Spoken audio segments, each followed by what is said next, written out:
Chapter 481. County Lord is in the limelight again. The first issue of the Great Cheen Entertainment newspaper was much higher than Du-Wan expected. Nearly 100,000 copies. It gave Du-Wan, who didn't know that the Xia family was operating behind the scenes, unprecedented confidence. This confidence experienced before the second issue was not issued. Invested a large sum of silver directly to a first printing of 100,000 copies. On the first day of October, the people who went to the street again saw small children on the street to sell the Great Cheen Entertainment newspaper. Selling newspapers. The second issue of the Great Cheen Entertainment newspaper. Don't miss it if you walk by. Extra! Extra! Winter is approaching. Are you still afraid of being frozen to death? Still afraid of old cold legs? A method that allows you to lie comfortably through the cold winter is in the Great Cheen Entertainment newspaper. Buy sooner than later. Amazing news. Benefit the country and the people. All in the Great Cheen Entertainment newspaper. Extra. Extra.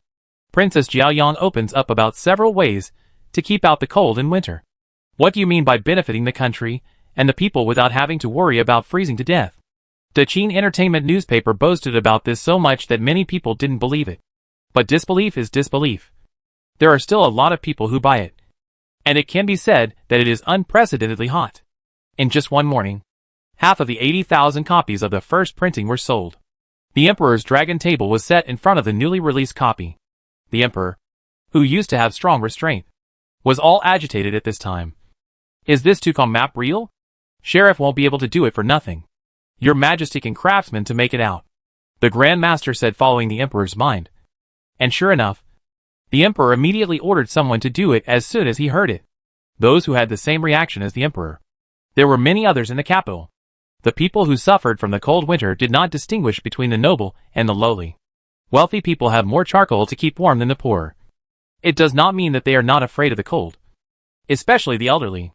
If the picture of the Kong in the entertainment newspaper was true, the people of Great Cheen would all benefit. Therefore, this issue of entertainment newspaper sold even more hotly than Du-Wan expected. Still selling and printing at the same time. The poor people who can't afford to buy the newspaper, if they have the means, they will go to look for the map to copy it down. And if they don't have the means, they will buy a copy of it with the silver from several families. Du-Wan did not think of handing over to the Emperor to promote free of charge. But some things you are free. The more you do not get attention. What you spend money to buy, and what you get for free, is always different. In the Yamen, two extra horse harness by the side of the Emperor's team watched Su Che come in with a copy of the Great Cheen Entertainment newspaper. His eyelids jumping straight up again. Who has Wan offended this time? Su Che laughed. Sheriff Master didn't offend anyone this time. It's still a great achievement. Bring it to this official to take a look. Two extra horse harness by the side of the Emperor's team curiously received the entertainment newspaper and flipped through it. Before the entertainment newspaper was released, Du-Wan didn't take it to the Emperor and her family in advance. Or perhaps she didn't have the awareness. But it was Pei Hao who often went in and out with her, and saw it in advance. At that time he was shocked. And he wrote down the diagram, and secretly looked for craftsmen to make one accordingly in the listening to the Rain residence. There are some people who saw the diagram on the entertainment newspaper and threw it aside, not quite believing it. But more people are according to the diagram to try. The experimented results were naturally extremely good. Just as the report said, the Emperor's side likewise had good results, and decreed that each Yamen should vigorously publicize it out, so that the people of Great Cheen could benefit as soon as possible. Ha ha. The Emperor was very happy. Wan is my lucky star. Always able to share my worries at critical times. What the Emperor said is very true. The Grand Master followed and patted the horse's arse, making the Emperor laugh again. The last time the county princess came, she also asked if there would be heavy snowfall this winter. No. Winter hasn't come yet. And the solution is there. Above there are a few county princess written personal ways to protect from the cold. These few small ways are okay. The Emperor had read it and asked the imperial physicians, who all said it was feasible. The methods Du-Wan wrote to keep out the cold were nothing more than drinking hot ginger tea, soaking her feet before going to bed, doing toe stretching exercises, etc. All of which were small ways she had seen on the internet before, which ordinary people could do, and which didn't cost anything. As the Emperor intervened, through the official way of taking a dirt nap, It was spread to all parts of Great Qin. This speed can be much faster than the channels of the DD newspaper. For the sales of the entertainment newspaper has a small impact. Duan learned that did not care is. This is her own way to try to help the people of Qin. To say that she has how noble well is the case as far as possible. Do not mind helping others. After a few days, in the court of law Duan's book disappeared. Do extra horse harness by the side of a team in the yamen all day smiling. Is a person can see the spring breeze. In the palace, the Empress and Qin Yu were the most angry. Empress is angry Duan this dead girl. And out of the limelight. Have overshadowed her daughter. Qin Yu is jealous to death. Really what good things are paralyzed by her. That dead girl is a lucky one. The Empress had to admit that Duan's luck was particularly good. Your father is spoiling her even more this time. Mother, where did you say she got the design of that earthen bed? It wasn't labeled in the newspaper. The Empress purposely looked at it, and it wasn't labeled as to who designed it. Many people speculate that it was that dead girl who came up with it, because she was the one who first had the mason do it, and kept changing it around. When Duan came up with this earthen Kong, some people had to investigate the provenance behind their backs. And all they found out was that she drew it, and then had the mason make the finished product. Some people don't believe that she is a little girl who will have this kind of ability. However, no matter how much investigation is done, the first person to get it out is still Duan. In the princess's mansion, Du Qian marveled. Wan, what's in your head? This question Duan couldn't answer. The Dirt Kong, or Fire Kong, has a history of thousands of years in the country of China. Once Duan didn't sleep on the Kong, would have paid attention to it. Or when Duan read a period text novel, she was curious about the Kong, and went to the internet to search for it. Last winter did not get, because there is no memory. This time, in order to think of the headlines, and then think of the winter will come to think of it by mistake. But can I talk about it? Of course not.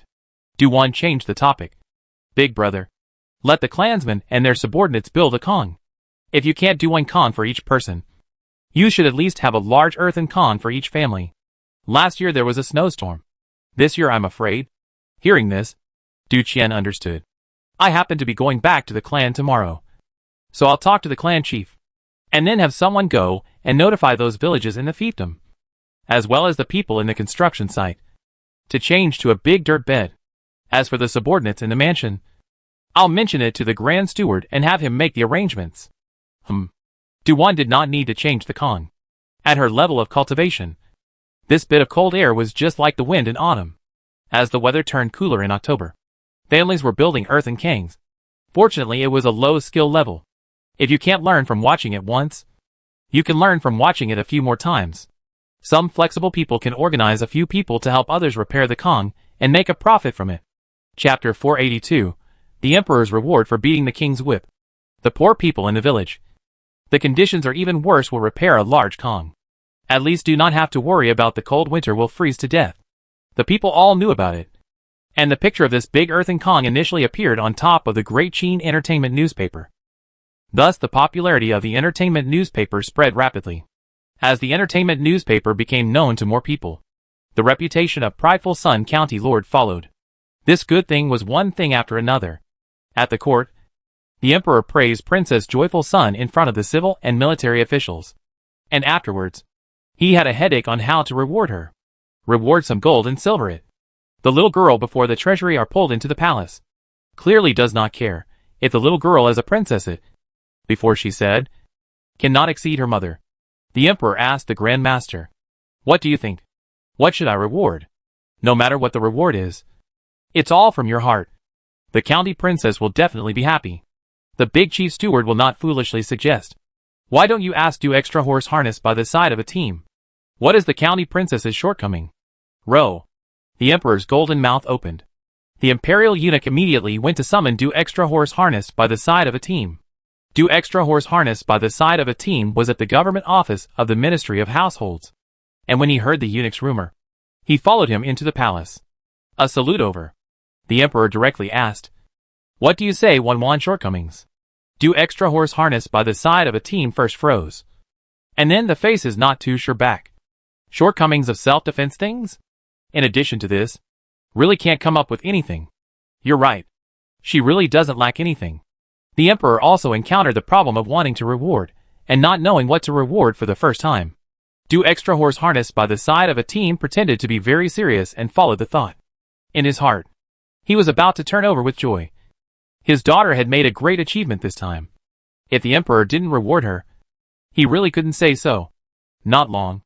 Du extra horse harness by the side of a team with a worried face. Emperor, Microchin, this heart is always not solid. Every time one want out of the house. Always worried that there will be an accident. This period of time she can offend a lot of people.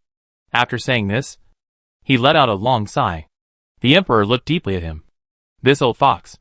The following morning, Du-Wan hadn't even left the house when the palace came with the holy decree. Bathing and burning incense. Changing into the county lord's clothes, Du-Wan walked out in a dignified manner, and respectfully received the holy decree, as well as the emperor's reward of beating the king's whip. On top of the tray, there was an extremely beautifully crafted golden short whip. The handle was also inlaid with precious stones. At a glance it was worth a lot. This whip was bullish. According to what the imperial decree said, it is possible to hit the royal relatives upwards, and hit the demons and treacherous evils downwards, when necessary. It can also be held to exercise the emperor's rights, or as long as you take the king whip. Beating Chinyu, you are not considered to be the following offense. Du-Wan had first asked for the right to not have to kneel, and now that the right had been upgraded, as long as the reason for beating someone was justified, it was no problem to whip anyone. She played with a short whip in her hand. It could still be wrapped around her waist. Obviously the person who made this whip had thought about this. This is not to mention, wrapping it around the waist is quite nice, the eldest princess said with a smile. Du-Wan smelly spun around twice. Really? Of course. Hee. That's also because your daughter looks good. The eldest princess covered her mouth and laughed. Even the maids and maids next to her lowered their heads and snickered. Today, the county princess got a reward. Even the servants in the mansion benefited dinner with additional dishes. On the same day, the emperor rewarded the princess with a whip because of her great merit, and the matter quickly spread, causing a sensation. The people who are good friends with the princess's house are nothing. They envy a few words, and send a gift to congratulate her. On the contrary, with Du-Wan do not deal with the people will have a headache. Before Du-Wan acts still a little scrupulous. In the future there is a king whip. Is not even more unscrupulous? One can imagine that they will have to put their tails between their legs in the future. For seasoned building. Chen-Lu and a few other playboys, listening to the song and talking about things. Chen-Lu lamented. This time the county princess is even worse to mess with. Before the sheriff master got the king beating whip, no one dared to mess with her. One dude snorted. Someone else agreed. Yes. Last time her entertainment newspaper offended quite a few people. Didn't it? And those people still didn't dare to let out a single fart? That's where you're wrong about something. I've heard people mention that there were quite a few copies of Sun Sheriff's book during that time. I heard that there was a big box of them. Chen-Lu will hear their own gossip said. Come to a few people mysteriously whispered. I also heard that the emperor sent those books to the princess' house. Sigh. A few people sniffed, and have backed up a mouthful of cool air. Chen-Lu grunted. With these people being unlucky, the county princess can hold a grudge. A dude slapped him on the shoulder. I think it's okay. If the sheriff lord really holds a grudge, can you still be alive to drink tea and listen to music here? What do you mean, all you? Chen-Lu glared angrily at his companion. But his companion smiled. Not afraid of him at all. I've heard that you once offended the sheriff lord. And I didn't see you missing an arm or a leg. But I was beaten to lie in bed for some days. Fuck off. Why are you laughing? I'm telling you. This brother can't do it anymore. This side of the box is a mess. Next door to the box atmosphere is particularly dull. The people sitting in the box are Xie Zhang and Xie Hong, as well as the military minister Sun Ma. They all didn't want to see Du-Wan gain power, but were powerless to stop it. Duke Ma said in a deep voice. This great Qin entertainment newspaper continuing to run will be very unfavorable to us. Just because the emperor isn't looking into it now doesn't mean he won't settle scores later. Erase all the clues. There is no evidence. Xie Hong sat on the sidelines drinking mulled wine. After returning to the capital, this day was not as tasty as it once was.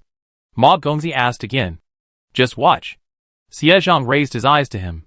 If you don't watch like this, do you dare to make a move? Duke Ma choked. He didn't dare. He didn't dare before. And he dared even less now, Xie Zhang softly said. The emperor rewarded the county princess with a king whip as a warning to some of the people behind the scenes. If there are still people who dare to take the wind out of their sails at this time, it's a good idea for the emperor to use it to make an example of the chicken.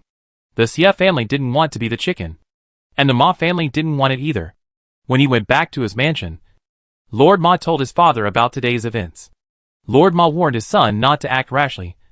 Remember not to follow in the footsteps of the Su family. Duke of Jin Mansion. Mrs. Pei and Pei Huine's faces were not so good. In Mrs. Pei's mind, the better Duan is doing, the more blind she seems to be. And when she goes out to socialize, the next lady won't say anything to her face. But privately, she doesn't know how to laugh at her. Therefore, Mrs. Pei has agreed to the marriage. But privately do not want to Duan live well. To say that the heart is dark or not, jealousy or not. Pei Huine's face showed concern. Said as a good sister, Mother, she's a girl. Don't know what she's fooling around with all day. Hanging out with a bunch of men. Nonsense? Mrs. Pei whispered in a low voice. Pei Hui muttered. There are no outsiders here. Luckily there are no outsiders. Spread the word that your big brother can't spare you. No matter how much Mrs. Pei dislikes Duan, she won't put a green hat on her son's head. In the future, when you go out, pay attention to what you say. Mother! Pei Huiying wanted to be petulant. Mrs. Pei warned. You can't make your big brother lose face. I know. After being sent on a trip to a foreign house and returning, Pei Huiyu learnt to hide. Her prejudice against Duan was very deep. So the more scenery Duan lived in, the more jealous she was, and even brought a little bit of hatred with her. Because Duan's scenery just reflect her downtrodden. Now her father doesn't treat her well. Her elder brother ignores her. And even her mother isn't as good to her as she used to be. This is all because Duan. Chapter 483. Just give me some time. The current Duan has gained benefits and power. And even her good reputation has not been spared. It has caused a lot of people's eyes to heat up. And once the whip of the beating king is out, the people who secretly want to make trouble don't dare. And no one wants to come out of the woodwork. Some people hit on the idea of Qin Yuyu. Want to pick her out. Nowadays, among the girls of the same age, only Qin Yuyu can press Duan ahead. However, Qin Yuyu's wedding is approaching, and she doesn't go out much. And Duan? Recently, she's been out of sight and sounding like a ghost. Every morning, she goes to the princess and teases her brother, then disappears. Near an official's residence, Duan, who had disguised herself, was sitting in a tea house box not far away. Pei Hao held the little girl's hand and said helplessly, For this kind of thing, do you have to do it yourself? It's really lifting them up. This you don't understand. Duan raised her eyebrows triumphantly. As long as you give me some time. There's no secret I can't dig up. Pei Hao. Don't see if you're not polite. Don't hear if you're not polite. Get it? As long as the thought that the little girl will hear something she shouldn't. Pei Hao's peach blossom eyes are slightly deeper. Wan. There are some things that can't be heard. What things are? It's the kind of things that men and women do to each other. Duan froze at his words. Immediately, she understood what he meant. And all of a sudden, her cheeks turned pink. Duan was embarrassed and forced herself to be stable. When listening to the corners, it was inevitable to hear this kind of thing. Of course, without pointing it out, she would hold back her curiosity to listen to it for so much longer would. Pei Hao saw the little girl's eyes fluttering in vain. His face suddenly inked. Just now he was reminding. Now it is confirmed that she has already heard. He couldn't help the jealousy in the bottom of his heart, and circled the little girl in his arms. Say, did you peek over? No. There's no such thing. Duan said with a straight face. No peeping. Just accidentally overheard once or twice. Pei Hao didn't believe her words. But he forced himself to believe it. Or tricked himself into believing it. Well, at least the little girl already knew how to tell lies to trick him into being happy. So, he lowered his head and pecked at the corner of the little girl's lips. Okay. I believe you this time. You have to remember. You can't listen to things indiscriminately, lest you defile your ears. Duan nodded her head obediently on her face. But inside, she was calm and wave-free. Mistakes can be admitted. Change is even. As long as she doesn't say anything. Who knows what she did or heard? Pei Hao said. If you want to know the secrets of the mansions, I can help you. Yes, oh. You're just very well informed. Duan knows that he is a big villain, and has his own news channels. The headline of the first issue was still provided by him. Don't worry. In business, I will pay you a fee. Then pay how much? She hadn't thought about how much. But it didn't stop her from talking nonsense. 1,000 taels for the headline. The next depends on the situation. As long as it's useful. Less to give you 500 taels a message. Pei Hao's big hand caresses over her cheek. Gentle and smiling. Then, the little one thanks the boss for giving a mouthful of food. Duan was pleased by his words, and smiled happily with her eyebrows arched. The little girl was addicted to digging up gossip. Especially gossip about those who dared to participate in her Benzi's life. Under this general trend and ethos, there wouldn't be many officials whose bottoms are clean. And even if they are clean and can't find a break in their bodies, their families won't be all clean. Duan as long as they're gossip. And not to put them all to death. So, almost a catch. Tossed around down. 3 months before the year gossip topics are not missing. In this era, Duan will not be out of a period and then go to think of the content of the next period. If she would like to prepare the content of the year. And then flexible changes. Without having to improvise. When Duan was idle. It was the middle of October. On that day, Duan went out of the city. Went to the farm. And allocated a sum of silver to Zhuang Song. This farm is actually a gold-swallowing beast. Has been spending silver. Never earned silver. On the contrary. Now the farm's fields are increasing. Raising poultry and livestock is also increasing. The scale is very pleasant. Zhuang Song took out the account book for Duan to inspect. Duan checked it over, and did not find any problems. Build some more accommodation houses for the workers. And build large earthen kangs. This year's winter will be very cold. Colder than last year. You have to be mentally prepared. And the sheds for the livestock ones? Get some good ones. Pay attention to keeping them warm. Yes, Sheriff Master. Zhuang Song wrote down the situation one by one. Duan then saw the things in the warehouse. The last disaster made the stored food go most of the time. And there is still a small half left. Or it is the result of Zhuang Song's reasonable arrangement. Duan said. The chickens and ducks can still be raised some more. Can eat on the things. Earthworm room. Build another one. Yes. Grain is impossible to use to feed poultry. Raising earthworms to feed is good. This problem was something Duan thought of a long time ago. The stored grain is still not enough. In this regard, Duan was a bit fretful. This is only the first wave of the disaster. And it seems that the food will not be able to withstand it. Duan thought of the manner in her name. And asked Zhuang Song to look after it during the week. Check the accounts. And move any excess grain back to the rural warehouse. This is to let Zhuang Song become her big steward. Zhuang Song was very excited. Nodded his head and agreed. Then he added, Sheriff, the government recommended raising ducks to prevent locusts. The people nearby almost every household raised a few ducks. My subordinate thought that there would be a lot of ducks at that time. Should we acquire a batch? This can be let the people know that there is an outlet. Maybe they will raise more. Then we will collect them. Duan thought of this problem. The farm raises more. It is not as much as the people raise together. Collect. The preserved duck is quite tasty. We can try it. Zhuang Song was in a good mood, as his proposal was agreed to by the sheriff. Gongzi? Not far away. There are 2 boys looking at her with bright eyes. Surprised and excited? Duan froze as she looked over. Dawa. Erwa.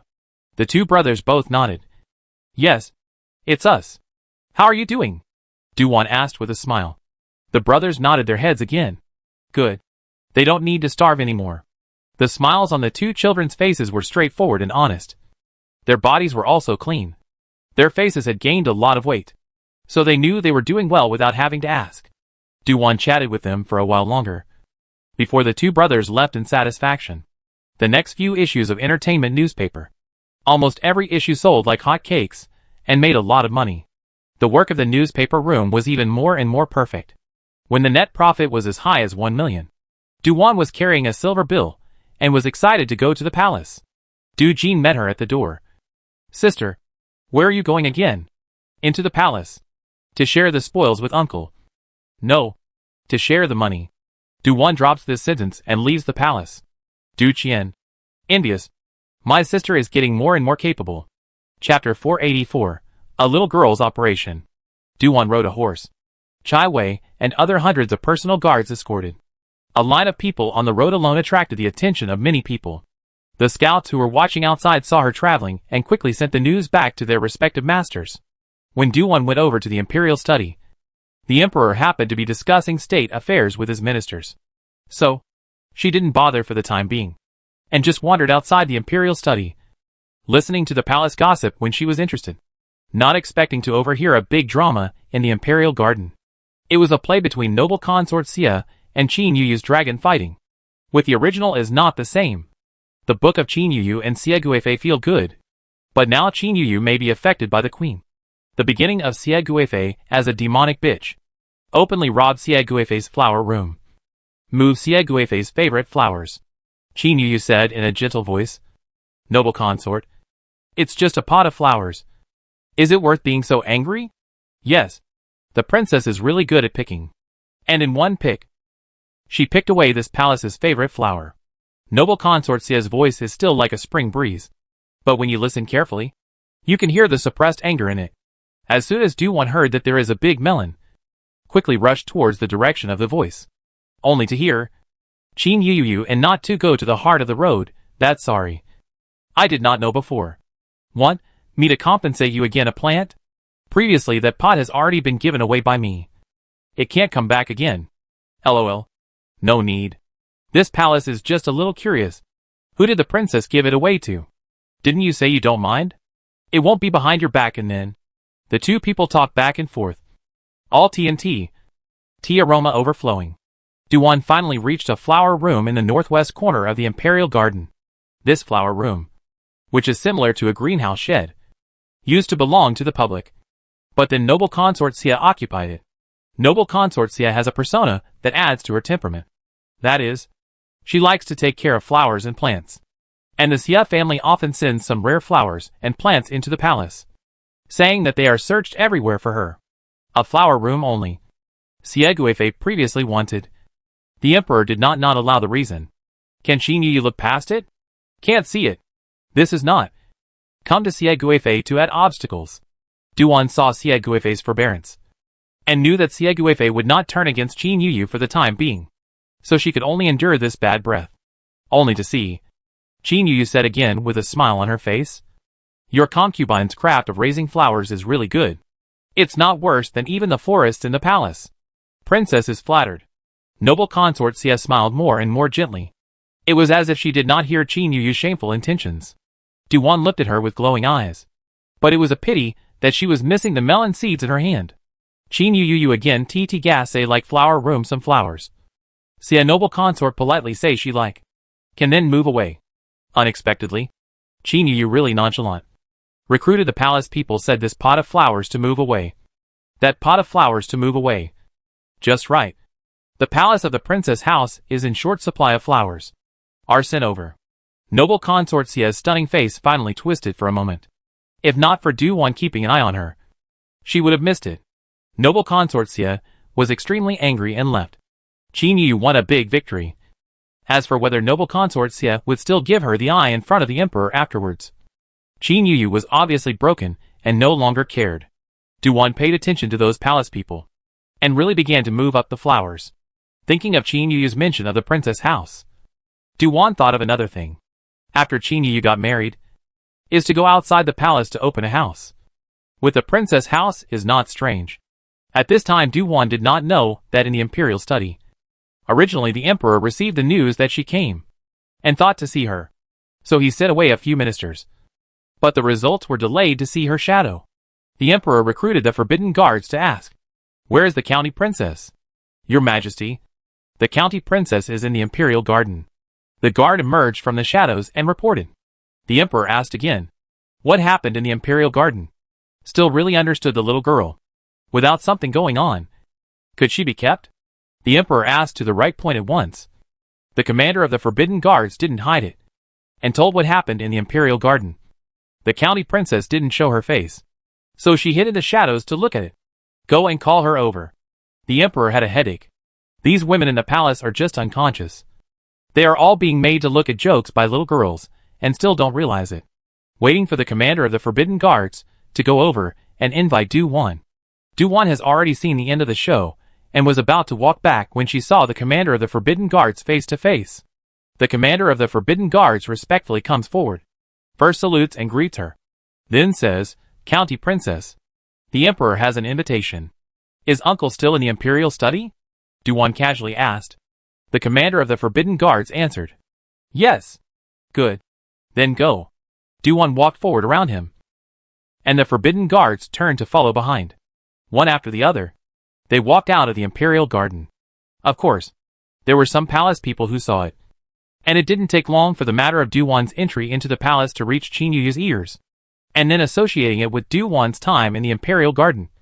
Qin Yu's face immediately looked unsightly, thinking about that person Du-Wan, who was notorious for her love of gossip. What happened between her and noble consort Xia earlier was likely to be bumped into by her. In addition, Qin Yue was a little worried that she would write about this matter in the Great Qin Entertainment newspaper, causing her to be on edge all the time for the rest of the day. There weren't many people who didn't lose face when they made it to the entertainment newspaper. Qin Yu hurriedly went to the Empress to discuss a plan. Du-Wan had already arrived at the Imperial study, knowing that she was coming over. The Emperor had even specially had someone make a fine tea, and then served up today's snacks from the Imperial kitchen. Such a short period of time can be served up. Cannot be specially prepared for her. Should be robbed the palace whose share. Du-Wan obediently sits aside. "Uncle, did you miss me?" "Huh? I want to. But you don't want Uncle. How long has it been since you've been in the palace?" the Emperor said, as if he was complaining. Du-Wan's small face reveals a little bit of weakness. "I'm not too busy." Then, her big eyes rounded a turn. "Will be carried in the arms of the silver check taken out. Is a sandalwood carving exquisite wooden box. See what I brought you today." "What is it?" The Emperor could not guess. This kind of wooden box can be loaded with all kinds of things more to go. Du-Wan pretends to smile mysteriously. Clang, clang, clang. 1,000,000 taels. One earned it. The Emperor raised his eyebrows. Surprised, Du-Wan nodded her head repeatedly, picked up the desktop snacks and ate them, eating and talking at the same time. "Today I went into the palace to find Uncle, just to share the money with you. Today's newspaper room is also considered to be on track, and doesn't need me to keep an eye on it all the time anymore. We didn't agree on when we would split the money before, so I came when I saw that there was 1,000,000 taels on the books." The Emperor gestured for her to drink tea again. Du-Wan swallowed her snack and took another sip of tea. "Uncle wants to see the account book. I didn't spend money indiscriminately, even if it's a penny's worth of spending. I let the shopkeeper remember clearly. Earlier I had a celebration banquet. In order to save money I even went hunting outside the city." "Uh-huh." The Emperor laughed as he listened to her chatter. As the saying goes, everything is difficult at the beginning. Previously, the little girl's operation. The difficulty does not seem to be high. Is that the general public is difficult to think of. Chapter 485, How to Get Food. The two chatted happily. Mostly, Du-Wan was talking about some of the things in the newspaper room. The Emperor left her down for lunch and allowed her to order food. The little girl's eyes glowed when she heard about the food, and she started talking about the newspaper room to the food. After the Emperor ordered it down, he said with seeming emotion, "Wan, what do you think it will take to get large quantities of food? Go buy it." Du-Wan held the tea and drank it beautifully. The Emperor was choked for a moment. "What if you can't buy it? If you can't buy it domestically, then go to a neighboring country to buy it. And if the neighboring country still can't buy it, then go overseas to buy it. As long as you have the money, you are still afraid of not being able to buy something?" Du-Wan mentioned overseas, and suddenly remembered the fleet of ships that once Prime Minister Su gave to Peihao. It's been a year since then. Has Peihao not recovered those people yet? Du-Wan almost forgot about this matter. Wait until the next time she sees Peihao to talk about whether she can buy a few ships of grain back home. She wanted to go overseas to look for high-yielding grain seeds. The problem is that in this world, there are all kinds of seeds. Sweet potatoes, corn and potatoes, etc. Why is there still a shortage of grain? Why is there still a shortage of grain? How the harvest will be depends on whether the weather is favorable or not. Du-Wan had lunch with the Emperor and then left. The Emperor pondered over the matter of going to buy grain, and said to the Grand Master, "You said to go overseas to buy grain. Is it feasible?" The Emperor can try. Success or failure always have to try, to be clear. The eunuch Grand Master knows that the Emperor has some intention to move, so he will follow his intention to say a little. The Imperial Court has a fleet of ships. You can issue an order to let the fleet's commander act secretly. The Emperor immediately wrote up a secret decree, letting the secret guards take the decree and quietly leave the palace. After thinking for a while, he recruited his inner circle and asked them to arrange for a merchant fleet to secretly purchase grain in a neighboring country, not to alarm the officials. When Duan left, the walk was not supposed to be urgent, but she sensed that someone had come to block herself off. It was someone sent by the Empress. Duan didn't really want to entertain the Empress. She couldn't talk to her. But why would the Empress want to see her? She listened intently and noticed that there was Qin Yuyu in the Empress's chambers. It turned out to be because of Qin Yuyu. Know that she previously had the Imperial Garden? Afraid that she would blow up? That worry is superfluous. Duan would not use the gossip in the palace for the Emperor's sake. No matter how much she disliked Qin Yuyu, she wouldn't go explode her to slap the face of the Imperial family. But with her bad intentions, she just wanted to keep Qin Yuyu on her toes. So, she bypassed the people waiting for her in front and quietly stayed out of the palace. The palace people who were still waiting. It was really too hard for them to try to block someone. Just out of the palace gate, accidentally saw the familiar carriage of the Jingui Gongfu. The guard riding next to him was none other than Husan. Duan nimbly went up. Husan, your master is in the car? Reporting back to the county princess. Yes. Husan respectfully answered. Pei Hao inside the car heard the movement, lifted the curtain and said with a smile. Wan, come up. Okay. Duan drilled into the car at once. There is something I want to look for you. And you are waiting here. Does it count as a heart-to-heart? Count. Pei Hao said along with her. And it really made the little girl smile. What the hell is a heart-to-heart? It was obvious that he had received a message and was waiting for someone here. Duan naturally sat beside him, while he held one of her small hands without any trace, waiting for the carriage to move. He then asked in a low voice, What is it that you want to tell me? Duan came to his ear and whispered, Is there a shortage of food in the dynasty? Today uncle asked me how I can purchase grain. Shortage? Very short. Pei Hao was very clear about the current situation. Not only was there a shortage of grain on the emperor's side, but the Jingui Gongfu was equally short of grain. Or rather, all those who have to feed the army are short of food. This winter in the army is not going to be easy, and they might have to go hungry. Duan does not know about this yet. The superior may worry about the country and the people, but the premise is that he or she is living well first. Pei Hao asked again. How do you answer? Go to a neighboring country to buy, or go overseas? Duan spoke truthfully. It's winter now, and it's hard to buy in neighboring countries. Pei Hao hadn't really thought about the possibility of going to overseas countries to buy grain before. As for overseas food, it is not necessary to take silver over.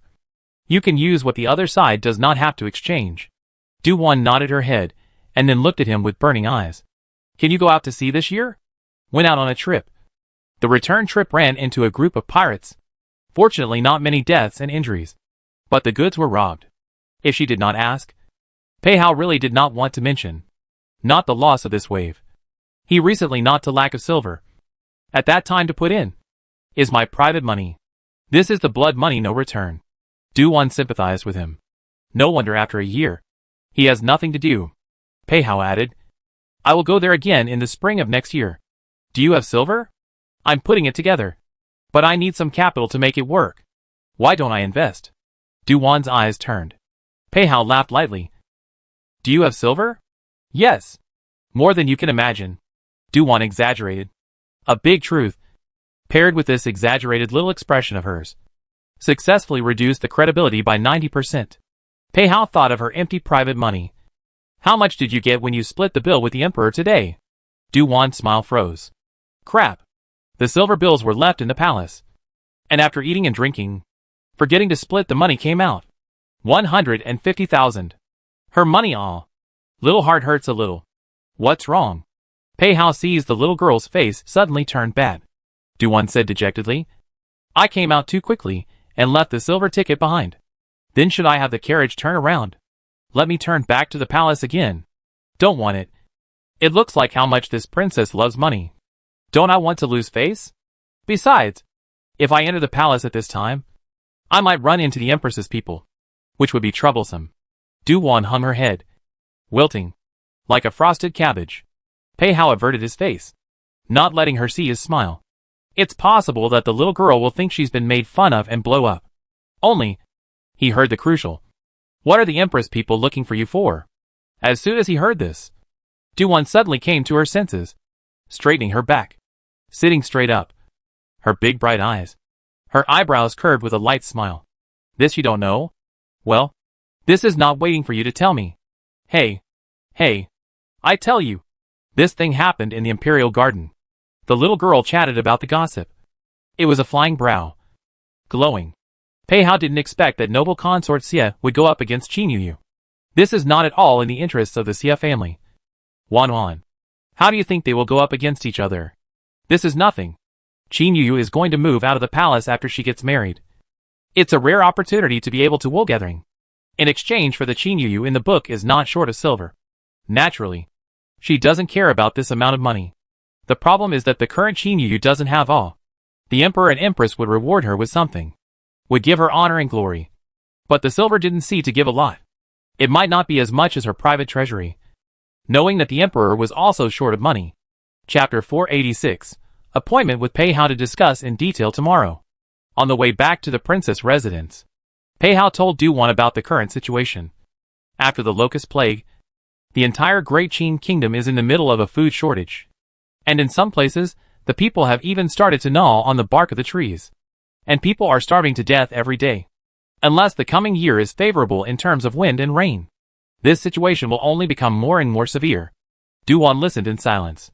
Pei Hao said, Before I came here, I received a message that it was snowing heavily in the north. And many people's houses were collapsed by the snow, causing many casualties. Du-Wan froze.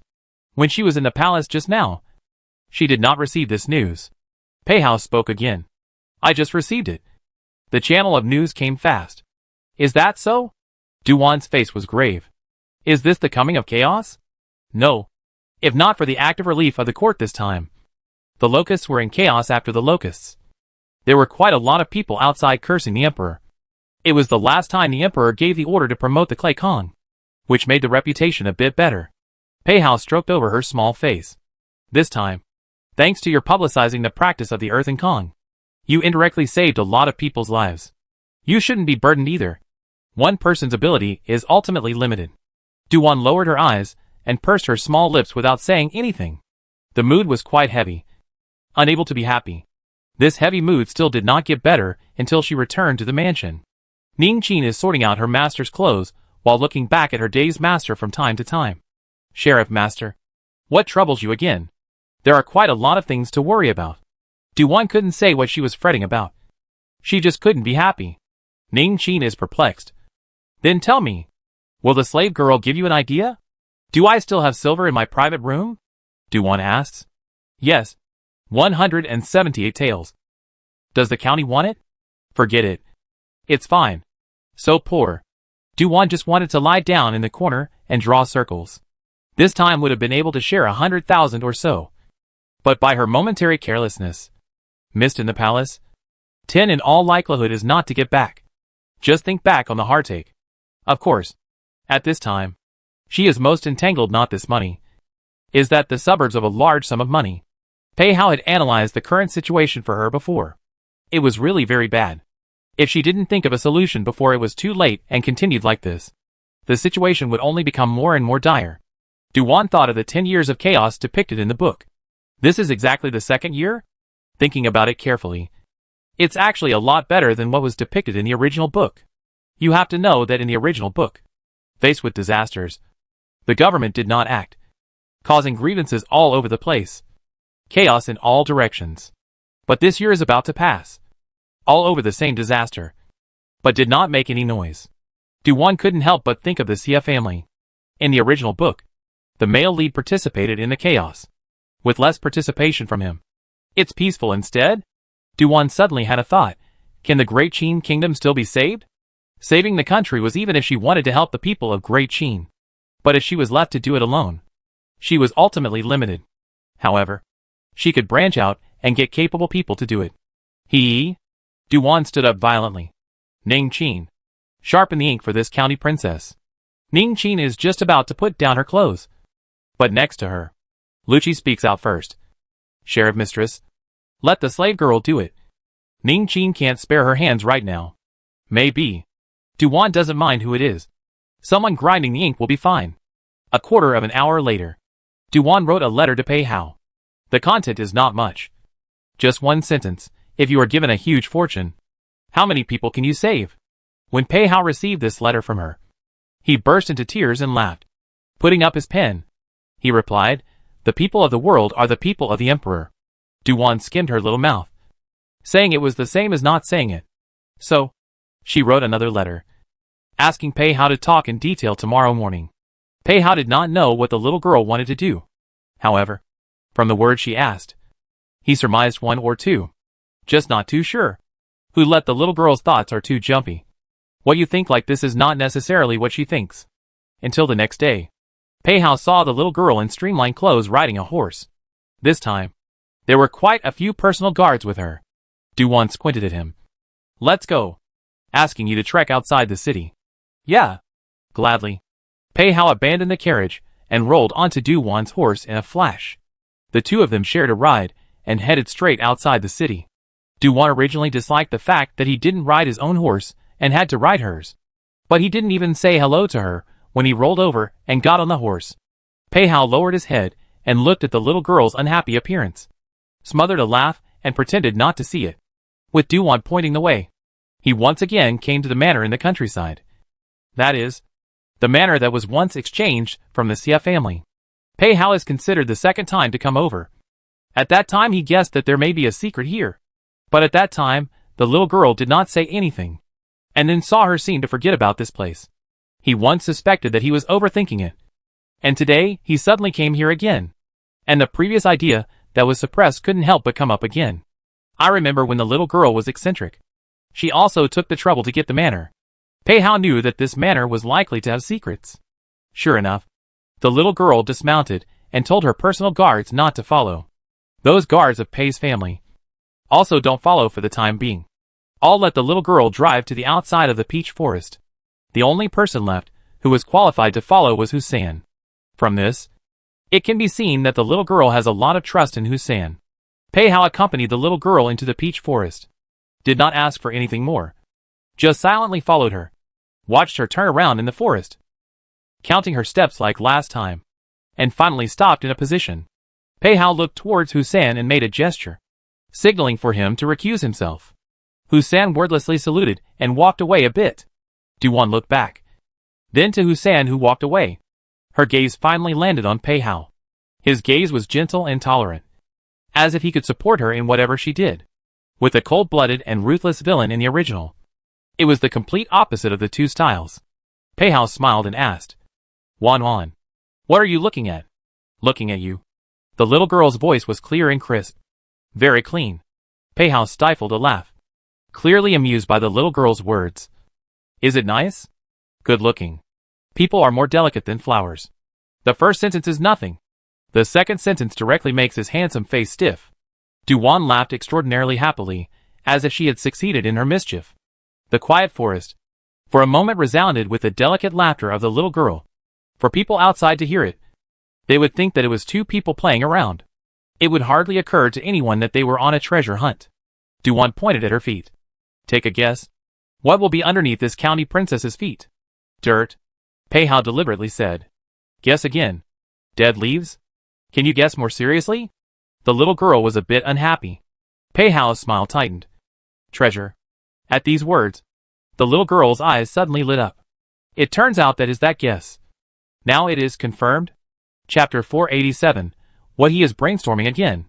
Pei Hao's focus is not on the treasure at the little girl's feet, but the intention of the little girl's move. Wan. Is the treasure going to be given to me? Well, for you. Duan said casually. Are there any conditions? In the event that you have any spare capacity, help the people of Great Qin. Just this? Pei Hao was shocked to the core. What followed was a very complex taste that hit his heart, saying that he is not unable to see the people suffering. But what does that have to do with him? And then compared to what the little girl did today, inexplicable shame how to break? His vision is really good. Among the sea of people only saw her. Pei Hao narrowed his peach blossom eyes as he thought of this. Well, I promise you that There is no need to be too difficult. Du-Won wasn't trying to punk him. I'm letting you have room to spare. Within your means. I know. Pei Hao's heart was warm, and still sweet. What the little girl meant was that he should put himself first. To put it another way, in the little girl's heart, was it that no one else in the world was as important as him? Is that right? Du-Won didn't know what Pei Hao had brainstormed. Just that he looked happy. The whole person was like a peacock with an open screen, suffused with a kind of dazzling light. So good-looking that people kind of couldn't take their eyes off.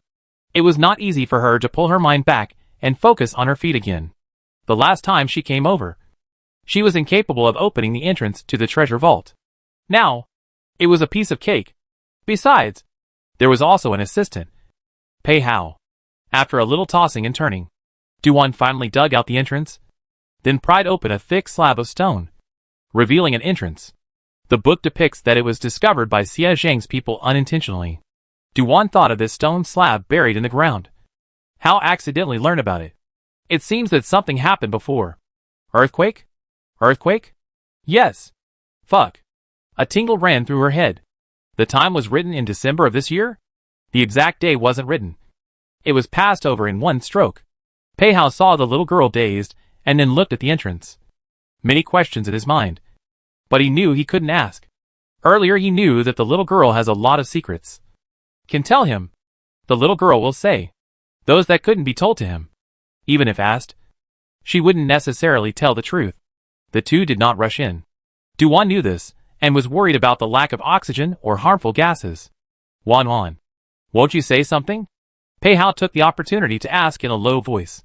Du-Won twisted her head, and told the story of the great corrupt official of the previous dynasty.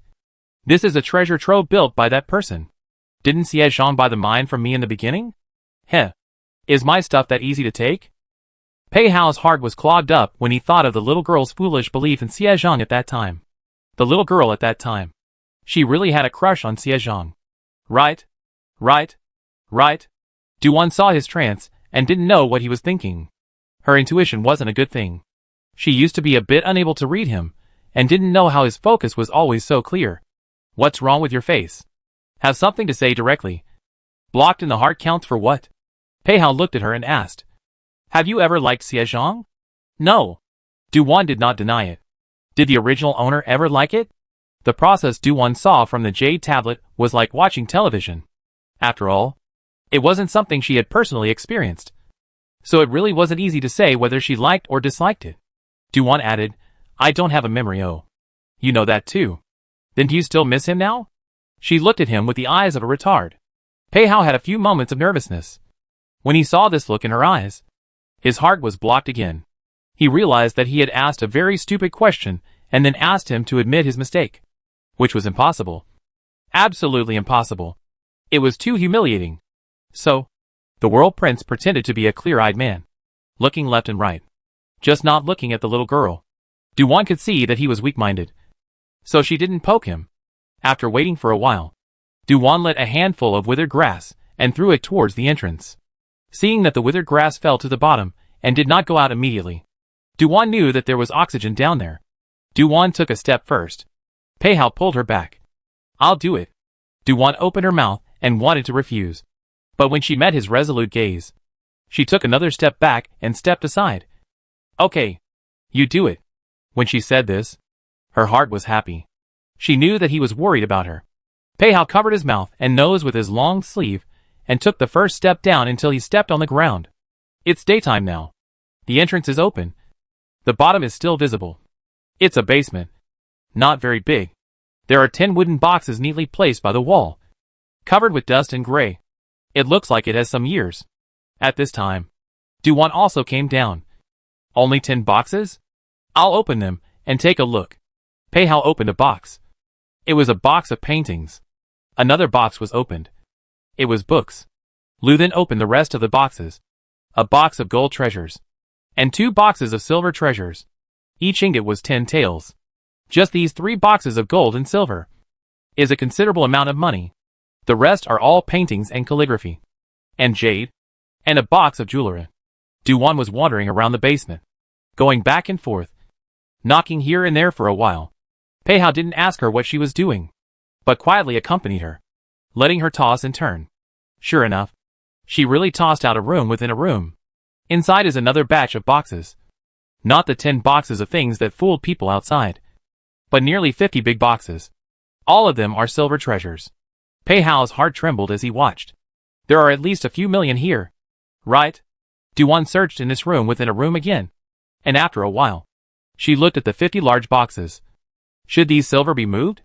It's not safe here anymore. Pei Hao knew that they had come over and thought that someone must know. This was the Xia family's manner in the first place. The Xia family will definitely check these things. He wasn't comfortable leaving them here. This was what the little girl had sent him. Highlight. It was sent to him. Pei Hao asked again. Wan. Is there a room within a room? Yes. According to the source, this treasure is all separate. 5 chambers within chambers. It's just not too easy to find. Duan thought of the corrupt officials of the previous dynasty. They were just so strange. 1 chamber within a chamber was not enough. Came a chain of 5. The hero of the book, Xie Zhang, ordered his men to dig deep into the ground, almost turning over the peach forest once before finding the 5 chambers. In fact, it is proved that these 5 chambers are connected. Only initially Xie Zhang did not find the entrance. Even after a lot of work, this amazing fortune still fell into the hands of Xie Zhang. Pei Hao thought of something. Wan. I'll ask Husan to arrange reliable people to come. How about it? Alright. Anyway, it's all given to you. Transferring it is your business. Thank you, Wan. I'm very happy. Pei Hao hugged her in one hand, his head resting on her shoulder, and rubbing her face joyfully. You really do like me the most. You won't be so blind as to like Xie Zhang. Duan. What is he brainstorming again? Chapter 488. Sister's arm turns outwards. After a while, Pei Hao was kicked out of the basement by Duan. Pei Hao went out and called Husan to call someone. At this time, Duan came up from the basement and saw him standing outside and Husan's back as he hurriedly left. Pei Hao turned back. You came up? Well, the air down there isn't very good. Duan took a few deep breaths. Once the stuff is carried away, look for other secret rooms. In order to cover people's ears, get some meat to roast. After saying the last sentence, she even inhaled a bit. Pei Hao lost his smile. The little girl was having a craving. About half an hour passed. Under a clean peach tree root in the peach forest. It was cleaned by Pei family's guards. And there was a big linen cloth on the ground, on which there were cut meat, 1 dish and 1 plate. On one side, there was a small charcoal stove with an iron fine net. The charcoal in the oven was already lit, so as long as the meat was placed on top of the iron mesh, turned over from time to time, and then dipped in some sauce, it would not be too delicious. This method of grilling meat is popular in the capital. The source of the popularity is still Duan. Duan loved to barbecue from time to time last year, and those who ate it thought her method was very good. And it slowly spread. The iron shop in the capital would not have done this kind of barbecue with the iron fine mesh before. The next picture is a man and a woman sitting under the peach blossom tree, eating barbecued meat beautifully. Some of the Pei family's secret guards were carrying out boxes from the basement one after another. Yes, it was the secret guards. From the moment he learned about what was here, Pei Hao had the dark guards move out.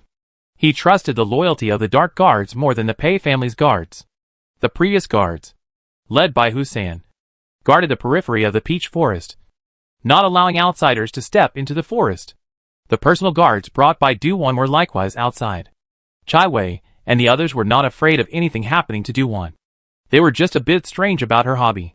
This weather, running here to barbecue. Duan pondered over the speed. Can you move it all tonight? As long as we find it, we should be able to. Pei Hao is currently mobilizing just these people. And there will be secret guards coming over at night. I've arranged people around the peach forest, so I'm not afraid of anyone approaching. Oh! Duan looked at the boxes of gold and silver and touched her little heart. It was only after opening 2 secret rooms, looking at that large amount of wealth. Not to mention, good heart. There is a moment all want to backtrack. It is not easy to suppress that bit of stupidity. It is that the little heart is a little twitchy, and the stimulation is relatively large. Pei Hao said amusingly. Can't bear to part with it? Who said I can't let go? Duan took a deep breath. I just can't let go. So what? I'm not a saint. Facing so much silver will not move. Pei Hao stuffed a piece of roasted meat into her mouth. Fool? Isn't what's mine yours? What's so heartbreaking about it? Right-o. What's yours is mine. Mine is still mine. Duwan thought of the relationship between the two people. Finally relieved. I'll eat another mouthful of meat to suppress the shock. Pei Hao couldn't help but smile openly. The little girl, on the other hand, merrily ate the roasted meat. Her eyebrows arched, and a blind man could tell that she was in a good mood. He placed the roasted meat, piece by piece, onto the little girl's small porcelain plate, and occasionally she would pick up a piece, drunk on the sauce, and then feed it to him. In fact, there was a doubt in the back of his mind. The treasure trove here. The little girl obviously knew about it last year, as well as he knew that the little girl was equally short of money, and had gone to pawn a jade pendant before opening the newspaper room. When the little girl had eaten her fill, the contents of both secret rooms were moved out. She went back in and started looking for the next secret room. And after spending some effort really found another one. This one was bigger, with hundreds of boxes of silver. Later, she found another room. This room is not silver. All rare treasures, one by one, each piece out of the value of the city. The last remaining secret room, looking for a long time, did not find out. In the end, it was Pei Hao who had someone dig under the stone steps of the first basement and found an entrance. This entrance is really too hidden. Ordinary people really can't find it. When Duwan went in, her eyes were a golden piece. Crap! So many gold bricks. It turns out that the previous ones are appetizers. This secret room is the focus. Eh? Pei Hao snapped back to look at the little girl who exploded. This swearing? Pei Hao looked towards the gold bricks that were stacked one layer after another. Truthfully, he was just as shocked. Such wealth is comparable to the national treasury. No, it is much more powerful than the national treasury. This matter absolutely cannot be spread out. There is also he alone may not be able to bar. Then walked out. Outside the forest. It was already dusk. Hussein, go dispatch another batch of secret guards over. Pei Hao ordered. Hussein leads the order. Yes, world son. Turning around, Hussein hurriedly left. Pei Hao recruited another believer and gave another order. At this time, Duwan was so shocked that her little face went numb. The great corrupt official of the former dynasty was worthy of being a huge corrupt. I deeply suspect that the former dynasty will perish. And it has a lot to do with this corrupt official amassing wealth. Pei Hao had been thinking about things. When he heard the words of the little girl behind him, he was dumbfounded. Wanwan has a few points of truth. Duwan had her hands behind her back, tilted her head 45 degrees, and looked at the sky of the peach forest. That small appearance, looking very serious. Pei Hao inexplicably wanted to laugh.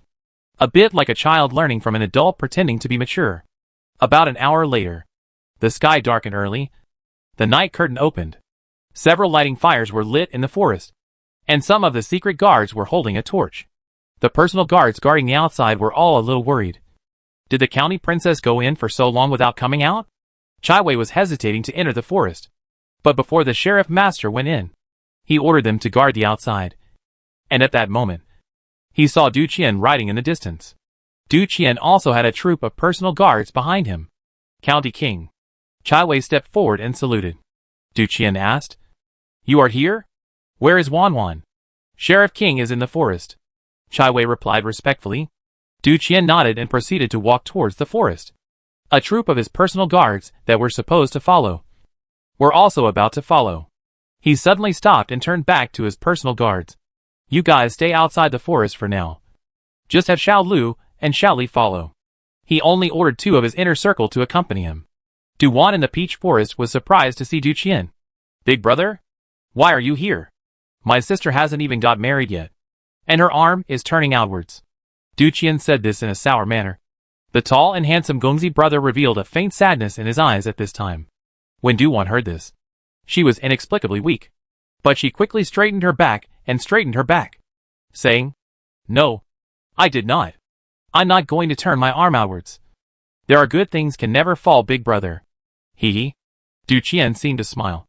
Duwan steals a glance at Pei Hao, then giggles and comes to the cheap big brother, pulls him aside and whispers, "Big brother, this is not good." Du Qian had a look of waiting for her to make it up. Just waiting to see what she could make up. This time it was Pei Hao who informed him to come over. He probably knew what was going on here. Chapter 489. different from what she envisaged. When Pei Hao saw the gold bricks in the room, he knew that he couldn't handle this wealth alone. At first, he thought it was just a small thing. But when he saw such a batch of silver, Pei Hao knew that he couldn't fulfill the little girl's wish. Perhaps the little girl is still small after all, and doesn't understand a lot of things. Besides, according to the little girl's meaning, spend such a large sum of money in silver. The whole of the people of the Great Qin state can feed for several years. Xingui Gongfu really did this. How would the emperor think? Wouldn't this be putting people on the fire? Sure enough, things for the country and the people should still be done by the emperor.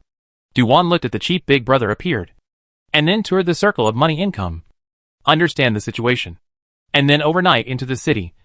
And then into the palace, and even the emperor were invited over. The emperor was accompanied by Du's extra horse harnessed by the side of a team. When she saw the emperor and Du extra horse harnessed by the side of a team, Duan's face was confused.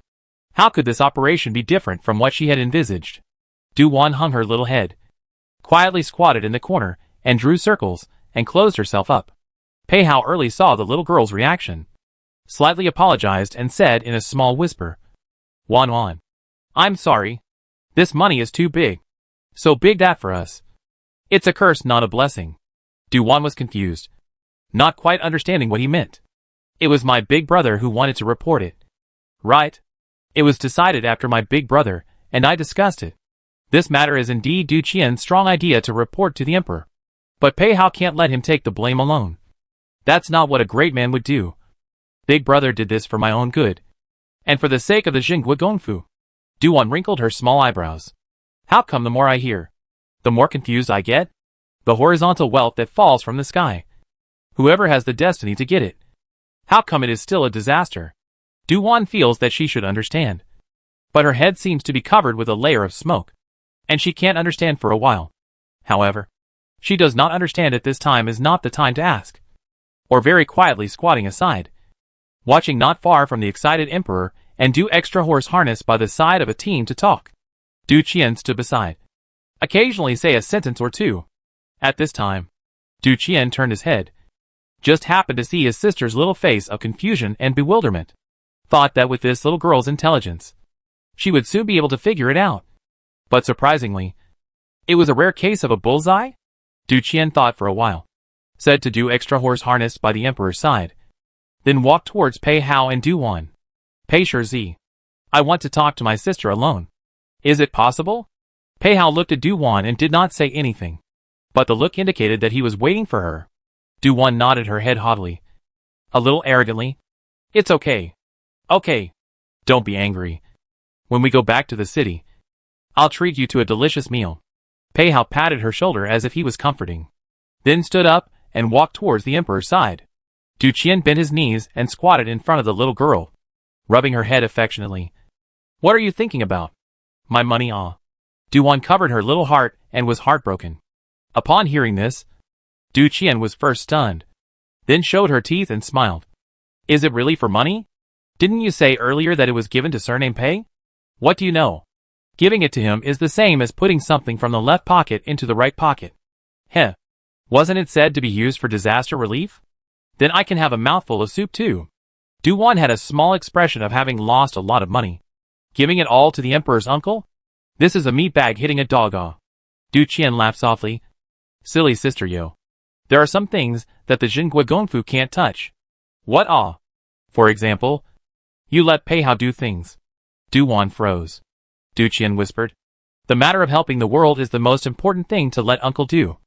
Understand? Duan's eyes suddenly widened. Then her small face was chagrined. It was me who made a stupid mistake. It's good to have figured it out. Du Qian was very pleased. For the first time, Duan realized that she had drifted without her initial caution. She had pushed the relief of the affected people to Pei Hao to do. Where was she putting the emperor's uncle? If uncle knew, what would he think? Maybe he is broad-minded and won't care much. However, the disappointment is definitely there. After all, the feelings between people are mutual. With a true heart can only be exchanged for a true heart. Du Qian knew that his sister was a smart one, and would not dwell on such things for too long. He still understands his own sister. Mao said how much love of money. In fact, did not see her how much love of money. And then he is a big man but also loose. One on the farm hitching a lot of money this year, but also helped a lot of disaster victims. Du Qian kindly reminded sister. This time there are some books and paintings. Cover the ears. You can ask uncle. This is a good thing. You have a newspaper room. You can also run a bookstore. Print those orphan books. You can make a fortune. Duwan's eyes lit up, saying that the corner of her mouth twitched again. You've taken a fancy to those books and paintings. Right? It's father who has taken a fancy to it. Du Qian whispered. Heh. This is a real father and son. Yo. Duwan knows that today's matter is a great merit. The emperor will definitely have a reward. And when the time comes to ask for those paintings and calligraphy, the emperor in all probability will not refuse. On the other hand, when Pei Hao went over, he heard Du extra horse harness by the side of a team suggest to the emperor, this silver is best not to be returned to the national treasury, and it would be better to transport it directly to the emperor's private treasury. What do you mean? The emperor asked. Du extra horse harness by the side of a team said, there is news that there is heavy snow in the north and countless houses have collapsed. At that time, take out some of the silver to provide relief in your name, and then let Wanwan's entertainment newspaper publicize the propaganda, which will be conducive to the stability of the state of Great Qin. The emperor's eyes flashed with brilliance. According to what Du extra horse harness by the side of a team meant, it was to establish a good reputation for him. The rumors outside. I'm afraid Du extra horse harness by the side of a team had heard about it. It was unclear who was operating behind the scenes. Since people were spreading the rumors, they could use the same tactics to counterattack. It would depend on who was doing a good job of propaganda. The emperor is aware of the Qin entertainment newspaper. Wanwan did extremely well. Pei Hao stood calmly on the sidelines, trying to be invisible. Ginger is old and spicy.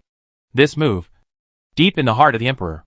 That night, Peach Forest things, box by box, 90% was secretly transported into the palace, into the emperor's private coffers, and 10% of the things let the emperor sent to the princess house. In the middle of the night, the princess house. Duwan didn't sleep, circling around the boxes of things, her eyes bright as the small sun in the sky. I haven't opened my mouth yet. I haven't asked yet. Uncle let people send the things. Really didn't ask for it. Du Qian was surprised. Duwan affirmed. Didn't ask. The eldest princess and Du Xian horse harnessed by the side of a team are both quite surprised. When it comes to the emperor's mouth, he can still share out 10% to them? Duwan checked another box by box. Paintings and calligraphy. Jewelry and jade. There were quite a lot of them. Among them, there are also several pieces of jade coral. Each piece is a rare find, enough to be used as a family heirloom. Duwan flipped through those books and paintings. Hee. These books and paintings have all been sent. Are you sure? Du extra horse harnessed by the emperor's side was very concerned about this. Chapter 490. Then is big brother still angry? Duwan said. Pei Hao and I were the first to go down to the secret room. Including the back of the secret room are both of us to find out. What is inside no one than I know best. It is uncle why did not give me a few gold bricks. Really stingy. Nonsense what? The eldest princess scolded. Duwan curled up the corner of her mouth. I still want to take a few gold bricks and put them at home as trophies. At least I found them. The eldest princess laughs.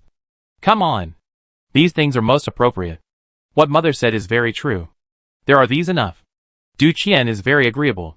Those gold and silver even if the emperor dared to send them. They wouldn't dare to take them, and would definitely send them back. At this time, Du extra horse harnessed by the side of a team spoke again. Wanwan. Pick some, and send them to the Duke of Jin's residence to Chengming. Uncle didn't send them to him. Duwan is surprised. In terms of reward, there should be a share for him. Du Xian horse harnessed by the side of the emperor's team laughs. This matter will not be publicized, and there will not be any commendation on the surface. Du Qian smiles and picks up. Father might as well say it openly. The emperor is so happy today. It's good that he can think of us. The eldest princess half covered her face with a handkerchief and smothered her laughter. Duwan now has a little sympathy for Pei Hao. Busy for a while. What benefits have not been able to get? However, according to what Du extra horse harnessed by the side of a team said, she took out 30% of the things, ready to send to Pei Hao tomorrow. The rest of the books and paintings were taken away by Du extra horse harnessed by the side of a team. Duwan and Du Qian just picked out some of their favorites. Most of them went into the public treasury. After such a toss, it was already the third night. Lying in Yuan, Duan looked out the hazy window. The things that happened during the day, she was not expected. And she expected a far cry. There is a little bit of worry in her heart. Du Qian, they believe in the emperor. And she is more or less affected by the original. For the emperor's confidence is not enough. Forget it. When it is to help the emperor for a time. Whether it is good or bad. Wait for the future will know. We can't veto the emperor just because of the original. Duan pulled the bedding over her head. Not wanting to dwell on this matter. After being quiet for a long time, Duan sat up violently again. F***ck? It seems like there is something more important. How could I forget? What is it in the end? Early the next morning, while sleeping in a daze, outside resounded a small exclamation of surprise from an underling. It's snowing? It's cold. Arrange for someone to sweep the snow from the courtyard. It was the underlings who made the commotion. Normally the master's house is inaudible. But it's not possible for Duan to be powerful and have excessive hearing. Within a certain range of sound, she can hear it at any time, and does not yet need to gaze and listen quietly.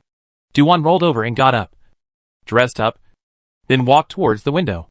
Pushing the window open, a piercing cold came crashing down on her, making her shiver. There are still small snowflakes floating in the sky, and the white snow in the eyes. Everything in the courtyard is like wrapped in silver. Ning Qin came in. Sheriff Master, you've woken up? Quickly close the window. Don't get cold. This is the first snowfall in the capital. Yes. It came so suddenly. Ning Qin brought in hot water for washing. Lucci numbly prepared towels and so on. Duan closed the window and went over to honestly brush her teeth and rinse her mouth and wash her face. Last night after coming back to lie in bed to think about things, unknowingly slept over. This morning got up late. If it was in the past this hour early cultivation over. After washing up, Ningqin and Luoke started to clean up. Duan sat down in front of the table, picked up a bowl of ginseng tea and drank it. Then it was Xuxiang and Paintings who carried the food boxes over and set them on the table one by one. It was today's breakfast.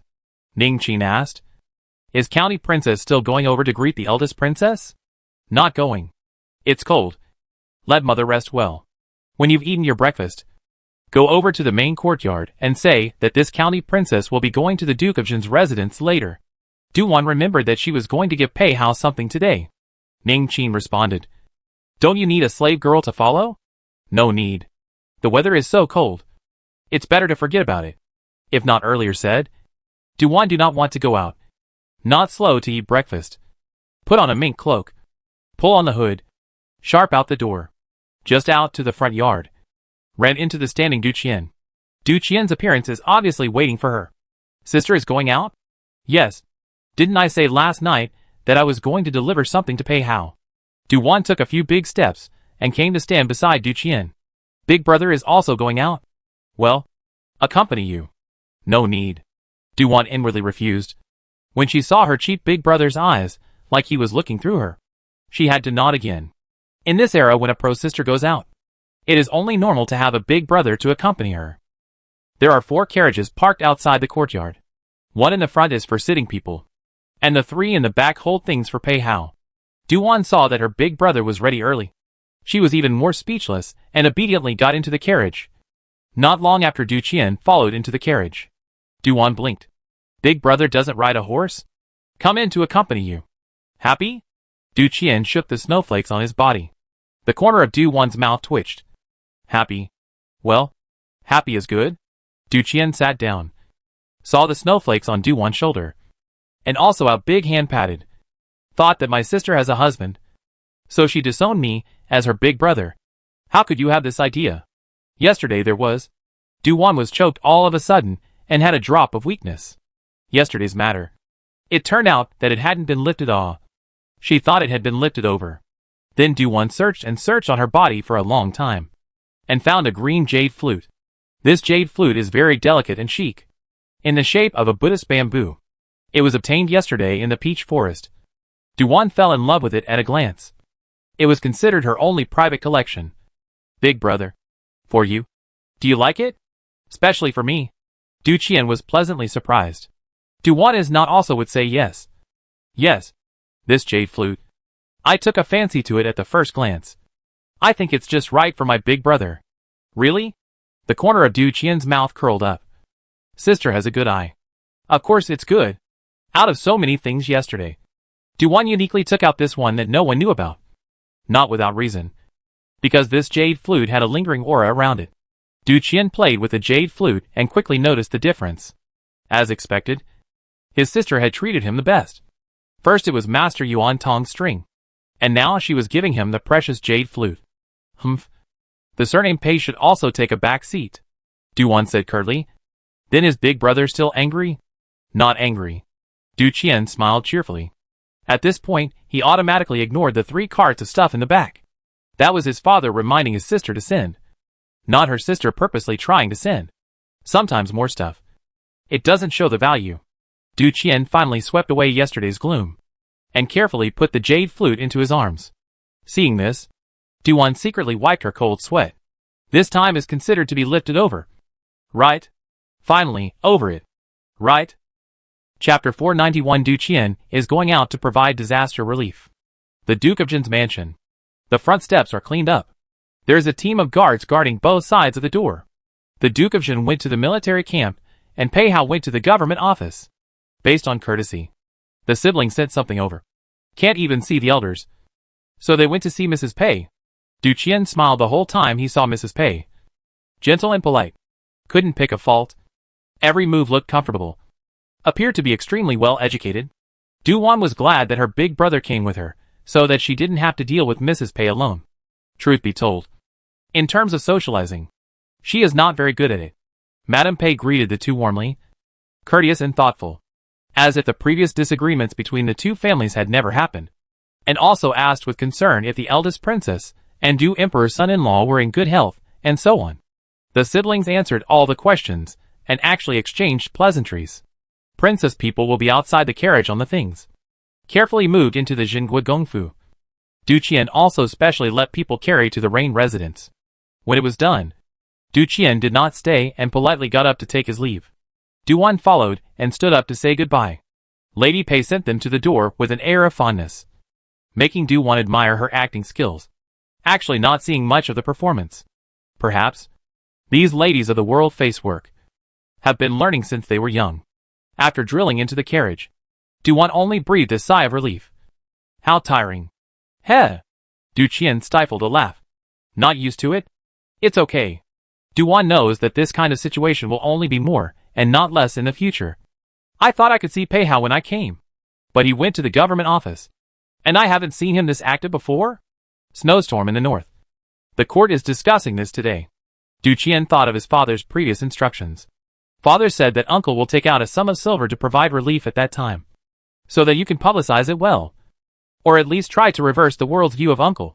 Will this work? Do your best and listen to heaven. Du Qian thought of how Du Father had said not long ago that the great Qin state might still be salvageable, as long as the emperor could remain as shrewd as he is today, and not make any mistakes. Du-Wan looked up and bumped into Du Qian's complicated gaze. This makes her unable to resist thinking more. Big brother, what are you looking at me for? I am just thinking. You are alive and kicking all day long. How come? Du Qian's unfinished words came to an abrupt end, and he couldn't help but shut up. Before the old man calculated that Qin's fortune will end, the dragon's energy will be extinguished. Not long ago, and suddenly calculated that Qin had a change. A ray of life. Du Qian, didn't he really believe it before? But after yesterday, Du-Wan blinked her big eyes and asked strangely, how what? How is it so capable? Du Qian lamented. Du-Wan smiles. Beautifully. That's who let this county princess have a big brother who loves me chant. Ha! This is soothing to hear. Du Qian was happy. Just not happy for a long time. Was called by people from the palace. Du-Wan first went back to the princess mansion. After going to see the princess, she went to tease the little kid again. Before she could leave the main courtyard, she heard another news. It was the candidate for this disaster relief. It was actually Du Qian. What? Du-Wan's small face tensed. Mother! The news is right. The eldest princess lightly knit up her brows. There will be no mistake. How did uncle suddenly come to this decision? This news was too sudden. Without any warning. Going to the north in the middle of winter to provide disaster relief was clearly a hard job. The eldest princess said, "Wait for them to come back and ask again. Duan thinks that this kind of thing. How can not turn cheap big brother? The dynasty can do a lot of people. Besides, the matter of disaster relief is not a day or two. There is a month or so is the New Year's Eve. This time Du Qian went to the disaster relief. It is likely that he will not be able to stay in the capital for the new year." The matter near evening. Did not see father and son back. Duan did receive a letter of thanks from Pei Hao. And a food box. He knew that the siblings sent something to the state house in the morning. And specially wrote to thank her. In addition to the food box containing her favorite snacks. The letter also wrote something about what happened in the courtroom today. Over the issue of disaster relief. The great hall was in an uproar. One pushed the other. None of them quite wanting to go. To know this period of time. Many disasters. Everyone was tossed lightly. There is the emperor in their heads hanging a knife. Line error may lose their lives. In the end, it was the Minister of War, Lord Ma, who recommended the king of Rui County. Although Du Qian did not enter the officialdom, but was appointed as a county king, and will not be without some obligation, as long as the court needs to be ready to shoulder the battlefield. Surprisingly, the emperor agreed.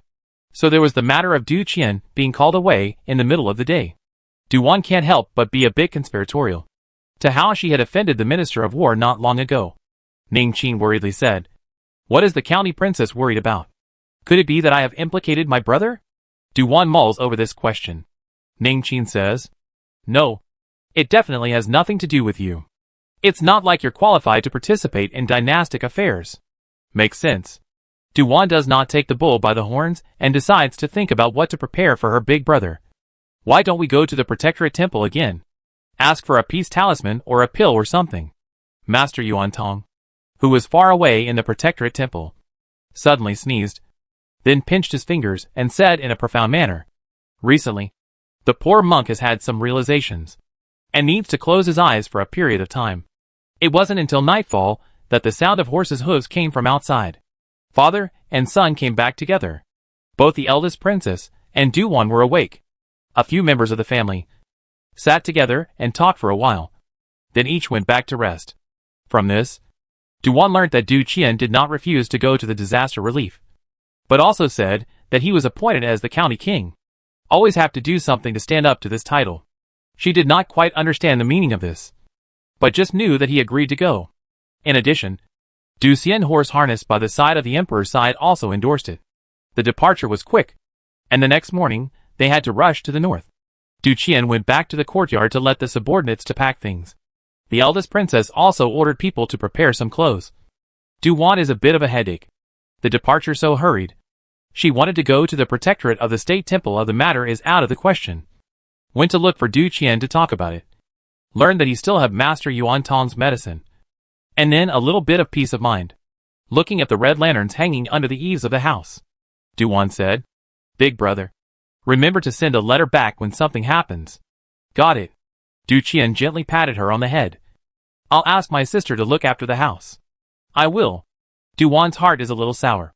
The thought of parting is not too sad. People are so strange.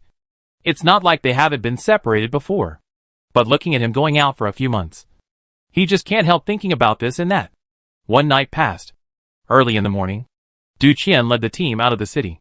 The imperial court this time gathered money, grain and other supplies surprisingly fast. Some well-informed people learned that the emperor took out millions of silver from the private treasury to provide relief. Do not even have to go through the treasury. Do not need to approve the. Not to mention a host of officials to tug of war to waste time. Duan then went to the newspaper room and changed the headline of the entertainment newspaper of the next day.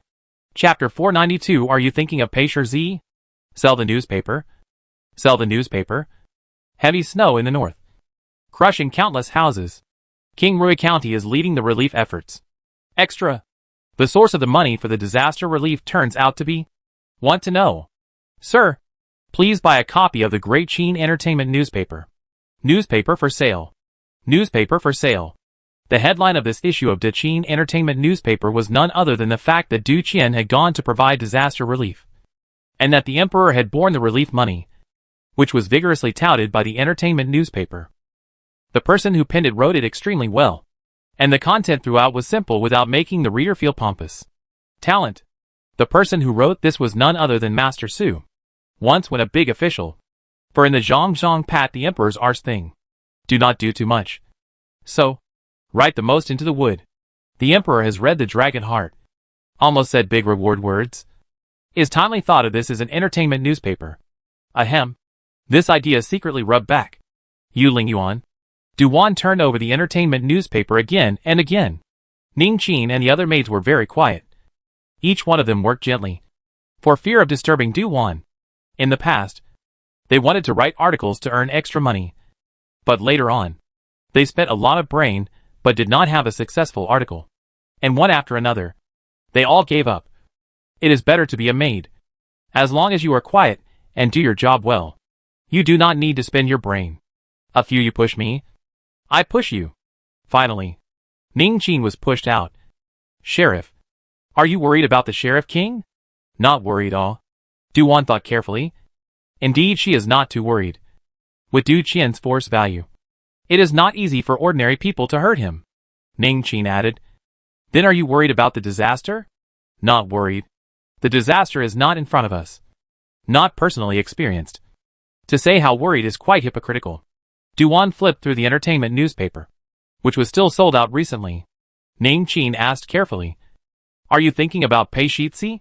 Duan froze. No. Oh. What are you thinking about him for? Ning Qin was choked. Lucci couldn't help but ask.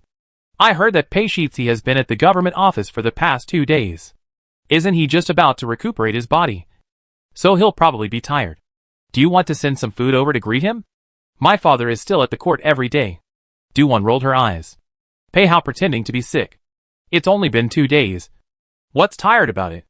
Loki, I wanted to say that the point is tired. Didn't you find an opportunity to meet him? Ning Qin touched Luo Ke. The two looked at each other and decided not to talk about Pei Shitzi. The sheriff's daughter was dazed just now.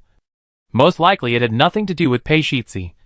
They inexplicably sympathized with Pei Shitzi a little bit.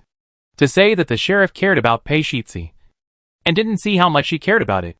But to say she doesn't care? No. Shitzi really have something. The county princess will again run faster than anyone else. Nowadays the capital gossip. Most of them are talking about the northern snowstorms. And the emperor took out the private coffers earthquake and so on. Which makes the emperor's reputation to save a lot. The other thing that the people are talking about is the princess wedding on the 6th of December. This is not really a few days away. The eldest princess has prepared early. Even Duan's clothes and jewelry are ready. As a pro-aunt. Or to Qin Yu prepared a thick gift. Duan this cousin. But also personally to Qin Yu add makeup. The things to add makeup. Is also the eldest princess to prepare. Afraid of their own this daughter to fool around. It's not that the eldest princess wants to worry. Before she taught her things, she disappeared back to forget. And this more than a year's time. The daughter more focus on martial arts. Take care of the back of the house things. Has not really learned. Wan. Have time to learn with my mother. Learn what? When you get married? The county lord's mansion will need you to take care of it. Do you understand all this? Isn't there a housekeeper? You always need to familiarize yourself with it. You can't rely on outsiders all the time. Alright. She understood and familiarized herself with the process. Duan knew that before a woman got married, she had to learn to be in charge of mundane affairs. To put it in a more colloquial way, men charge outside, and women are good logistics at home. The eldest princess handed her a rectangular sandalwood box. Before the wedding? Send it to the palace. Do you have to deliver it personally? Duan asked. The eldest princess nods. Sending it in person shows more sincerity. Duan sighed in resignation. Alright. I'll send it over tomorrow. Success? The eldest princess lowered her head and got busy again. Duan watched her organize those treasures and couldn't help but open the box in her hand. It's a set of emerald and pearl head masks. At first glance it's very expensive. Mother, how come I haven't seen this head mask before? It's what Mother got before she left the palace. Suitable for a teenage girl. She's getting married. Not young anymore. How about a less expensive set? Heh. The cheapest here at Mother's is this, is it? Very well. Pretend I didn't say that. Duan thought back to her own private treasury. The jeweler was equally quite a lot. It was just a pity that she couldn't use it to exchange for silver. She is more short of silver now. Not short of all kinds of expensive jewelry. Since she had promised, there was no reason to go against the grain. 2 days before Qin Yuyu's wedding, there were quite a few people who went to add to her makeup. It is reasonable to say that she was recruited as a son-in-law, and the custom of adding makeup is usually reserved for married girls. However, everyone selectively forgot about it. One person added makeup, and the others followed, taking the head and face back to the Jade Spirit Garden. Du-Wan had not yet put it down when she heard the voice of Drop Chest come through. "Sheriff Master, Miss Qinjiu has come to pay a visit. Please." Du-Wan rushed outside and answered. Not long after, someone came in. Qinjiu made a rare visit. She had been embroidering the wedding dress since the engagement. "County Lord, the princess is getting married. I'm going to add my makeup tomorrow. Do you want to join me?" "Good. I also plan to go over tomorrow." "What are you sending?" "A set of head and face, prepared by my mother." The two chatted warmly. Du-Wan even opened the jeweler a box to show Qinjiu. When Qinjiu saw the set of head and face, she depressedly said, "I don't have this kind of good stuff. What should I do? I only gave a pair of emerald bracelets.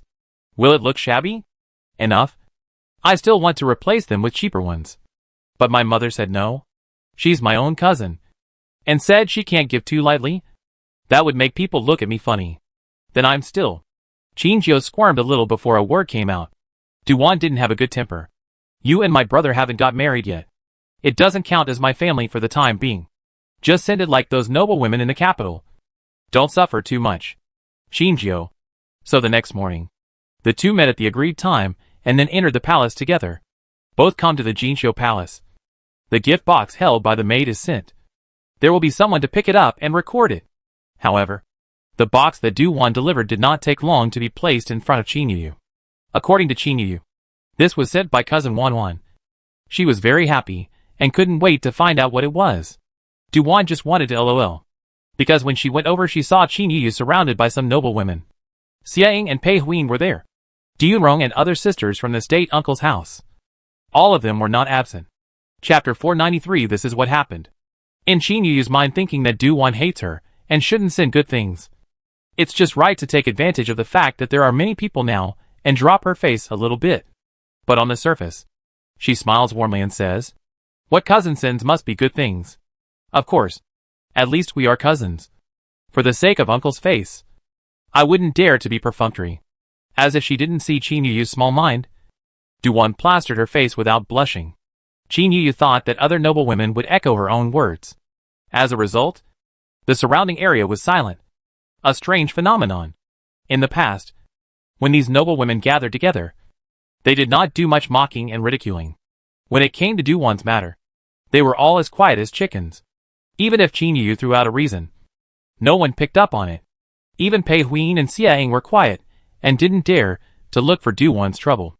Today's time is different from the past. Nowadays, who in the capital doesn't know that Princess Jiaoyang is favored by the emperor? There are some noble women who even sneak a look at the golden whip around Du-Wan's waist. Du-Wan smiled as she watched Qin Yuyu open the gift box stiffly. The set of emerald pearl head and face placed on it was worth a lot at a glance. Qin Yuyu was first stunned for a moment. Only she had good face work and quickly replaced it with a smiling face. This palace likes it very much. "Thank you, cousin." "You're welcome. It's good that you like it," Du-Wan politely returned, unable to pick a fault. With her here, everyone was even a lot more restrained in their speech. Du-Yunrong glanced at Du-Wan from time to time. Du-Wan once met her gaze and grinned, revealing her neat little white teeth, scaring Du-Yunrong so much that her heart flinched, and she quickly averted her eyes, pretending to look at something beside her. "Goon!" Du-Wan got up and said, "Cousin, I still have things to do, so I'll leave first." "That do you want to stay in the palace tonight?" Qin Yuyu said hesitantly. Du-Wan raised her eyebrows. "What is it?" Qinjiu pulled her sleeve, and Du-Wan twisted her head to look at her. Qinjiu reminded in a low voice. The princess should want the county princess to accompany her for the night. According to the custom in the capital, the night before a married woman needs a few little sisters to accompany her. The corner of Du-Wan's mouth twitched. This is a rare thing. And you want her to accompany the knight? Impossible to. Du-Wan looks towards Du-Yunrong. Clan sister Yunrong. You're staying in the palace tonight? Well, a few of us will stay in the palace tonight, Du-Yunrong said stiffly. If it wasn't for the Empress giving the word, she wouldn't want to stay at all. This pair of mother and daughter seemed to have forgotten about setting her up in the first place, which was quite ironic when she thought about it. However, she had to bow to reality again, because all along her honor and glory had been given by the Empress, including the state uncle's house. Du-Wan had yet to decide. Just then, she heard a palace maid come in hurriedly, and came to Qin Yuyu's ear to report in a low voice. Qin Yuyu's face went white, and her pupils tightened. The noblewomen who knew a little bit about observing words and colors could all see the problem. Du-Wan was considered the only outsider who heard the palace maid speak. And again, she was surprised. Something has happened again. Qin Yuyu stood up in a panic. Gentlemen, this palace has to go out first. After saying that, she took 4 palace maids and left. Qin Jiu was surprised. Is this something that happened? It's really Du-Wan is in a complicated mood. She doesn't know whether she should sympathize or not. Let's go. Go out and have a look. Qin Jiu's heart is anxious, feeling that it won't be a good thing. So she follows Du-Wan out of the Jinqiu Palace. On the way, she will also encounter some palace people traveling in a hurry. Sheriff, what do you think is happening? Not a good thing. Du-Wan casually responded. This is known by looking at Qin Yuyu's face. Qin Jiu was not in a good mood. I also guess that it is not a good thing. But what could it be that I'm asking about? This isn't hard to guess. 9 times out of 10 it's related to the princess. Du-Wan knows what it is. But it's not good to say it openly. Go out of the palace. Return to the house early. Qin Jiu opened his mouth to ask. Just now, the princess also asked you to stay in the palace. But in the end, this sentence was not asked out. Du-Wan took Qin Jiu directly out of the palace gate, got into the carriage, and sent Qin Jiu back to her home before returning to her home. She did not go back to Jade's spirit garden, but went to see the eldest princess. When she stepped in, she happened to see the eldest princess teasing the little brat. The white and tender little baby was chubby and soft. The eldest princess was surprised to see her daughter come back so early. Why did you come back so early? Did not stay in the palace? Something happened. Mother didn't hear about it. Du-Wan squatted in front of the little brat's cradle and stretched out a finger to hook his little hand. Tomorrow's big wedding can't be organized, the eldest princess asked. What exactly happened this time? Tang Shixing is dying. Du-Wan just heard the time. The heart is very shocked. Is riding a horse accident. From the horse fell down. And he is very unlucky. Fell down more than. And was accompanied by the escorts, horses trampled. Sent to the medical center. It is said that it is not good. Only from the Jinqiu Palace all the way. Out of the palace gates. Du-Wan knew the situation. From the Jinqiu Palace, knowing that the future Tang extra horse harnessed by the side of the emperor's side had an accident. Qin Yuyu hurriedly rushed there. And then Du-Wan gazed all the way to hear what happened in the imperial study room, thus learning some details. The eldest princess was shocked and immediately frowned. Then later on, Mother will have to make a trip to the palace. What are you going into the palace for? Du-Wan asked suspiciously. The eldest princess knew that her daughter was still ignorant about the human condition. When something like this happens, it's always necessary to show some concern. Then, I'll go with you. Du-Wan was not too worried about her. The princess wanted to say no, but when she encountered her daughter's firm eyes, she stopped talking. Okay, Sister Wen will stay and take care of your brother. Mother and daughter changed their clothes and went out again. Du-Wan this time is as a bodyguard, accompanied by her mother traveling. The eldest princess first went to see the empress. When she went over, she also saw Qin Yuyu crying in the empress's bedchamber. The empress has been comforting her. Then it was the eldest princess who, as an elder, similarly voiced out a few words of comfort. This time Du-Wan was quiet and didn't say anything. Tang Shixing is an important male match. The path in this life is different. But instead, he is out even faster? The eldest princess sat for a while and went to meet the emperor again. The emperor was having a fit of rage in front of the temple, having people investigate the matter. As soon as he heard the eldest princess come over, he dismissed those courtiers. Imperial sister is here? I heard about that matter. You need to focus on your health. Don't think too much. The eldest princess had just heard the emperor lose his temper, which was not good for the body. Du-Wan was an invisible little girl, obediently standing behind the eldest princess. The emperor actually didn't notice her for a moment, and thought she was a little maid accompanying him. Only after he and the eldest princess exchanged a few pleasantries Did he notice something different? Wan. Ai. It's me, Mile. Uncle. Du-Wan pokes out a small head from behind the eldest princess. The emperor is suddenly a little amused. Why didn't you make a sound when you came? Chapter 494. The wedding can't go on. This is not outside to hear you lose your temper. The mood is not good. Of course I have to hide. Fools will only venture out at this time. Du-Wan said in a serious manner. The eldest princess raised her head and poked her in the head. What's all this nonsense? Mother. I didn't mean to scold you. Du-Wan was aggrieved and hung her head without saying anything. Tang Jixing accident. The emperor angry is normal. But the emperor's anger is not because of how deep his feelings for Tang Jixing are. A selected extra horse harnessed by the side of a team. It would be a lie to say that there is much affection. He is the first to suspect that this matter is someone behind the scenes, provoking the imperial power. The eldest princess and the emperor were talking. Du-Wan rarely stood peacefully on the sidelines and listened. When she heard that the emperor had already sent people to investigate, the eldest princess only sighed slightly. Find out so what? People are ultimately in trouble. What they are worried about is Qin Yu's marriage. Tomorrow will be the wedding. But today something happened. Qin Yu, this reputation cannot be good. Or maybe to get a husband's reputation. After staying for a while longer, the eldest princess took Du-Wan out of the palace. On the way home, the eldest princess sighed softly. Your cousin, this reputation is mother fretting for her? Du-Wan asked. The eldest princess said. Actually, she's a girl. It's quite not easy. It is not easy.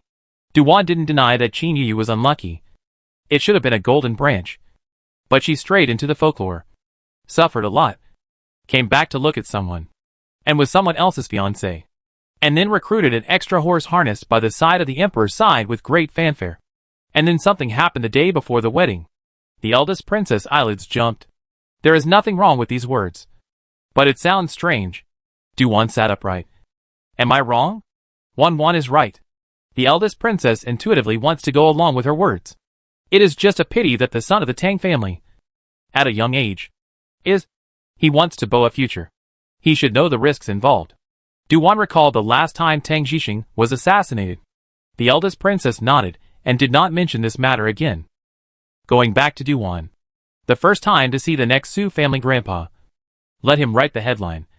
Exactly Tang Jixing accident news. Although this is not the nature of entertainment, but can be written as news. The Qin Entertainment newspaper, the first 2 issues, also added a news flash section. The content to be true. The word count is not necessarily a lot. Master Su hesitated. Sheriff, would it not be good to report this? This will be all over the capital tomorrow. Du-Wan is to report it. It's not like she's going to make an article out of this. When it's written, you send someone to send it to the newspaper room. Master Su thought about it, and wrote what Du-Wan said. When it comes to matters in the dynasty, Du-Wan usually lets him and second Master Su write. As long as it involves the back room or women's gossip, she will let Mother Su take the lead. At dinner time, Du-Wan slipped to the main courtyard to eat. Du extra horse harnessed by the side of the emperor's team came back. And when he saw his daughter with bright eyes looking at her, he knew what she wanted to say. The matter of Tang Jixing is being investigated. It is not appropriate for my father to say more. You do not say I also know some. Know what? I know that it was his horse that suddenly went crazy. He fell down. The horse that followed behind him stepped on him again. And the person was lost. Du-Wan briefly described the process she heard. Du extra horse harnessed by the emperor's side helplessly said. The person still has breath. Isn't it said to be dead? But it's almost the same. Quite a few imperial physicians have all seen it, and shook their heads. Du extra horse harnessed by the side of a team went to see Tang Jixing's injuries today. Even if he survived by chance, I'm afraid that his whole life will not be better. The reason is that both his feet are broken. However, the Tang family's old man sent someone to the Protectorate Temple. Du-Wan is surprised. The Tang family is not from the capital, and still knows about the Protectorate Temple? Du harnessed by the emperor's side nodded. Apparently the Tang family is somewhat of an originator. The general public did not know that Master Yuan Tong's medicine was very good. At most, they knew about the tranquilizing incense. Then Du extra horse harnessed by the side of a team added. The medicines of the Protectorate Temple are not easy to exchange. Du-Wan laughed and didn't pick up on it. People outside always said that it was difficult to exchange. Just that when it came to her, She really couldn't appreciate how difficult it was. Du extra horse harnessed by the emperor's side saw his daughter's little expression, and knew what she was thinking, and couldn't help but laugh for a while. All right. Don't talk nonsense about this, or else the Tang family will be in trouble if they find you. Apart from the family, no one can know. Du Wan did not think that her family would talk nonsense outside. Du Xiongma thought about it as well. The father and daughter then chatted about Du Qian's trip to the disaster relief. At first, they were not too worried. But today, when Tang Jixing had an accident, the two couldn't help but be a little worried again. This accident is really defensible, Du Wan asked in a low voice. Father, is Big Brother following people around? In addition to the personal guards, the clan has also arranged people. Du extra horse harnessed by the side of a team replied in a low voice. Du Wan heard this, and was slightly relieved. There was nothing she could do if she did not feel at ease. The person had already left the capital for a few days. The issue of Tang Jixing's accident spread very quickly. The people did not spread, but in a circle of powerful nobles, the news spread fast. Some people feel sorry for Tang Jixing. A good young man. Looked to be on the rise. A sudden accident fell. Some people are gloating. There are some people are pleasantly surprised. Feel that they still have a chance and so on. It is really all sorts of things. That night, Du Wan sensed a movement outside the window. Duck duck. Someone gently knocked on the window. Du Wan asked. Who is it? Wan. It's me. The voice was Pei Hao's. Du Wan hurriedly rolled over and sat up. Put on her shoes. Then picked up the cloak that was resting on the screen. Nimbly put it on as soon as she could. Came to the window. And opened the window. In the middle of the night. The weather is so cold, what are you doing here? What else can I do? Night meeting with a beautiful woman only. Pei Hao's peach blossom eyes brimmed with brilliance. Lightly fluttered over the window into the house. Turned around and familiarly closed the window. He wanted to hug on her, but stopped halfway through the action. I almost forgot. I just came in from outside. My body is heavy with cold air. It's good that you know. Du Wan arrogantly raised her chin and turned to walk back. Pei Hao smiled and followed, walking himself to the small tea table. There was a small charcoal stove on the tea table, and a teapot on the stove, warming hot boiled water. Usually it is reserved for Du Wan. In this winter, if she gets up at night, she can always drink hot water if she is thirsty. Pei Hao picked up the teapot, took a clean tea bowl, and poured himself a bowl of water to drink. Du Wan walked over, took out a few ginger slices from a small box, and threw them into the pot. Then added some charcoal to make the fire burn brighter. Pei Hao saw this, and his heart was slightly sweet. The little girl must have been afraid that he would be cold, so she cooked ginger tea for him to drive away the cold. Du Wan waited for him to finish the water in the cup, and poured him another tea bowl of ginger tea. Now can you tell me what you came to do? You don't want to see me? Why do you ask? Why else do you keep asking me what I'm doing here? It can't be nothing to find out in the middle of the night. Chapter 495. Having a bargain or taking advantage of it. Du Wan was glad she didn't say the words out loud. Otherwise this face would have been lost. And it also just gave him a reason to take advantage of her. However, the little girl is still too simple. The cheapness that should be taken advantage of. Shitsi Master is still going to take advantage of. Waiting for the body of the cold air. Almost dispersed. He will not trace to sit to the side of the little girl. And not trace to put people into the arms. And then while she did not return to the time. An inch into the foot. It was only when she felt her little mouth go numb that she violently pushed the person away. Afraid that he would not let go of her. The little girl slipped to the bed. Lifted the bedding and wrapped herself up. Like a silkworm chrysalis. And rolled inside in a circle. Pei Hao almost laughed out loud. But held it back in time. Wan. Do you want to hear about Tang Jixing? You know the inside story? Du Wan quietly dug out half of her head from the quilt. I asked my father. He doesn't even know. Cheap father pushed that the case is under investigation is not good to say. She has been with him for so long. What else is not clear? Most likely even he is not clear about the inside story. Du Wan looks curiously at Pei Hao. Tell me about it. Sure enough, the power of gossip is infinite. Just now there is a dead knot out of the frame. Once he heard that there is gossip. No need for him to bother her to venture out on her own. The beginning of the investigation. Did not find out the problem. Thought it was an accident. Later someone found that the horse blood was not right. The person who made this discovery was none other than Pei Hao himself. However, he did not take credit for it. This time he was able to find out purely by accident. The case was not under his responsibility. It was he who saw the dead horse at the yamen and found that the blood was different, and reminded him that the official in charge of the case examined the dead horse again. And on top of the horse's tail, he found out a poisonous needle as thin as a cow's hair.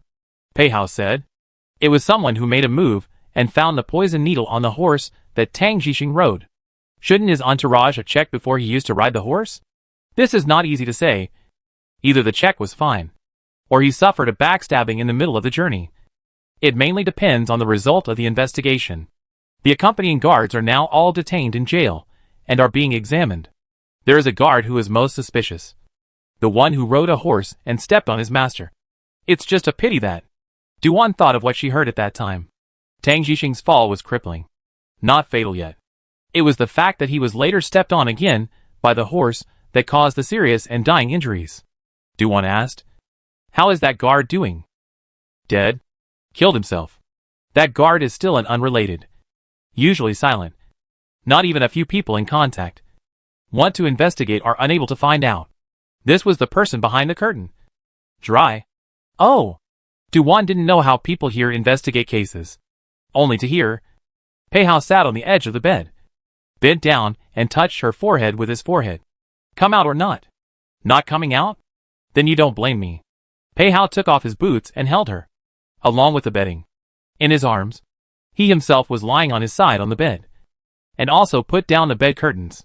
This way, inside the bed formed a small space, isolated from the outside. When bumped into Peihao's smile very swinging peach blossom eyes, Duan finally realized his own situation, but also know that he made a mistake. What place is not good to hide?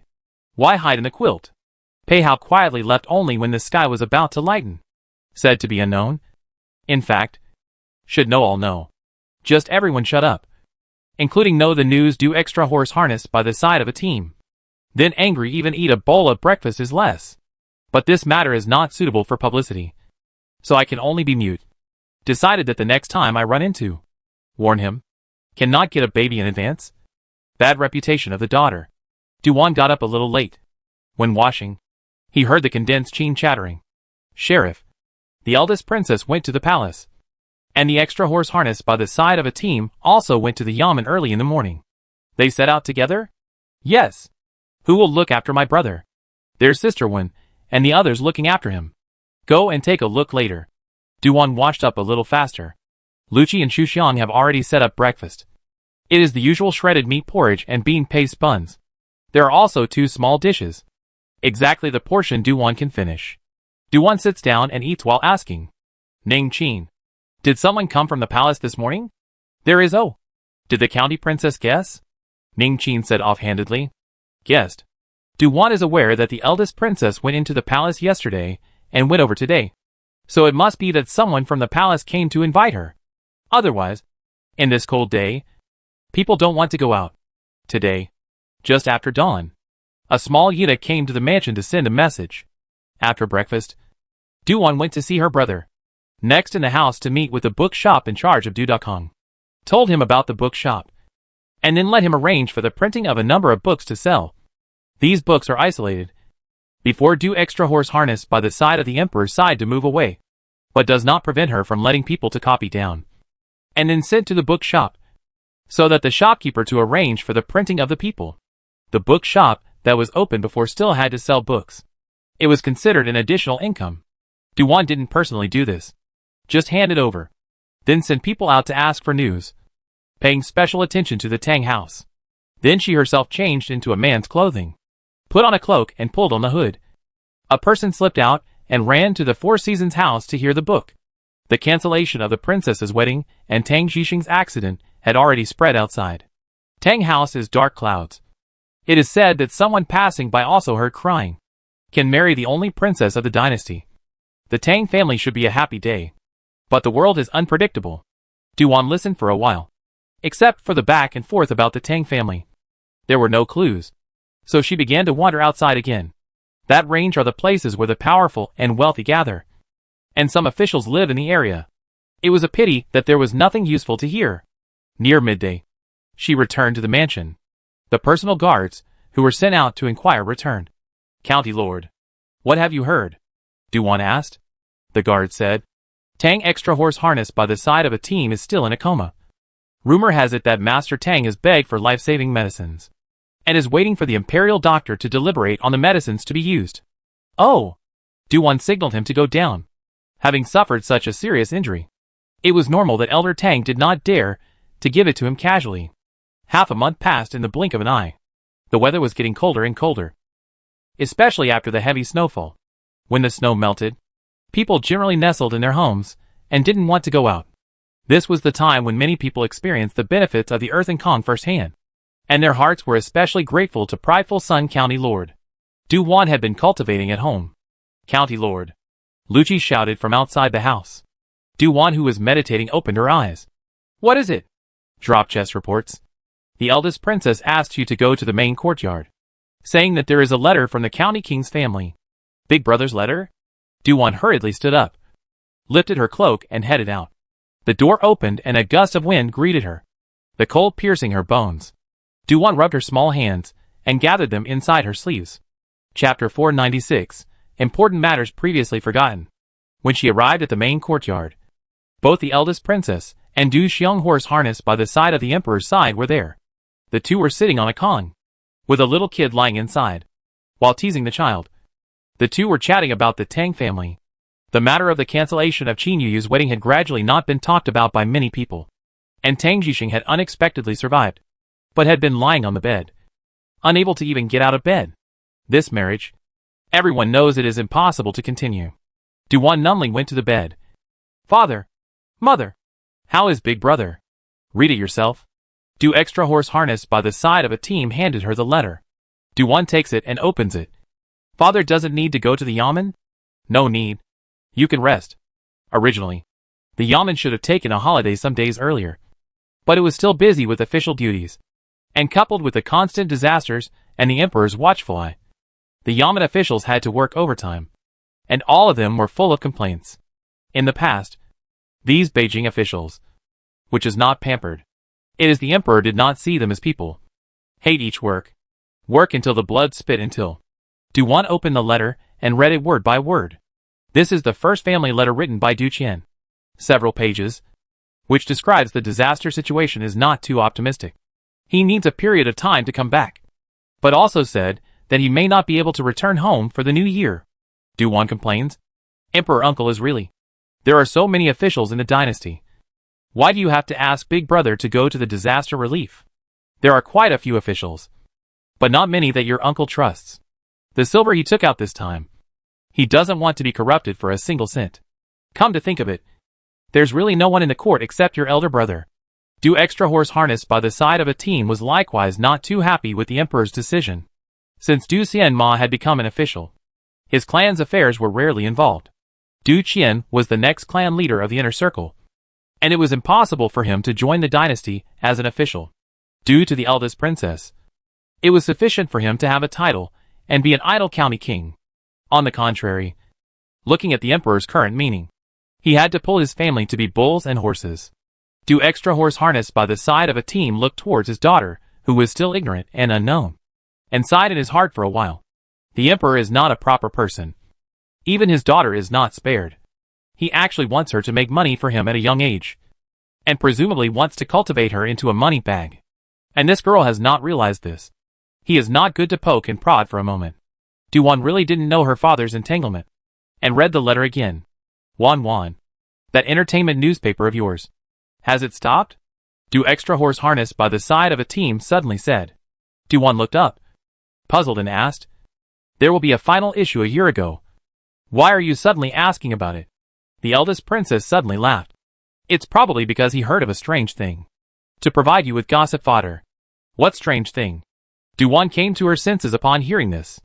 Du Xianzheng pondered for a moment and said, There is a place outside the city today where a large number of snakes appeared on the road. Isn't it very strange in this winter? Indeed perverse. Snakes usually hibernate. Duwan looked at Du extra horse harnessed by the side of a team, and he did not look like he was just talking about gossip. Du extra horse harnessed by the side of a team added, Not only that, I have also heard that the dogs kept in the homes of some of my colleagues have been very cranky since last night. And so have the ones in our mansion. This, Du-won's heart snapped. Yeah. Not a good thing. Fuck. She had been thinking about it before. As if she had forgotten something important. Yes. Something very important. Earthquake. That day in the peach forest on the outskirts. She clearly wanted to come over. But then she somehow forgot. Du-won slapped her forehead. Father.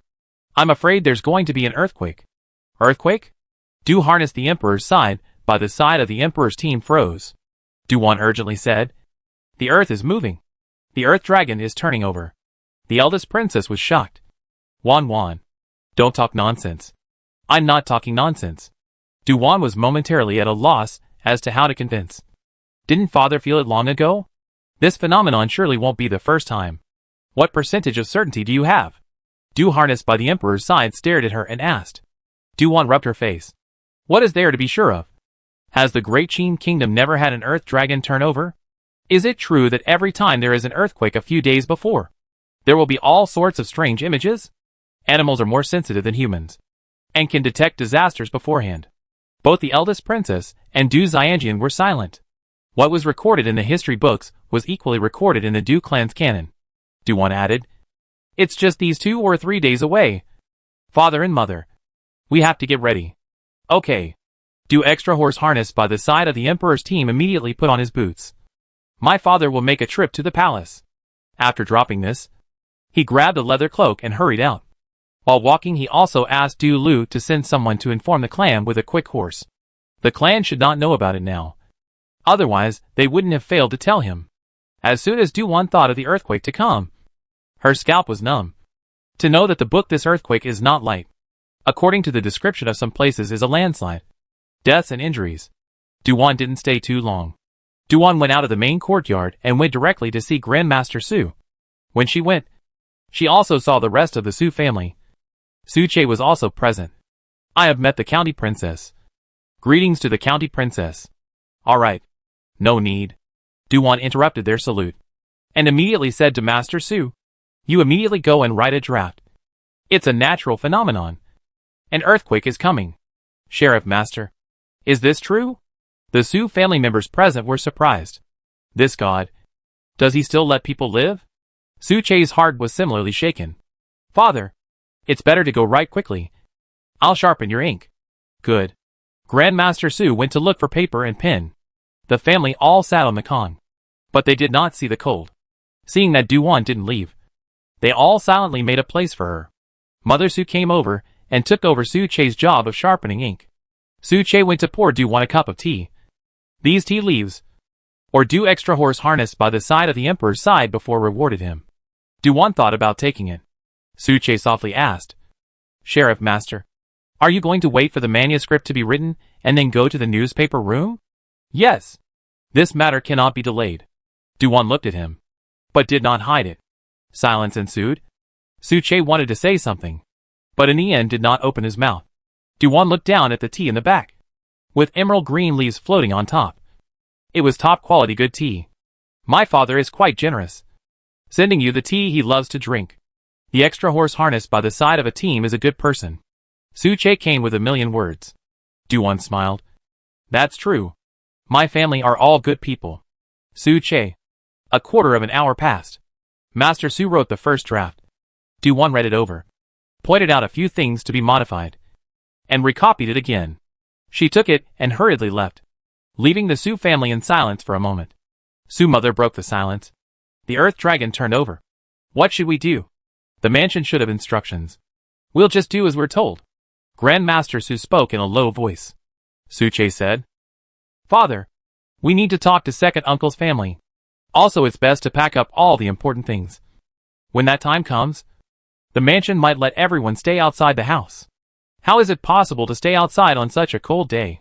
But it's better to be cold than to be lifeless. Chapter 497 Entertainment Newspaper goes on sale early. Du-won took the manuscript and was going to make a direct trip to the newspaper room. Instead, midway, she turned around and went back to Yuan to personally write an earthquake precautionary measure. Earthquake is a very terrible natural disaster. Stopping it is impossible to do. Can only try to do some preventive measures. Try to avoid casualties. For example, the indoor bookshelves and so on fixed on the wall, while placed in the high place of the best items put away. In order to prevent earthquakes fall down smash people, there is also in the main door. The corridor and other passages do not pile up debris. In order to avoid earthquakes when the escape road is blocked. The end also reminds everyone. It is best to prepare a bag in advance. Put some dry food and hemostatic powder, etc. But also pay attention to the disaster. Do not drink raw water. The entrance of the water must be boiled. To kill the eggs in the water, etc. To prevent disease.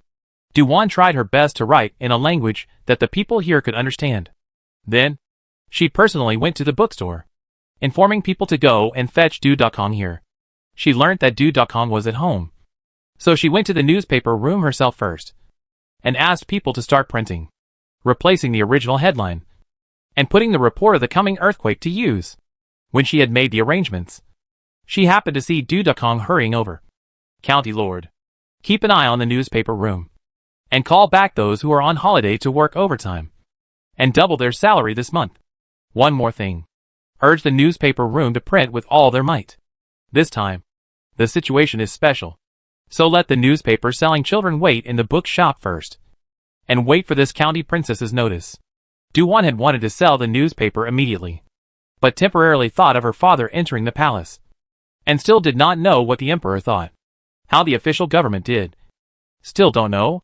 When Duwan returned to the house, she wrote another letter, and had it sent to Zhuangtsong by fast horse, and then went to rush to the eldest princess. Mother, how many days will it take to notify Big Brother about the earthquake at the earliest? Fast horse is afraid to be 3 or 5 days. The eldest princess thought of the winter road is not good. Duwan said. Then I want to notify Big Brother. Is it okay? Your father has already made arrangements before entering the palace. That's good. Next Duwan stayed behind to keep the eldest princess company, and even held her younger brother and wiggled him around, making the little kid giggle. Du extra horse harness by the side of a team came back earlier than expected. At that time, Duwan and her younger brother were playing on the bed. Father, back? Duwan was surprised. Du extra horse harness by the side of a team said, I came back to tell you. According to the emperor's intention, it was the intention to let the entertainment newspaper spread the news of the earthquake. Further, the official government would send people to each place to notify and pass the news on. This was meant to be a two-pronged approach. Duwan said, I've already made the arrangements. It's just that, father, the official government doesn't have any measures? What measures?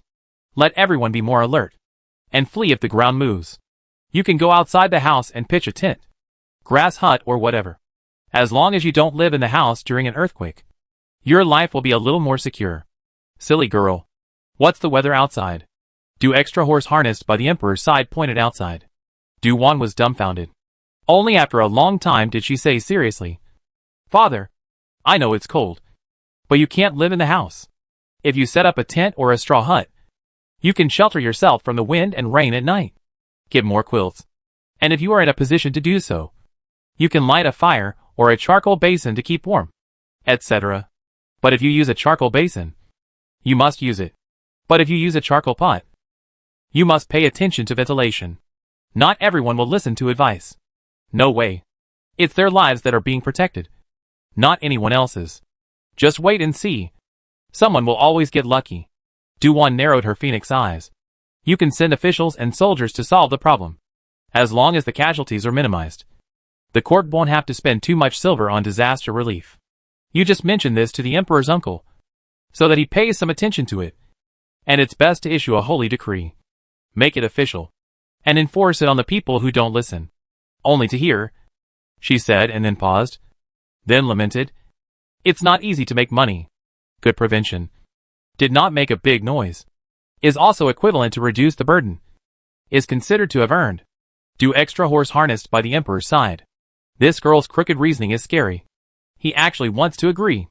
Alright. Wait to go into the palace and talk to the emperor. Throw it to him to solve. Anyway, the final decision maker is the emperor. After Duwan said this, she didn't pay any more attention to the official side. At least she herself here are busy preventing earthquakes. The whole Jade Spirit Garden is busy.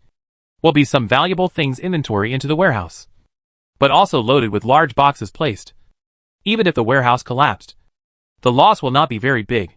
When the time was almost up, Du-won went out of the house, went to a bookshop. Thus, the capital suddenly came out of the blue. Normally the Great Chin Entertainment newspaper is issued on the 1st, 11th and 21st of the month. And those little children selling the newspaper are all hawking on the streets early in the morning. Today is different. Towards dusk, the small children selling newspapers actually appeared at the end of the street. Selling newspapers? Selling newspapers?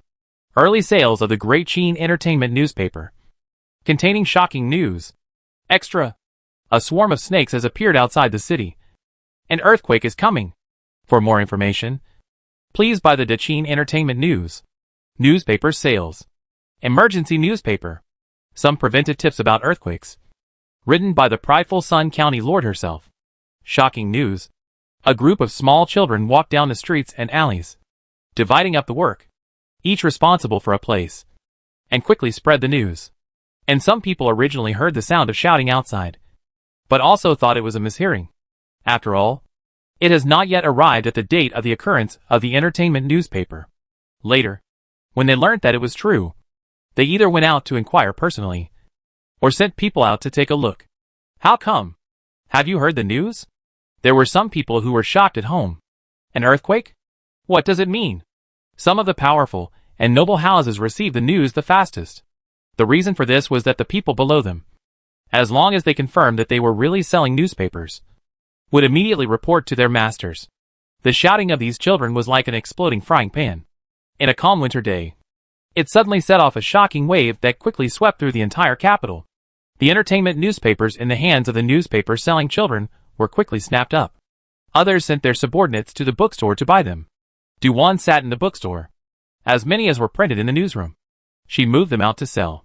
In addition, a copy of the headlines of the earthquake and the precautionary measures were copied and pasted to the wall in front of the bookshop, so that some people who could not afford to buy the entertainment newspaper could take a look.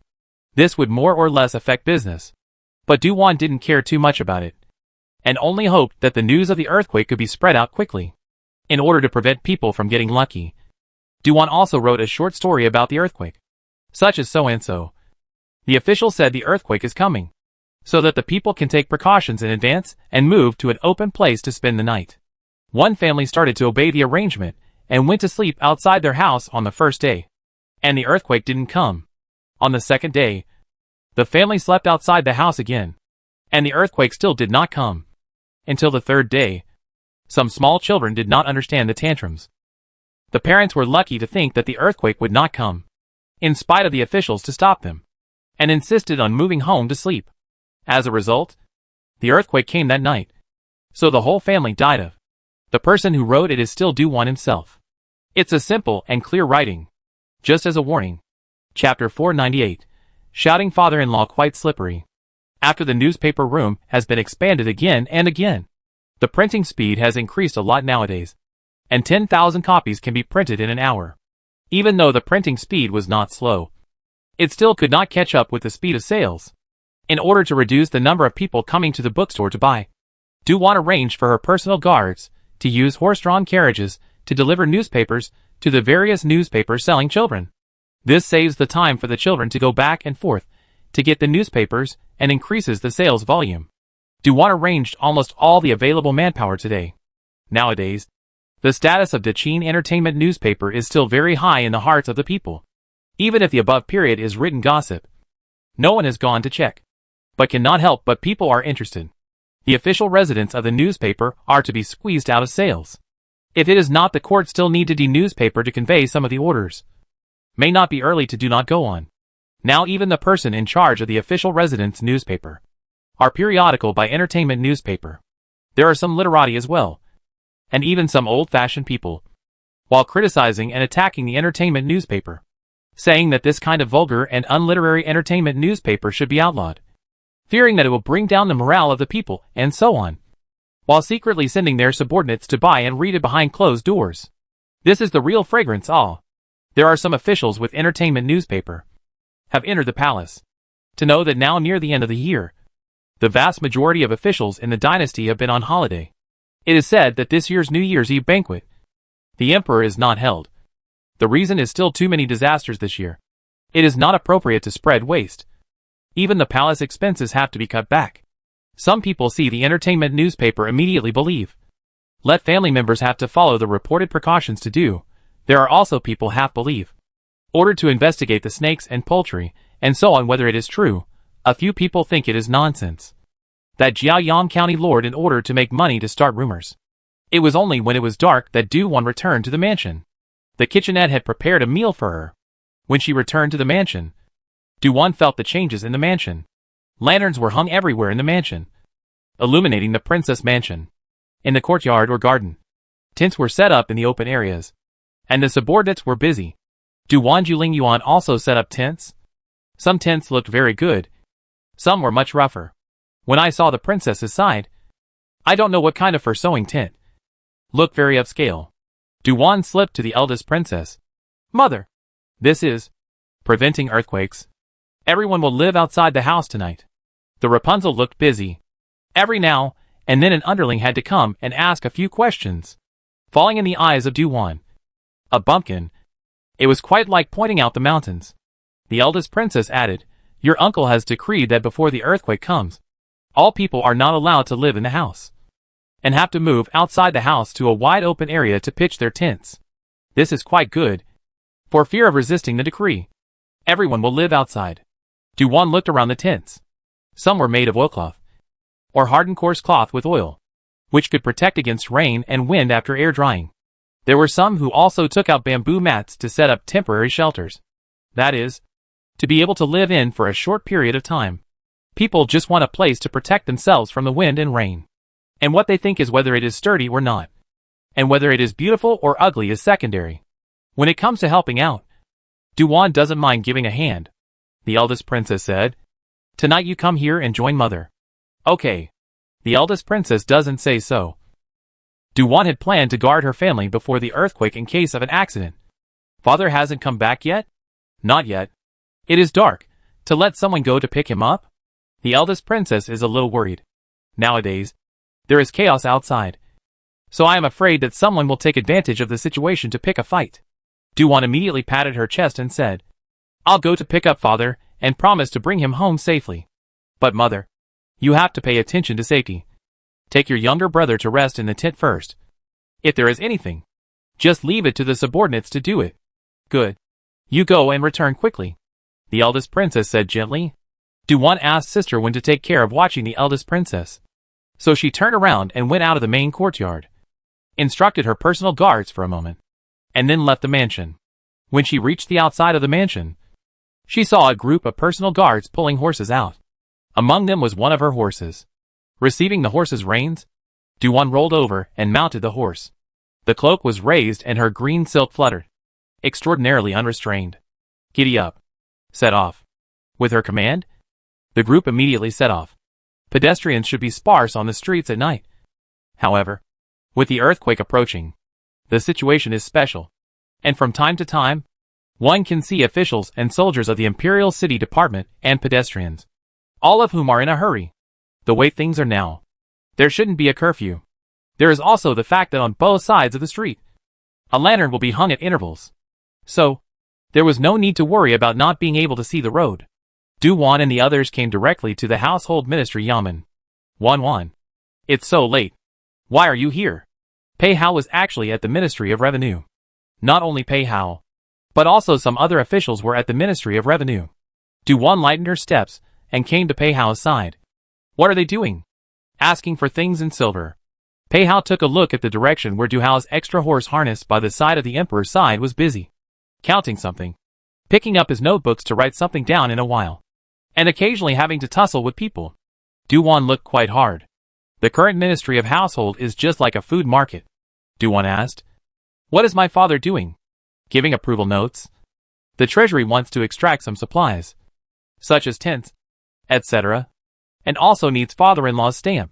Pei Hao's meaning is very clear. The Ministry of Households is the one that manages the country's money bag. What other departments want? They usually reach out to the Ministry of Households.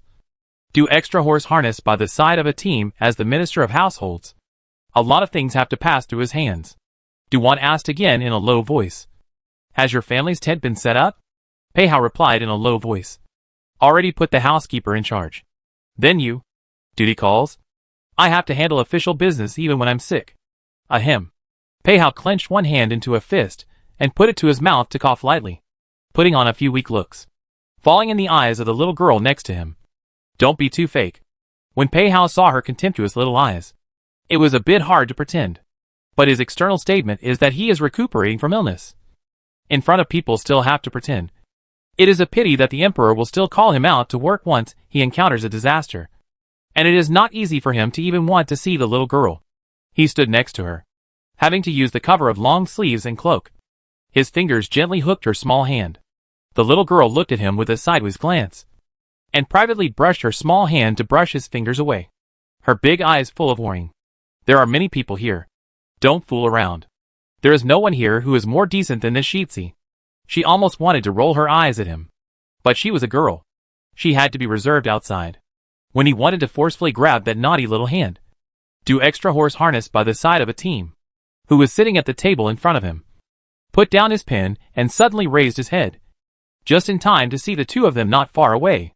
Do extra horse harness by the side of a team's eyelids jumped. 1-1. Chungming? Yes, father-in-law. Pei Hao leads the little girl forward and shouts in a proper manner. Do 1. The surrounding officials. The son of the world is quite smooth in shouting father-in-law. Chapter 499. The eve of the coming earthquake. What did Chungming come to the household ministry yamen for? Do extra horse harness by the emperor's side was looking at Pei Hao and said. Pei Hao respectfully said, Father-in-law, my son-in-law is the same as them. After saying that, he took out a note from his pocket and handed it to Do extra horse harness by the side of a team with both hands. Do extra horse harness by the side of a team looked at it. It was to temporarily borrow 1,000 number of military tents for the family members of the military camp. Without much questioning, Do extra horse harness by the side of a team approved the note and stamped the official seal on it. All right. Take the note and go get it. Be careful when you get it. It's good when you pass it. And if it's broken when you return it, even if you're my future son-in-law, you'll still have to pay for it according to the rules. Father-in-law is right. Pei Hao solemnly took the note and thanked him again. Do extra horse harness by the side of the emperor's team looked at his daughter, who was silent next to him. Where is Wan? Me? Do Wan froze back to her senses. Mother asked me to come and fetch you home. Do extra horse harnessed by the side of a team was stunned. The people beside him, who had pricked up their ears to listen, were all quite surprised. Princess House act quite strange. General Elder's knight did not return home. Come out to pick up people are the family's brother. No matter how will not turn to the girl's family yet. The princess is no longer good. Can also send guards. Thus, a group of colleagues then look at Do extra horse harnessed by the side of a team's gazes. It is a bit strange to measure. Do extra horse harnessed by the side of the emperor's team, however, was very frank, and greeted his daughter to his side with a smile. Then you wait for a while. And when my father explains the matter, I will return to the house with you. Okay. When Du-Wan said this, she noticed Su Che, who was invisible on the side. Su Che was lowering his head to record something, even checking the number with someone, and then backing up the vouchers to put them away. Not to mention, the man who was serious was quite good-looking, especially since the other party himself had outstanding looks. While she was looking at him for a while, an upright figure came over and blocked her line of sight. When she looked up, she bumped into Pei Hao's peach blossom eyes that seemed to be smiling, as if asking what the county princess was looking at. Du-Wan knew that this careful eye was guilty again, so she simply looked back at him with an open and honest look. Pei Shi, aren't you busy? This little thing. There is no need for this son to do it himself. So, Pei Hao recruited Husan and gave him the approval note, asking him and Gu Li to bring someone to take inventory. Du-Wan thought about it and really didn't need him. Pei Hao just stood next to her, still carefully standing between her and Su Che. Even though he knew that there was nothing between her and Su Che, he still wasn't happy about it. Who made the little girl just a heartless one? Do extra horse harness by the side of the emperor's team quickly handed over and took his daughter back to the government. Pei Hao sent them out of the government office and quietly watched as they boarded the carriage. Pei Shitsi, being a lookout stone? The left minister of the household ministry flirted. The people present followed with a few words of flirtation. Master Shitsi is looking forward to getting married early. Don't be anxious. Don't be anxious. Turning over the new year will be soon. Pei Hao was not ashamed, but also laughed clearly. You all have wives and children. Do you still remember the bitterness of not having a daughter-in-law? One by one, you are standing and talking without any pain. Ha ha. Pei Hao didn't put on the airs of a son of the world and joked with a group of officials of all sizes. At the end, he also reminded a sentence. It's better to hurry up and work. Maybe the earthquake is tonight. With this remark, the laughter all became heavy. Everyone rushed to get busy. Gu Li and Hussein Side led the people and removed the tents from the warehouse. Duwan then do extra horse harness by the side of a team returned safely to the house. The family came together in the evening and gathered around the tent's fire pit to warm themselves. And the little child was sleeping soundly in the cradle next to it. The servants also prepared a snack. Do extra horse harness by the emperor's side, and the eldest princess ate some separately. When Duwan saw the fire pit, she wanted to roast the meat. Not the roasting utensil she used before. So she took a long bamboo stick and skewered a piece of meat and roasted it on the fire pit. But the result was a carelessness and scorched it. Throwing is not. Eating is not. The eldest princess laughed. Put it down if you don't eat it. Mother, I thought I was good with my hands. The ones you used to bake were quite fragrant. That's right. I'm short on tools. Putting the meat on top of the wire mesh. Turning it over when it's almost time. So simple and still can't roast it. What degree of handicap does your hand have to be? However, Duwan didn't have this self-awareness, and thought she had a good hand at roasting meat. The reality hit her in the face. It's really not good. Duwan put the burnt meat aside, and took another piece to roast again. The eldest princess laughs and scolds. You girl. Wasting meat. No waste. Throw it to Damao to eat later. Damao is a dog kept in the kitchen of the princess's residence. And Duwan saw it during the day when she was wandering around. Just to make sure that the dog was not really cranky and restless. At the same time, Duwan also looked at the kitchen's water well. The water was cloudy, and it looked more and more like it was going to be an earthquake. Now that the mansion was all arranged, the underlings were all living in tents. Duwan battered another slice of meat. Father, does uncle also live in a tent? Yes, pitching a tent that's farther away from the house. That's good. In fact, many things. There are elders in the front. Do not need Duwan to worry. Even if she to worry, do not necessarily have the elders of the proper and meticulous. It is better to obediently watch from the sidelines. Do not add to the chaos. This night, many people stayed up all night. Not only the capital city, but also the counties and fallen villages around the capital city were all the same. As long as there were any abnormalities, one had to remain vigilant. At first, when the entertainment newspaper wrote about it, some people would not believe it. When the holy decree came down, not many people would still dare to be lucky. Duwan gave up grilling meat and meditated in the tent. Sister Wen and two maids looked after the little brat, and the eldest princess and Do extra horse harness by the side of the emperor's side embraced each other. It's not that the princess residence can't reasonably set up another tent or prepare another bed and couch here. It's just that it's not good for them to take up too many resources and to set an example. In addition, it was also for the sake of being able to take care of them close by before disaster struck. One night passed peacefully, without anything special. People will not go in the house. The time of the earthquake is uncertain, and who knows if it will be daytime. The kitchen is still in use, mainly for the masters to make some cooked food. But the subordinates don't have this treatment. All of them are eating dry food. Duwan looks at her cheap father cooking tea on a charcoal stove. Father, not going to the yamen today. Not going. Someone else is on duty. Do extra horse harness by the side of a team will not say that the earthquake is coming. Still don't know the size. He wants to guard his family. Still don't know when the earthquake will come. This day. Fucked up.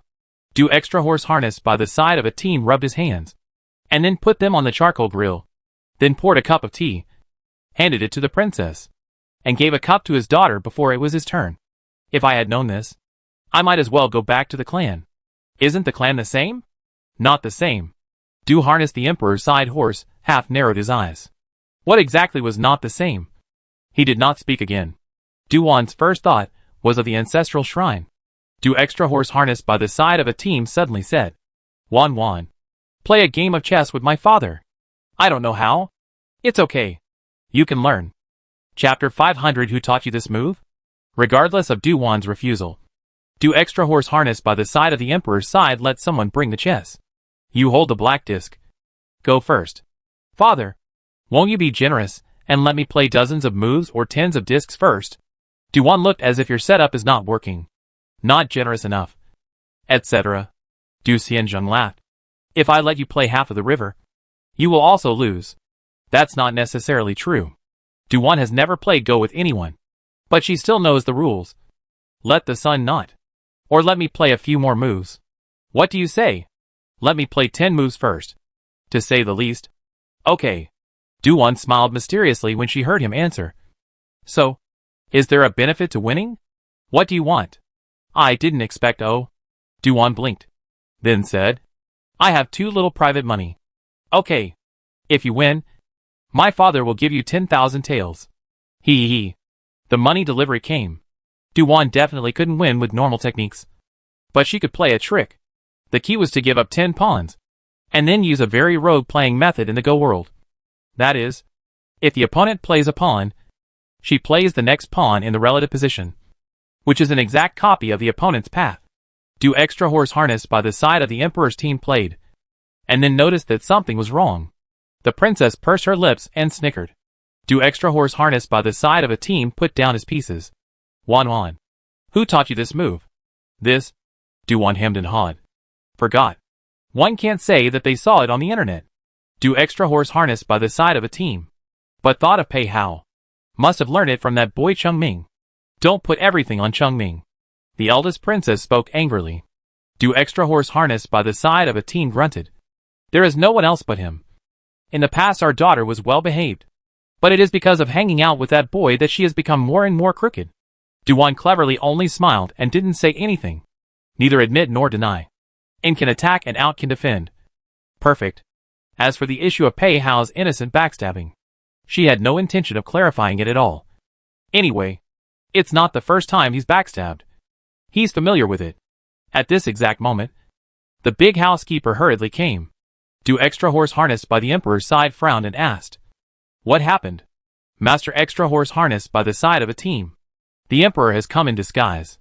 The butler said in a low voice.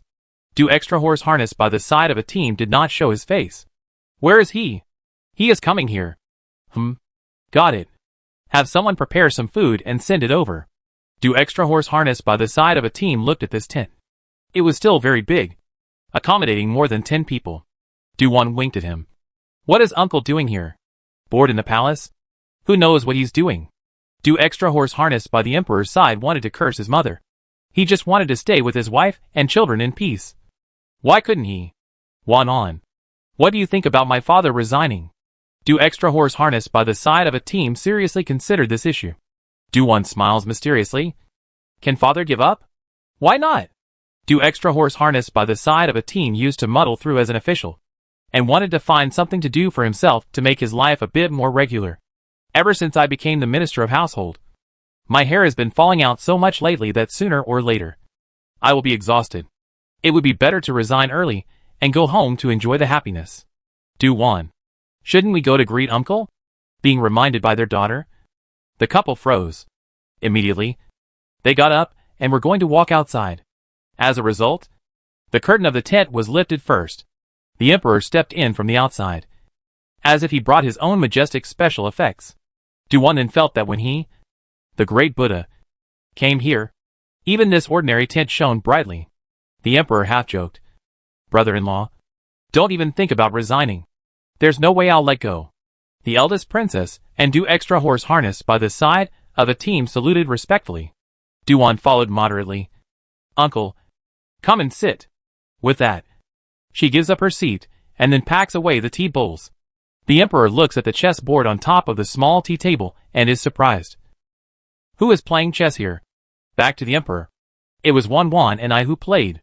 Do extra horse harness by the side of the emperor's team showed off without a trace, not revealing the matter of his daughter playing chess and also playing with her heart. The emperor praised. I didn't expect Wan's chess skills to be this outstanding. All on par with your father. No, it's not. Du-won shook her head. How is this going to make her say it? Du-won decides to avoid it for now. I'll go to the kitchen to take a look. Uncle, feel free. Dropping this sentence, The person giggles and runs away. The eldest princess snorted out a laugh. This girl was scared away by you guys. She's not scared away. She's shy. Do extra horse harness by the side of a team picked up the conversation. The emperor was unsure. What do you mean? Do extra horse harness by the side of a team pointed to the chessboard. Told him the truth. Unexpectedly, the emperor listened to the laughter. Called out funny. But also led do extra horse harness by the side of a team to review the game. So, the two big men sat together to review the board. The emperor did not say why he came to the princess's residence. And do extra horse harness by the side of a team did not ask out loud. Duan thought that they had something to say. Slipped outside for a while. And then went to the kitchen to watch the masters make food. This time, the kitchen had several eunuchs in addition to the princess house's chefs. These people were keeping an eye on the food in case someone tampered with it. It was all a routine operation. In addition to staring. Before serving on the table, there are 2 or 3 rounds of sampling. Took away a meat bun. Duan ate while walking out. Walked to the gate. Saw some forbidden guards guarding. Itching to go out of the house. But thought of the earthquake will be coming and the safety of the family. It held back and turned around and walked back. Wandered back to the main courtyard again. See the eldest princess holding a small child outside. Some days ago, it was either raining or cloudy. Today it is rare to show the sun. The Rapunzel holding a small child out in the sun. Duan looked up and looked at this day. It is indeed very abnormal. Wan. The eldest princess looked at her daughter in doubt. This day. What attracts you? It's just the thought that the sun is so nice and warm in the sun. Duan casually babbled. The eldest princess said a few more words.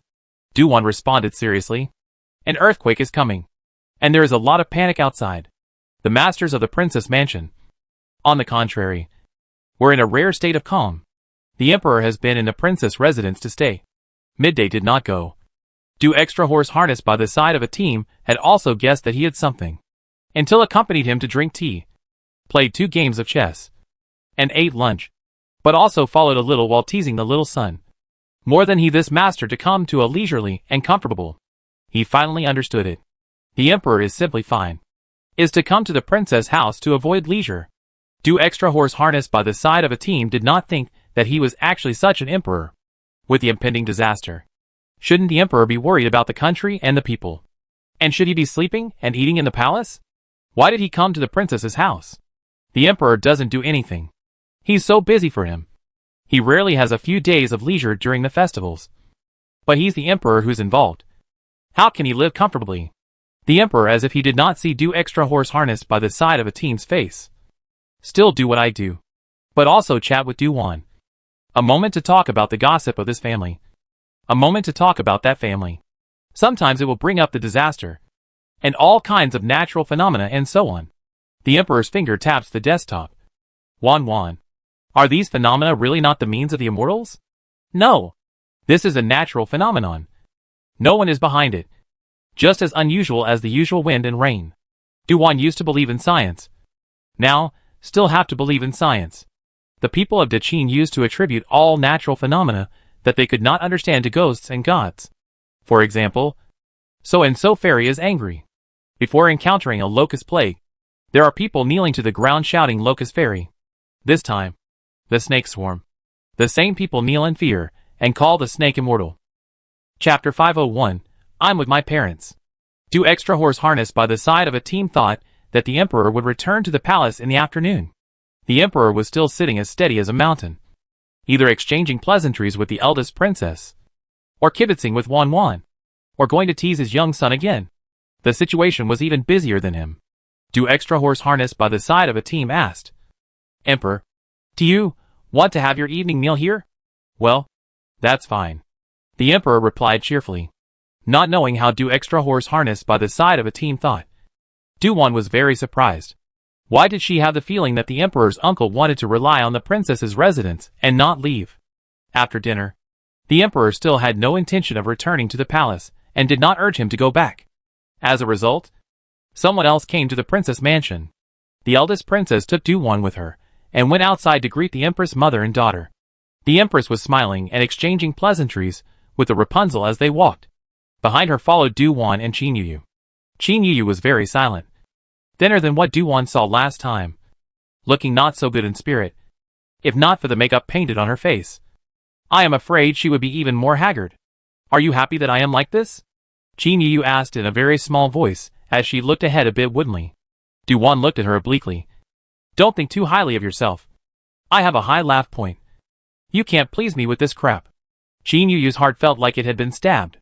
For a long time, she hadn't left the palace. Even if she didn't go out of the palace, she knew of the ridicule and gloating of outsiders. And there were even people who said she was a spoilsport, saying that she was a husband killer and whatnot. Qin Yu twisted her head to look at Du-Wan. Seeing the calm gaze of this enemy of hers, her mood couldn't help but be complicated. There was no imagined taunts or mockery. The person was flat and didn't even look at her in the eye. Just as Qin Yu wanted to say something, she saw the Emperor and Du Xiongma. The Emperor asked, "At this hour, why are you guys out of the palace?" The Emperor is happy to be here. So this palace also wants to rub it in, the Empress said half-jokingly. Qin Yu came forward and greeted the Emperor. What do you mean by joyful? An earthquake was coming. Everyone was on edge. Rather than being inside the palace, the Empress felt safer staying by the Emperor's side. So she brought her daughter along. She didn't know what the Emperor meant. Anyway, wherever he stayed, she followed him. Perhaps the Emperor felt safer in the princess residence than in the palace? Fortunately, the Princess Mansion family was not aware of the Empress's thoughts. Or else I'm afraid they would have pooh-poohed her. When it comes to earthquakes, who dares to guarantee what place is safe? Du-Wan likewise did not dare to guarantee. More than the people here, she was more aware of the horrors of a large earthquake, which could wipe out life and limb in a single night. The Empress and Qin Yu came. The main tent looked a bit crowded. The Emperor surveyed the humble tent. Imperial sister, you guys come with me to the palace for a few days. When the earthquake really comes, there might be chaos outside. The palace is safer. Moreover, I don't have to think about my imperial sister's safety in the palace. The eldest princess hesitated and looked at Du Extra Horse Harness by the side of a team.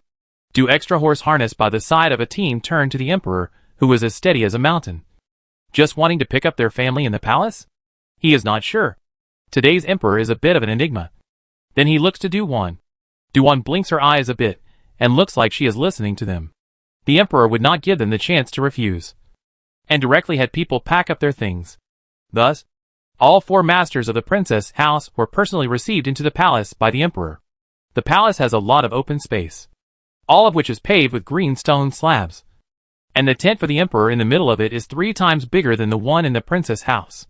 Inside also arranged very comfortable. Go in also warm. Have bed and screen. Tea table and chairs. There is a fixed in the middle of a large charcoal stove. Special heating. In the main tent around, there are some showy tents. Are for concubines. The closest tent to the Emperor was the Princess Qin Yu's, and the Empress obviously lived with the Emperor. The Emperor had brought the princess's family in, but there was no special tent for them. Du Extra Horse Harness by the side of a team understood at this point that the Emperor had made an impromptu decision. Your Majesty, do we need to set up another tent? No need. My place is big enough to accommodate your family. The Emperor's decision made the Empress blush. To know that the Emperor and Empress were living in one tent. Adding the princess family at night? The Empress politely said. Your Majesty, would it not be too convenient to all be in one tent? Little children may cry at night, and I'm afraid it will disturb your rest. Besides, Wan is a big girl now. It's just right to have Fishy as a companion. The 2 are sisters, and can still whisper. Emperor.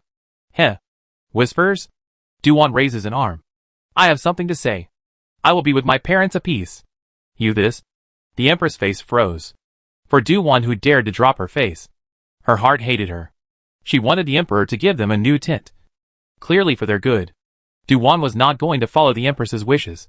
Before the earthquake came, she would not easily let her family out of her sight. In fact, she was a bit perplexed by this operation of the Emperor's uncle.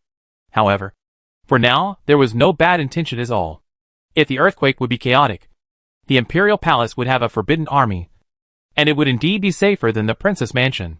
The eldest princess was sitting demurely holding her son, and Du Xiongma was guarding the side of mother and son. Both of them did not speak. The Emperor looked deeply at the Empress, and secretly exhaled a cloudy breath. Stupid woman. Back then, he would actually be charmed by her beauty. The Emperor was about to say something. Suddenly, the entire ground shook. The things in the tent that weren't secured all slid to one side. The standing Qin Yu fell to the side. And it was Du-Wan who pulled her in time. Du-Wan, whose heart was violently shaken, loudly shouted, "Get down! Get down! It's over!" Such a strong tremor. At least 7 levels.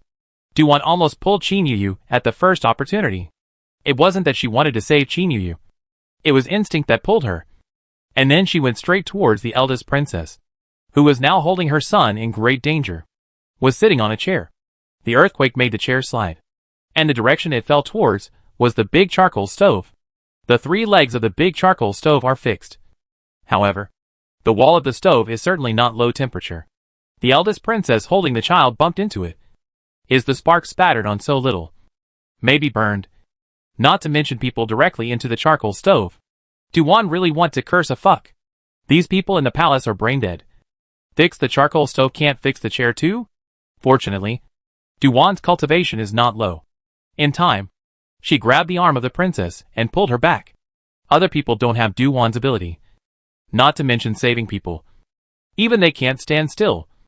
Do extra horse harness by the side of a team just now. Even if he was by the side of the eldest princess. He wanted to hold his wife and son. But he couldn't do it.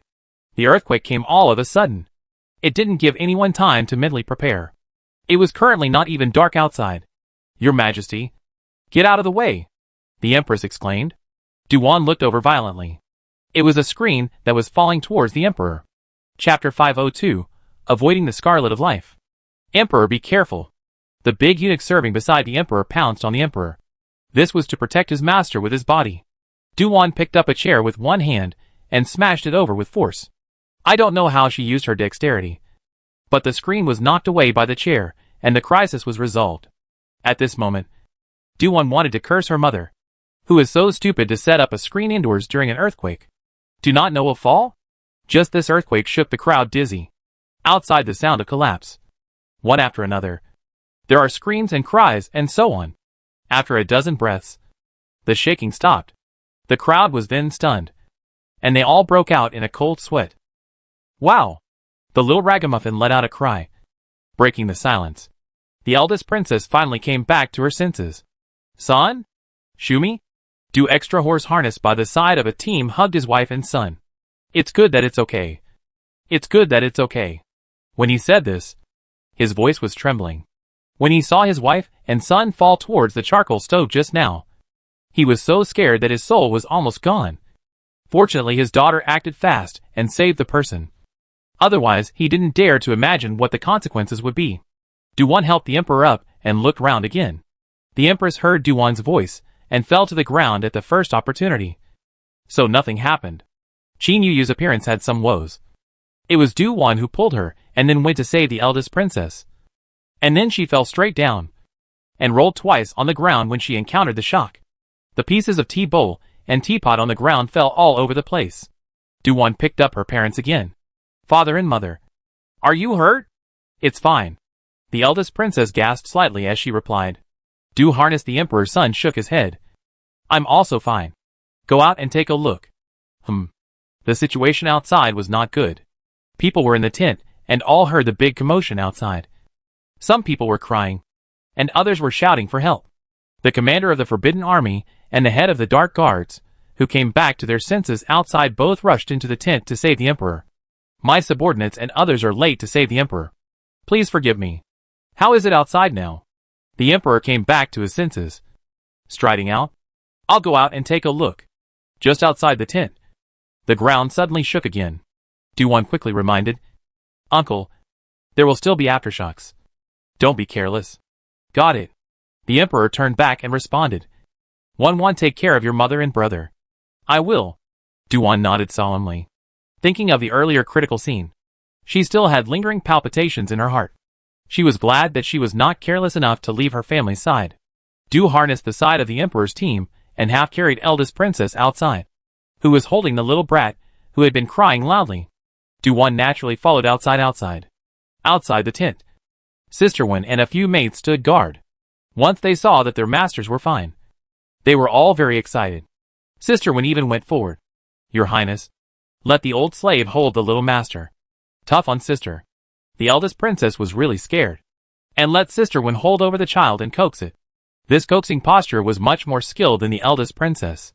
In fact, this is very normal. The children of big families will have a bunch of subordinates to take care of them from birth.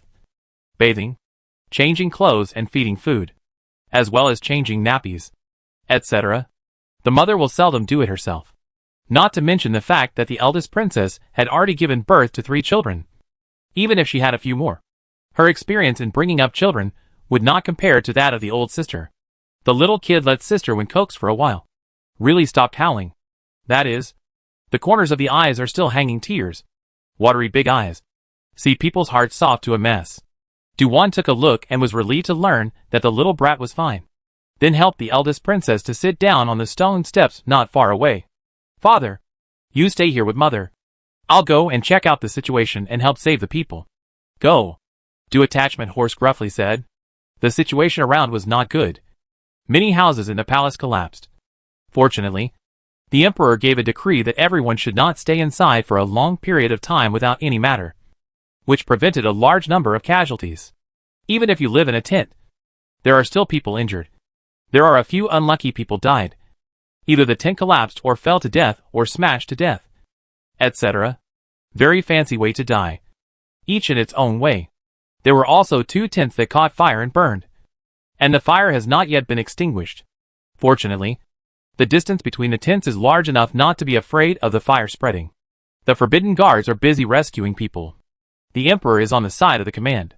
The eunuchs were in a hurry to save people. And the medicine boys were bandaging people's wounds. Emperor, it's really great that you're fine. Just now I was scared to death. Sieguife was like a delicate flower, and was fluttering into the emperor's arms with a blossoming face. The emperor patted her back lightly as a sign of comfort. Seeing this, the empress hatefully cursed in a low voice. Vixen. Hooking up in public. Shameless. Duan only blamed herself for hearing too well. Not wanting to hear it. It didn't take a quarter of an hour for 2 more aftershocks to occur. But they didn't affect the rescue. It's still dark. Perhaps a blessing. No need to rescue people in the dark. And the temperature will plummet at night. Duan helped with the rescue. At about the same time, she confided in her parents and went back to the princess mansion. And was relieved to learn that the princess mansion was only injured by a few unlucky underlings. And that there were no casualties. Just that 1/3 of the house in the princess house collapsed and could no longer be inhabited. And there was also a treasury in Yulingyuan that collapsed at one corner. Duan is fine, much care. Let the subordinates do not rush to clean up. Wait for the aftershock completely past and then busy. People being alive is the most important thing. Sheriff Pei Shitsi is fine. He's over in the North City commanding the Imperial City Department's officers and soldiers to rescue the people. The person who spoke was Chai Wei. When Duan left the palace, she ordered her guards to inquire about Pei Hao's safety. It's good that he's fine. Then contact Zhuang Song and ask him how the situation is on his side, and whether there are any casualties. Yes, Sheriff Master. Chai Wei turned around and went on his errand. Duan called another personal guard and asked him to go to the newspaper room to take a look. Still not knowing the situation of the newspaper room. Ever since the emperor's decree, she had asked Du Dakong to put the staff on holiday and not to stay in the house after selling out the entertainment newspaper. That personal guard came back to report that the bookshop side was fine. It was the bookshelves inside the shop that fell outside. Slightly damaged, but not a big problem. One by one, Duan was informed of the situation outside, and her heart was much more at ease.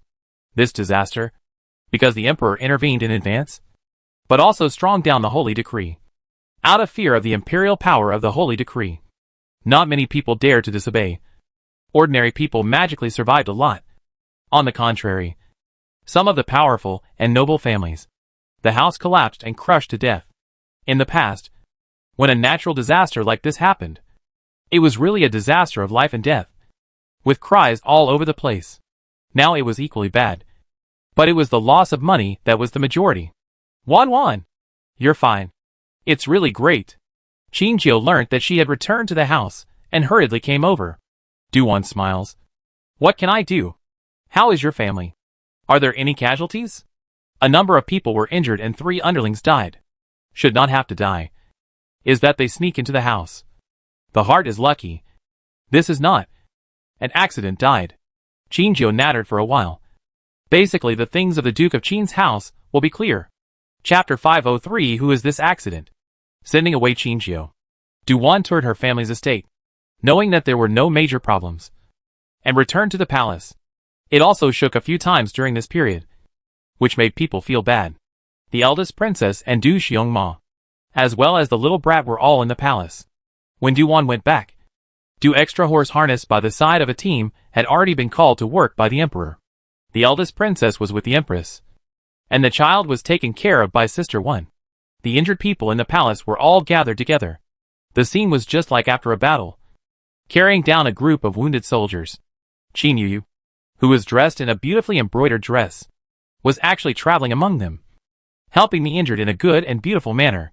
Seeing Duwan coming over, Qin Yu immediately said, "Cousin, just in time.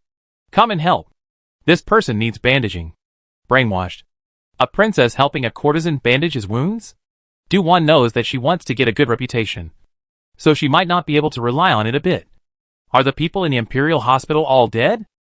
They are in charge of the seriously injured and are lacking manpower at this time. Although I'm a princess, but human lives are at stake, so if I can help, I should do so. Qin Yu looked like, why are you so unintelligent? Duwan almost kicked her off. However, when the empress and the eldest princess looked over, she immediately bragged falsely, "Cousin is truly beautiful and kind-hearted. We are ashamed to be inferior." The praise was a bit off the mark. While speaking on her lips, she quickly slipped in front of the eldest princess, first inquiring a few words with concern, then looking at her brother's condition. The younger brother was now asleep in Sister Wen's arms. Duwan asked in a low voice, "Mother, do you want to remain in the palace, or return to the house? How about outside?" The eldest princess did not make a hasty decision. Duwan objectively told the truth. It was much better than expected. Only that more houses collapsed. Many buildings that didn't fall down. The walls were cracked and seamed, and some people's houses were even in ruins. The princess could not help but hear a burst of happiness, and then thought about it or decided to go back to the house. In the palace, after all, there are many inconveniences. Du extra horse harnessed by the side of the emperor's side is now busy. A moment and a half cannot get away. Duwan had to escort the princess and her brother back. Pre-disaster precautions were in place, and everyone was psychologically prepared. Therefore, by the time they returned to the residence, the princess's residence was already in order, with no panic in sight. When the eldest princess was properly packed, Duwan turned around and went into the palace to pick up Du extra horse harnessed by the side of a team. Originally did not need her to pick up, but could not resist her insistence. The emperor can't help it. Wan, your father and me here can still have an accident? And your here is not reliable. I before in the entertainment newspaper obviously write those earthquake precautions. But your tent how? The chairs are not fixed. Not to mention, even with the screen dared to swing, Duwan couldn't help but blah blah blah, a lot of spit. The emperor was read to him with a headache, so he had to let go. On the way back, in the carriage, Du extra horse harnessed by the emperor's side laughed. Wan is angry. If it wasn't for going to the palace, mother and brother wouldn't necessarily have run into danger. His Majesty is well-intentioned.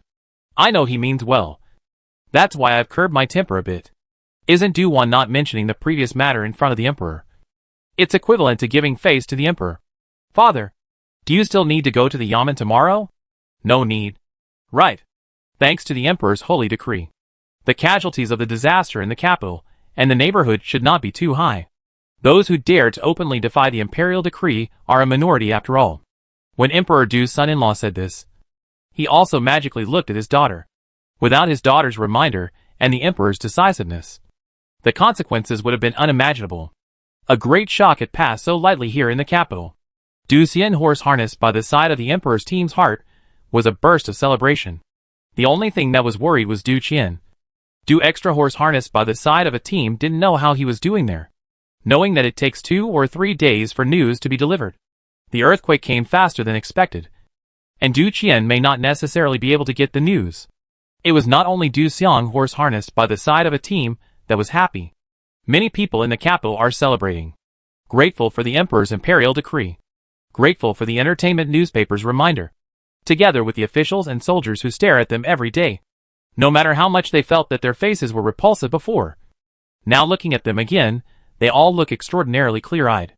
All the same, there were still some people who had had accidents of one kind or another, and the sound of hissing cries could be heard at every stretch of road.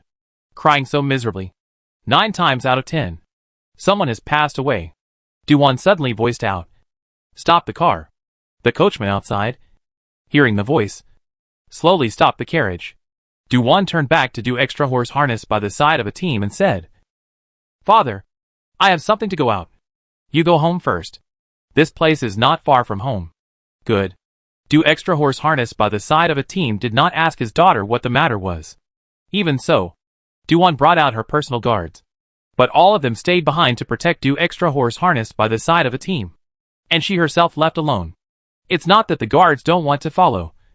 It's that Duan's speed is too fast. They can't keep up even if they want to. They can only look at her back and sigh lightly. The county princess's ability is stronger again. Duan spent a little time and came to a mansion outside. This family is a bit miserable. Even the outer walls have fallen most of the way down. Inside the house can be intact almost no. There were fires all around. And there were some people hanging torches going back and forth, hurriedly walking around, either hitching a ride on the injured or busily rescuing people. It was odd to say the least. This family had obviously not carried out the contents of the holy decree very well. In the empty courtyard, the tents looked all but empty. Pei Hao's roar came from inside. Move faster. If you can't save the people inside, this sun will chop you up. Yes. Shitsi. It was the guards who answered in fear. Hurry. Quickly. From Pei Hao's voice alone, one could hear his urgency. Duan rolled over the wall and went in. Hearing the voices talking here. It's very much like Pei's relatives?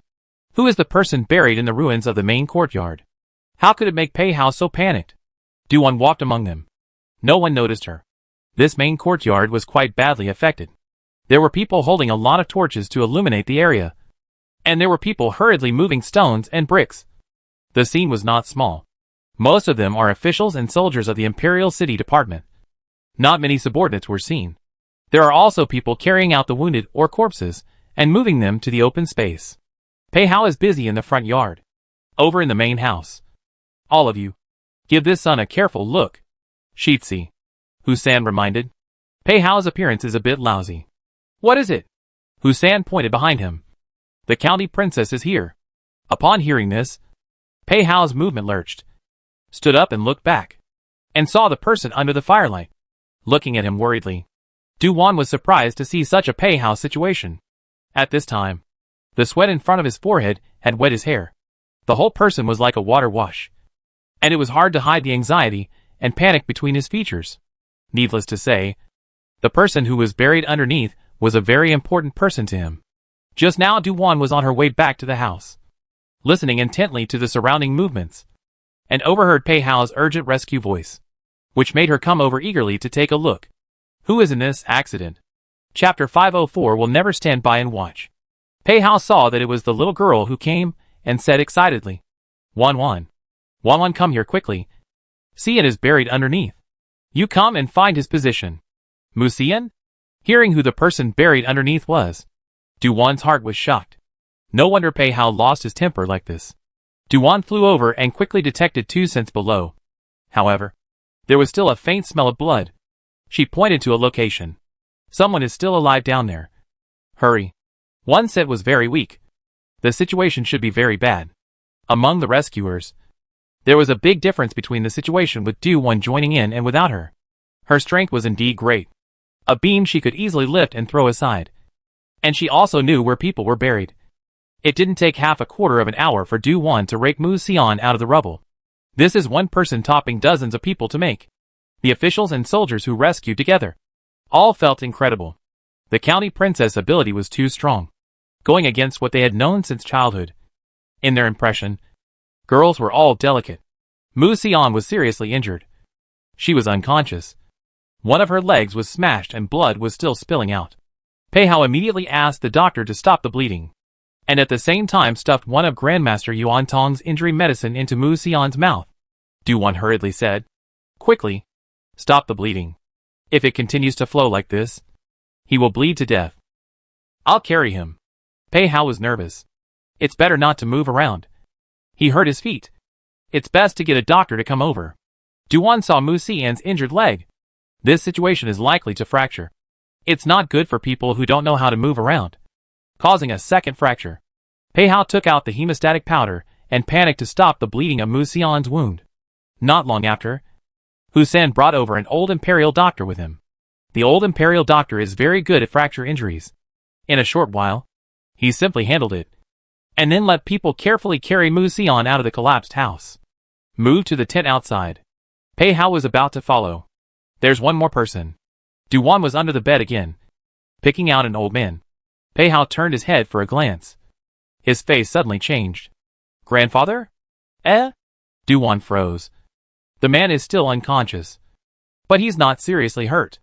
Luckily he hid under the bed in time. Otherwise, Pei Hao's eyes turned red. Thank you, Wan. This is what should be done.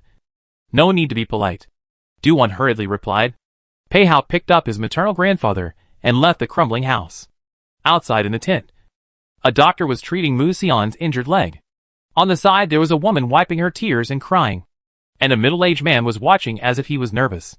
When he saw Pei Hao carrying the old man in, his face changed greatly. Father? What happened to my father? Heh! Pei Hao had no hope for this uncle. His son was buried underneath. He couldn't help it all. Not to mention that he didn't even know that something happened to the old man at home. And he didn't know anything about it. If a maid did not see Mu Xian earthquake, rushed into the house. I am afraid that Mu Xian until death. No one knows. Mu Xian's father is the second oldest in the family, known as the second Master Mu. When he was young, he was a playboy. Not the kind of playboy Chen Lu is a real playboy. Chen Lu, they are playboys, but there is a bottom line. Eat, drink and play to come, but will not oppress the people or do anything to harm the world. Mu Two Old Master is not looking for flowers, mixed casino, but also particularly good sex. Robbing the women of the people did not do less. He has been able to survive until now, thanks to his father. That is, Mu Xian's grandfather has been sent to keep an eye on him, so that there has not been a lawsuit. However, Master Mu's ex-wife, that is, Mu Xian's birth mother, was so angry that he had a premature birth and died after giving birth to Mu Xian. At this time, the doctor saw Master Mu. The old man's condition is okay. It is estimated to be stunned. Wake up, will be fine. Only then did Pei Hao really put his heart down. Second uncle, you take care of the old master. I still have things to do. Okay. You go and get busy. Second Master Mu urged him to go and get busy. Pei Hao went to check on Mu Xian. The old imperial doctor had already taken care of his injured leg, and had even squared the bones and taken 2 plates to clip on. Sheetsy, Lord Mu's left leg is fractured. Not serious. I'll write a prescription first. Usually it's best to do some blood replenishing medicinal meals to Mu adult to nourish his body. I'll go to the mansion regularly for a follow-up. Okay. Thank you. Pei Hao politely thanked him. The old imperial doctor was flattered in his heart. Sheetsy don't need to be polite. This is what we should do. Pei Hao thanked again. At the moment, Mu Mansion is impossible to live in. In the end, Pei Hao sent the Mu family to one of the Pei family's other homes. Mu Xian and Elder Mu were picked up and sent to Jingguo Gongfu. Mu Erlauzi offered to go to his father's side to wait for his illness, which meant, without guessing, that he wanted to live in the Duke of Jin mansion. Pei Hao pretended not to hear and carefully carried Mu Xian onto the carriage before going back to carry Elder Master Mu on his back. When Mu's second master and his wife wanted to follow into the carriage, Pei Hao pulled back. Second uncle, second aunt, after this kind of thing happened in the house, shouldn't you stay to preside over it? Everyone else has gone to the courtyard. You should also go and take a look, and the things dug out of the ruins in the mansion. Aren't you afraid that someone will take advantage of the situation and take them away? The first one was nothing. The latter one was the point. Second Master Mu and his wife were clearly spoken to. Duan was an invisible person the whole time, and could not imagine that at this time they could still eat a big melon. It's just a pity that Mu Xian, once she thought he was a little black-skinned white boy, did not expect or a poor little cabbage. Miserable.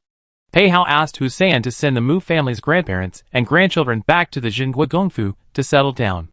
Only then did he turn back and look at the quiet little girl next to him. Wan Wan. Thank you for tonight.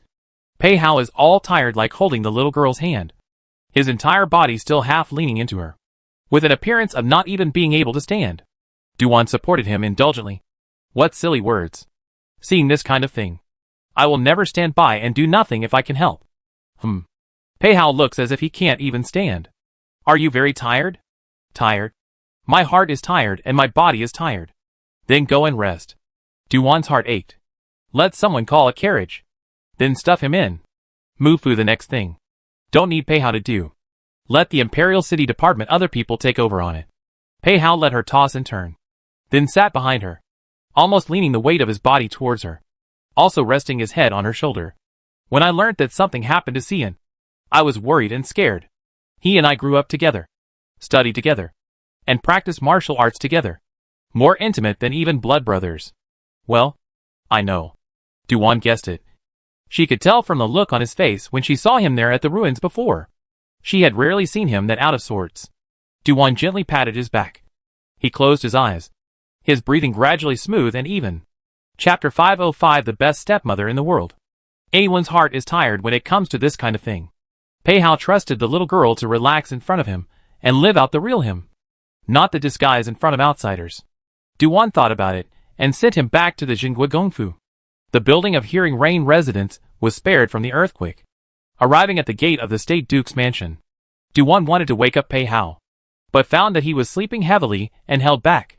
After waiting for a while, she didn't see him wake up on his own. And finally, she helplessly carried him into the mansion. She didn't believe that he wouldn't wake up if she tossed him around like this. But he just didn't want to wake up. So what could she do? What can she do? Originally, Mrs. Pei was anxious when she learned that the Mu family's grandparents and grandson were both injured. After settling them both down, when she heard her subordinate report that the county princess was carrying her son back to the house, she was so scared that she almost fainted. Is the son injured? Is it serious? No. It's not clear. The subordinate couldn't say. Quickly call the doctor over. Mrs. Pei panicked and sped towards the Hearing Rain residence. The person was unconscious. How could it not be serious?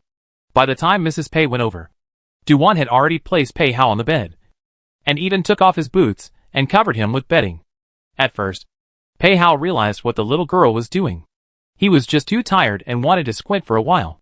Even he didn't realize that the little girl beside him made him feel extraordinarily at ease. He thought of squinting a bit, but really fell asleep. Duan heard the sound of hurried footsteps outside. She walked outside the house and saw that it was Mrs. Pei bringing an old doctor over. She couldn't help but stop them. Aunt Pei slowed down. Ah Hao is too tired and is resting. So many people going in will disturb him. Mrs. Pei froze. Isn't Hao injured? No. He is just too tired to fall asleep. As soon as Duan heard this, she knew she had misunderstood Mrs. Pei. The people accompanying her were even more stunned. Master Shitzi wasn't injured, and he still needed the county princess to carry him back to the mansion? It turned out to be an oops. Lady Pei wasn't too worried. I want to go in and take a look without waking him up. All right. You are free to do as you please. It's getting late. This county princess will leave first. Duan didn't really want to deal with Madame Pei, but she was Pei Hao's mother, so she couldn't make too much of a mess. Lady Pei answered and asked the housekeeper to send the county princess out of the mansion.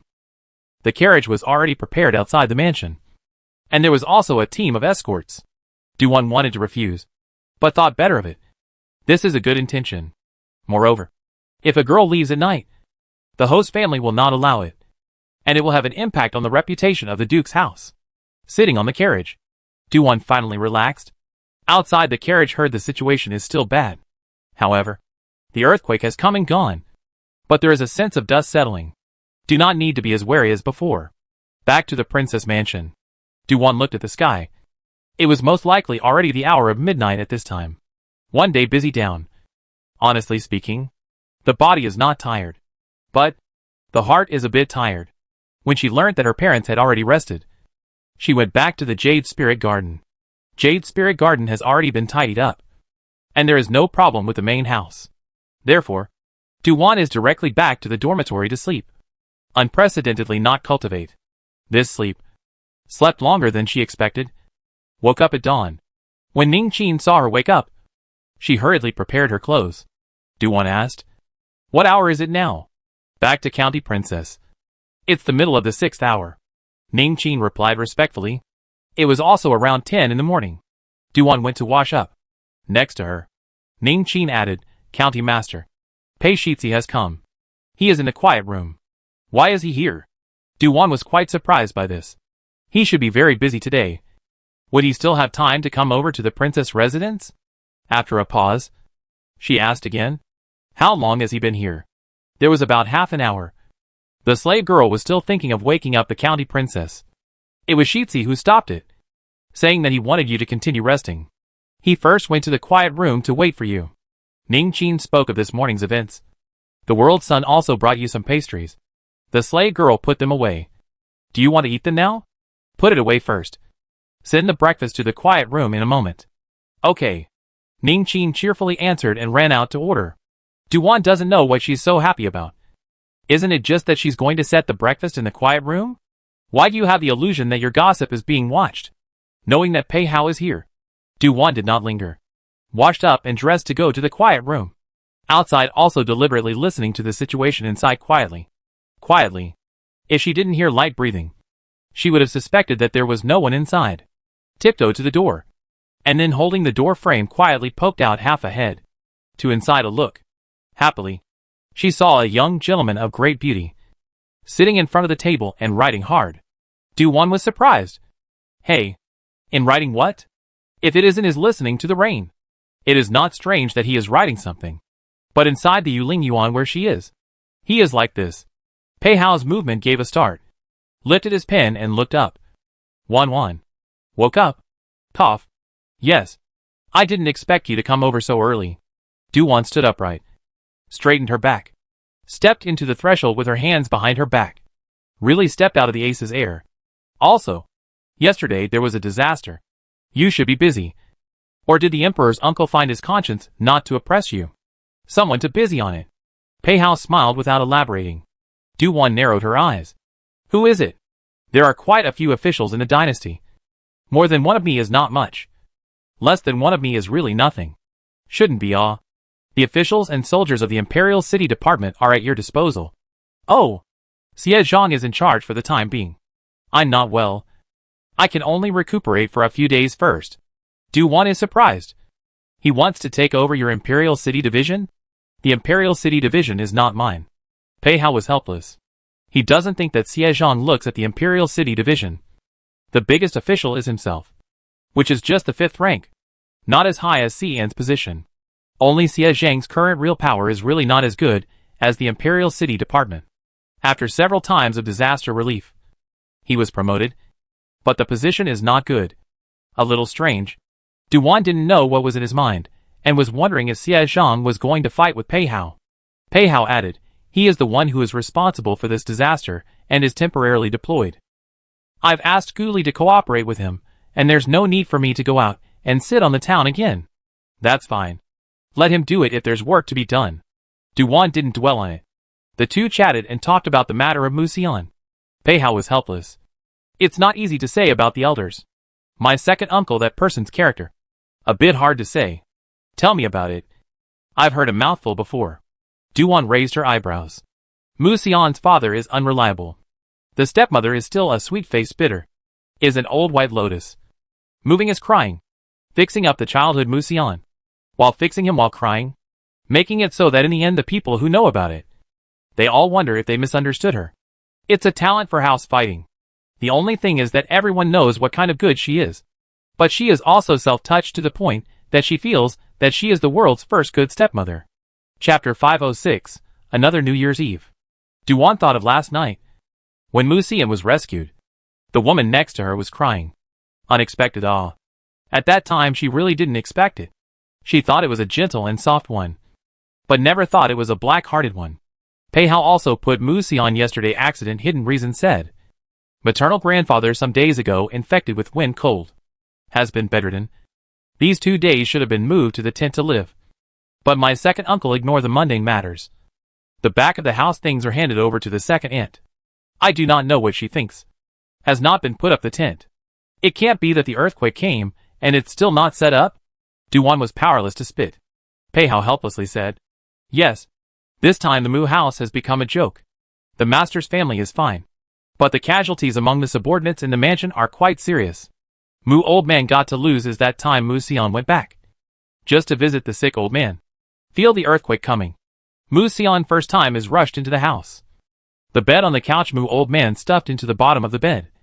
On the contrary, he himself missed the time to be smashed. But fortunately in time to be found out. Just as Pei Hao worried earlier.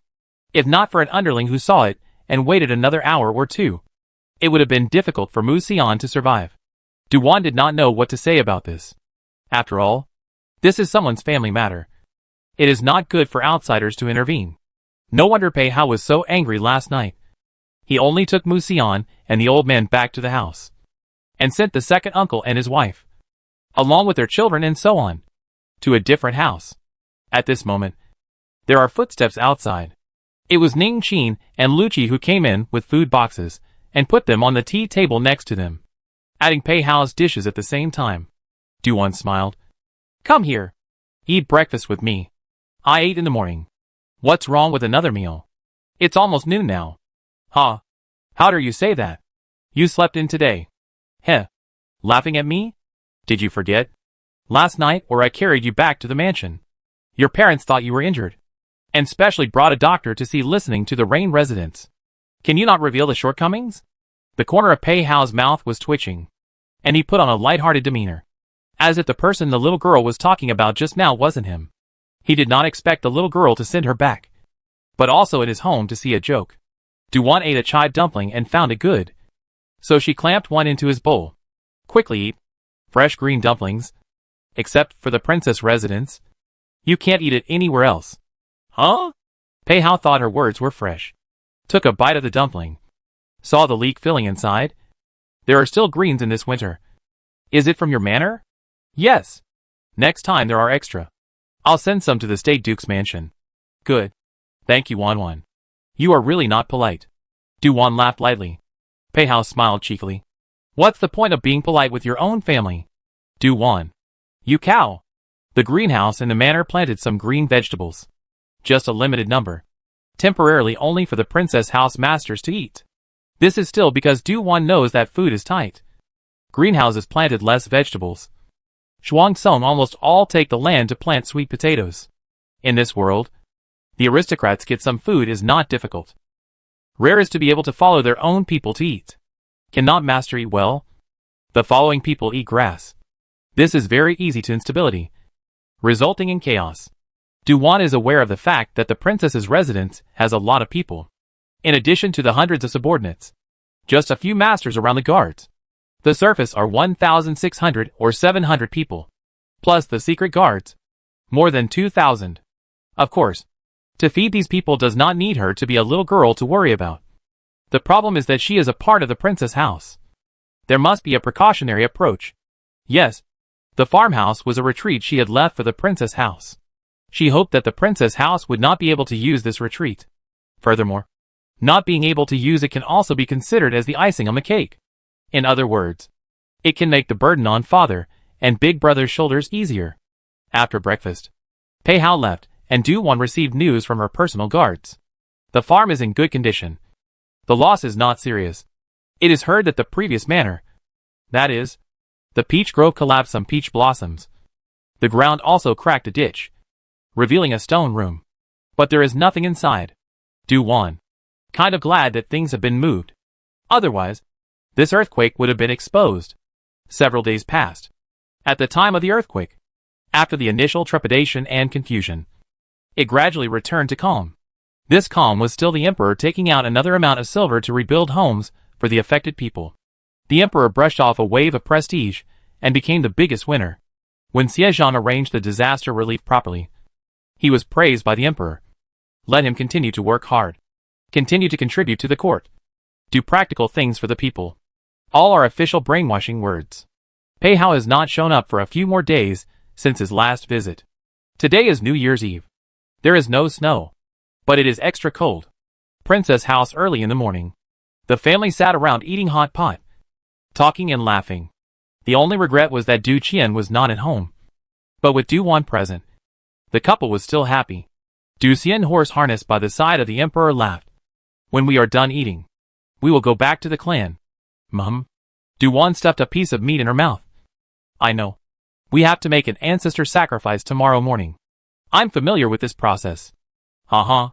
Du extra horse harnessed by the emperor's side laughed aloud. The eldest princess asked, Does Tuan want to participate? He's still young. He's not even a year old yet. Du extra horse harnessed by the side of a team was not too happy to let his youngest son go on a cold day. Even if I can handle letting him go, the matriarchs won't agree. The princess sighed in relief. Du Wan glanced at the little kid sleeping soundly in the cradle next to her, and then thought of the situation of last year's ancestor sacrifice, and couldn't help but shiver. Tuan is still small, so there's no need. At least wait until he grows up a bit. Preferably 5 or 6 years old before going. Mother, you have not personally gone to the ancestor sacrifice.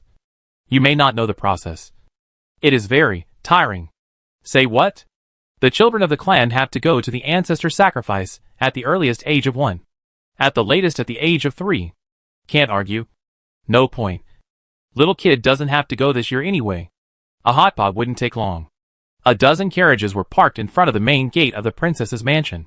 The underlings came and went to carry out a lot of gift boxes to the car, while the personal guards were all guarding outside, ready to go. The family was dressed thickly. Even the hoods were put on. Surrounded by the subordinates came out. The eldest princess held the child and got on the car first, followed by Du Xiongma. Du Wan chose to ride a horse this time.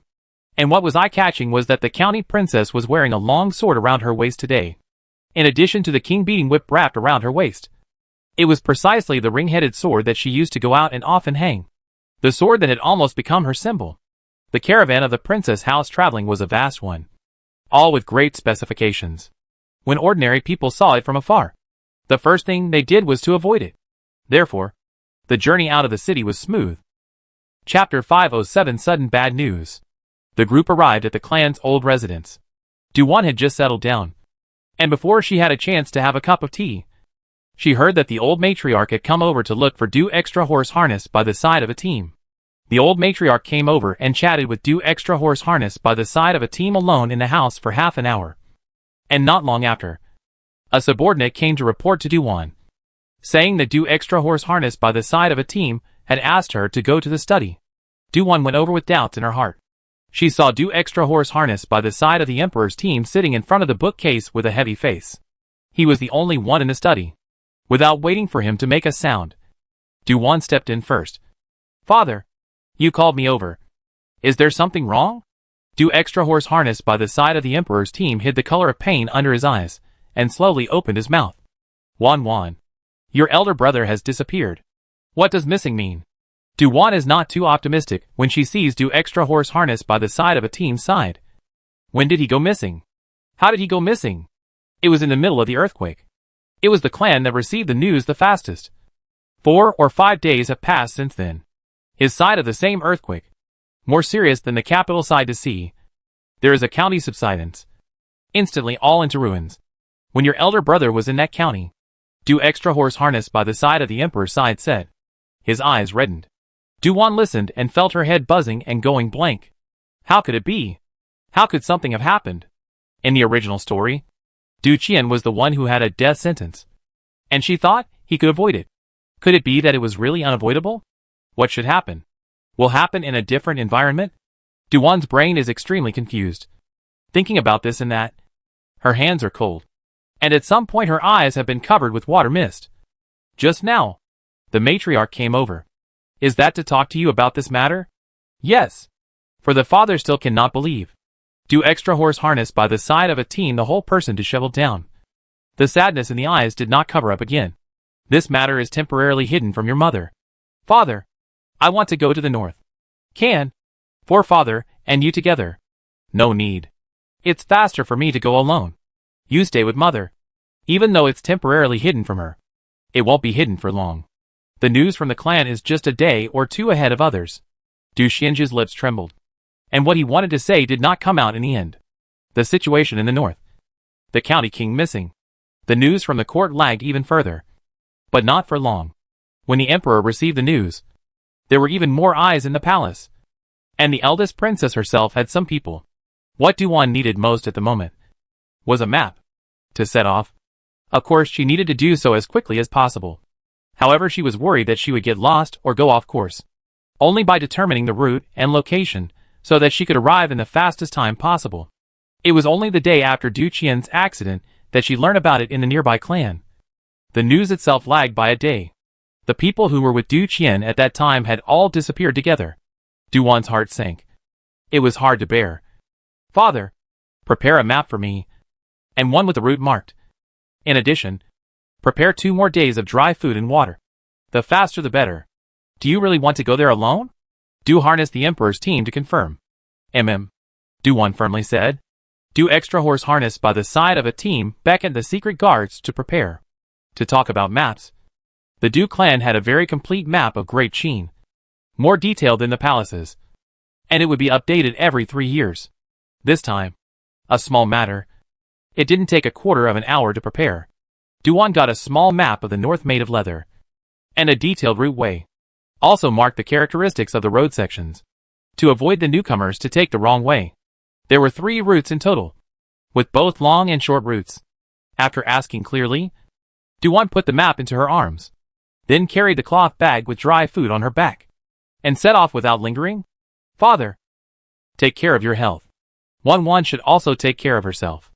Du extra horse harnessed by the Emperor's side stood under the eaves of the house. Looking at his daughter's silhouette fleetingly passing away. Suddenly his pupils shrunk. And his clenched fist slowly loosened only after a long time. Du Lu spoke out. Master, the little master is very strong. Yes, very strong. Du extra horse harnessed by the Emperor's side had a hard time in his heart. That brat practices martial arts with his sister every day. I hope he grows up a bit and can escape this. Auspicious. The little masters will be fine. I hope so. Du extra horse harnessed by the side of the Emperor's side, tears in his eyes. Hardened and put it back again. Natural disaster. This is a natural disaster. Can it be escaped? He never thought that his son, who had high hopes, would one day meet with misfortune so early. In fact, encountered a natural disaster of the ground subsidence. The whole county people suffered a disaster. The first day did not see live. Near the Du family, people heard the news, rushed over. Did not find people, but also confirmed missing. People lived down, the chance is extremely slim. Perhaps there is a trace of hope in the bottom of his heart. But more than 99% is despair and grief. Let his daughter rush over. Can be said to be Du extra horse harnessed by the side of the Emperor's side of the unwillingness. Is alive to see a person die, to see a corpse. Du Lu still wanted to comfort, but ultimately said nothing. Pei family's village. Duke of Jin's mansion. Receiving the news expedited by his beloved. Duke Jin was shocked. How could this happen? Quickly. Immediately go and call the world son over. As you wish. A secret guard flew away. Pei Hao was originally at Madame Pei's place. Talking to Madame Pei. Madame Pei was preparing for the ancestor sacrifice to the clan tomorrow morning. And also preparing some rituals and so on. Husan came to the main house in big steps and stopped outside the house. This is the place of the lady of the house. It is still not good for an outside man to barge in. So he can only ask the sister who is guarding outside to go and report to the son of the world, saying that he needs to report something important. The sister answered and went into the house to report. Not long after, Pei Hao steps out from inside and sees Husan's serious look. What is it? Is it urgent? Husan said. The Duke of State has received an expedited secret letter, asking you to go see him immediately. Did it say what happened? Pei Hao asked while walking quickly towards the outside. Husan hesitated and said, the one who came to inform is a secret guard. Pei Hao's brows knit lightly. Then stretch again. This was an urgent matter. Otherwise, he wouldn't have used the secret guards to find him. Pei Hao did not stop for a moment to see the Duke of Jin. Stepping into the house, he saw the Duke of Jin pacing back and forth eagerly, completely losing his usual calmness. My son greets his father. Something has happened. As soon as the Duke of Jingua heard his voice, he dismissed his left and right. There was an earth tremor in the north. Guanlua County was reduced to rubble. The most terrifying thing was the subsidence of the ground. More than 90% of the county's people died. Among those who escaped, there was no County King Rui and his entourage. Speaking at the end, Duke Shin's voice trembled slightly. Suddenly hearing this bad news, Pei Hao was exceptionally shocked. Could a character like his great-uncle be gone just like that? Just thinking about it was hard to accept. Pei Hao only felt his body drifting a bit. Very uncertain. Just like a dream. Father, is the news reliable? Well, it's true. The Duke of Jinhua was not in a good mood for a while. Du Qian's death was a big blow to the princess house. Pei Hao fiercely wanted to walk outside. The Duke of Jinhua raised his hand and shouted busily. Stop! Where are you going? Chapter 508. I shouldn't have let him provide disaster relief. My son wants to go to the princess residence. Pei Hao stops at the door. Duke Shen reminded. In previous years, on New Year's Eve, the masters of the princess's mansion would go back to the old mansion in Dujia village.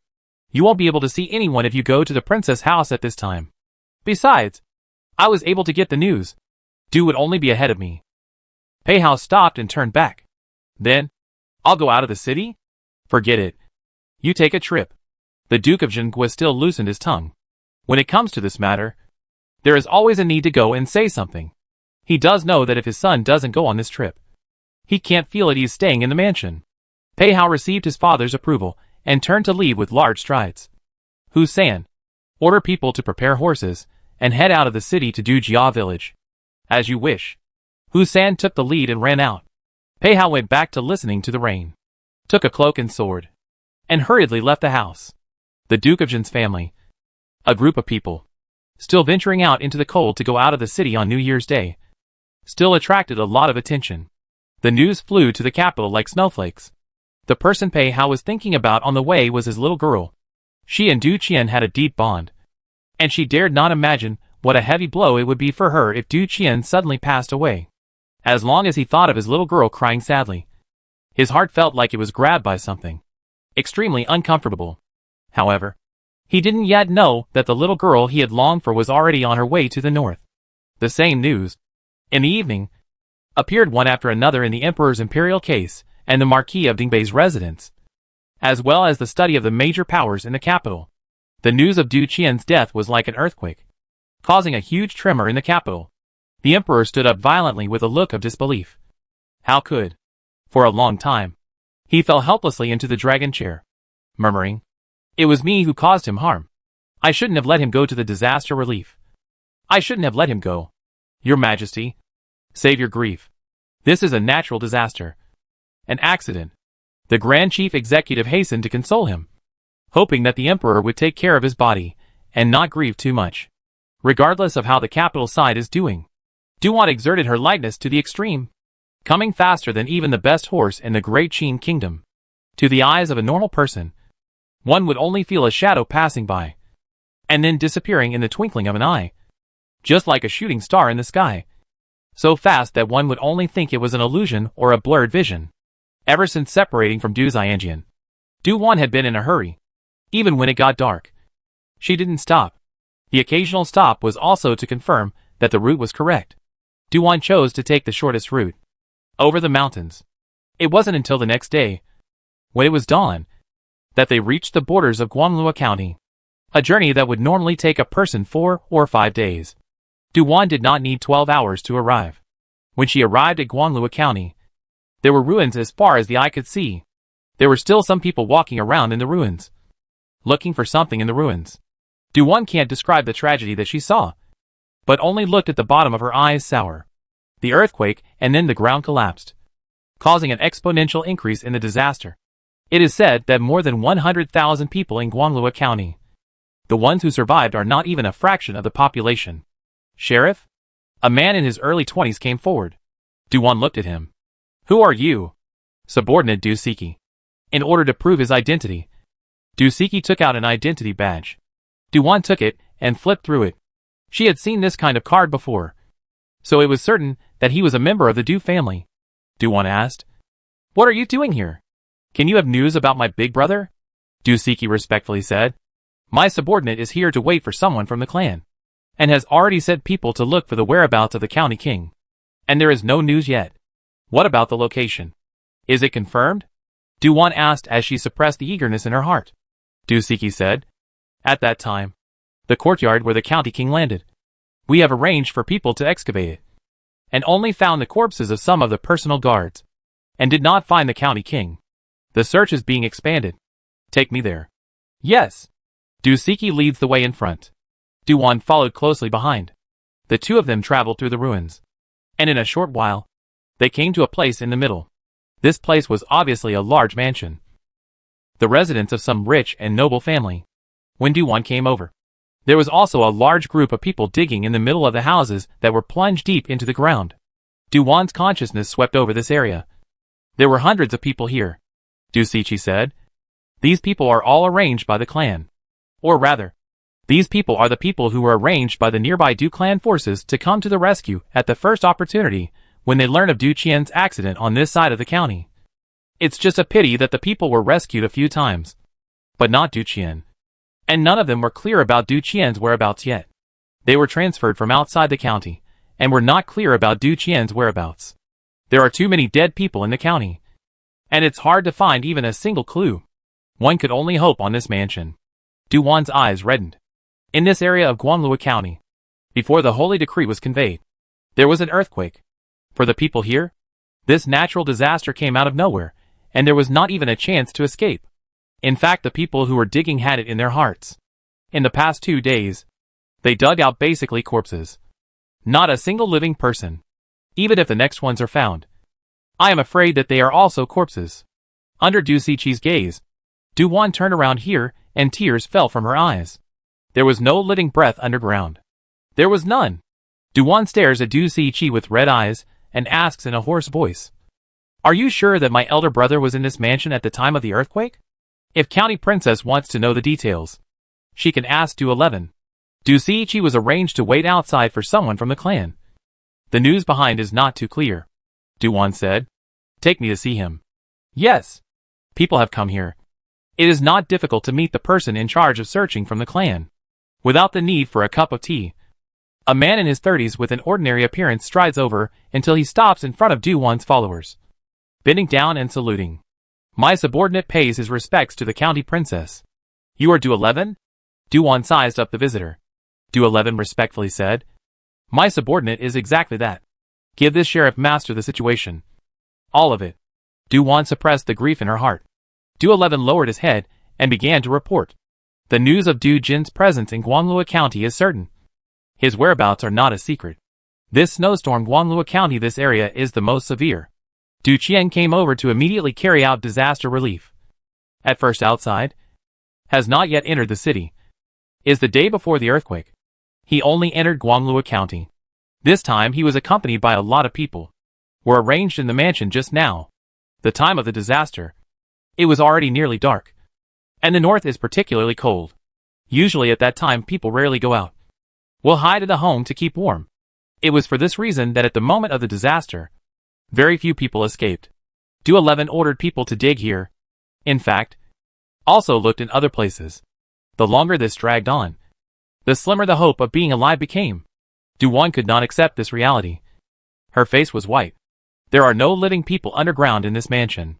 County Lord? Du-11 is surprised.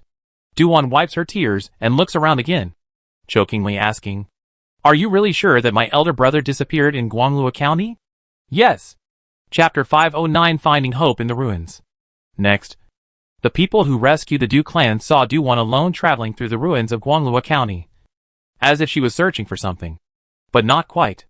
Du-11 arranged for Dusichi and the others to think that the county princess might be looking for the county king. Only, this kind of searching she was doing was too casual. Wasn't it? It's almost like passing by. Does she think that the county king is just playing hide and seek? Finding it casually, Du-won suddenly stopped at a place. 6 days after the earthquake. Underneath that ground, there was still a faint trace of breath. Earthquakes are scary, but timely rescue can still save some people. Just in this era, want to accurately find under the rubble can live life is too difficult. The ground and the people want to save are not easy. Dusiki and the others came to Du-won's side. Du-won pointed to a place. There is a person buried underneath. Still alive. Save? Dusiki looks at the ruins. Looking at this place, it is not a residence of a large family. The person below is in all likelihood not a county king. What if it is just in case? Dusichi does not know what is in Du-won's mind, and waits for her to speak. Soon. Du-won's voice did not rise and fall and said, Send some men over to rescue the people. Yes. Dusiki brought quite a lot of people this time. It was not difficult to send out dozens of people over to save people. So he quickly did as he was told. However, it did not take long for Du-won to point to a place, saying that there were still living people there, and asked him to bring people to dig. Now after some operations, some people were actually rescued. Most of them were not seriously injured, but starving and dying. These people are disasters come before. Because of this or that reason, the underground separated out a little space, temporarily for them to survive. Just no food and no drink.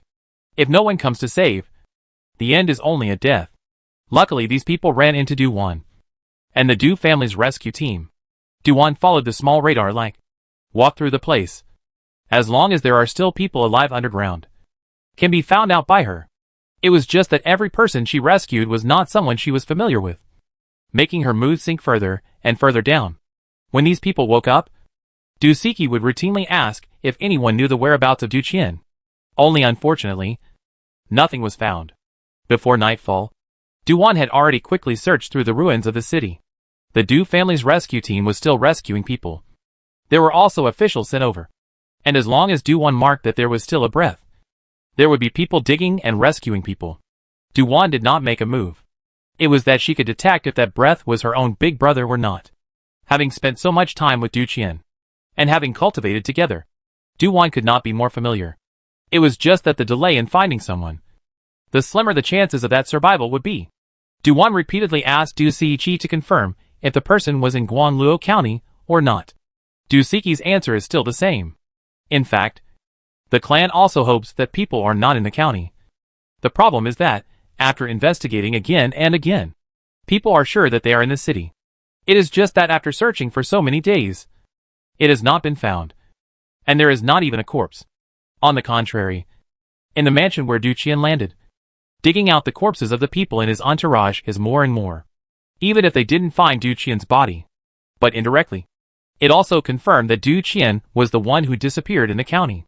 Du-won couldn't help but feel weak in her hands and feet when she thought of that possibility. She sat on a stone bar, her eyes suffused with blood. Sheriff Master, are you having something to eat? Dusiki hands Du-won dry food and a water bag. Du-won woodenly took it and drank a few mouthfuls of water. Originally she didn't have much appetite, but after not eating for a day, and after spending so much time searching for someone, and also being in a constant state of trepidation, not only physically, but also mentally, the fatigue was a little bit too much to hide. This county princess rest for a while. Don't let anyone disturb me. Du-won drank some water, and a few mouthfuls of dry food, and then cultivated with her legs crossed. A small half-hour passed. Dusiki stood by with a few guards, and did not leave. After only cultivating like this for a while, Du-won swept away the fatigue from earlier, and stood up to continue searching. This was the second time. Searching right in the middle of these ruins. The people who follow know that the county princess can't accept the bad news of her elder brother's death. For that slim chance of survival, is constantly searching for. Even if they follow to find someone, after so many days, they know in their hearts, the person is probably already dead. The body is buried in a certain place of these ruins. Not found by them only. Search again. Also really search the leakage. It is the county government offices. Under the collapse, there are still a few breaths. Du-won's pupil shrunk slightly, pointing to a spot and asking, "Come on, man. What is this place?" "It's a compartment in the back hall of the county courthouse." Dusiki quickly looks at this location. Du-won immediately said, "There are 3 people down there. Alive." Dusiki is shocked at the words. "Quickly, save the people." A dozen people came at once and skillfully began to rescue them. This time, Du-won did not watch from the sidelines, but took it upon herself to save the people. With her joining and without her joining is extremely obvious. The most obvious is that the speed is much faster. For example, Dusiki, if they want to save the people buried underneath, it will take at least 1 hour or more. Then, with her joining, a small half an hour will be enough. This is still under the fear of causing a secondary collapse and hurting the people below. Du-won and the others moved away a large stone slab and saw a corner. This is a stone wall corner, deep into the ground, before the collapse of the above. By the beams fell down when the frame above, and blocked the collapse of half of the wall. thus leaving a gap like a place to stay below. Among the 3 men, 2 of them were badly injured, and both were about to step into the ghost gate. When the people who saw it, all of them were moved, and could only be described as miserable. Dusiki is shocked. It's Master Hua beside the county king. Save them. Duan sees that the 3 people are not doing well. Yes. Dusiki hurriedly complies. The most important thing at this time is to save the people. After some resuscitation, the 2 personal guards don't wake up. Master Hua isn't hurt. He's just weak from being cold and hungry. When Master of Affairs was the first to wake up, wrapped in a quilt, holding a bowl of white water. A little trance. Is he, this saved? After waiting for so many days, he was almost desperate, but suddenly ushered in the dawn. Master Hua is the heart of Du Qian's side, as if it were an assistant. Followed by Out is to help Du Qian with the disaster relief. The other 2 were personal guards, arranged by Du Qian to protect him. Of course, more than just arranging 2 people. Others were killed in this disaster. It was a pure fluke that the 3 of them survived. Dusiki inquired, "How did you guys survive this?" "This is thanks to the county king's wisdom. Master Hua is not in good shape, but still speaks patiently." When the county king arrived at the disaster area, he realized that the situation was dire, and that there was an extreme shortage of food. Chapter 510, Rescuing the 3 Peaks and Turns. It is inevitable that people will have difficulty in eating outside. So the county king ordered that every person who goes out on a mission must bring a small water bag and dry food on their body in addition to the necessary injury medicines, just in case of an unexpected situation. In order to avoid overloading his body, the dry rations would not be a lot. It would be a matter of 1 or 2 meals. It was Du Qian's decision that allowed the 3 to survive while trapped underground. Duan asked offhandedly, "Then do you know where my elder brother was when the earthquake happened?" "The county king?" Master Hua freezes. "My subordinate was sent by the county king early that morning to the yamen to reconcile the accounts." Thinking of any bad possibilities, his voice turned trembling. County king is he not? My big brother just disappeared. Compared to the possibility of death, as long as he didn't see a corpse for a day, Duan preferred to believe that he was just missing. Call it self-deception. Anyway, she couldn't accept that result. Duan had always thought that she had wandered away from this world. But in fact, she had already invested in her feelings without realizing it. Loved ones are the most important, followed by love. This is not quite fair to Pei Hao. Yet it is realistic. If breaking up with Pei Hao could save Du Qian's life, Duan would agree without hesitation. She always remembered the handsome man who came riding a tall and powerful horse when she was in danger in the primitive mountain range, and the big brother who always affectionately called out to his sister. Dusiki can see that the county lord's mood is not right and quickly says, "Master Hua, do you know the county lord's whereabouts?" "Before my subordinate left the house, the county king was still at the residence." Master Hua thought back to that day and regretted not inquiring about the county king's itinerary that day. The mission was set up the day before, so he went out very early. When Duan hears this answer, she only feels that her blood plummets cold in general. The people buried in that mansion have long been gone. Next to a very weak voice, with dryness and hoarseness, broke the dead silence. The county king may have gone to the Niujia village that day. "What did you say?" Duan turned back violently. As weak as that person's voice was, she still heard it. The person lying on the side was one of the 2 guards that had been rescued. And at some point, he woke up. That personal guard weakly added, "It's the Nyo family village 5 miles away." "How did you know?" Before Duan could say anything, Dusiki asked in surprise. That personal guard was a little tough. His throat was hot and uncomfortable. Still weakly told what he knew. The subordinate saw it outside the yamen that afternoon. Protecting Master Hua. Also don't need to keep an eye on all the time. Will also take shifts. He happened to be resting at that time. Went to the street outside the government office to buy a bun, and happened to run into the county king with people passing by. Among them, there is also his elder brother. He also bought the bun stuffed to his elder brother. Casually chatting a sentence. Learned that the county king, they temporarily decided to go to a trip to the Niujia village, is to receive news that there is a problem in the disaster relief matter. What exactly went wrong? This personal guard did not inquire out. At that time, they stopped that side, and could not chat for a few sentences. The elder brother rode at the end of the horse. is afraid of not returning to the city at night. He will be worried. Only stopped to exchange a line. When Du-won got this news, her heart was pounding. Taking out the map in her bosom, she found out the location of the Neo family village, then found the right direction, and immediately walked outside the temporary tent. Du-siki hurriedly followed. County Master, are you going to the Neo family village?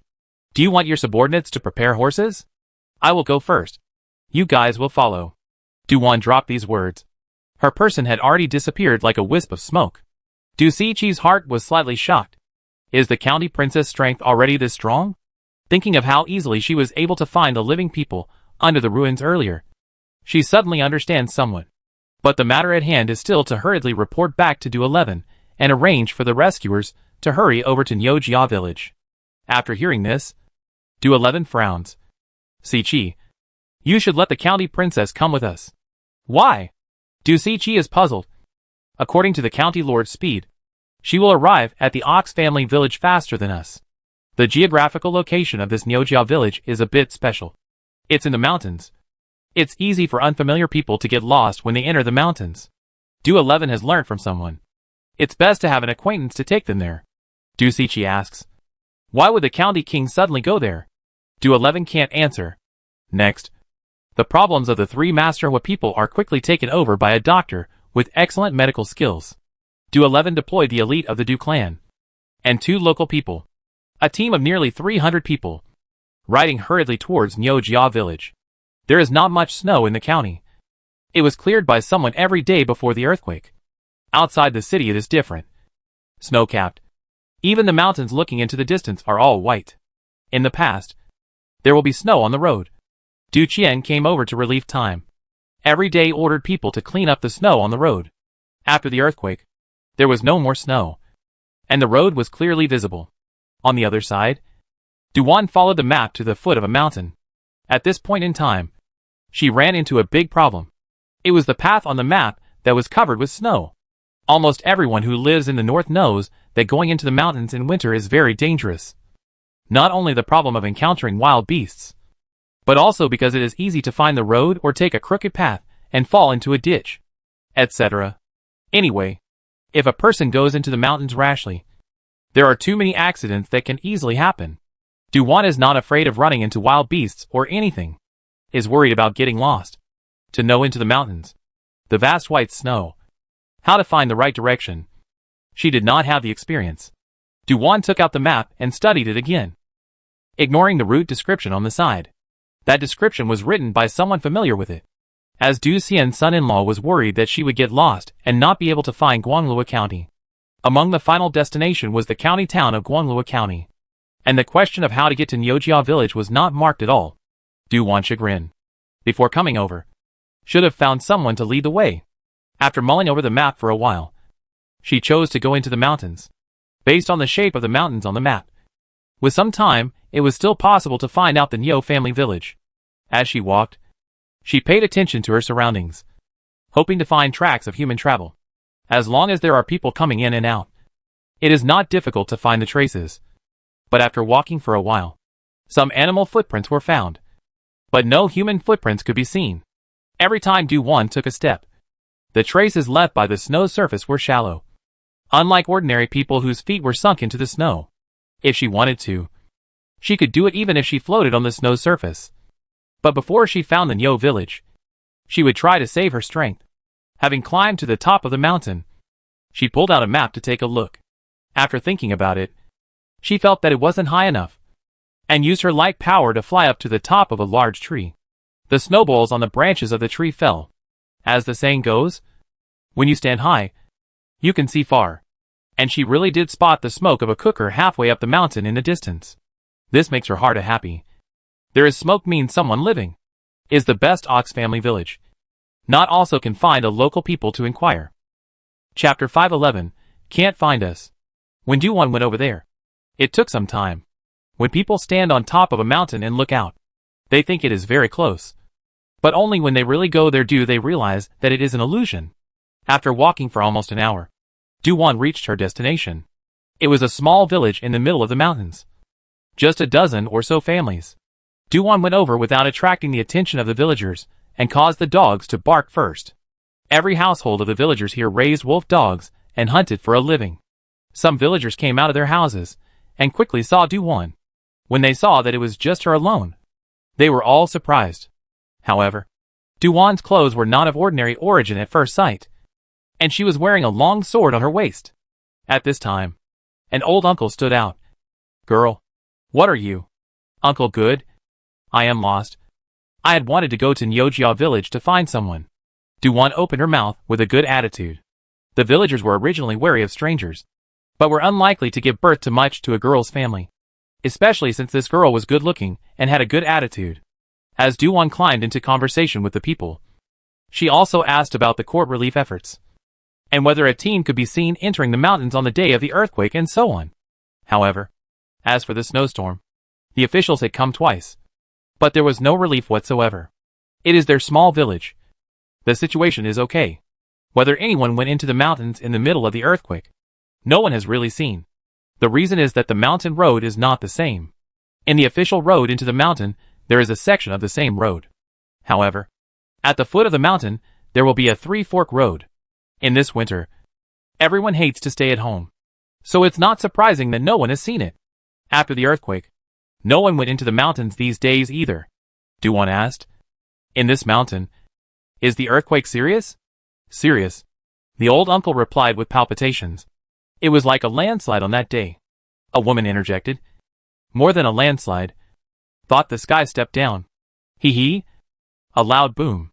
A small child exaggerated, and a little girl next to her similarly said that day was terrible. Du-Wan knew that this was scary. During the new year, the villagers didn't go into the mountains and didn't know the exact situation. At this point, Du-Wan asked about the way to Nyojia village. There was a simple man who said, "There was an avalanche on the south mountain side. The road is blocked." "Dalin, how do you know?" that old uncle asked. The Hanyu replied, "My daughter-in-law's mother's family is from Nyojia village. And the day after the earthquake, my daughter-in-law was worried about her mother's family and wanted me to go over there. But it didn't work out. The road was blocked. Not only the avalanche, but it seemed that half of the head of the mountain collapsed." Du-Wan looked grave when she heard this, but her heart couldn't help but rise with hope. Could it be that big brother? Because the mountain road is blocked, will not be able to come back in Nyojia village? If this is really the case, Du-Wan can't wait to go to the Nyojia village to take a look. Du-Wan asked about how to go to the Nyojia village, and a villager pointed out the direction. Originally, she wanted to pay someone to show her the way, but when she heard the man say that the road was blocked by a landslide, she temporarily changed her mind. After thanking the villagers, she resumed her journey. Not long after leaving the village, Du-Wan's footsteps lurched. Some of the conversations coming from behind her were very suspicious. It was that old uncle and a woman from earlier, talking in low voices inside the house. The woman said, "Dongjia, that girl has left? Gone." The old uncle replied. That woman said again, "Listen to that girl's meaning. Is going to go to the cattle village to find someone. Will it be? Rest assured. Cannot find out our head." The old uncle then barred his dry cigarette. Doubts arose in Du-Wan's mind. What does it mean? After waiting for a while longer, she did not hear anything more from the two men. For a moment, she wanted to turn around and arrest the two men for interrogation. However, compared to investigating in the village, she preferred to go to the Nyo village first. Ever since she heard a villager say that the road between the Nyo family village and the outside was blocked, a hope had arisen in Du-Wan's heart. It was the hope that Du Qian had been missing because the mountain road was blocked, and he was temporarily trapped in the Ox family village. Crossing the mountains in the winter, ordinary people can't do it. However, it is not difficult for Du-Wan. According to the map marked, plus the villagers pointed out the road, plus the original road has been blocked. So, she simply picked the most direct route, walk straight line. It didn't take much time for her to find the Nyojia village. Nyojia village was surrounded by mountains on all sides, and this village was not small, with hundreds of families. Because of the successive disasters not long ago, the villagers were not having a good time. When Du-Wan arrived at the village, her heart sank before she even hit anyone to inquire. No foreign horses were seen. No guards were seen. It was impossible for Du Qian's side to be lacking in people. And if these people were temporarily settling in Nyojia village, It didn't make sense for people to be in the house, but not even a horse to be seen outside. Or rather, there were no horses in the entire village. Du-Wan was in no hurry to find someone to ask, and flew round the village. In the end, it came to the biggest courtyard house in the village. Living in this house was the village head's family. Hearing someone knocking on the door outside, the village head's eldest daughter-in-law went outside to open the door, and was surprised to see a little girl. "You? Who are you looking for?" "Looking for the village chief. There is something to inquire about." Du-Wan stated her intention straight away. Not long after, the village chief came out and invited her in. Du-Wan sat down. The village chief's daughter-in-law went to pour a bowl of tea over. However, Du-Wan did not touch it. The matter of not eating indiscriminately when one is out and about is still in her mind. Du-Wan showed her identity. The village head's family was taken aback. And then, they kneeled down in fear to ask for peace. These false rituals are unnecessary. "I'll get up." Du-Wan's patience was genuinely not much. And she directly asked, "This sheriff wants to know, was there anyone from the village on the day of the earthquake?" "Yes." Early in the morning that day, the officials came to distribute food and encountered robbers. Later, another group of people came to investigate and had left before the sun went down. The village chief recalled the events of that day and told them one by one, not daring to hide anything. He could not confirm Du-Wan's identity, but he did not dare to question it either. Du-Wan inquired about some more details, especially asking about the appearance of the person in charge. The village chief didn't dare to look directly at Du Qian's appearance, but he still had seen a glance or two and described it similarly to Du Qian.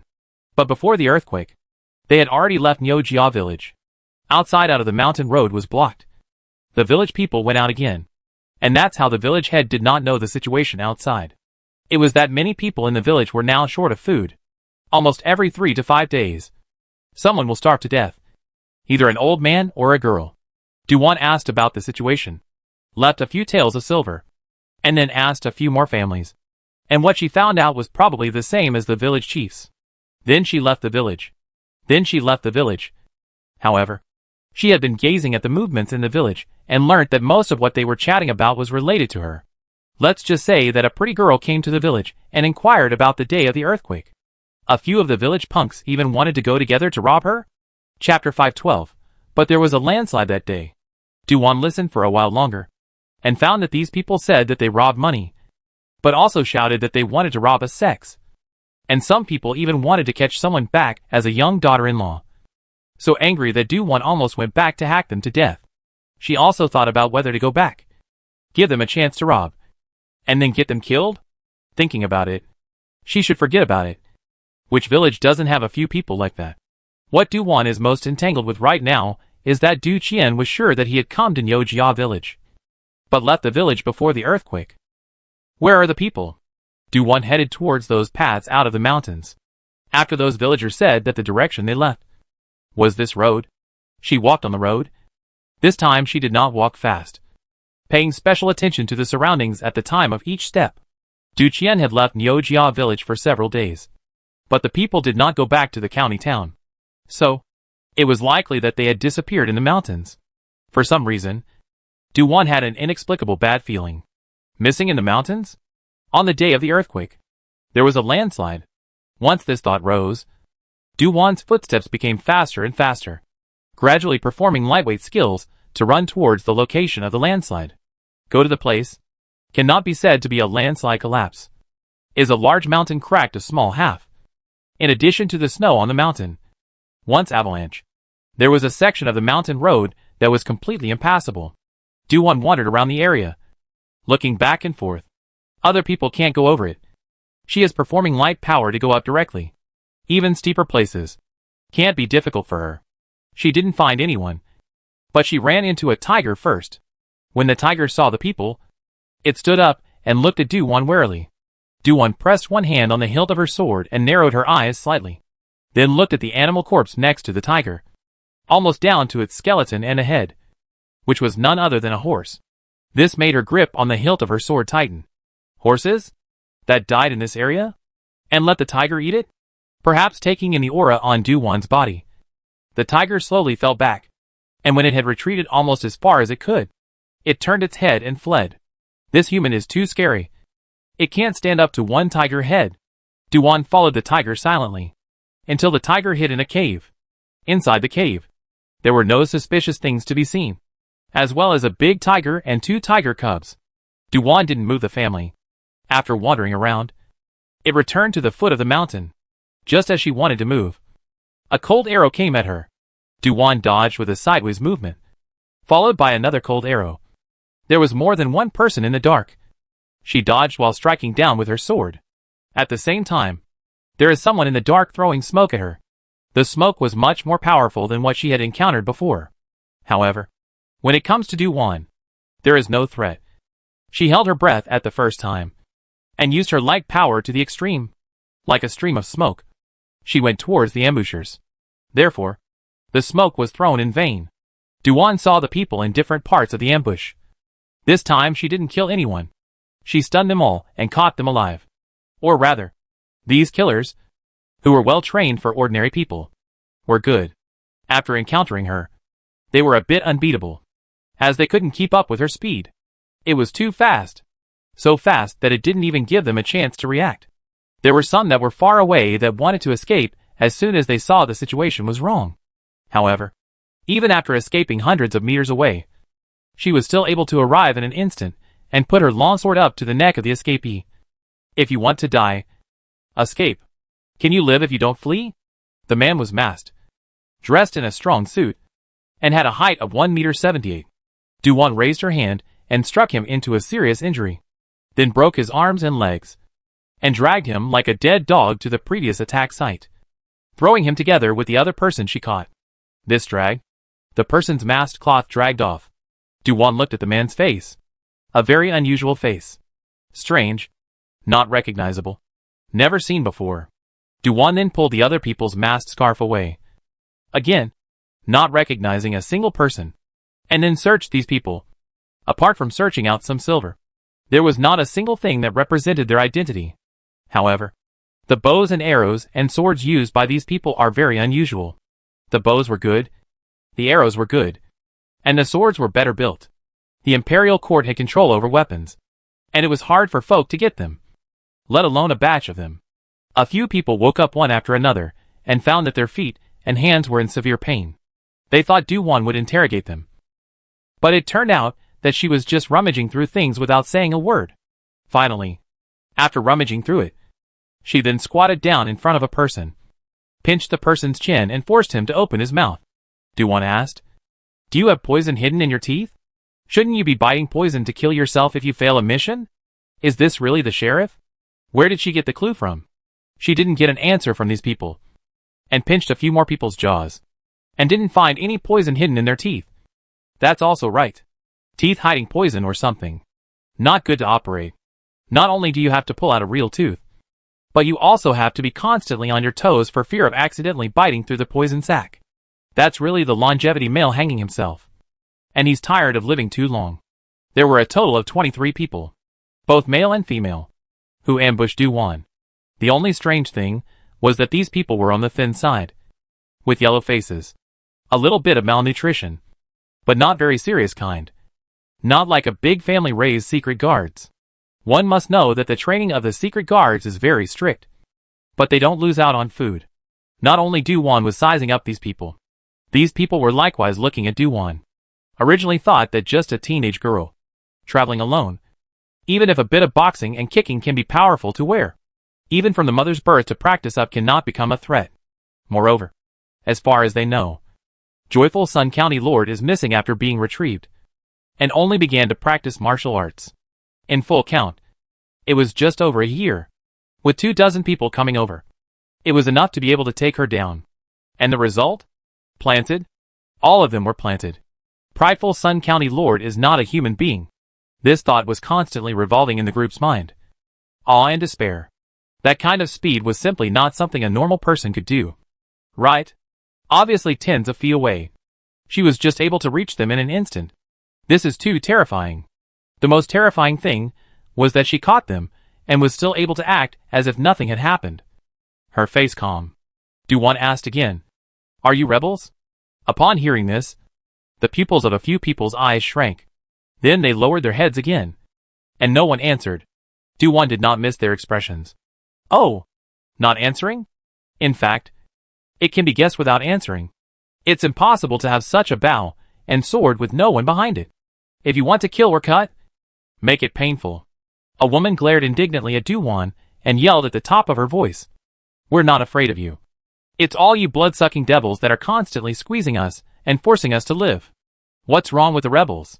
The rebels can give me a bite to eat.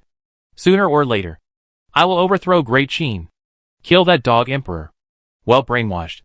Du1 commented pertinently. The person behind the curtain is quite interesting. Even women can be taken in. Chapter 513, What have the county lords come across? Du1 judged them to be rebels, being that she had seen the Southwest rebels before. In the past 2 years of the Great Sheen Kingdom, it was the capital that was a bit more peaceful. Even after the locust plague and earthquake, other areas are struggling, with people digging up grass roots and eating tree bark abounding. There are some areas where people have nothing to eat, but also to pay taxes. Even if the disaster came and the emperor decreed to waive the field tax, there are other taxes, such as the poll tax.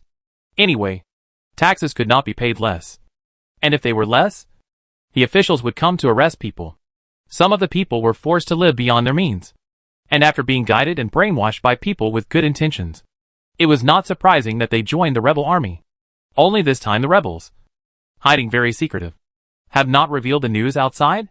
Just now, she asked that question. There are also a few points to test the meaning. Du1 looked at those fine bows and arrows and swords. This is comparable to the ones used by the personal guards. Your behind-the-scenes supporters come from quite a few sources. Or you don't like money. The person lying on the ground did not dare to squeak. Du1 naturally thought of the Xia family again. With that rebel army in the southwest gone, the Xia family might still be picking fights behind the scenes. Of course, it wasn't necessarily the Xia family. According to what Pei Hao had said, there were quite a few forces with this mindset. Without evidence, Du1 maintained her skepticism. There are not many people that this county princess has come over to bump into. And for you guys to be able to ambush here, it's obvious that someone had leaked her whereabouts. Due to her speed, these people came late and only bumped into her when she was searching for the second time. Du1 pointed her sword at one of them. Tell me, who leaked my whereabouts? Bah! Have the guts to kill me? The man was hard and good. Du1 wiped his neck with a sword. This princess appreciates hard-headed people the most. So I'll send you a pain in the arse. That man still looked incredulous till his death. Or, when he said those hard words, he didn't expect that the Joyful Sun County mistress didn't match the rumors, which said that the Joyful Sun County mistress was a kind and lovely little girl. God Tama's kind and lovely. Du1 pointed at another person, who likewise refused to answer and was again wiped out. Pointing to another, the man panicked. I don't know. I'm just a little person. A little man? Then do you know where the rebels' camp is? Du1 asked about this topic. A small person should know. Right? The man's pupils clenched in panic. This. It's just that this person is quite interesting. Obviously scared. Hard not to answer. This is not dare to betray the organization. Usually this situation is being held by the organization's weakness. Du1 moved away from the long sword and took a step towards that. The person she dragged back. This person stood the furthest and escaped the fastest in the first place. Plus the people she asked had to look at him when they answered. So, he was most likely the person in charge of ambushing her this time. Being able to lead people on a mission now.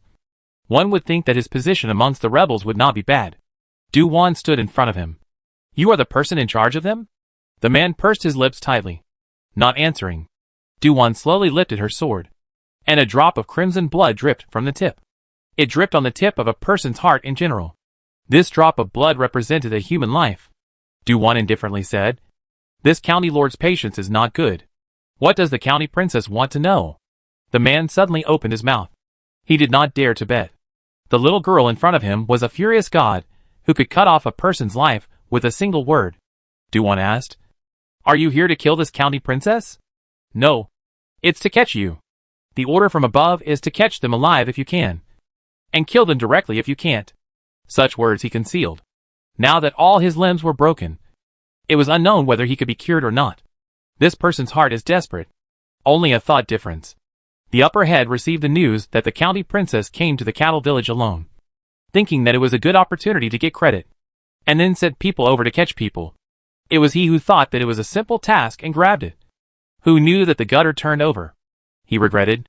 Repenting his intestines are green. Du-Wan didn't quite believe what he said, but he didn't care too much. At the time when the man thought that Du-Wan would continue to ask, Du-Wan strangely stopped asking. She looked out in a direction and suddenly left. Without a single sign. A group of people in ambush were just left where they were. Was this giving them the time to escape? However, they soon despaired again. Even if the county princess threw them here, they still couldn't escape. Du-Wan had dealt a harsh hand before. Everyone had their arms and legs broken. If they wanted to leave, they could only crawl. How far can they climb? This place is infested with wild beasts. It's not a safe place. A woman panicked and asked, "Head, what should we do?" "Wait a little longer." The man spoke. He suspected that the sheriff was in the shadows, watching their reactions. Some people struggled to sit up and looked in the direction Du-Wan left. Gone? No one. Could it be hiding? Someone asked anxiously. No one within tens of feet. Du-Wan stayed on their side of the movement and found that she could not hear anything. Suddenly, swoosh, a firework rose into the air and exploded with a canopy sound. Du-Wan knew what it was. It was those who had ambushed and were rescuing. She was not afraid of people coming, but worried that no one would come. Just now, she would leave temporarily, because she sensed that on the other side of the mountain, there was a team approaching, or a team brought by Du-11 and the others. Therefore, before waiting for Du-11 to get close, she saw that not far from the top of the steep rock, there was a slender young girl figure, her right hand pressing the sword at her waist, standing against the wind. The cold wind blew up the cloak on her body, but could not lift the hood on her head. Du-11 raised his hand and made a gesture to stop. The team behind them stopped immediately. Du-11 stepped forward and arched his hand towards the young girl. "My subordinate has met the county lord." Du-Wan flew down in the air, and in a short while, she arrived in front of her. "Big brother is not in Yojia village. I asked some villagers, and they said that in the middle of the earthquake, before the sun went down, Big brother and the others left the village, and that the direction was to go out of the mountain. I don't know if Big brother they left in time, after the earthquake. The road outside the Yojia village was blocked. There were avalanches and landslides." At these words, Du-11 frowned. Du-Wan added, "When I searched the mountain, I saw the corpse of a warhorse, gnawed by wild beasts to the point where only the head was left." Du-11 was shocked. This was not good news. Du-11 trembled and said, "What are the county lord's orders?" "Search the mountain. Search carefully, especially the places where the mountain collapsed." Even if Du-Wan had searched, inevitably there were still places that she couldn't see. In addition, "I just encountered an ambush. You guys send someone to interrogate me. And also, did you see the coded signals that rose up just now? It's what those people put." Du-11. "Just a little bit of time. What has the sheriff come across?" Immediately, he dispatched people over. Then those people stopped in front of the mountain with a confused look on their faces. Not everyone can be the same as the county lord and casually go over a big mountain. Chapter 514 Du-Qian may encounter an avalanche. Du-Wan pointed them in the direction. "There's no rush. They've all had their arms and legs broken by this county princess. If someone comes to their rescue, I will make another trip and cripple all of them." The Du family's guards. To actually use such a calm tone and say something so ferocious. Worthy of being a county princess. Du-Qi's most important thing at the moment was still to search on the roads that Du-Qian might pass through, hoping to find some clues. 1/3 of his men were deployed to catch those rebels who had fallen into the net. The rest of the men all went to search for Du-Qian's whereabouts. Compared to Du-11 and the others, Du-Wan's experience in searching for people was much worse. A little bit of very small traces. They were able to find problems.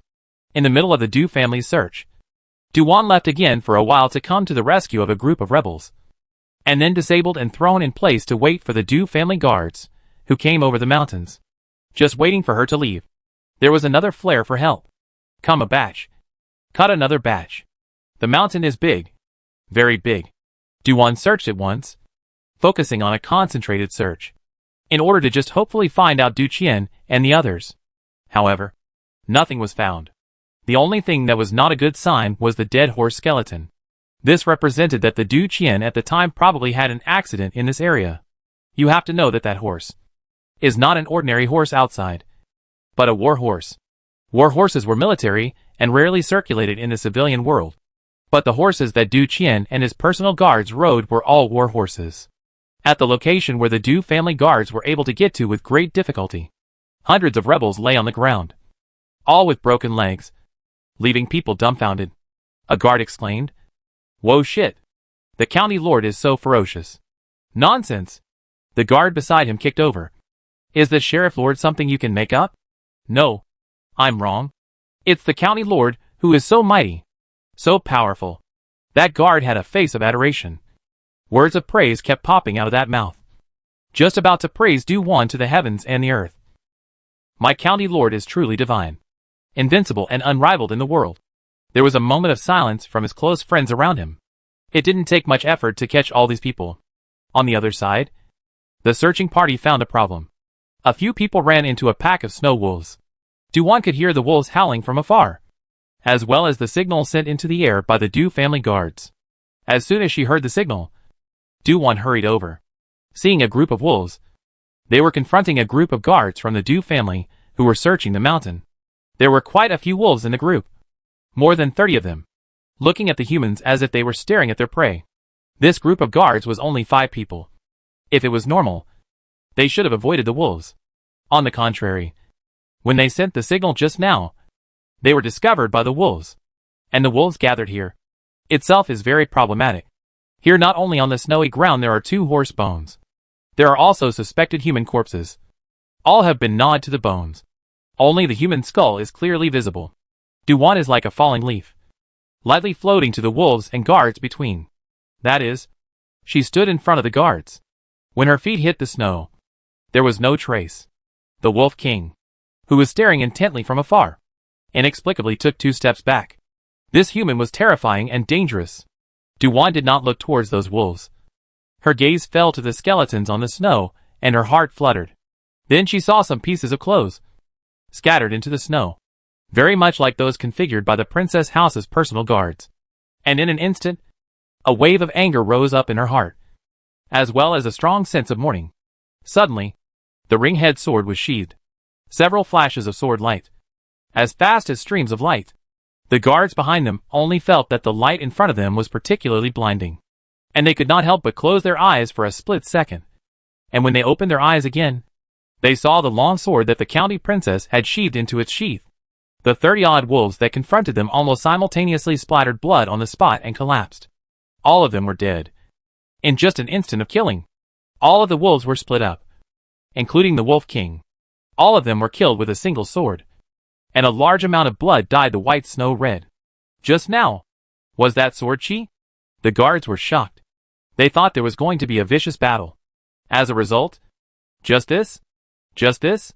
At this moment, Du 11 came over with his men. "Sheriff Master," taking another glance at the wolf corpses around. Du 11 was stunned. "These wolves," Du said, "all dead? You guys go and check the corpses on the ground." "Yes, Sheriff Master." Du 11 immediately led people over. A group of people began to carpet search for any clues. Du was not wrong just now. Those clothes that were chewed up by the beasts, tattered and torn, could still be seen to be in the style worn by the personal guards. And those who were eaten by the wolves were none other than the personal guards of the princess's residence. As 2 of the personal guards' tokens were also searched. Those horses are also war horses. This was confirmation that something had indeed happened when Du Qian had taken people into the mountains, and there had been no news. Du eyes reddened. All collected and buried. Returned to the capital, and then buried. "Yes, Sheriff." A guard took off his cloak and carefully packed up the corpses on the ground. At this time, not far away, a guard was at the foot of the mountain, in front of a snow pile, shouting loudly, "Come quickly! Something new has been discovered here." Du looked over there. Du Shi hurriedly went over, and in a short while, he was seen taking people to dig up the snow. Du walked over, just in time to see the Du family guards digging out a dead horse from the snow. In this snow, the horse was frozen and did not stink. Some people went to check the horse's corpse, while others continued to dig through the snow. Du heart had a very bad feeling. Someone, however, suddenly broke through. 11. When the county king and his party left the mountain. Could they have encountered an avalanche? Do 11 didn't want to speak, not daring to speculate. He turned his head to look at the county lord standing behind him, and saw the county lord's small face go white in an instant, her right hand gripping the hilt of her sword with a death grip. He didn't need to think about it to know that the county princess would be very sad when she heard the news. The feeling of losing a loved one is something Do 11 has experienced before. County lord. This is just a guess. Not necessarily true. There is also the fact that the county lord is fortunate and will be fine. Suddenly he thought of something that happened more than 10 years ago, the year the county king was born. An old monk at the Protectorate Temple had given him a fortune-telling, saying that his fate was extremely noble, and that there would be a great catastrophe of life and death before he was crowned. If he can't survive, he will die. If he passes it, he will be blessed with purple energy, and his life will be smooth. Could it be that this is the county king's calamity? Dushi's hand holding the hilt of the sword was trembling, but his voice was calm as he comforted Du-Wan. Everyone present knew that this situation was bad. When it came to this situation, it was highly likely that the county king, who had been missing for several days, had encountered an avalanche during the earthquake. It took a long time for Du-Wan to calm down. Her eyes were covered in watery mist, and it was only with great difficulty that she managed to blink back her tears. Dig. Keep digging. Gather everyone over to dig. Do 11 responded with a yes. With that, the signal flare for gathering was sent out. The Du family members on the other side, who were interrogating the rebels, likewise saw the signal in the sky, and the leader immediately stood up. Gather. Go. These people. Don't bother. Chapter 515 Heart as if blocked. The Du clan members, who were searching around, came over this way. When they came over, they all saw a scene. It was prideful Sun County personally digging snow or shaving ice. She dug snow faster than everyone else. A large pit was dug out in a short while. Gradually, one after another, bodies buried by snow were brought out. All of them were the personal guards accompanying Du Qian. The more this happened, the more Du-Wan's heart sank. These guards are likely to walk in the last. The avalanche is too fast. Even if you turn around to escape, still buried by snow and ice. And then a moment and dug out a horse body. Is a war horse. Du-Wan's eyes reddened. Holding the hilt of her sword in her backhand, she kept digging through the snow. Du 11 organized the people who came over to continue digging, and in addition sent another person to the county town to inform the remaining Du family rescuers to come over urgently, and also bring a batch of daily supplies. According to the current situation, 1 or 2 days would not be able to leave this place. It really wasn't a small thing to keep digging. Du-Wan was digging at the front, and was riding high. The others could only dig as hard as they could to barely keep up. With her presence, it made the digging faster than ever. Du 11 stepped forward and suddenly stopped Du-Wan. Sheriff, you can't keep digging forward like this. The snow will collapse. We have to clear the top first. It will be fine. Du-Wan didn't think it was that easy to avalanche. As for a small-scale avalanche, she wasn't afraid of it. Du 11 sighed again. County chief should take care of her own body. Have a sip of hot water to warm up first. Can't delay. My big brother won't die so easily even if he's buried in the snow. We have to hurry to save him out. Du-Wan shook her head, didn't agree, and continued to desperately dig. Du 11 only think that the little girl is unable to accept the loss of loved ones. Earthquake from today. Has been 7 days. Right? Can a person buried in the snow for 7 days still live? It's a little bit whimsical. No matter how Du 11 persuaded her, Du-Wan was bent on having her own way. She is not like an ordinary little girl who cries and weeps when her relatives are in distress. Now she looks red-eyed. But the tears did not fall. Very calm-like appearance. Just stubbornly believe that their big brother did not accident. Is waiting for her to save. Cannot persuade. Can only accompany the digging. One corpse after another dug out. And one horse corpse after another. No wonder those snow wolves refused to leave. Probably knowing that there was a large amount of food here. Those gnawed ones from before were dug out of the snow by the snow wolves. Right. It was dark and dawn again. A night so cold that people's bodies shivered. There were quite a few rescue guards, who couldn't hold on, and returned to the makeshift fire to roast the fire, and drink water to warm up their bodies. Only Du-Wan still didn't stop. The people who rescued from the county have already come over during the night, and also set up tents and so on. One by one, the fires were raised, and some exhausted people were sitting around them. There is a big pot. Also boiled ginger tea and so on. Let the scene rescue people cold drink a bowl. Some of the people who had rested, even if they had not slept all night, their bodies were still tired. And when they saw the sheriff master who was still digging, their moods were extraordinarily complicated. And they struggled to get up to help. Do 11 brought a bowl of ginger tea over. Sheriff, have a cup of tea. No need. Duan's hand that was holding the hilt of the sword was worn out with blood. Do 11 was unable to do so. He could not force it. Not being able to carry the ginger tea back, he unexpectedly saw a man coming in a hurry. This person who should not have appeared here, Pei Hao. Pei Hao came with big strides. Do 11 just wanted to make a sound, but was stopped by him. He took the ginger tea in Du Shi's hand and whispered, "I'll do it." "Good." Do 11 answered and stepped back. If it was before, Du Wan wouldn't have missed the movement behind her. However, now she could hardly care about anything. She just wanted to keep digging. Keep digging. Bent on rescuing Du Qian, who might be buried in the snow. Outsiders dig desperately. But after a long time, they get tired. She cannot. She was not qualified to get tired. She could not stop. What if she stops for a while, just because of her and delays saving her big brother? Du Wan buried her head and continued to dig. The speed was comparable to many people.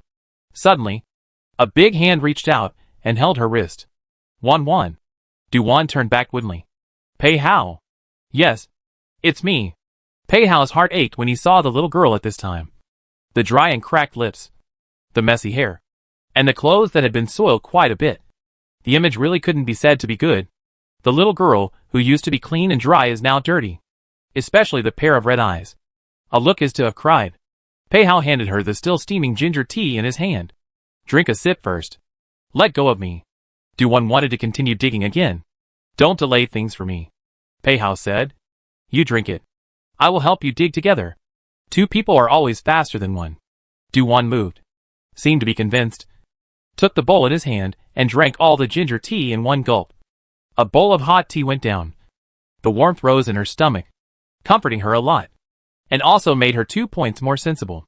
She shoved the bowl into his hand. What brings you here? After hearing the news, I rushed this way. It's just that my speed isn't as fast as yours, slowing me down for a day or two. Pei Hao couldn't even admit it if he didn't want to. The speed at which he came over was already day and night, much faster than a normal person. However, it was still not as fast as the little girl. Pei Hao rushed over only because he was worried about her. And it was still worrying. He ripped off the cloak on his body, similarly set aside his long sword, and started digging with her all the way, without visually seeing the tragic situation. One's feelings were different. When personally digging out the body of a personal guard, Pei Hao's heart was blocked as if it was very hard. The previous Du Qian is quite annoying. Always cross in front of him and the little girl, but also beat him quite a few times. He in the hands of Du Qian also ate a few dark losses.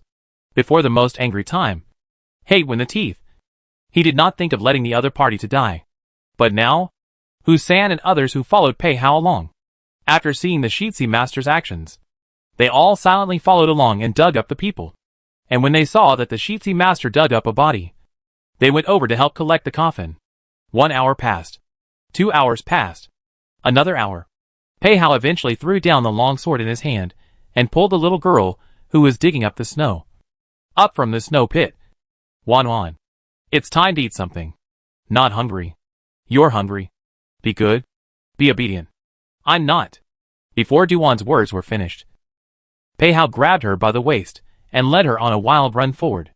Behind her, the sound of an avalanche was heard only on a small scale. It was the lower part that was dug into space, and the snow on top couldn't withstand the collapse. Duan turned back expressionlessly, looking at the collapsed place behind her. The piece of space that had just been dug out was filled with snow again. The Du clan had deployed thousands of people over to dig. Pei Hao also brought hundreds of people with him when he came over. So many people dug together, kept digging, and dug out the buried corpses. There are already hundreds of corpses. Chapter 516. It's good that we didn't find them. Gradually, digging out the corpses become less. In the end, it was a period of time before 1 or 2 animal or human bodies were dug out sporadically. Pei Hao held the little girl in his arms, gently patting her back in a soothing manner. Wan. The fact that we haven't found Big Brother's body means that he may still be alive. And may not necessarily be buried here. Isn't that right? Yes. You have a point. Du-Won murmured in his arms. Pei-hao said softly again. Not finding it is a good thing. Du-Won replied woodenly. A bit soulful. Comforting words. Pei-hao didn't know how to say. Could only comfort silently. Letting her gradually calm down. Lying in his arms, and slowly closing her eyes. For 3 or 4 days. She hadn't rested. It was impossible for her body not to be tired. And it was even more impossible for her spirit not to be tired. It was only the belief in finding Du Qian that had been supporting her, keeping her from collapsing. Du-Won closed her eyes. The only obsession of her mind was to find Du Qian. Find Du Qian. Find Du Qian. Find. At this time, she did not notice the jade plaque around her neck flashing. Du-Won, who has not paid attention to the jade plate for a long time, did not know the change of the jade plate. The center of the small white piston flower, stained with a faint gold. Du-Won did not notice it. But Pei-hao witnessed it. The jade plaque she was wearing had been exposed at some point. And at this time, it was glowing with a glittering golden light. A very soft and kind light. Not like it was harmful. Finally, there was a ray of golden aura that flew out and didn't enter the little girl's body. And it just disappeared. Pei-hao's heart tightened, and he tentatively shouted. Wan. Du-Won didn't respond. As if she didn't hear. He paid attention to the changes in the little face, and found that there was no hard look. A heart that was lifted. Couldn't help but slightly put it down. The people around them all saw their situation here. Many people unconsciously just try to make as little big noise as possible. Do 11 more want to separate the two people. Their own county princess is unmarried. This public embrace and a peace spread back to the capital will not be anything right. This girl has reputation. Pei-hao looked towards Hu-san, who was not far away. Hu-san saw his own master's eyes, and very self-consciously eased his footsteps over. Shitsi, what are your orders? Go and bring a piece of cake over. It's best to heat it up so that it's a bit softer. Pei-hao ordered in a low voice. Earlier, he had asked the Du family, and knew that she hadn't eaten anything since she came here. There were times when he would have preferred that the little girl could cry in pain, and not have to be like this, making his heart ache. Hu-san's movements were still quite fast. In a short while, he got a big soft cake, still wrapped in a piece of greaseproof paper. Pei-hao took it, and was about to tear off a small piece, and stuff it into the little girl's mouth, when he realized how dirty his hands were. He couldn't help but fall silent for a moment. Just now, he used these hands, comforting the little girl, and smoothing her back, without having to see it with his own eyes. He could tell that her back must be even dirtier. Hu-san was very discerning. Left for a bit more, and came back with a water bag. Pei-hao borrowed the water bag to clean his hands, and then wiped them clean with a handkerchief. When he did this, the range of movement was small. Very careful. All trying not to move the person lying in his arms. Fortunately, there was Hu-san waiting at his side. Just as he had repicked up the large cake wrapped in greaseproof paper, and was about to tear off a piece, he detected an abnormality in the air around him. The surrounding aura, constantly converging towards him, finally disappeared into his. No, it disappeared into the little girl in his arms. She was like a gold-sucking beast, constantly devouring the aura of heaven and earth. Even Du-Won herself did not expect it. The cultivation level she had been stuck in had broken through just like that. Pei-hao was too close to her, and at the moment of her breakthrough, he was catapulted away by a force, including Hu-san, who was at the side, and was similarly knocked away by that force. County princess this is. Du 11 flew over from afar, and even picked up Pei-hao. Pei-hao whispered, "Don't disturb her." "I know." Du 11 made a few gestures to the Du family. There were some of the Du family's guards surrounded, were wordlessly protecting Du-won, all standing to her surroundings, all several feet away. Yes, at this time, within a few feet around Du-won, no one dared to approach. She just stood in place, her green silk moving without wind, as if it had life. People who are not cultivators can't feel the aura, but can feel the oppressive feeling of being close to Du-won, an unspeakable pressure that makes people unconsciously in a mood of awe. At this time, people with low martial arts skills were unconsciously staying away. It was Pei-hao and Du 11 and the others, those with high martial arts, who could stand closer. There were some people who didn't know why. But Pei Hao and Du 11 didn't say anything. They didn't dare to do anything. Pei Hao didn't know what kind of kung fu the little girl was cultivating. It was terribly strong. This situation was even stronger than what he had guessed in the past. The refined light under Du Shi's eyes flickered even more. He had heard about it before, saying that the county princess was cultivating the clan's secret gong method and had already reached the innate realm, and could be said to be one of the strongest in the country of Great Qin, without seeing it with his own eyes. His feelings were not deep.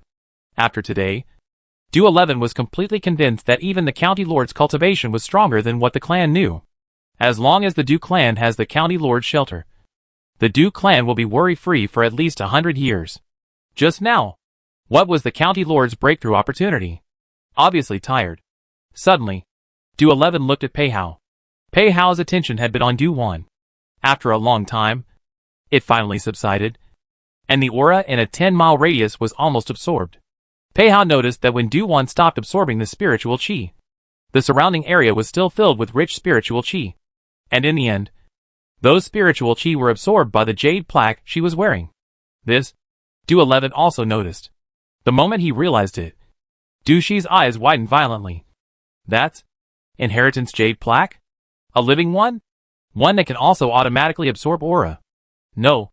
Is this the artifact with a spirit as stated in the family texts? However, at this time, people were outside, and there were quite a few outsiders present.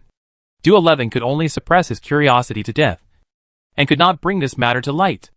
However, this question would also have to be transmitted back to the clan in time. In the future, Du Wan's level of importance in the clan would continue to increase. The status might become even more special. When Du 11 thought about this issue, his heart was not without regrets. The biggest regret, I'm afraid, was that the county princess was a girl and would eventually have to marry. Many people in the clan were puzzled as to why the inheritance jade plaque only identified with her alone. Du Wan, who stood in the center and became the focus of attention, slowly opened her eyes. A golden aura flashed across those stoic eyes. Du Wan soon noticed that her cultivation had broken through, and she had gained an additional ability. That is, even if she closed her eyes, she could still see things within 50 meters around her. This is a bit like the divine sense in fantasy novels, or the spiritual power in intergalactic literature. At the same time, one's 5 senses have been sublimated once again. Chapter 517 Like dead but not quite. Du Wan looked towards Pei Hao, who was not far away. Pei Hao's worried gaze warmed her heart. Wan, how do you feel? Pei Hao walked to her with concern. Du Wan habitually tried to show him a smile. However, the smile came out as extraordinarily heartbreaking. Pei Hao could no longer resist holding her in his arms. Wan, don't be sad. I will always be with you. Du Wan didn't say anything. In her heart, she just silently said thank you. Next, it was Pei Hao who handed her a piece of pancake. Have something to eat? Du Wan's stomach was indeed hungry, and she took it in silence and took a bite. There was oil paper wrapped around it. Even if her hands were a bit dirty, Pei Hao didn't stop it. In a short while, she finished a piece of pancake. Thank you. Between us, why say thank you? In this world, even between husband and wife, there is no rule that says who must be nice to whom. Pei Hao mutters. Without saying anything else, Du Wan looked around in a circle. Those Du family members, knowing that she was fine, started their digging work again. Du Wan's gaze fell to the corpses laying not far away, her heart heavy. At this juncture she had broken through. It was one more means of investigation. Even if it was limited, it was better than being aimless like before. Du Wan looked towards the side of the snowy mountain. The range of the snow collapse was too large, and their digging work was not very smooth. After digging to a certain extent, the top would collapse some more, and they would have to repeat the previous ones again. And most importantly, it was cold. The temperature in the mountain was very low. How long could a normal person last when buried in the snow? According to her previous common sense, it is about 15 minutes. There are some exceptions that can last for a few minutes, but no one has ever been able to last for a few days without dying. What Du Wan was pinning her hopes on now was Du Qian's cultivation. Eating up the flapjacks in her hands, she performed lightness and stepped on the snow in the air. At the same time, she let go of her divine sense, directly checking the situation under the snow. Unlike without obstacles, there are obstacles that will slightly reduce the range of vision. However, it is enough to be used here. It didn't take long for Do-won to find out the bodies of 2 of her guards. A horse buried in the snow. And some animal corpses. Pei-hao watched the little girl leap back and forth in the snow. I don't know what she wants to do, but I can guess that it must be related to finding Du Qian. Only, the more she went up, the snow over there is getting thicker and thicker. The Du family searching and digging. Also from the outside to the inside. All of a sudden want to think of that up there is very difficult. One can't get it right, and will make an avalanche. Pei-hao couldn't help but look up at the sky. A few days after the earthquake, there was no snow, but cloudy days, with a cold wind blowing. The temperature didn't rise, and the snow wouldn't melt. Ted! He was just a wobbly. And the little girl who went up made a big commotion. Do-11 shouted in a high voice urgently. Take cover. Everyone hurried to dodge. There's going to be an avalanche. Not waiting for him to finish shouting. Those who were going to dig below sped away. The person who made this mess was none other than their master. Someone else might have said that they were going to curse and swear. Man-made avalanche. So angry. Hussein similarly fled with his people. However, by the time they all fled away, the expected avalanche did not appear. Just now, it was just a splash of snow, falling downwards or sliding and rolling, etc., all of which were very small in scope. And the impact was not as great as the loud bang just now. The people standing below were still thinking of asking the county princess what had happened. As a result, the sheriff's figure had disappeared? Yes, disappeared. Pei-hao was the first to fly over. Behind him, Do-11 and the others followed, all of them using light energy. Extremely fast. When they arrived in unison, they realized that the county lord's strike just now had caused a large pit, 5 or 6 meters deep, to appear in the thick snow just now. It wasn't snow underneath, but ice. Du-won was at the bottom of the pit, constantly waving her long sword to dig down. That speed was not something that an ordinary person could have, but was extremely fast. In just a moment, she had gone another 10 feet deeper. Only her movements were as if she was crazy, and she was still very eager. Wan, what are you doing? Pei-hao jumped down to the big pit, but Du-won ignored him, as if she didn't hear him, still desperately swinging her sword to break the ice. If Pei-hao had stayed in modern times, he would have seen that Du-won was like a meat churner at this moment.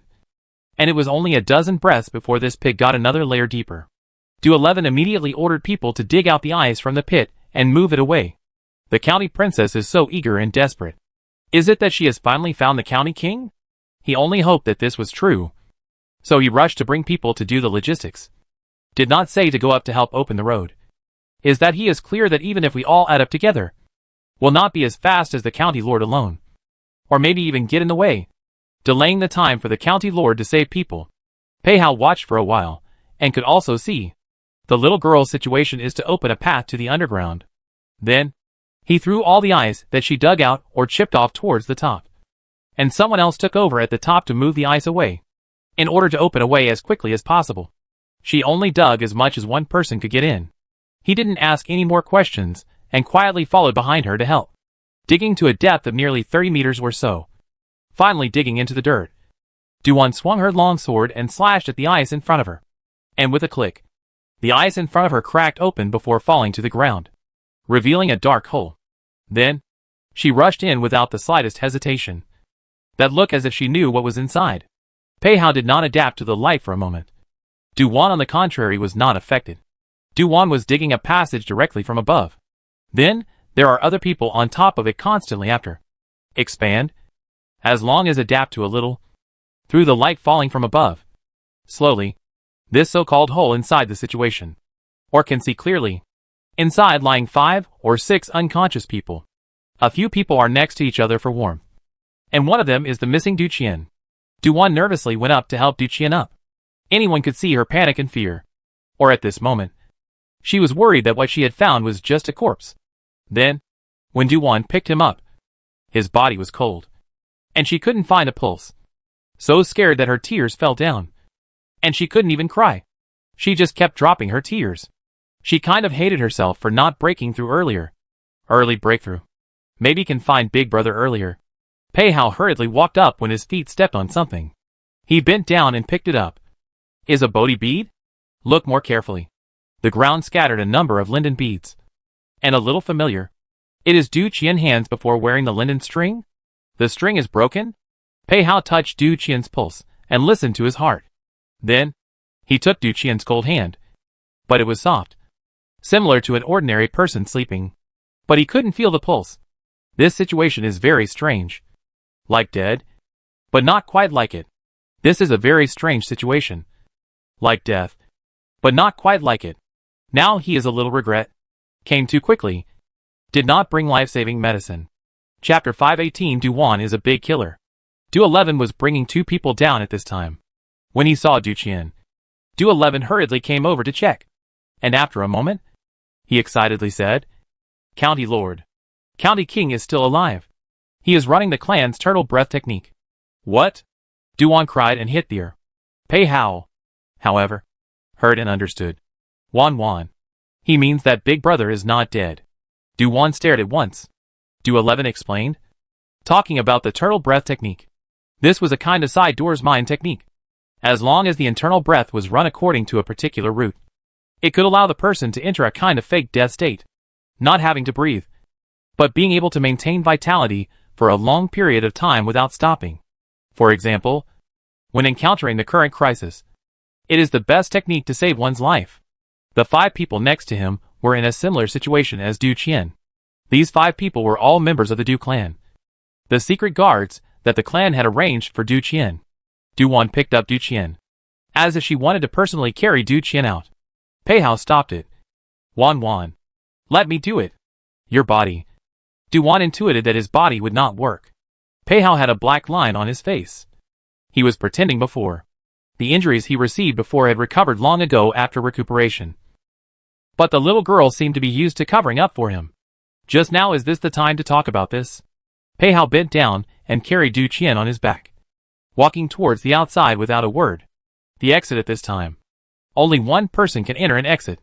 As Pei Hao carried the person outside, Du Wan was about to follow him out. Her footsteps were again lurched, and she looked at Du 11 and said, You move a few of them up as well. Also, is that turtle breath technique really no problem? Nope. It's just that the time to wake up is uncertain. Du 11 was confused for a moment before answering. What do you mean? It's up to the person to wake up. Some people cast this spell and wake up in 3 or 5 days. Others don't wake up for a month or 2. It's best if the outside world doesn't wake up, or the after effects will be severe. It's similar to being in the middle of practicing kung fu and being disturbed. Du Wan didn't want to talk this time. This turtle breath technique runs as if it allows one to temporarily hibernate. And under the unconsciousness, there is still a stream of internal energy running in the body. If someone from the outside forcibly woke them up, it would be equivalent to violently interrupting the operation of the breath. And then 9 times out of 10, it would injure the meridians. Du 11 was afraid that Du Wan would mess up, and handed over all the key places and things to pay attention to. Du Wan hurriedly followed Pei Hao, uneasily reminding, You have to be careful. Don't wake up my big brother. Otherwise I'm not done with you. Pei Hao's heart sank. The little girl has a big brother. Is she not wanting her fiancé? Pei Hao's heart was sour. But on his face, he still assured, I know. I will be careful. Said really more and more attention. And so out of the outside. And then carry the person down the mountain. Until the tent under the mountain. Followed by careful waiting for a change of clothes. Cover the bedding. But also even the fire pit are moved over. The person served as an ancestor. Finally got a good face of the little girl. This time he came over. Really did not help anything. To say that he is also ashamed. Du Wan took off her wet cloak. And sat cross-legged next to Du Qian. Closing her eyes to rest. The truth was that she was tired. Really tired. The long-time tense spirit. Suddenly relaxed. The tiredness that surged like a huge wave. Made her no longer able to support herself. However, before she fell asleep, the corner of her mouth curled gently. She was happy. Very happy. The person was not dead. Alive. When she was about to despair, she finally found her big brother. Pei Hao didn't disturb her. So he sat next to the fire pit and quietly accompanied her. When she sat and hung her little head, he moved closer to her side, letting her lean against him and sleep. And also lifted the cloak on himself and wrapped her whole person in his arms. Tired? Just sleep well. When you wake up everything will be fine. Outside, Do 11 and the others had already rescued all 5 people who were trapped. In fact, the place where they were hiding was not a cave. It was just the rocky rocks blocking the snow that rolled down from the top of the mountain, creating a hole in the ice.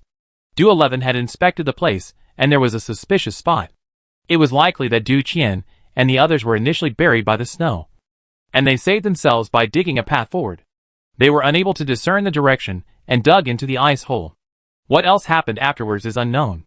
After all, there are still doubts about this matter, and we have to wait for the people to wake up to find out clearly. Du 11 came into the tent and told Pei Hao what happened. Pei Hao said lightly, "There is no hurry. Anyway, the people have been rescued. Just wait for them to wake up and then investigate."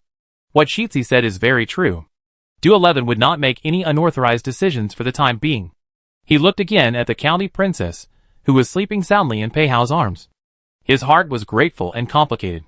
If there was no county princess's insistence, the county king might really be in trouble. He is complicated because the county princess has a special position in the clan, but because she is a girl, but also got the inheritance of the ancestors. I don't know how many people's jealousy and dissatisfaction, including his own before some reluctance, but in the way of the identity and clan rules, had to compromise. This time, he really had no complaints. Perhaps the ancestral heritage chose her. Not without reason. Now that the person was saved, Du 11 finally remembered another thing. On that side of the mountain, there is still a group of rebels? I don't know how it is. Rebels? Pei Hao was taken aback. Du 11 thought of something and couldn't help but mock. A group of people who don't have the self-importance to make a move towards the county princess. All of them were crippled by the county princess and thrown in place. Still don't know if anyone went to save them. If not, after this freezing for a day and a night, I don't know how many can still survive. He described the situation. As for the issue of throwing those people in place for the sake of rescue, it was not a problem at all. Compared to rescuing the people, the rebels and whatnot, it was insignificant. Now that the people have been rescued, Du 11 casually mentioned it. Not to mention that this kind of thing is not something that the Du family should worry about. And at most, they will send the news back to the court to deal with it. Pei Hao asked about Du Shi's intentions. The people who came to the rescue of the Du family were all under the responsibility of Du 11. Du 11 is letting the people rest for a day first. As for the corpses and bones of those personal guards will be cremated, and then the ashes will be sent back to the capital. Those who have relatives will be sent home, and those who don't will be buried together by the princess house. As for the corpses of the others in the snow, when the county princess wakes up, she will look for them again. Pei Hao thought he was very considerate in handling it this way. Then can Big Brother Do take a carriage like this? You know that carriages are very bumpy. I was thinking of going to Nyojia village there first and renting a house to stay for the time being. Du 11 decided so, and also said that the situation of a few people is not suitable for a carriage. Pei Hao said, "Not afraid of the rebels?" Heh. Du 11 laughed softly and didn't say much, but his gaze went to the little girl in his arms. Without saying much, Pei Hao understood what he meant. The little girl is a big killer. Who dares to mess with it? Chapter 519, he pulled the little girl's hair for her. Du-wan slept longer than she expected this sleep. Until the early morning of the next day. She hadn't even woken up yet. After she woke up from her sleep. When she woke up, she was already in a house, lying on a kong, covered with bedding. The earthen kong was warm and comfortable. Du-wan woke up and opened her eyes in confusion. This house looked like an ordinary house. And when she paid attention to the outside, she soon realized that she was now in the Nyojia village. On the dirt bed in the next house, there are several people lying on the floor. One of them is her cheap elder brother. Then there was the courtyard outside, where Pei Hao was talking to someone. And then outside is Du 11 and the others, who are setting up camp in the open space outside the house. It could be said that outside this courtyard, there were Du family members stationed, clearly to protect the masters in the house. Du-wan thought of Du Qian. I wonder when they will wake up. Thinking, she rolled over and got up, just lifted the quilt, and found that the outside clothes were taken off, leaving only the lingerie. Du-wan. Who took off? She didn't notice it at all and actually slept to death? Du-wan sees 2 sets of clean clothes on the kong cabinet. Exactly the ones in her baggage, packed up by someone and neatly arranged.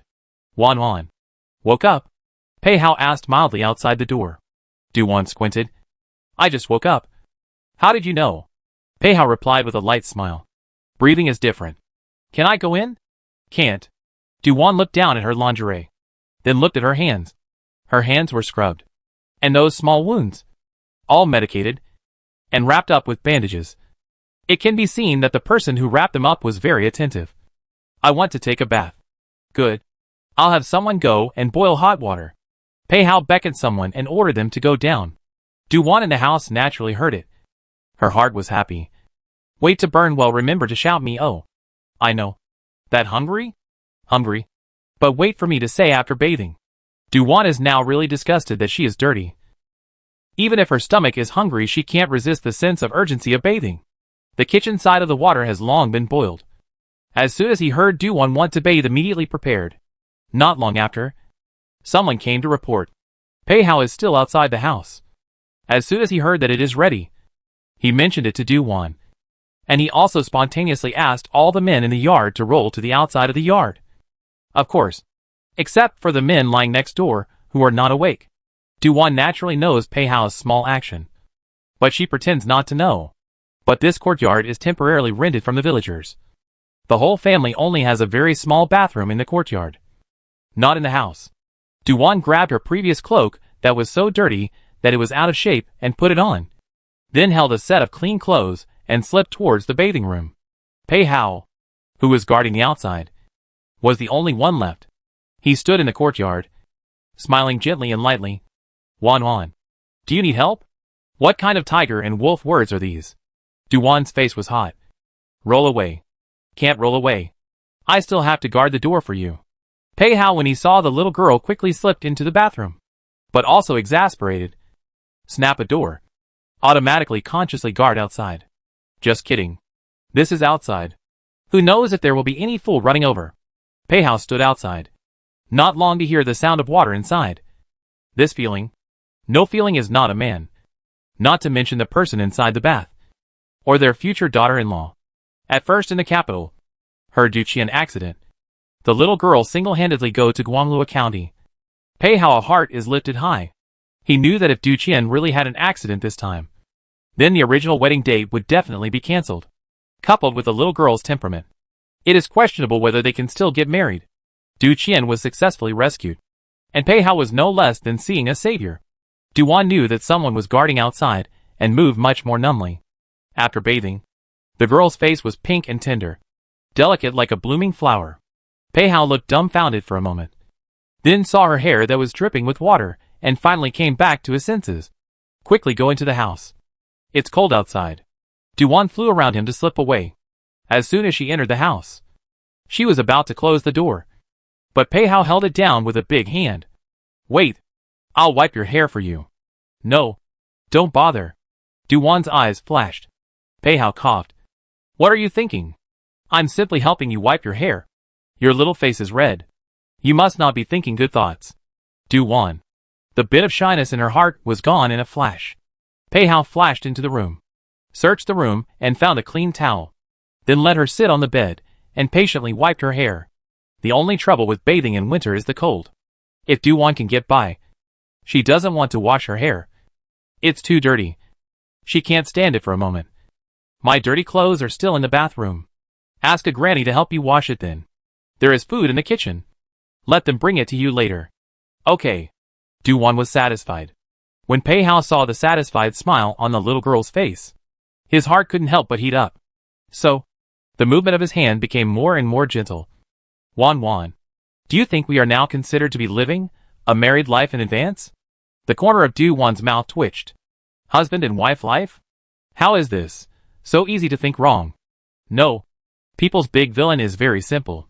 Or perhaps the conjugal life that is said in this era is really a very simple life. It is a small life that the husband and wife simply live.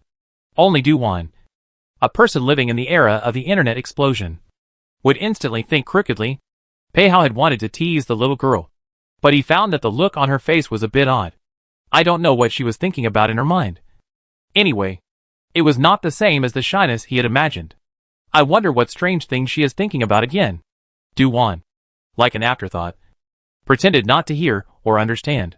Pei Hao inexplicably finds it funny, waiting for her hair to be almost dry, then personally boiling a bowl of ginger tea for her, and then bringing some food from the kitchen. It's not anything good, just a few flapjacks and pickles. Someone's gone hunting, so there'll be meat for dinner. I don't mind the bad. Duwan was already nibbling on the pancakes, her cheeks bulging from eating. It's good to have a mouthful of food here in the north. That's also true. There is a disaster here. Pei Hao also knows something about this. It is this Nyojia village. There are still often people starving to death. Looking at the little girl who was wearing her hair and gnawing on a cake, he left for a while, then came back and took a wooden comb, took off his boots and went to the bed, sat behind the little girl, and silently combed her black and smooth hair. When the long hair slipped through the fingers, it was a wonderful feeling. Pei Hao couldn't let go of it.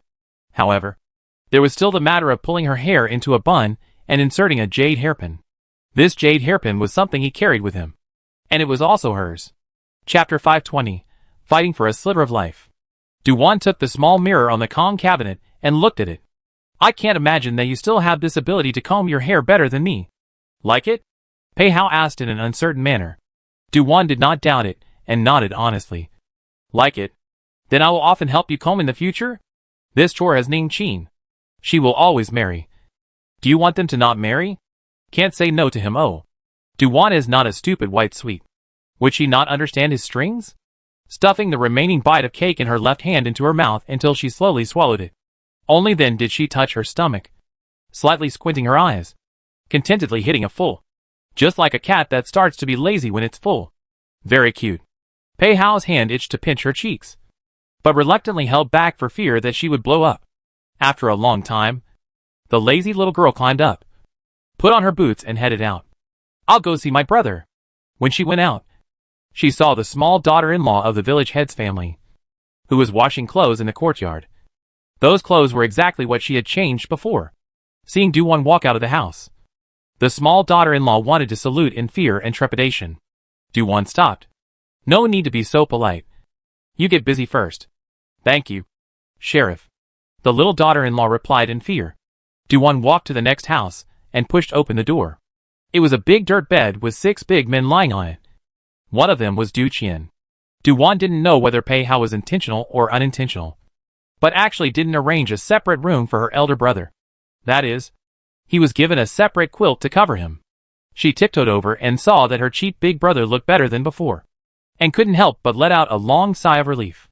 In this moment, she finally had some sense of reality. Is a kind of feet on the ground feeling. Big brother really did not die. When she had seen the people, just as she was about to go out, she inadvertently glanced at something placed on her big brother's bedside. It was 9 jade carved linden seeds. It was the string given by the old monk Yuan Tong at the time. And now it was scattered? Duwan thought of the old monk's words at that time, saying that it could prevent a disaster? She picked up the linden and took a closer look, and actually found cracks. Pei Hao softened his steps and came in, seeing the little girl examining the thing in her hand with a serious face. What are you looking at? Wan. This. Duwan shows him the Bodhi seed in her hand. This is what I got from the Protectorate Temple. And Presiding Officer Yuan Tong said that it can block a calamity.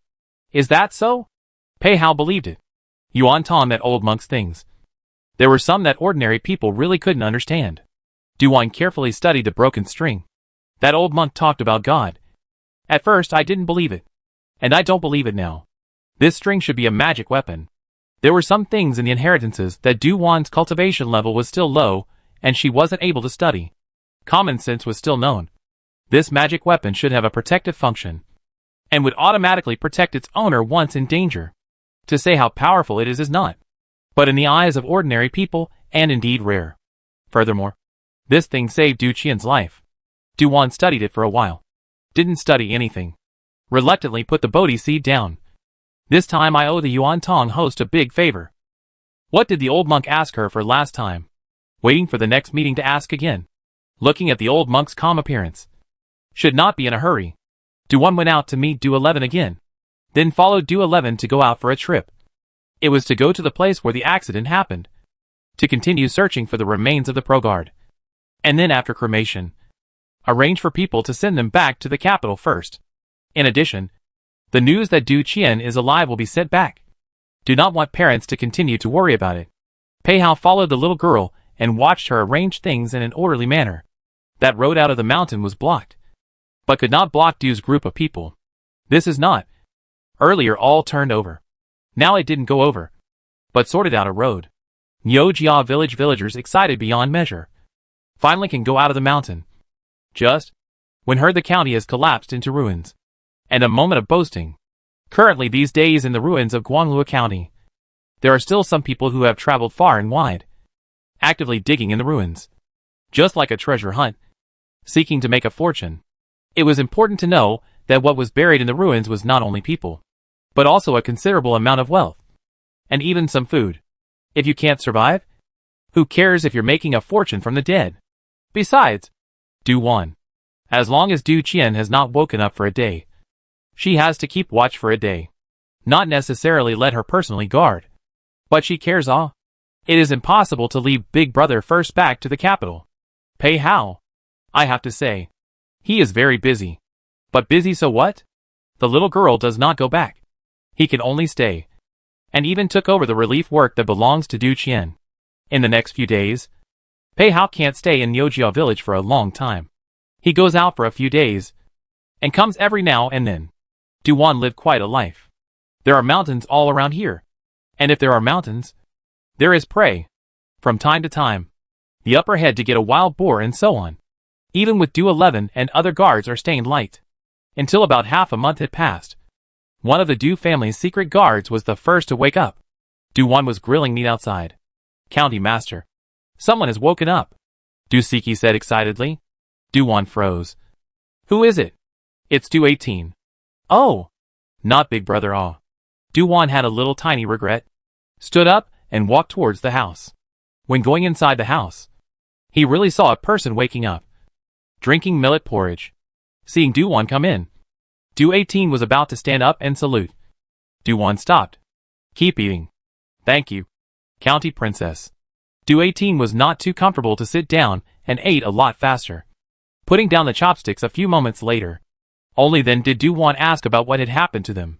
Du 18 had been following Du Qian's side. Or rather amongst the survivors. The first one to wake up. It was the official who sent the grain from Niujia village that was robbed. And the county king came over to deal with it. This doesn't need my big brother to come personally. Du Wan stares at him and asks. Sure enough. Du 18's eyes flashed. It's the county king who received the news that there are suspicious people infesting this area. Not as simple as bandits. Du Wan believed it now. So it was the news received from the rebels? Or rather Du Qian received. Is suspected suspicious forces. Want to personally into the mountains to investigate clearly. The result of unlucky encountered an earthquake plus avalanches and other calamities. Almost perished in this. Du Wan also asked, you encountered an avalanche. And 5 people, why not dig a channel out? Doug? Lost their way to find that ice hole. In the end, exhausted. Let's just say they were unlucky. At that time, they were directly buried by a large amount of snow. And it was Du Qian who tried his best to escape with a few people. But they ended up digging inwards, and only came across a place to stay. When they realized that the air was not circulating, and it was dangerous to go on like this. Du Qian had everyone run up the turtle breath technique to fight for so much as a glimmer of life. Du 18 learnt that apart from a few of them, everyone else was killed. At the same time, he was sad and a little bit glad. At the moment of danger, a few of them went to protect their master in the first place. But instead, they were rescued by their master. Chapter 521 Bloody and Brutal Means. About a quarter of an hour later, Du Wan came out of the house with a calm face. Honestly speaking, she was quite curious about this turtle breath technique. She must learn it when she goes back. However, that Du family's secret guard was obviously very weak after waking up, and would have to recuperate for some days. And the food he ate was all fluids. Du Wan walked out of the courtyard. Seeing Du 11 was whispering something to someone. Not long after, Du 11 saw Du Wan standing not far away, and took a few steps forward. Sheriff Master. My subordinate heard that 18 woke up. Yes. It is in the house. You can give him a different residence. Du Wan reminded. After all, there are still a few unawakened ones in the house. It would not be good for Du 18 to stay in the house anymore. It would affect the others. Du 11 answered and said that he would arrange it. Do 1 asked about Pei Hao's affairs. Do 11 talked about some of them. That is, Pei Hao is now taking over the issue of Du Qian's disaster relief. There are more things to do. And it's also very busy. But the relief work is going on quite smoothly. It's just that there are people who come out to stir up trouble from time to time. For example, there are some people instigating the people to rob the granary. Or there are people pretending to be bandits to rob the official food delivery team. All of them are sending relief food to various villages and disaster victims. Duan thought of the rebels hiding in the shadows. Still not sure how many rebels there are. How will Pei Hao deal with it? Anyone you come across. Kill. Those caught are publicly lynched. Du 11 remembered Pei Hao's handling methods and shivered. Pei Hao's methods were bloody and brutal. In a short period of half a month, he had broken into a great reputation. Because of his methods, those who were secretly hiding their hearts were well behaved. When Du 11 saw Duan frowning, he hastened to speak for Pei Hao. Those who rob the grain are not good people. The officials who delivered the grain were brutally killed. Not a single survivor was left. Pei Shi stepping in is just killing to stop killing. In addition, the crimes of those prisoners caught will be made public before being publicly lynched. There are still people watching? Yes. A lot of the people go to see it. Can Du 11 say that Pei Shi is equally good at inciting people? Pei Hao said people to point out that those bandits are specialized in robbing the people's relief food. For example, the relief food sent to so-and-so village on such and such a day in such and such a month was robbed. And how many people in so and such a village starved to death, etc. And listed out the crimes, making the people so outraged that I'm afraid that if the officials don't kill those people, the people will tear them apart. Duan listened with great interest. Let Du 11 say more. This is gossip. If you collect more, you can send it back to the capital as material for the entertainment newspaper. Not being able to see it with her own eyes, Duan expressed her regret. The regretful little look. Standing next to Du 11 can find it without using his brain. If the county princess wants to see it, she can go out of the mountain to have a look. Forget it. Big brother hasn't woken up yet. I have to guard him. Duan refused without hesitation. Du 11 smiled, having expected this to be the case. People in the capital said that the county king especially favored his sister. In fact, the county lord was equally attentive to the county king's affairs. With such a sister, not to mention the county king, a man would love it. Right? After all, anyone would want to be taken to heart by their loved ones. Du 11 asked again. Someone is going back to the clan. Does the county lord want to send a letter? Then wait. I'll write a letter to my parents. Duan received a letter from the capital a few days ago. It was from Du Extra Horse Harness by the side of a team and the eldest princess. Writing about parents and mainly a letter to report safety. So someone has to go back to the capital. Duan returned to the house where she temporarily lived. Grinding ink to write a family letter will be this period of time to see and hear, as well as her every day in the Nyojia village to do things. Even she ate a few times a day to eat what to eat are written. Really everything is not detailed. When she stopped writing, she still couldn't finish. So a thick to make Du 11 doubt life of the family letter. So said back to the capital. During this period of time, outside the cattle village, came a lot of scouts where Du 11 they stopped to the village. Occasionally some villagers over to spy. All cannot get close to this yard. The only one who can go in and out of the courtyard is the village chief's little daughter-in-law, who has to clean the house and wash clothes for the princess on weekdays. The next morning, another person woke up. That afternoon, 2 people woke up at the same time. This was considered 3 people waking up at once. Du 11 inquired about the situation, and it was similar to what Du 18 said. Du 11 arranged for them to go to another room to recuperate. Du 1 squatted on the Kong in the house and fretted. Uncle 11. Won't my big brother wake up the latest? The deeper the cultivation level, the longer the time after the turtle breath technique is performed. Du 11 was not surprised by this. That? Du 1 pointed at the man next to him. He is also very powerful? His name is Du Qi. The 5 people are led by him and have the strongest abilities. Wow. Uncle 11. He is quite young. Ha. Yes, very young. 24 years old. Then how come he's ranked 7? Once his father was also called Du Qi. Du 1 did not quite understand this. Du 11 was aware of it and explained it to her. The Du clan has been passed down for an unknown number of years. And behind the scenes there is a clan guard team. Those numbers are not my name, but the code names of the guards. Every 5 years the assessment. The clan practice martial arts can be won by strength of the code name. Everyone with a code name gets good resources in the clan. The Du family village looked similar to a normal village. But in fact, the Du family had more clansmen branching out to the outside. Tens of thousands. This time, the Du family who rushed to the rescue in the first place was the branch in the north, still living in the vicinity of Guanglua County. As Du-Wan listened, she felt that it was not simple, and stopped Du-11 from speaking further, not wanting to know too much, as one's brain capacity is limited. Letting Du-11 retreat, Du-Wan sat beside Du-Chien with a fretful face. Bad brother yo. When will you wake up? No one answered. Du-Wan simply crossed her legs and cultivated.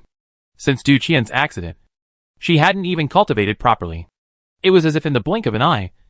3 more days had passed. In these few days, Du-Wan did not go out to hang around. She had been sitting next to Du-Chien to cultivate. The reason was that she found out that she was cultivating, and the Du-Chien beside her even benefited. Well, not only him. Even the face of that Du-Chi had improved. Before, both of them didn't look good. They were kind of miserable and white. Ever since she cultivated in the house, both of their faces actually became more rosy day by day. Today, Pei Hao brought some food to Niujia village. Du-11 happened to follow him into the house, with the food box in his hand. When Pei Hao saw Du-Chien's condition, he felt that it was amazing. It was different from the people who woke up a few days ago. Sheriff, the two of them are, like they have eaten a great tonic. The color of the face is much better. Du-11 also discovered the problem. Du-Wan's eyes lit up and asked expectantly. Right. Will they wake up soon? Du-11 is dumbfounded by the question. Not quite sure. Chapter 522. Being set up so angry yo. Du-Wan looked at him contemptuously.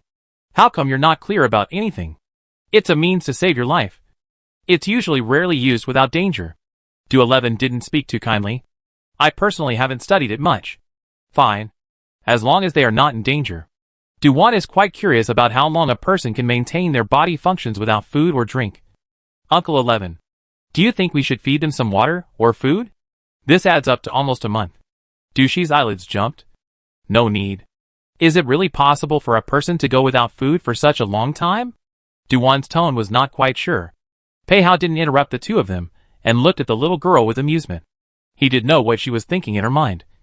Wan, the high priests of the Protectorate Temple, who have attained the Tao often refrain from eating. When I was a child, I even heard the legend of becoming immortal by warding off the grain. Du-Wan. Forgetting that?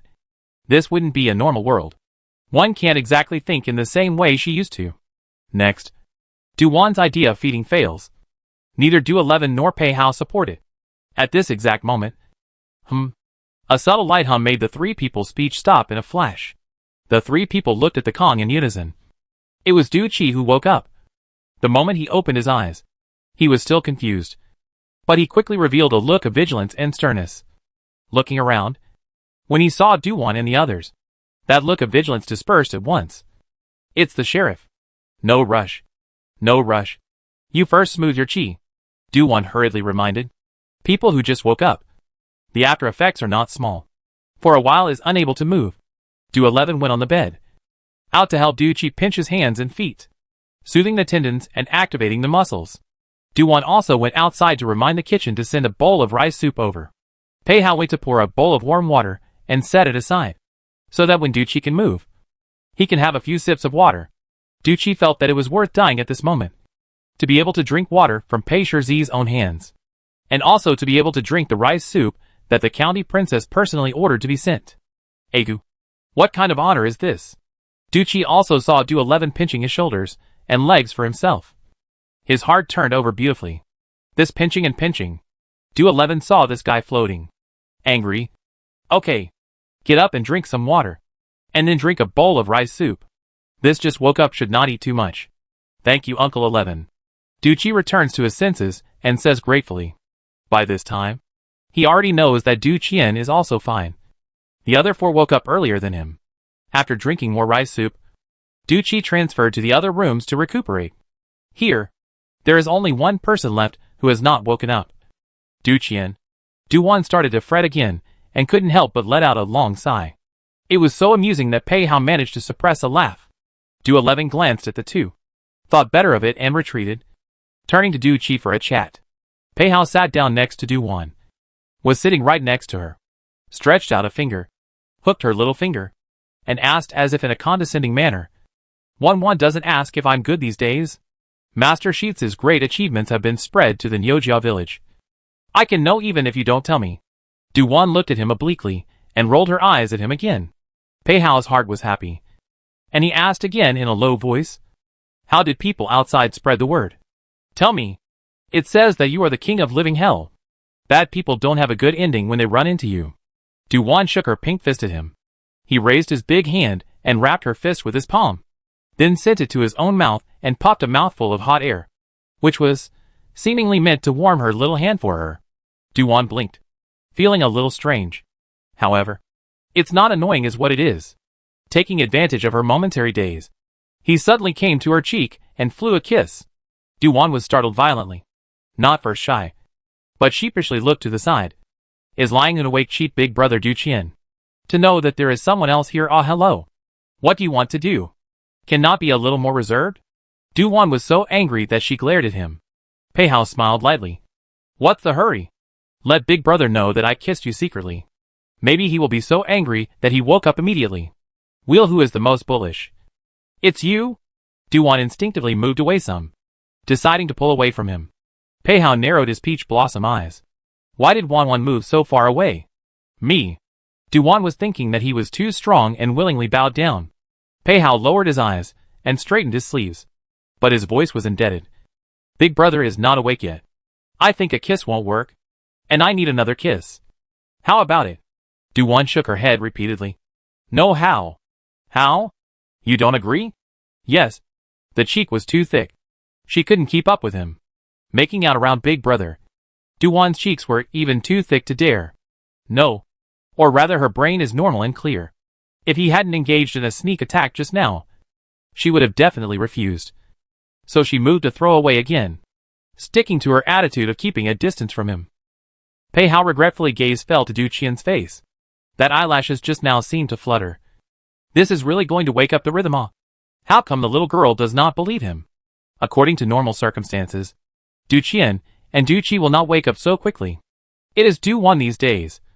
Every day in the house cultivation. Let them absorb enough aura, consciousness and advance to wake up a little. As long as the knowledge that it is safe, it is possible to wake up in advance. Du Wan is not clear about this. But Pei Hao has some understanding. Don't ask the Du family's tortoise breathing technique. How does Pei family know? Anyway, the Jinghua Gongfu has a secret room, which has a description of the tortoise breathing technique. More detailed than what Du 11 said. Du Wan quickly noticed Pei Hao's gaze, and followed it to the lying Du Qian. Huh? Du Wan plopped down in surprise. Her fingers excitedly, and carefully tapping Du Qian's eyelashes. This? About to wake up? Pei Hao nodded. Du Wan was pleasantly surprised. Really? Is it true? Well, it seems to be a little short of fire. Pei Hao said thoughtfully.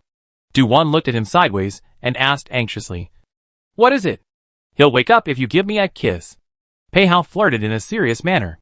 Before Du Wan could reply, the lying Du Qian suddenly opened his eyes. Du Wan, who turned her head to look at Pei Hao, happened not to see it. But it was Pei Hao who noticed it first. And when Du Wan wanted to curse, he grabbed the back of her head and lowered his head to peck at the corner of her mouth. Then, Pei Hao looked at Du Qian provocatively again. Du Qian gritted his teeth and opened his mouth to say something. Pei Hao again preempted the surprise and said, Wan, look. Big brother really woke up. I didn't lie to you. What? Du Wan hurriedly turned her head to look at Du Qian, discovering that big brother really woke up. She was immediately happy, and the attention she had just had was instantly diverted. Big brother really woke up. Oh, you're awake. I was worried to death. Du Qian, silly sister yo. This is set up. So angry. Chapter 523 Surname Pei Good means all. Du Wan is still immersed in the surprise of her big brother waking up. And even Du Qian's suffocation is treated by her as the aftermath of just waking up. Coupled with the fact that there is a table around the Shitzi master. Du Qian, this big brother is a complete failure. At this moment, Pei Hao, who brought a bowl of warm boiled water, is carefully reminding Wan, come over and feed big brother a drink of water. I'll give big brother a loosening of the tendons. Oh, fortunately there's you. Du-won gratefully accepts the bowl, half helping Du Qian up, carefully feeding him water. Du Qian had just woken up, and could not move for a while. Pei Hao incarnated as a considerate brother-in-law. The provocation just now seems to have become Du Qian's illusion. Extremely good-tempered pinch his arms and legs for him. Du Qian doesn't want to admit it but can't. Along with Pei Hao's action, his arms and legs gradually recovered. This in turn makes him hold a belly full of anger hard to vent out. To tell the truth, Pei Hao's heart is now very comfortable. At last, he got out a mouthful of bad anger. To know that in the past, he was chased and beaten by Du Qian. More than once. Moreover, he was always the one who suffered every time. Humph. This is taking advantage of his illness to kill him. Pei Hao, regardless of what he thought inwardly, the smile on his handsome face became more and more gentle. And when Du-won finished feeding the water, he said in a warm voice, "Wan, is there any more rice soup in the kitchen? You personally go and bring a bowl over to Big Brother so that it's quick." "Okay, I'll go now." Du-won nimbly got off the bed, put on her boots, and ran towards the kitchen. Pei Hao is still pressing his leg for Du Qian. "Big Brother. Very angry?" "Surname Pei." Du Qian grits his teeth and opens his mouth, not speaking for a long time. His voice is hoarse and not very clear. "You are not qualified to be angry. Wan because of you. This time how many sins suffered? Before the fat little face are no meat. To say that I this heart then you want to be angry." Pei Hao's voice was light, but there wasn't much irritation. "Just now I did it on purpose. Wanting to retaliate, and wait for you to recover before looking for me." Du Qian was speechless for a moment. The fire that was in his mouth just now was suddenly extinguished. Pei Hao encountered his inquiring gaze, and said some of the things that happened after he disappeared, picking out the highlights. Especially after Du-won received the news. She traveled day and night to come over and worked tirelessly to find him. Only when he heard footsteps outside did Pei Hao stop talking. Du-won came over with a seed bowl of rice soup. The seed bowl was filled with most of the rice soup. It was a porridge made from rice, or it had been simmered for a long time. It smelled very fragrant. At this time, Du Qian had already sat up and could move. He also made a point to look at his sister's face. It was true that she had lost some weight. It was him who was incompetent as a big brother. "Big brother. Eat something to pad your stomach." Du-won passed the seed bowl over. Pei Hao didn't wait for Du Qian to raise his hand and took it first. "I'll serve big brother." Du-won's eyes lit up. "Then I'll trouble Pei Shi. It's what I should do." Pei Hao replied with a big smile. Du Qian, the main character, became a supporting role instead. A bit toothless. Let me slow down again. Put it aside first. He didn't want to be fed by Pei Hao. A big man. Twisted to death. Unexpectedly, Pei Hao waited for this sentence from him, and readily placed the rice soup on top of the con table. Big brother is right. It's better to let it cool down some more. This is too hot. I'm afraid it will burn my mouth. Du-won agrees. It's still you who's meticulous. Du Qian. Surname Pei's good tactics are eating his sister to death. Only, Du-won is now looking at her big brother with bated breath. The haze that had previously built up between her eyebrows is all dispersed. Her eyebrows are finally stretched out. Du Qian thought of what Pei Hao mentioned just now. His heart was touched to the core, lifting his big hand to rub his sister's head. "Sister, big brother thanks you for saving his life." He. "No need to thank. We are all family." Du-won rarely showed embarrassment. Pei Hao took the little girl by the shoulders, and then pulled her a little further away without any trace, but said, Wan is right. Big brother doesn't need to say thank you. A family saying thank you would be too much." Du Qian. Surname Pei is making small moves again. And there is evidence. Isn't the younger sister just a bit closer to him? Du Qian is a little bit crying and laughing. Surname Pei is getting more and more childish. Even he is jealous of this great uncle. No. He was almost brought to the ditch. This is not yet married, nah. Du Qian gave Pei Hao a warning look.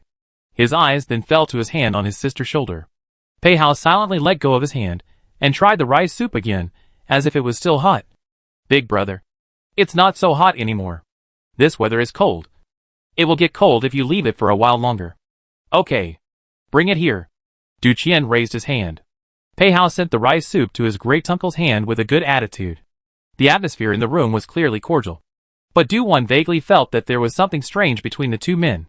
Perhaps it was the men's auras clashing? However, there is nothing wrong with it. Pei Hao's attitude is quite good, and he is active in helping with anything. As for Big Brother's attitude, it's quite good.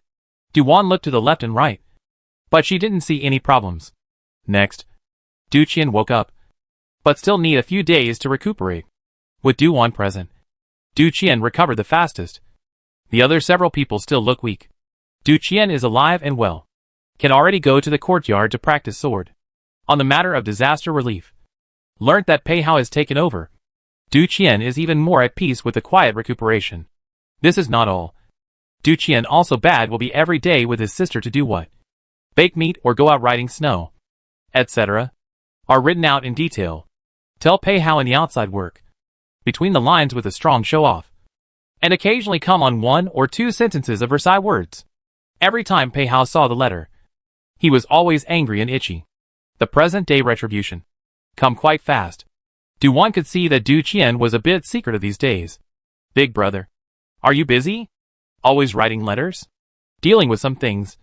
Last time, Big Brother will come to Nyo-jia village. Not only because of the grain delivery team accident. Actually want to find out the identity of the robbers. There are clues that there are people in the north who are practicing private army. I went into the mountains because I wanted to find out what was going on. I didn't think something would suddenly happen. Du-chien used a fact to cover up the truth of his letter. Do-won was convinced. Have those rebel camps been found? 11th uncle and the others are investigating. Du-chien said that he was going to believe it himself.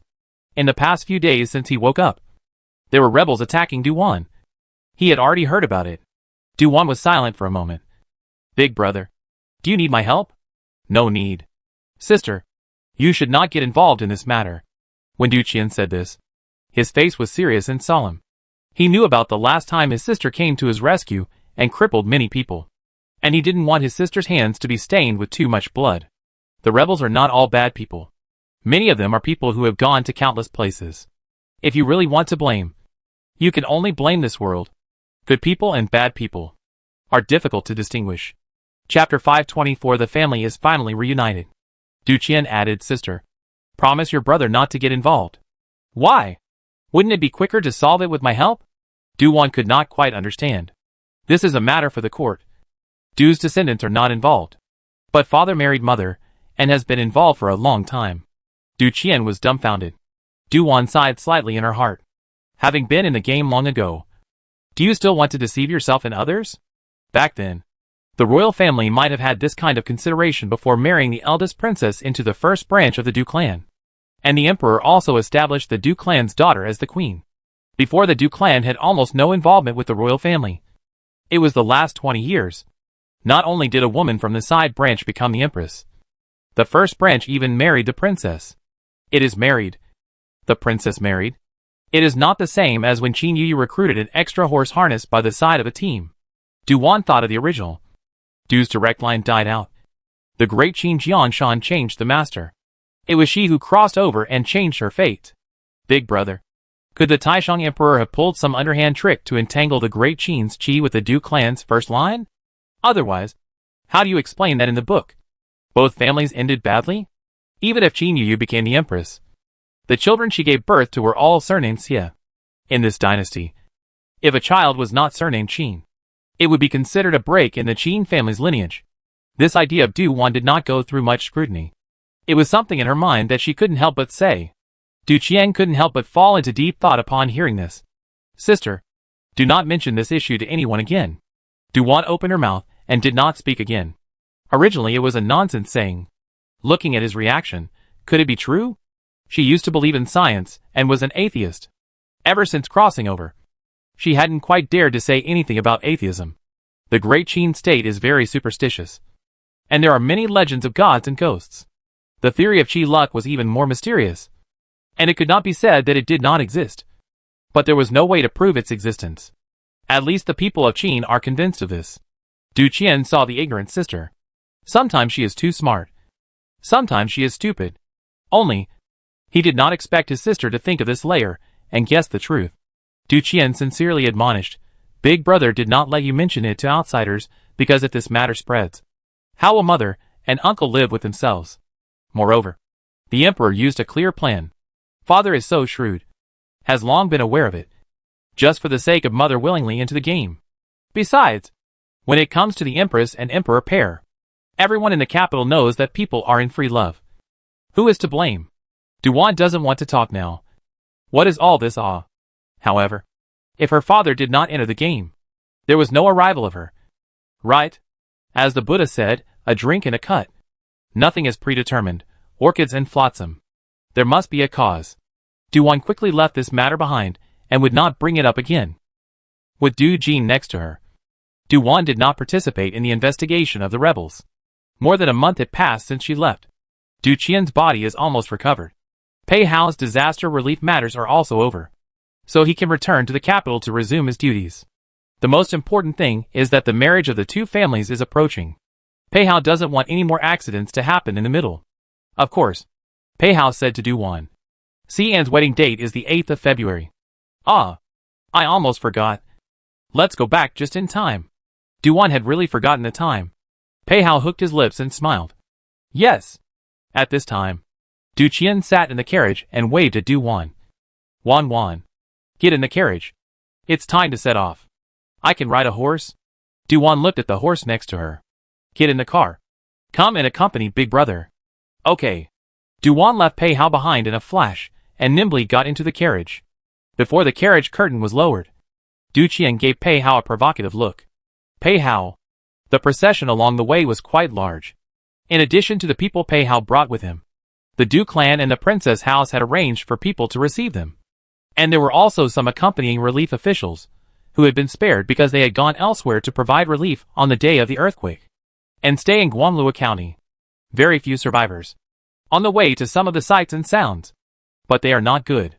The days of the people are getting worse and worse. Some people went to join the rebels. Some people fell into the grass as bandits. These things, or Duan gazed along the way to hear, cannot help but face gloomy. The news of the rebels in the north was sent back to the capital very early. The emperor had already sent people to investigate, and Du Qian and Pei Hao were unanimous in not going to take up the matter. During her time in the Nyojia village, she had left for a few days to investigate the small village of the hunters. And at that time, when she heard the dialogue between the middle-aged couple, she was still suspicious. When she went to investigate, she found a family of several generations, all living in the village. The only problem was that the middle-aged couple had become the eyes of the rebels, not doing anything harmful, such as passing on a message in time when a stranger came into the mountains on weekdays. For some reason, she didn't go and denounce them. If the government knew about it, the whole family would definitely suffer. Duan also remembered that that family was 4 generations of the same family. There were several innocent small children. In fact, at the bottom of her heart, she didn't quite agree with some of the court's practices. Duan kept this matter in her heart, and didn't even say anything to Du Qian. In the place of Du Qian and Pei Hao, 2 native people, they would not dwell on this issue.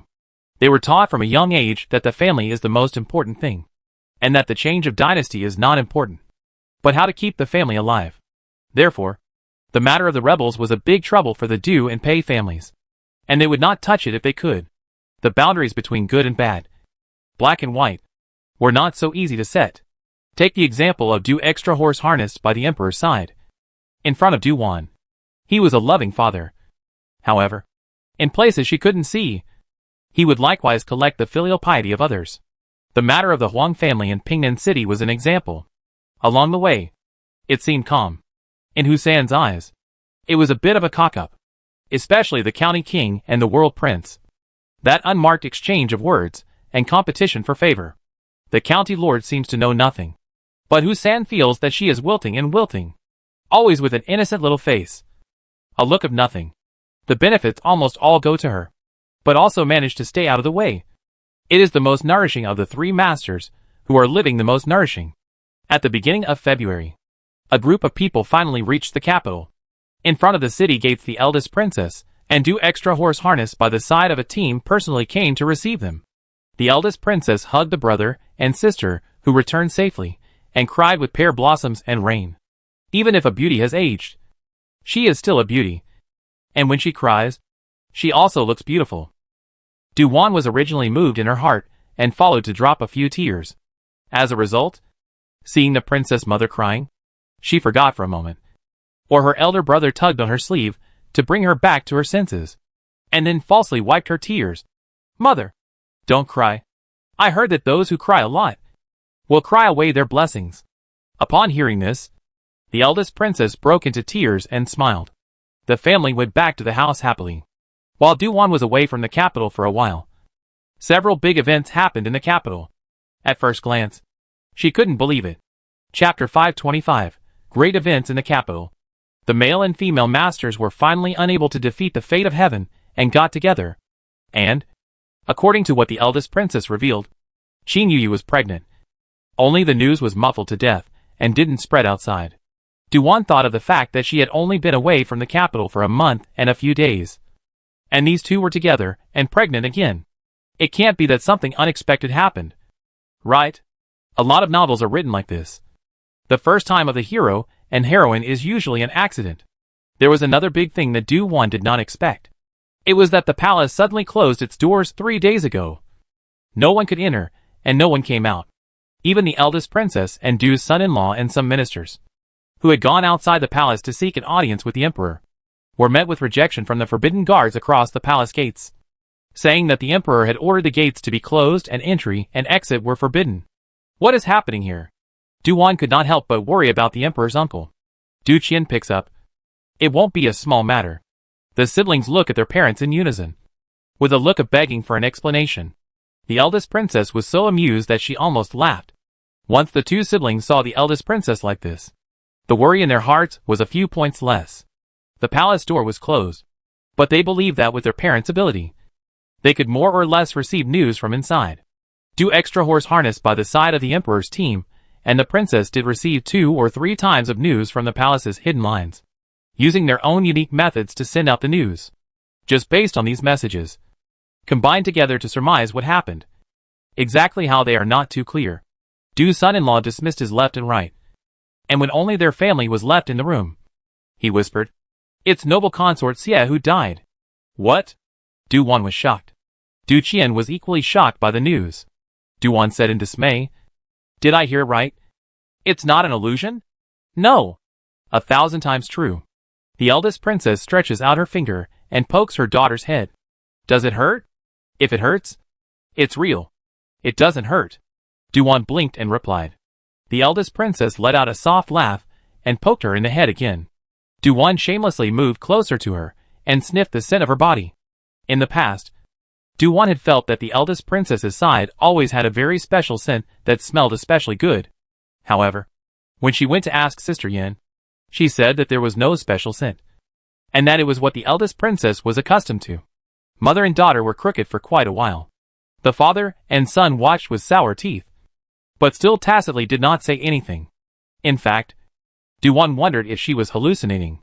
Such a character who has been in great favor for many years is simply dead? Nowadays, the plot has long since drifted away from the original, and there is not much she can refer to.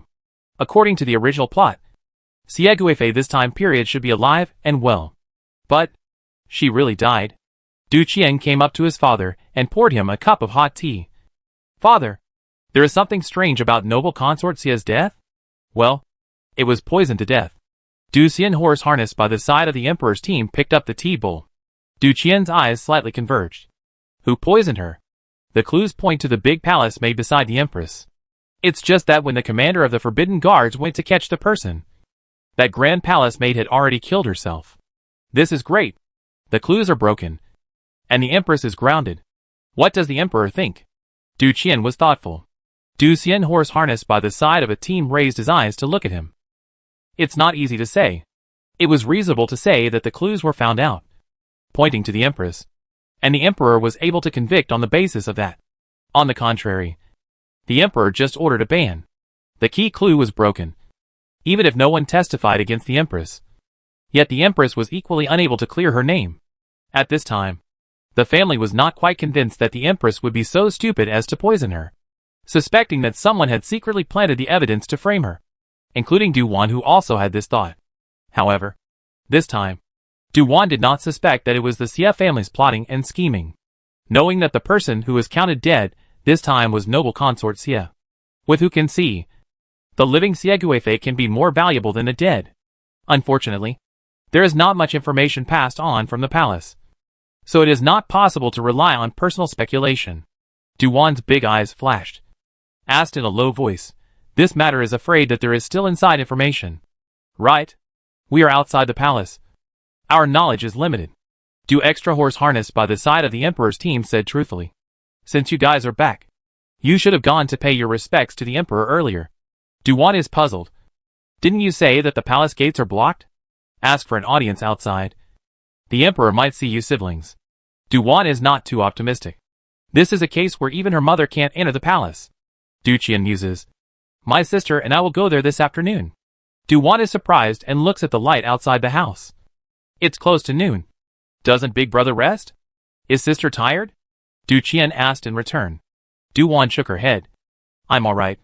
I don't feel tired. I am worried about your body. Can you handle it? No problem.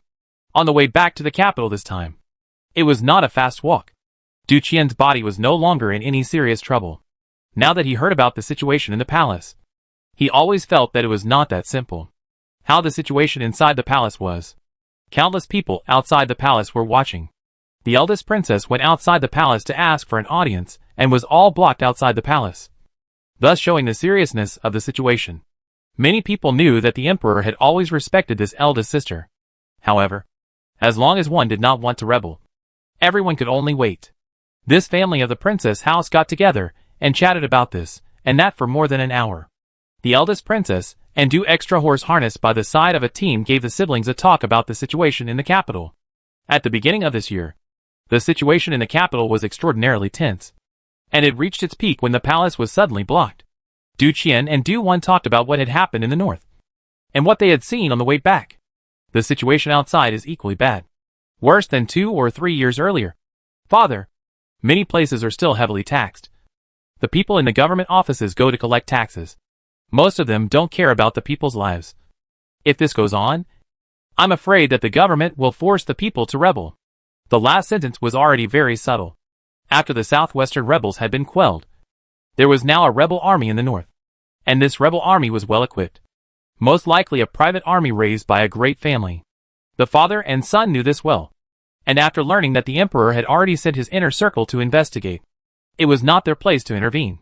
After Duwan left with the eldest princess, Du Qian asked in confusion, Father, is Great Qin still saved? Oh, who knows? Du extra horse harness by the side of the Emperor's team's voice was faint. The clan has long since made preparations. See what happens. Then my son will go and get ready first. I have to go out of the house later. Go on. It's best to take a nap. When Du extra horse harness by the side of a team went to see the eldest princess, Duwan was already gone there. And the youngest son was also carried away by Sister Yin. Shumi. Wan went back to Jade's spirit garden. Well, how did husband propose to let them both enter the palace? We have to make a show of it. It's best if they can go in. But if they can't, there's a way to tell the public about it. Du extra horse harness by the side of the Emperor's team said his intention. The siblings just came back. A trip to the palace is normal. After learning that their uncle in the palace may be in trouble, they went to ask for an audience. Outsiders can't say anything, and will also praise a sentence of love and justice. If they don't make such a trip, people will seem cold-blooded. Chapter 526. The palace gates were blocked for 3 days. The eldest princess just did not think of this later. After being reminded by him, she also understood. On second thought, she remembered another thing and asked excitedly, Husband, is this time Qin'er's great calamity counted as having passed? Count. It is considered to have passed. Du extra horse harness by the side of a team took out a handkerchief and tenderly wiped the tears at the corners of his wife's eyes. In the future, we don't need to worry about him anymore. If you don't feel at ease next time, I will accompany you to the Protectorate Temple to ask again. Well, this time thanks to Wan. She is the little lucky star of our family. The princess's beautiful eyes contained tears of joy. Du harness the Emperor's team gently wrapped his wife's shoulders. Yes, thanks to our daughter. As long as we have our daughter, our family will only get better and better. So don't cry anymore. Look, your eyes are swelling up. Besides, Duan went back to Yuan and received a warm welcome. It's the underlings of Jade's spirit court who are thrilled to see her return safely. Ning Qin is even more exaggerated. She keeps wiping her tears. Sheriff Master, you can come back. The slave girl has been worried about you. Why are you all thin? Duan surveys Ning Qin. Ning Qin's entire body looks thinner than before she left the capital. Ning Qin's eyes are tearful. The slave girl is afraid. What is there to be afraid of? Is there anyone in the world who can hurt this county princess? Duan said this is not arrogance. Is she so far? Really have not come across can match her rival. Besides, this county princess is not the first time to go out of town. The last time to leave farther. Ning Qin knew that this was the reasoning. But she was still worried. Being strong in martial arts did not mean that there were no weaknesses. This was not the case. As soon as the county king had an accident, the county lord followed and took the risk. Right now, anyone with eyes to see could see that the county lord's weakness was her family. Once her mother-in-law taught her that one cannot live in the world without feelings. But one cannot be too emotionally attached. She said that in this world, the more emotionally attached people are, the more easily they tend to get hurt. Duan coaxed Ning Qin a few times. But the more she coaxed, the more she cried. Tears fell as if they didn't need money. After waiting for a while, Ning Qin calmed down. And next to the three of them, the falling chess, all silently wiping their tears, just a little embarrassed. The same as the maid of the condensed Qin cried like this. They do not cry will not be bad? Duan had to order the three. This county master is going to take a bath. You guys go and get ready. Then make a pot of ginseng tea. And go to the kitchen to get a few kinds of snacks. Yes, Sheriff Master. The three people quickly retreated to get busy. When Ning Qin heard this, she forgot to cry and followed and got up to get ready. Duan is finally relieved and walks inside to unclasp her cloak. Then the beating king's whip and sword at her waist. Standing in the familiar bedchamber, feeling the familiar scent, their wandering heart finally returned in calm. The hot water was soon ready. Duan went over to wash the bathroom, comfortably hugged a bath halfway, and then drank a cup of ginseng tea and ate some snacks. The day is not too beautiful. Even the hot water are added 3 times. This is only a little fondly out of the bathtub. Wipe clean the water stains. Change into a set of clothes that Ning Qin had earlier placed next to him. A person laid down on the bed and couch, closing her eyes to rest. She was really a bit tired, and took a nap for half an hour. In a daze, Ning Qin came over and woke her up. Sheriff? Sheriff? The county king's side has come to say that it's almost time. So it's time to go to the palace. Ah? Oh. Good. Duan wakes up in a flash.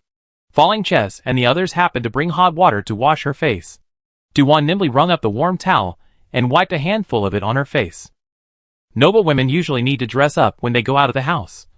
And she was no exception. Sitting in front of the dressing table, she let Ning Qin comb her hair. And Lucci was trying to put her makeup on, but was stopped by her. Duan said, "No need to put on powder. Just dot your lips." "Okay." Slave girl knows. Drop Chess put the powder box down and replaced it with rouge. The lips that were smeared with rouge were red and colorful. Duan was again a little less satisfied. Too colorful. So she pursed her lips again, wiped off some, lightened some, and it looked a lot more natural. It's fine. When her hair is combed, Shuxiang and Paintingy also tidy up her clothes for her, and also personally put on Duan's king whip and ring-head sword for her, and Ning Qin puts on a sable cloak for her. Perfect. Ready to go out. Duan strides towards the outside, and Ning Qin's 4 people then follow respectfully. Before, the master didn't say that they wouldn't be allowed to follow. As subordinates, they had to follow and serve. Just after walking to the front yard, they saw Du Qian standing in the middle, talking to the big housekeeper. And there were also 2 attendants and personal guards standing beside him. There were quite a few personal guards who were killed in the north this time. And Du Qian and the big butler were talking about it. Or rather, it was the big butler who was reporting, and Du Qian was listening. The money and food subsidized to the deceased's relatives had already been distributed, and the personal guards, who had no relatives, had already been buried in the cemetery. And the servants of the princess's house would take care of the graveyard during the festivals. In fact, very few powerful nobles will do this. Only the princess house will be so. Have to say this practice. Very popular. The two siblings were traveling in a carriage. But when they traveled, they were escorted by their own guards. And they did not cover their tracks at all the way to the palace gate smoothly. The palace door was closed. Chaiwei let people go up to the door, threatened to say that the county king and the county princess returned to the capital to see the emperor. The person inside answered and told the person outside to wait a bit. However, after waiting for half an hour, there was no response. Du Wan and Du Qian sat in the carriage. Even the candied fruit placed in the lattice was finished. There was still no movement inside. In the eyes of outsiders, they might also have to return without any success. However, no one knew that even if they did not enter the palace, with Du Wan's ability, they could still know the general situation in the palace. Du Qian's face was serious. Sister, how is it? The situation is not good. Du Wan wrinkled her eyebrows. The one in charge in the palace right now is Qin Yu? What about uncle? Du Qian's heart shook slightly. For the time being, we don't know yet. Now that Qin Yu has learned that we are outside the palace, she is rushing to discuss with the empress. Du Wan thought about the situation. It was more serious than she expected. Du Qian turned to ask, what about the emperor's chambers? No movement. This location. It's not easy to determine. Du Wan could hear the sound, but could not locate it. What she was checking with her consciousness now was just 50 meters away, and she couldn't reach the emperor's chambers at all. Only, when she went to listen to the imperial hospital, she discovered a very bad problem. It was that some of the imperial doctors were working on the pathology, and there were mentions of antidotes and whatnot. Du Wan mentioned this discovery to her big brother. Du Qian guessed. Could it be that Princess Xie didn't die from the poisoning? Not sure. Listen for a while longer. Du Wan continues to pay attention. After a few days, people in the palace are careful with their words. And with such a small half hour, even if Du Wan had the ability, she would not be able to find out everything for a while. The example was that Qin Yu was about to go see the empress. Du Wan has been locking Qin Yu, just waiting for the mother and daughter's chat. Chapter 527, A Great Change in the Imperial Center. The Empress Chambers. Qin Yu went over and after holding back her left and right, she said in a slight panic, Mother, Du Wan's siblings have arrived outside the palace. What should we do? Just do the same as dealing with the eldest princess and the others. Didn't you do a good job last time? The empress was clearly much more calm compared to Qin Yu. But Qin Yu was very confused like, when father wakes up and blames, what to do? To blame on that pair of siblings over the time is not right. Just when the emperor is sleeping. At that time, if he sinned in you, you will condescend to point to admit fault is it? Say you worry about his body. Cannot bear to wake him up. Only to the princess house of the people who told a lie. Qin Yu said. Isn't this afraid of something happening? What could go wrong? The empress' voice was indifferent. Qin Yu was quiet for a while before she tentatively asked. Mother, is father still good? Is it good or not? Haven't you already made your choice? You wouldn't think that what you've done. You won't be able to find out when your father emperor gets better. Mother. Qin Yu's voice trembled slightly. Aye. If you want people to know. Unless you do not do. The empress is a bit unable to see through this daughter of her own family. Ambition is about to overflow out of the bottom of the eyes. But on the contrary, she has to pretend and make a look as if she is being forced. Hearing these words, Qin Yu raised her head abruptly and looked at the empress in shock. The empress saw this look on her face. What else did she not understand? Since you returned to the palace, this palace asked itself that it has not treated you poorly, and has always poured out its heart and lungs to you, even though you have repeatedly made mistakes. As a mother you still have to keep pretending that you don't know about it, and to take care of the aftermath for you behind your back. Mother, daughter will treat you well in the future, Qin Yu assured. The empress snorted. Actually, you don't need to worry. You are this palace's daughter. The only daughter. No matter what happens, this palace will be on your side. Qin Yu was still hesitant as if she couldn't make up her mind. The empress gazed at her. The complexity in her phoenix eyes. Unfortunately, this palace is now suspected of murder, and is grounded. So I can't help you much. Next time your father wakes up, he may reward this palace with a white silk and poisoned wine. Even if he doesn't decree to bestow death on this palace, the day he dies will be the day this palace dies. Mother! Qin Yu seemed really panicked this time. Why? Why are you abandoning me? I did not abandon you. What didn't? You're just threatening me with your life. Qin Yu seemed to show signs of breaking down a bit in her anger. I always thought that you were different from father. To think that I want to be like this? But is there any way for me to live if I don't? When father learned that I was unmarried and pregnant, he wanted to poison me. What's wrong with me just trying to stay alive? Who said your father emperor was going to kill you? The empress was not convinced.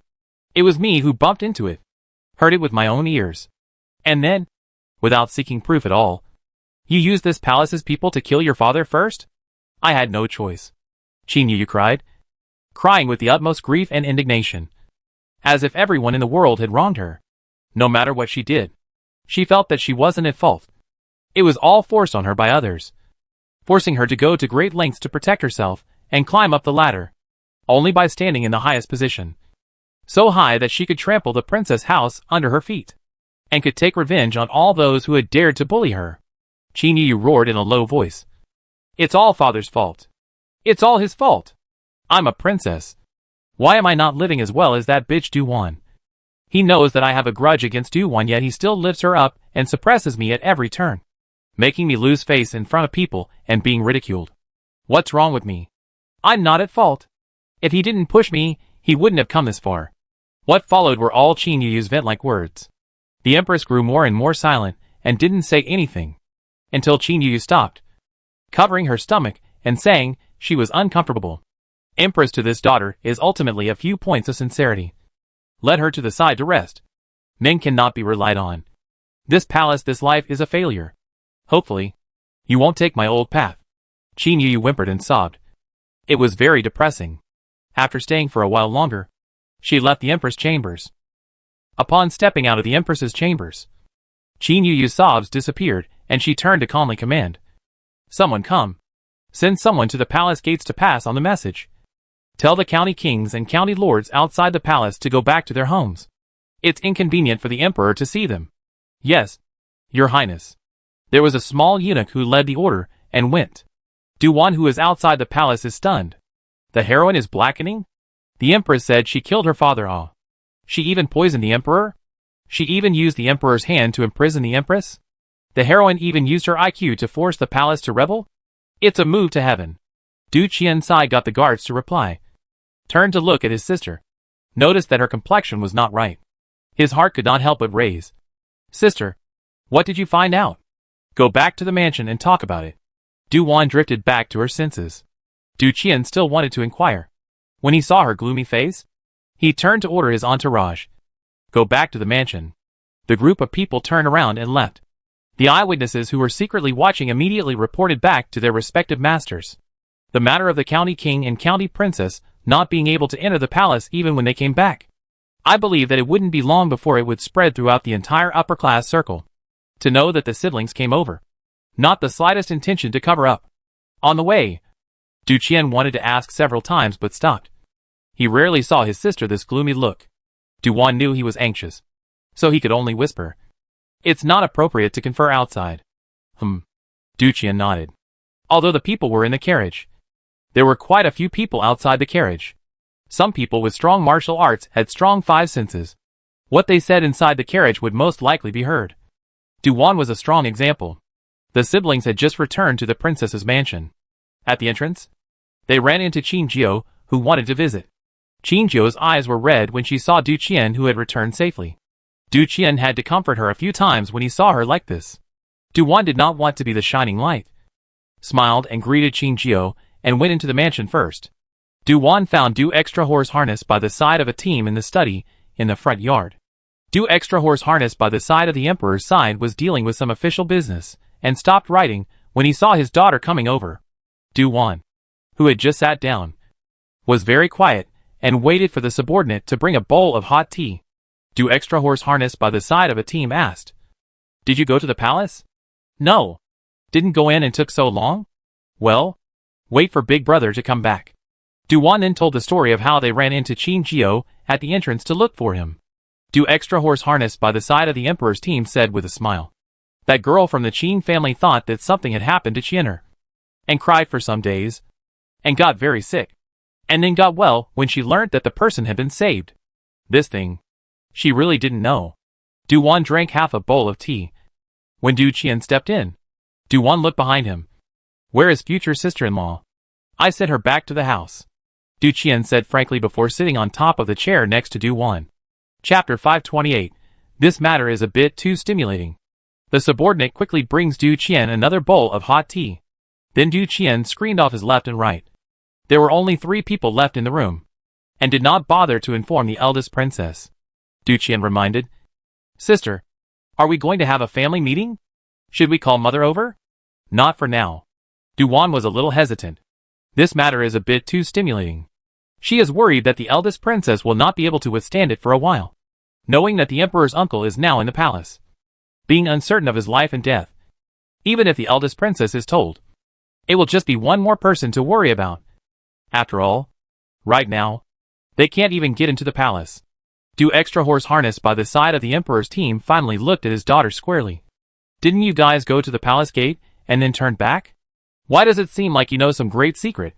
Yes. It's unbelievable. Du Wan was organizing her words on how to put the situation into context. The father and son waited for her to speak. But after waiting for a while, they still didn't wait for her to speak. They realized that she was actually dazed and out of her mind. Sister? Du Qian shouted. Du Wan was shouted awake. It's... Qin Yu may have rebelled and killed her father and imprisoned her mother. Shocked. Very shocked. Both father and son were shocked beyond belief. Both too shocked to speak. They suspected that they had heard wrongly. Or else, their sister was joking. Du Wan raised her eyes and looked at the 2 men separately, saying seriously, I'm not lying. It's me who heard the dialogue between the Empress and Qin Yu, and thus got the truth. Heard? Du Xian horse harnessed by the side of the emperor's team was confused. Du Qian was convinced. Father, sister would not lie about this matter. Du Xian horse harnessed by the side of the emperor's side. Wan, tell us more. Okay. Du Wan then stated what she had heard from the palace to both father and son. Even the matter of Qin Yu's false transmission of the imperial decree. We did not even mention it to the emperor's uncle when we were seeking an audience outside of the palace, as he seems to be in a very bad condition, and is mostly in a coma. Du Xianma pondered. Next to him, Du Qian was likewise considering the matter. Du Wan exhaled deeply.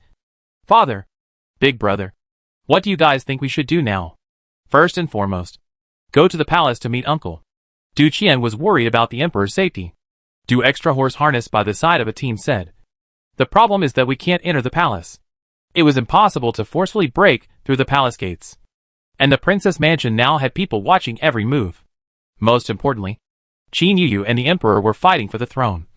So it would be against the rules of the clan for their father and son to get involved. This is now the most difficult is theirs. Cannot help but both look to Du Wan. Du Wan was a girl, and had the qualifications to be capricious. What's more, soon, she will be married. Du Extra Horse harnessed by the side of a team said. Wan, this time if your uncle has a long and short, you and Chengming's marriage may have to be put off. You want to go to him to discuss the discussion? The Du family can't participate openly, but they can let their in-laws come if there are problems. Du Qian understood in a flash. Father is right. He will not be happy to postpone the wedding. There is another point. He is in charge of the Imperial City Division, which usually guards the palace gates. In addition to the Praetorian Guards, it is the officials and soldiers of the Imperial City Division. If we say who has the qualification to go in name only, he is the only one. Xianer will immediately make a trip to the clan to fetch the antidote to the poison. If the clan doesn't have it in stock, go to the Protectorate Temple to find Yuan Tong. Du harness the emperor's side horse thought of the key issue. Wan will go to pay how to discuss this. The sooner the better. I'll go and communicate with your mother. With such a big event happening, we can't hide it from her. Okay. I'll listen to father's arrangement. Du Wan understood what the two meant. So the 3 of them split up. Du Qian took a group of his personal guards and rode out of the city in a hurry. As for Du Wan, she didn't even disguise herself. Putting on a warm cloak and a wind-blocking hood, she didn't even go through the front and back doors. Directly scaling the wall out of the residence and heading straight to the Duke of Jin's residence. To the Jinghua Gongfu. Du Wan also did not have a serious door. The same as over the wall and enter. The goal is clear: to listen to the rain to find Pei Hao. Pei Hao returned to the capital on the same day as them, and had already greeted his parents. He was just away from the capital for a period of time, and had a backlog of affairs that he was dealing with in his study. Mu Xian and Gu Li were both here, and the three of them were talking about the affairs of the palace. You guys say that Xie Qi and that sweeper have heads and tails? Pei Hao was surprised at this. Xie Qi doesn't seem like the kind of frivolous person. I can't imagine that he can still be so. Sacrifice? Yes. Sacrifice. Men know men best. Pei Hao had long seen that Xie Zhang had no heart for that person. Yet he kept hooking on to that person. In fact, he also does not think Qin Yu can have much sincerity to Xie Zhang. If he is really interested in the previous will not be with Tang Jixing almost married. Now Tang Jixing is not dead. Just paralyzed in bed. This is just how long, 2 people together? Pei Hao sighed.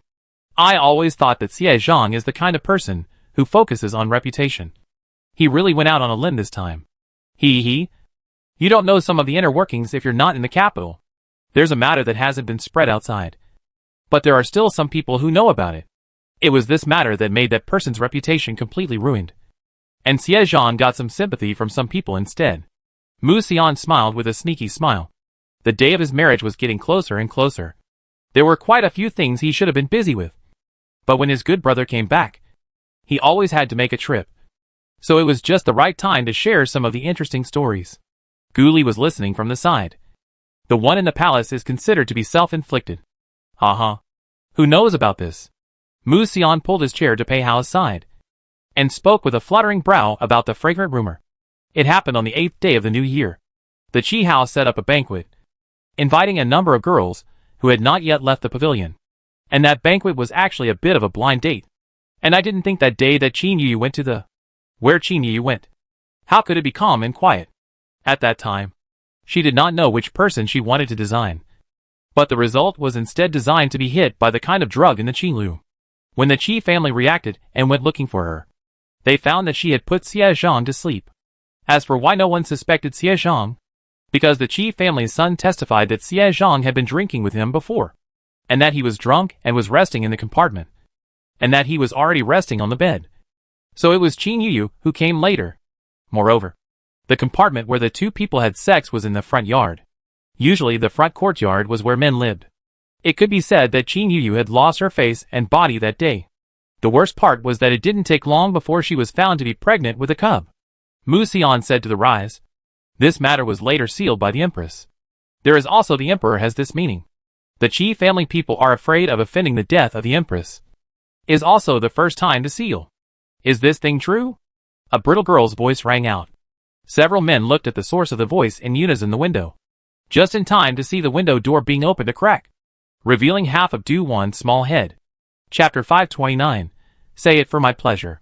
Du Wan didn't expect to hear a gossip before coming to Pei Hao, pushing open the window, then easily jumping into the house, and turning around to close the window again. The movement was skillful, and done in one go. Mu Xian's teasing eyes moved from behind her to Pei Hao again, then back and forth between the two, the fire of gossip burning. Pei Hao signaled that Mu Xian and Gu Li could get out. Gu Li was the most sensible, smiled and bowed before exiting. Mu Xian pretended not to see Pei Hao's eyes, and greeted Du Wan with a smile. Sheriff, do you often come here to climb through the window? Seeing your movement just now is very familiar. Generally speaking, I've done it once or twice in a while. Du Wan smiled sarcastically. When Mu Xian wanted to say something, Du Wan asked before him, Lord Mu, there are still 3 or 4 days left before you get married. Aren't you busy? Not busy. The wedding is ready, but it's just not grand enough. And some of it has wronged the woman. What's wrong? A bunch of bad things at home. Say to me to have fun? Du Wan Jia Xian was particularly accurate. Mu Xian, begging to be spared. He hasn't had a good day since the earthquake. In order for Pei Hao to let him quietly recuperate from his injuries, he brought him back to the State Duke's mansion. Unexpectedly, Mu's father and stepmother came to the Jinguagong mansion every day on the pretext of coming over to take care of him and his grandfather to eat, drink and take. Later, Pei Hao left the capital to go to the north. Mu Xian decisively purchased a new mansion and moved out with his grandfather. Moved out also did not stop. Hold a wedding banquet. Spend more and more silver. The stepmother cried poor every day. Said every day that there is no money. Mu Xian sent his inner circle to investigate. Oh! Stepmother to buy an egg can spend 10 taels of silver. Golden eggs? This is poor him. Fat stepmother and her children. Mu Xian did not want to say anything. Or else, he would go around saying that he was unfilial and tarnishing his reputation. Until his grandfather couldn't stand it and stepped in to make them stop. And said that he would take Mu's father and family back to Pingnan City after he was married. But look at Mu's father and stepmother's meaning. Still want to bring a family to stay. Ready to eat his drink is. Let him to raise their family. Think not too beautiful. In fact, Mu Xian was glad that the bride price was sent to the state uncle's house in the first place. Otherwise, after the earthquake, he may not even be able to get together the bride price. Mu Xian turned to Duwan and complained. Sheriff, do you want to write about the two of them in the entertainment newspaper? I as a son would be happy to be famous for them. Duwan boarded her small face and said, the family's scandal will not be spread. After the marriage, just hand over the middle fee to Du Yunrong. Mu Xian still wanted to struggle a bit. Pei Hao couldn't stand it anymore and kicked Mu Xian away. Do you want to be angry with your maternal grandfather? Me. Mu Xian smiled cheaply. Just don't let grandfather know. Come on. Get lost. Pei Hao could see that the little girl came over to deserve something. But before she could say anything, she was pestered by Mu Xian. Mu Xian now wisely rolled away, leaving space for two people. Pei Hao added new tea for Duwan. Speak up. What is the reason for coming over in such a hurry? Big deal. Duwan looked outside. You first ask the people guarding outside to retreat a bit further. Then you wait for a while. After Pei Hao finished speaking, he stepped to the door and asked Husan and others to withdraw from the courtyard. Then returned in the middle of the day. What's the big deal? Did you not receive any news? A little bit. Not much. What Pei Hao knew? Really not much.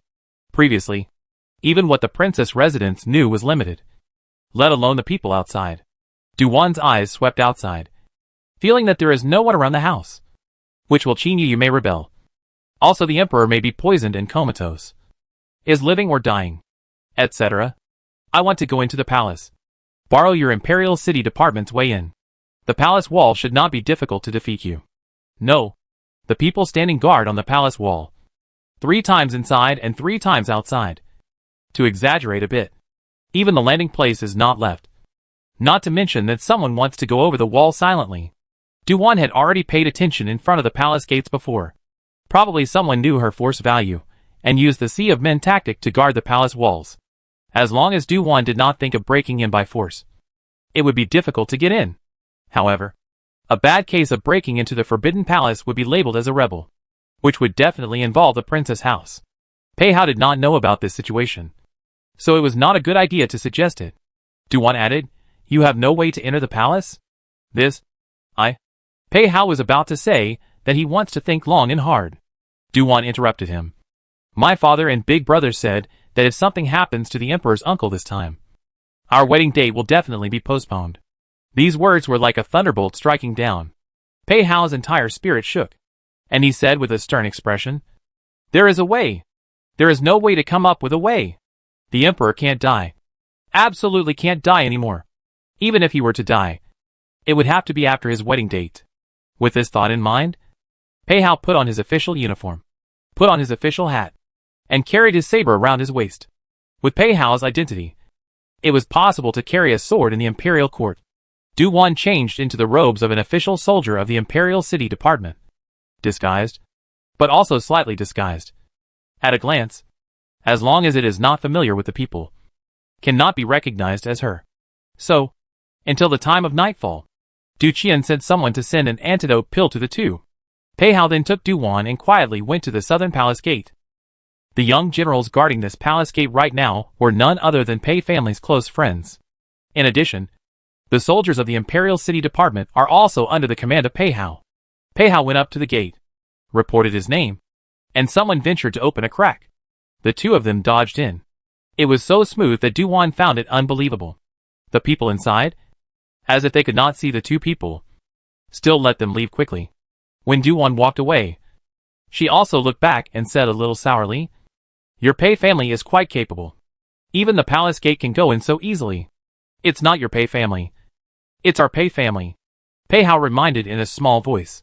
The little girl would soon be a member of his family. Duwan gave him a slanted look and ignored him. When she did get the emperor's approximate location, the two of them dodged the patrolling guards and palace men and approached the emperor's chamber silently. With the presence of Du-Wan, who was like a cheat, the two managed to sneak outside the emperor's chambers, only to look at the heavy layers of guards guarding the outside. Du-Wan had a bit of a headache. Currently, the sky had just darkened, and there were still many people who had not rested. Trying to meet the emperor without alerting anyone was almost impossible. The reason being that in front of the emperor's bed, there seemed to be quite a few people guarding it as well. Pei Hao pondered for a moment and came to her ear and whispered, "Let's go to the commander of the Forbidden Guards first. You're not worried that he's one of Qin Yu's men?" Du-Wan spoke carefully. Pei Hao looked ahead, his eyes slightly sunken. "We can only take a gamble." Chapter 530 Female Leader's Persona Collapses. Gamble? Du-Wan didn't quite want to. Pei Hao wasn't one to listen to others' opinions. Compared to looking for him, I'm more interested in contacting the chief of the secret guards beside the emperor. But it's just a pity that I haven't seen this person, and I don't know how to get in touch with him. In fact, he didn't quite believe that the chief of the Forbidden Guards would have been taken in by Qin Yu. Even if the chief of the Forbidden Guards had come over to Qin Yu's side, he could still go to the Dark Guard leader. This person must be the emperor's beloved. Otherwise, it was impossible for the emperor to still be alive in a situation where Qin Yu already had a backlash. Du-Wan thought about it and added, "To be on the safe side, let's feel out the situation first. You want to spy on the Forbidden Guard commander? More than that, it's to see which people Qin Yu has taken in." Unlike Pei Hao's thoughts, who was using reason to analyze that the commander of the Forbidden Guards would not betray the emperor, Du-Wan felt that Qin Yu was able to take control of the palace and imprison the empress, and that this commander of the Forbidden Guards was most likely the trump card in her hands. You have to know that Qin Yu is a female main character. No matter how weak a female lead is, she is still a female lead, without enough cards in her hands. Would she rebel? However, it wouldn't take much time to find out the specifics first. Afterwards, the two decided to pick a safe place to temporarily lurk. Pei Hao led her in the direction of the Cold Palace. Compared to Du-Wan's occasional visits, Pei Hao was obviously more familiar with the palace buildings. It didn't take long to lead her over the wall into a deserted palace in the harem. Du-Wan looked around. It was quiet, so she put her heart down. The sky was getting darker and darker. There was no one in this palace. Only the color of the moon, making the surroundings vaguely visible. Du-Wan flew up to the roof of the main hall. Pei Hao followed closely behind. And just as she stood down, he reached her side. He patted the dust on one of the roof ridges before taking out a handkerchief and patting it. "Wan, sit down." "Thanks." Du-Wan was not polite. Pei Hao's cleanliness fetish is cured. Casually brushing down the dust, he sits next to her. What is the situation on the emperor's side? He is in a coma, and there are quite a few doctors in the side hall discussing how to cure the poison. Du-Wan is not counting on these eunuchs, because in the afternoon these people are discussing. Until now they are still discussing. Uncle's bedchamber is protected by secret guards. Du-Wan was able to figure out a few things in just a moment. The chief of the Dark Guards guarded the emperor's house, and there was also the Grand Master who served close to him, almost not moving an inch.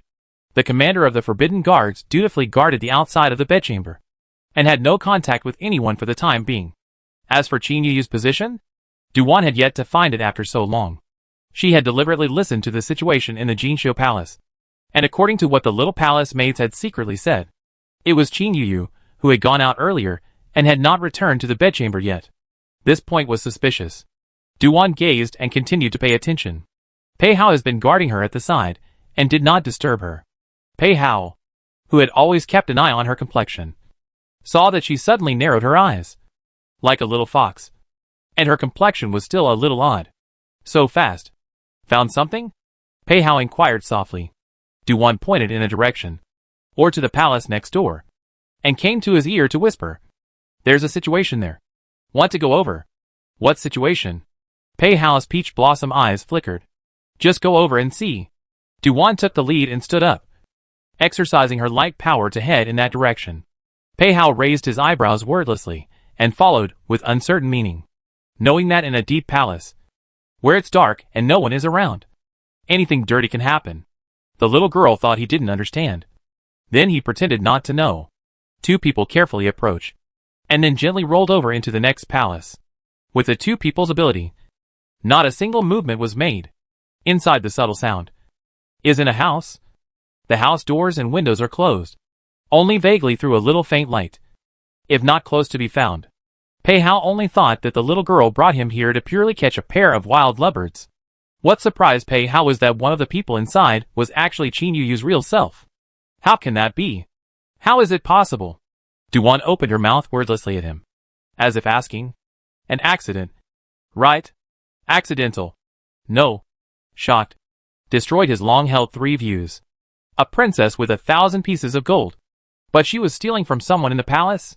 Pei Hao found out when he looked inside that the man hugging Qin Yuyu was actually Xian Dalan, the vice commander of the Forbidden Guards. Xian Dalan is not a young talent. Is a big old man. Long as tall and strong. The age has been 30 years old. Early wife and children. This kind of person. Qin Yuyu can actually get down? Probably no one would have thought that the two would come together. If Pei Hao hadn't seen it with his own eyes, he wouldn't have thought in this direction. Duan knew that this is also very surprised. Completely did not expect this. The heroine in the original story was clean and had only the male lead. But now the heroine not only slept with the male lead, but also had a concubine. Duan still wanted to probe and peek, but was covered by Pei Hao's eyes, wrapped his arm around her waist and flew away, and warned her. No looking. No listening. You're being overbearing. Duan didn't listen to him. This critical moment was the time to grab the handle. A little further away, the two people's spirits were no longer taut. Duan heard the movement over there, and later realized that something was wrong. That vice commander roughly gasped his voice. Princess. Princess. Give it to me. Okay? No. Qin Yuyu refused in a delicate voice. The last step is just no. Alright. Listen to you. When things come to fruition later. You can't deny it, the vice commander eagerly said. This point Duan was quite surprised. Listening to this meaning. Two people kissing and hugging and doing everything just doesn't cross the final minefield? Duan thought that Qin Yuyu was already so powerful that she dared to do this when she was more than a month pregnant. Sighed Qin Yuyu's depravity. In order to achieve the goal has been unscrupulous. But think carefully. This vice commander is not a loss. Right. Qin Yuyu is a bright and extremely beautiful. The capital is rare. If not encounter the current situation. Like the vice commander of such a person. Not to mention want to take advantage of Qin Yuyu. Even touch her corner of the clothes is difficult. Right. Pei Hao said. She used the beauty trick to subdue the vice commander. Well, heroes have trouble with beauty. Let alone just a martial artist. Duan now has mixed feelings in her heart. Today is the day the original heroine's persona completely collapsed. Is it still possible for the hero and the heroine? No. The female lead is cuckolding the male lead. Does the male lead know? Duan's heart now kinda wants Xie Zhang to know about this. Wanting to see how his reaction will be. Knowing that the two are an official match. And have managed to have a child. Even though this child hasn't been born yet. Also, Qin Yuyu has now become radical and degenerate. What role does Xie Zhang play in this? Chapter 531. This pawn is out of control. The two men stared at Qin Yuyu and the vice commander as they left. Qin Yuyu didn't go back to the Jinxiu palace. She turned to the palace where the emperor lived, and with a worried look went to ask those imperial doctors about the seriously ill emperor. Currently, the empress was imprisoned. The emperor was in a coma, and noble consort Xie was dead. So the biggest master was only Qin Yuyu. Therefore, Qin Yuyu felt, in the past few days, a never-before-seen importance, as if everyone in the palace was rushing up to please her. Of course, she knew very well that this was all because there was something favorable on her. Qin Yuyu was clear about her current situation. From the moment she decided to poison the emperor, there was no turning back. The original foolproof plan had a change of heart halfway through. With noble consort Xie dying on the spot, and the emperor somehow surviving hard, Qin Yuyu came to a trip. Indeed, this group of imperial doctors had not yet found out the antidote. On the surface to pretend to be worried. In fact, is relieved. When I went out, I bumped into the commander of the Forbidden Guards guarding the outside. The commander of the Forbidden Guards saluted. My subordinate has met your highness.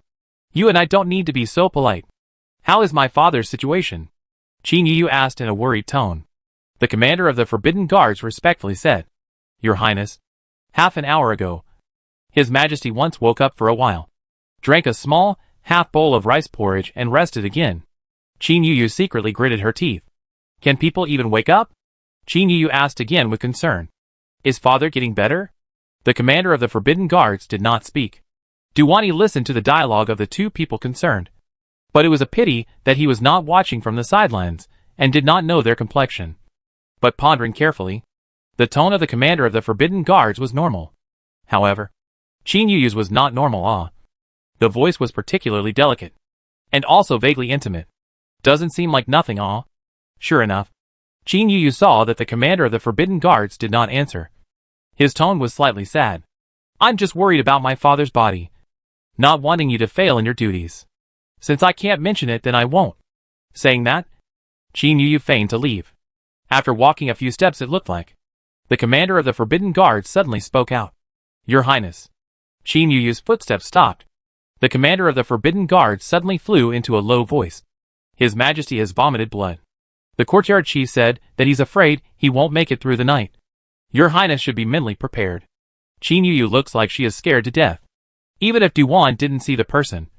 From her breathing and reaction. As if she could see a delicate white lotus flower. Encountering the weather and frost does not win the delicate appearance. It is the need for people to take good care of. This candidate. Just the presence of the commander of the Forbidden Guards. Qin Yuyu said in a panic. What about it? You will support me. Right? Your Highness.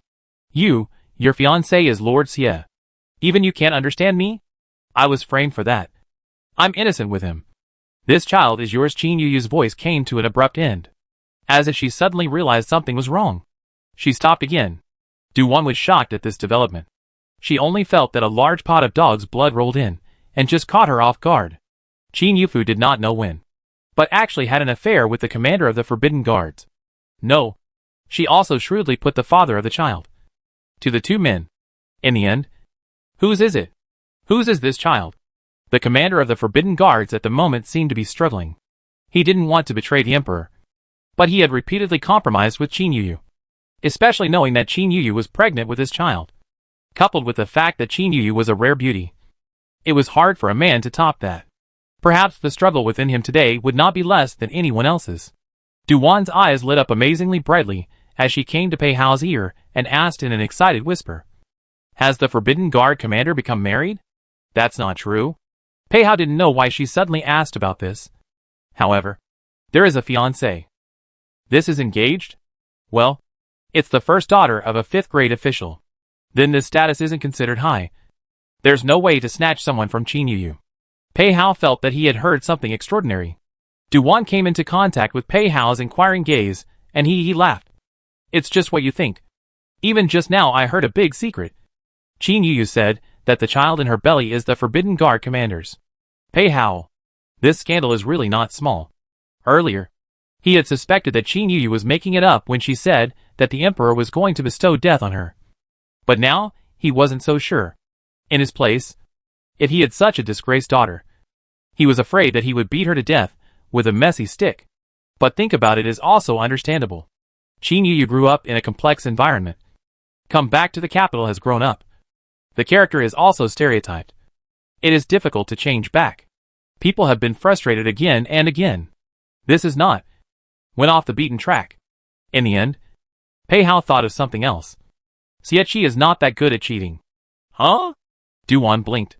I mean, if the child isn't Xie, he won't admit it. It's hard to say. It might have come to the trick of reinforcements.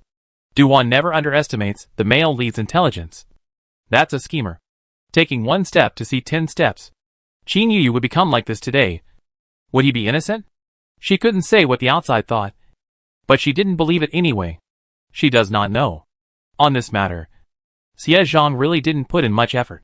He was just a lying Ben. Not taking the initiative and not refusing. Just pushing the boat with the water. Even.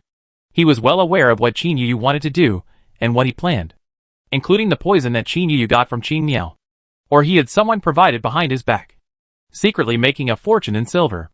However, the Xie family paid a terrible price for this. What Xie Zhang knew was that Qin Yuyu's ambition feeds and wants to poison the emperor. But did not know how Qin Yuyu was going to do it. Not to mention that she would poison the emperor when noble consort Xie and the emperor dined together. And as a result, a death and an injury were caused, poisoning noble consort Xia to death. Marquis Dingbei was a rebel, but he attached great importance to his family. Xia Guifei is his full sister. In order to Xia family big plan into the palace. Outside the palace, Marquis Dingbei's residence. This has finally received an urgent message. Dingbei Marquis lost his soul with mournful eyes. Saw Xie Zhang come in, copied a piece of ink stone, and smashed towards Xie Zhang. Sinful son. It's you, right? I'm sorry, father. Xie Zhang stood with his eyes downcast. Uttering an apology, Marquis Dingbei pointed at him and said in a trembling voice, "Can a word of apology bring back your aunt's life? Did you have the poison given to you? It was my son's fault." You. Marquis Dingbei's eyes moistened, and he fell to the top of his chair. In fact, Xie Zhang had received the news earlier than his father. But he just didn't dare to mention it to his father. He wanted to say that he had miscalculated, not expecting Qin Yu to be more vicious than he expected, to poison the emperor, and to kill noble consort Xia to get the empress to take the blame for her. Qin Yu, this chess piece is a little out of control. Marquis Dingbei told him to go kneel in the ancestral hall. In the end, Xie Zhang didn't defend a word in the face of his father's chastisement, and went to the ancestral hall when he left. Chapter 532. This is just passing on a message. In the palace, Du Wan and Pei Hao spent some time to figure out the ins and outs of the emperor's poisoning. 3 days ago, it was noble consort Xia's birthday. Due to the constant disasters in the Great Qin Kingdom, noble consort Xia's birthday banquet was not organized in a big way, and only invited the emperor to spend it with her. The first half of the day went by cozily. With the groom's love, the emperor's vigilance inevitably dropped a few points, and then served up the longevity noodles, or 2 people to share the food. Unexpectedly, longevity noodles were poisoned. Not long after taking, Xie Guifei died of poison. Before dying, face grim, wide-eyed, very unwilling. Anyone else may be unwilling. This death came very suddenly. Xie Guifei glorious life. Never thought he would be such a death. Even the opportunity to say a last word are not.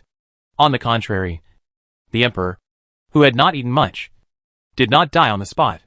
Before the emperor fell into a coma, he decreed to seal the palace, and then had the matter thoroughly investigated. Then, as we all know, the investigation went on, and eventually came to the empress's side of the grand palace maiden. Now many people believe that it was the empress who had poisoned noble consort Xia, not thinking that it would involve the emperor. After all, usually things like longevity noodles are eaten by the birthday boy. Who would have expected Xie Guifei to say that she was willing to share her longevity noodles with the emperor in order to show her love? This is the price of grace and love. Du Wan always felt that there was something more to it, but she couldn't find out for a while. Pei Hao touched her head. What's the point of dwelling so much? It was indeed Qin Yu who poisoned her, and no matter how many people were behind it, no one forced her to do it. Du Wan understood what he meant. So what if there were people pushing for it? That would also require Qin Yu to have the heart to kill her father. In the case of a normal person, if someone suggests that they want to kill their father and mother, the most important thing to do is not to listen, but to backhand the person who suggests it in a timely manner. Because the only people who are either ill-intentioned or are wolfishly hearted and heartless are those who have lost their conscience. Pei Hao pondered for a moment and said, Wan, it can't be delayed any longer. Yes, I know. Du Wan even had to pity for the emperor. Just now, she heard from the words of the Forbidden Guard commander that the emperor was not doing well. Before Du Wan came in this time, Du Qian had sent someone to give her an antidote pill. She had seen it before. She had bought it from old monk Yuan Tong once before. It was also this kind of antidote pill. However, she had given the antidote pill to the emperor. The emperor had been poisoned but didn't die. Most likely because of this reason. Du Wan said, when it's about time, I'll just go alone. It's better for me to accompany you. Pei Hao was not too comfortable. No need for you. Adding you over there would be troublesome instead. Du Wan showed up and guarded the emperor's people. So it's reasonable that the reaction wouldn't be great. In this matter, it's better for the Pei family not to get involved. I trespassed into the palace. Even if it's known, I won't lose my little life, and won't cause much trouble for my family. Compare this to Pei Hao again. Pei's family is a pure minister, and still holds military power in their hands. If there is less trouble, it is better to stay out of it as much as possible.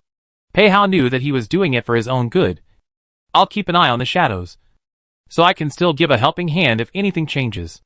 Okay. Du-Wan knows that he can take a step back, and it is already considered the biggest concession.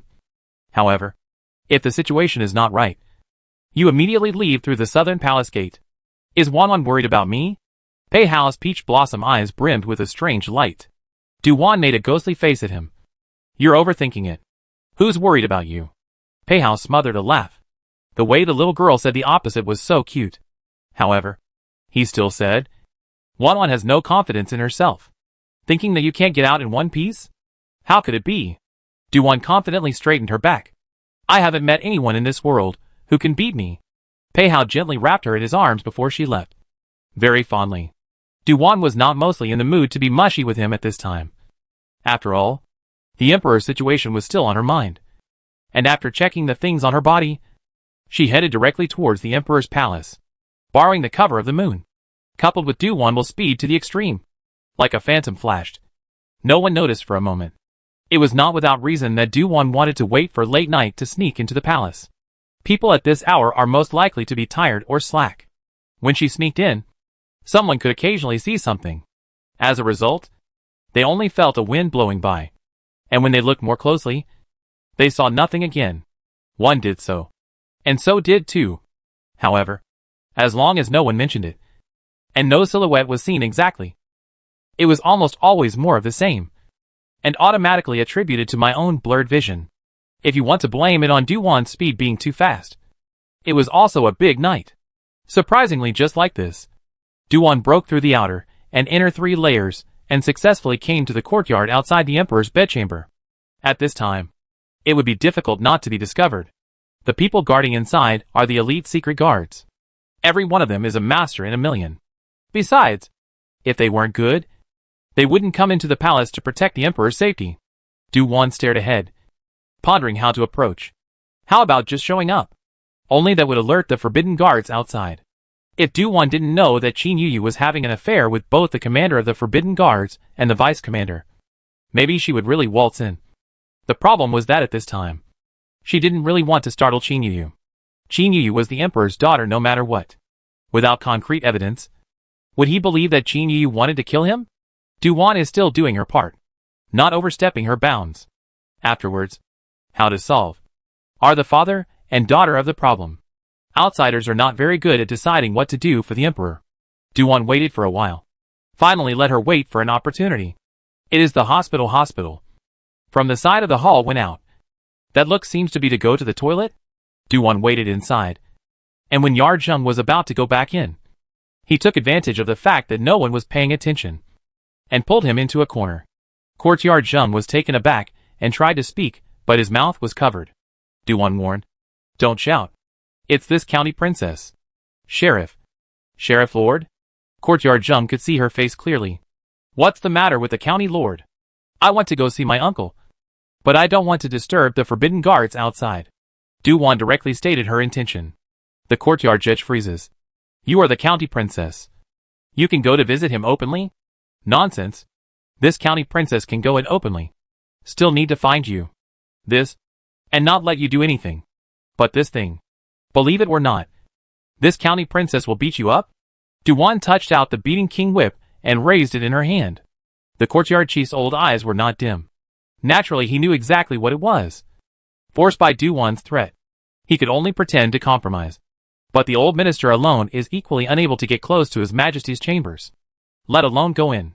Then, go and call the Grand Master for this sheriff for me. Good. This was just passing on a message. And the Yard Master did not push back. Chapter 533. Luckily, I was able to save my life. The Yard Master did not act perfunctorily on this, and sought an opportunity to pass the word to the Grand Master. The first time I saw this little ancestor, I was so excited that I tugged on Du-Wan's sleeve and whimpered. Sheriff, you can come back. You must save the Emperor. The Emperor's body is getting worse and worse. Altu. This county princess is not in the period. How you do not go out of the palace to seek medicine? Du-Wan is just so unable to understand. Not to go to the princess' house to seek help. Can also go to the Protectorate Temple to seek medicine. People Tang Zhixing accident. The Tang family will go to the Protectorate Temple to seek medicine. Hearing this, the Grand Master wants to cry again. It's not that the old slave didn't think of it. It's that he can't get out of the palace. The emperor had decreed to seal the palace before he fainted, forbidding him to leave the palace. But didn't he wake up a few times?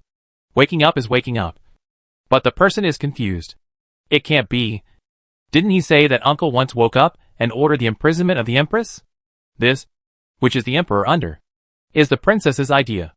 The big chief in the palace sinking for decades. Qin Yuyu, that point of mind will not see. Is to see it is the heart of the shock. The emperor has not yet died. Qin Yuyu is going to overstep his authority to the crown prince himself, and even more than once to pass on a false imperial decree, including the empress, were kept in the dark.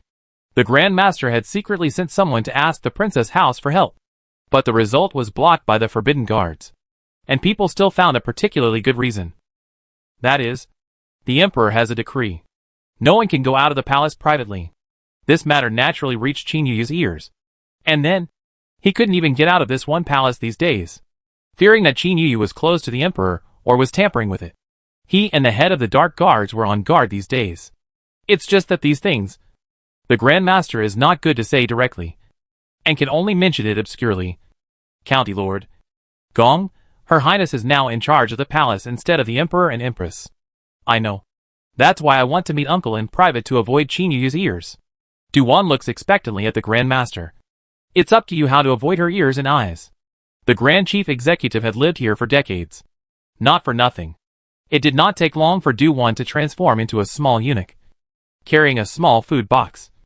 With her head lowered, she followed behind the Grand Chief Executive and managed to step into the Emperor's chambers. Then, Duan followed the Grand Chief Executive into the inner room. A youth in his 20s stood out and blocked the Grand Master and Duan. The youth looked indifferent. Sizing up Duan. Grand Chief Executive. The little eunuch behind you. Before she could finish her words, Duan suddenly raised her head and met the youth head on. The words the youth was about to say hardened and held back, then opened his mouth to say something, and finally moved away, making way. Then, Duan's small face swept up a best friend's smile. Duan set the small food box on the tabletop, then walked towards the bed in the house. The youth wanted to say something else, but was stopped by the Grand Master. If anyone can save the Emperor, it's only the Princess House. I hope you are doing the right thing. The youth didn't stop anymore, and the others withdrew to the side. Duan had discovered early on that there were quite a few people hidden in this room, guarding the two sides of the bed couch. There were also two small eunuchs. Duan stood in front of the bed and looked at the unconscious Emperor. His face was haggard. The corners of his lips were purple. A lifeless posture. She had been away for about a month. Not a year and a half. She really didn't expect anything to happen to him. At this time, Duan pulled out a small jade bottle. Grand Master, go carry the courtyard master over. Just him alone. Yes, County Lord. The Grand Chief Steward saluted and hurriedly went out. That youth obscurely swept a glance at the small jade bottle in Duan's hand, thought about it, and turned around to follow the Grand Chief Steward. Not long after, the two men came back again. The young man came in carrying Yard Zheng. Yard Zheng was the one with a lifeless face. A few days ago, the Emperor here was protected by the Grand Master and the head of the Dark Guards. That is, this youth. Courtyard Zheng had previously told Duan that he could not get close to the bedchamber by himself. Not as an exaggeration or a prevarication, but that he really could not get close. Now that the county princess has come over, he is being carried alone again. In fact, it is tempting to say that he does not want to come over. Qin Yuyu played those small actions again. There are still some people vaguely notice something wrong. Their group of eunuchs are ostensibly doing their best to save the Emperor. The problem is that you can't just rely on your mouth to save a life. You also need a rare herb to make antidote pills. And the Imperial Hospital doesn't have it in stock. Qin Yuyu said she would arrange for someone to go all out to find it. However, it's been 3 days, and no one can leave the palace. How to search? The Emperor's condition had dragged on for 3 days. They had really tried their best. As soon as Yard Master saw Duan, he immediately shook his spirit and came forward to salute. Duan handed him the small jade bottle in her hand. Take a look. Can the Emperor take this? This? Let me take a look first. Yard Zheng's hand shook a little as he took it, carefully opening the bottle cork. First smelling the medicinal fragrance inside. A pair of old eyes shining brightly. This, This is Master Yuantong's antidote pill? It is the antidote pill. Du-Wan equivocated, not admitting whether it was Yuantong's or not. This pill was sent over by Du Qian, and did not specify if it was from the clan, or if he went to the Protectorate Temple to beg for it. Courtyard Jing excitedly poured out the pills, examined them carefully, and carefully scraped off a little bit to verify the efficacy of the medicine. The Grand Master next to him was even more excited to watch. No one wanted the Emperor to get better more than him. Knowing that one day the Emperor is one day the Emperor is one day the Emperor is one day the Emperor. In order to protect the Emperor, the Grand Master was equivalent to offending Qin Yu. When the new Emperor ascended the throne, he would not be able to get well. The chief of the secret guards would be in a better position than him. This person was a deadhead, and had always only been loyal to the Emperor of Great Qin, not the Emperor himself. After a cup of tea, the Courtyard Master excitedly said, "Sheriff, the Emperor is saved. This medicine can cure the poison on the Emperor?" "It can." "Then can we give it to him to take now?" "No problem. No problem. The quicker you take it, the better." Du-Wan gave the Grand Master a wink. The Grand Chief Steward went to get the medicine and personally fed it to the Emperor. Fortunately, the Emperor was unconscious, and would still swallow subconsciously. Yuanzhang was taken aside by the youth, which was not going to let him go. How effective the antidote pills are. Still have to wait for some time. Du-Wan walked over to Yuanzhang and sat down on the chair next to him, asking in a low voice about the situation regarding the Emperor. Yuanzhang did not know whether to say it or not for a moment. So he vaguely said that the poison on the Emperor this time was very strong, and if an ordinary person took it, almost all of them would have a hard time escaping death. The Emperor was able to stay alive because he had taken the antidote pill before, and there was still medicinal residue on his body, allowing him to be lucky enough not to be poisoned on the spot. This time, the detoxification was artificially dragged on for 3 days. The Emperor's body was dragged down, and even if he managed to save his life, his body would not be as good as before. Chapter 534. There are people waiting outside. Du-Wan heard it out. This is the aftermath. Yuanzhang could see that Du-Wan was sad, so he comforted her. "Sheriff, we have to think of the good. It's better than losing our lives this time." "Right? Yes, you are right." What could Du-Wan think? But only this comforting hand. The Emperor's age is not great. Not 40 years old. Without this matter, live at 90 years old are not a problem. Now it is not good to say, want to live longer, still need to carefully nourish. This night, did not come out of here. Du-Wan sat beside the Emperor, gently holding the Emperor's hand. Falling in the eyes of outsiders is her and the Emperor's good feelings. In fact, not only so. In the case they do not pay attention to, Du-Wan will be the body of the spiritual chief fairy to the Emperor, but also to help him catalyze the antidote pills of the efficacy of the medicinal effect. It must be said that the original is an ordinary one of the antidote pills, with the assistance of Du-Wan's spiritual chi. It was on the verge of reaching the effect of a spirit pill.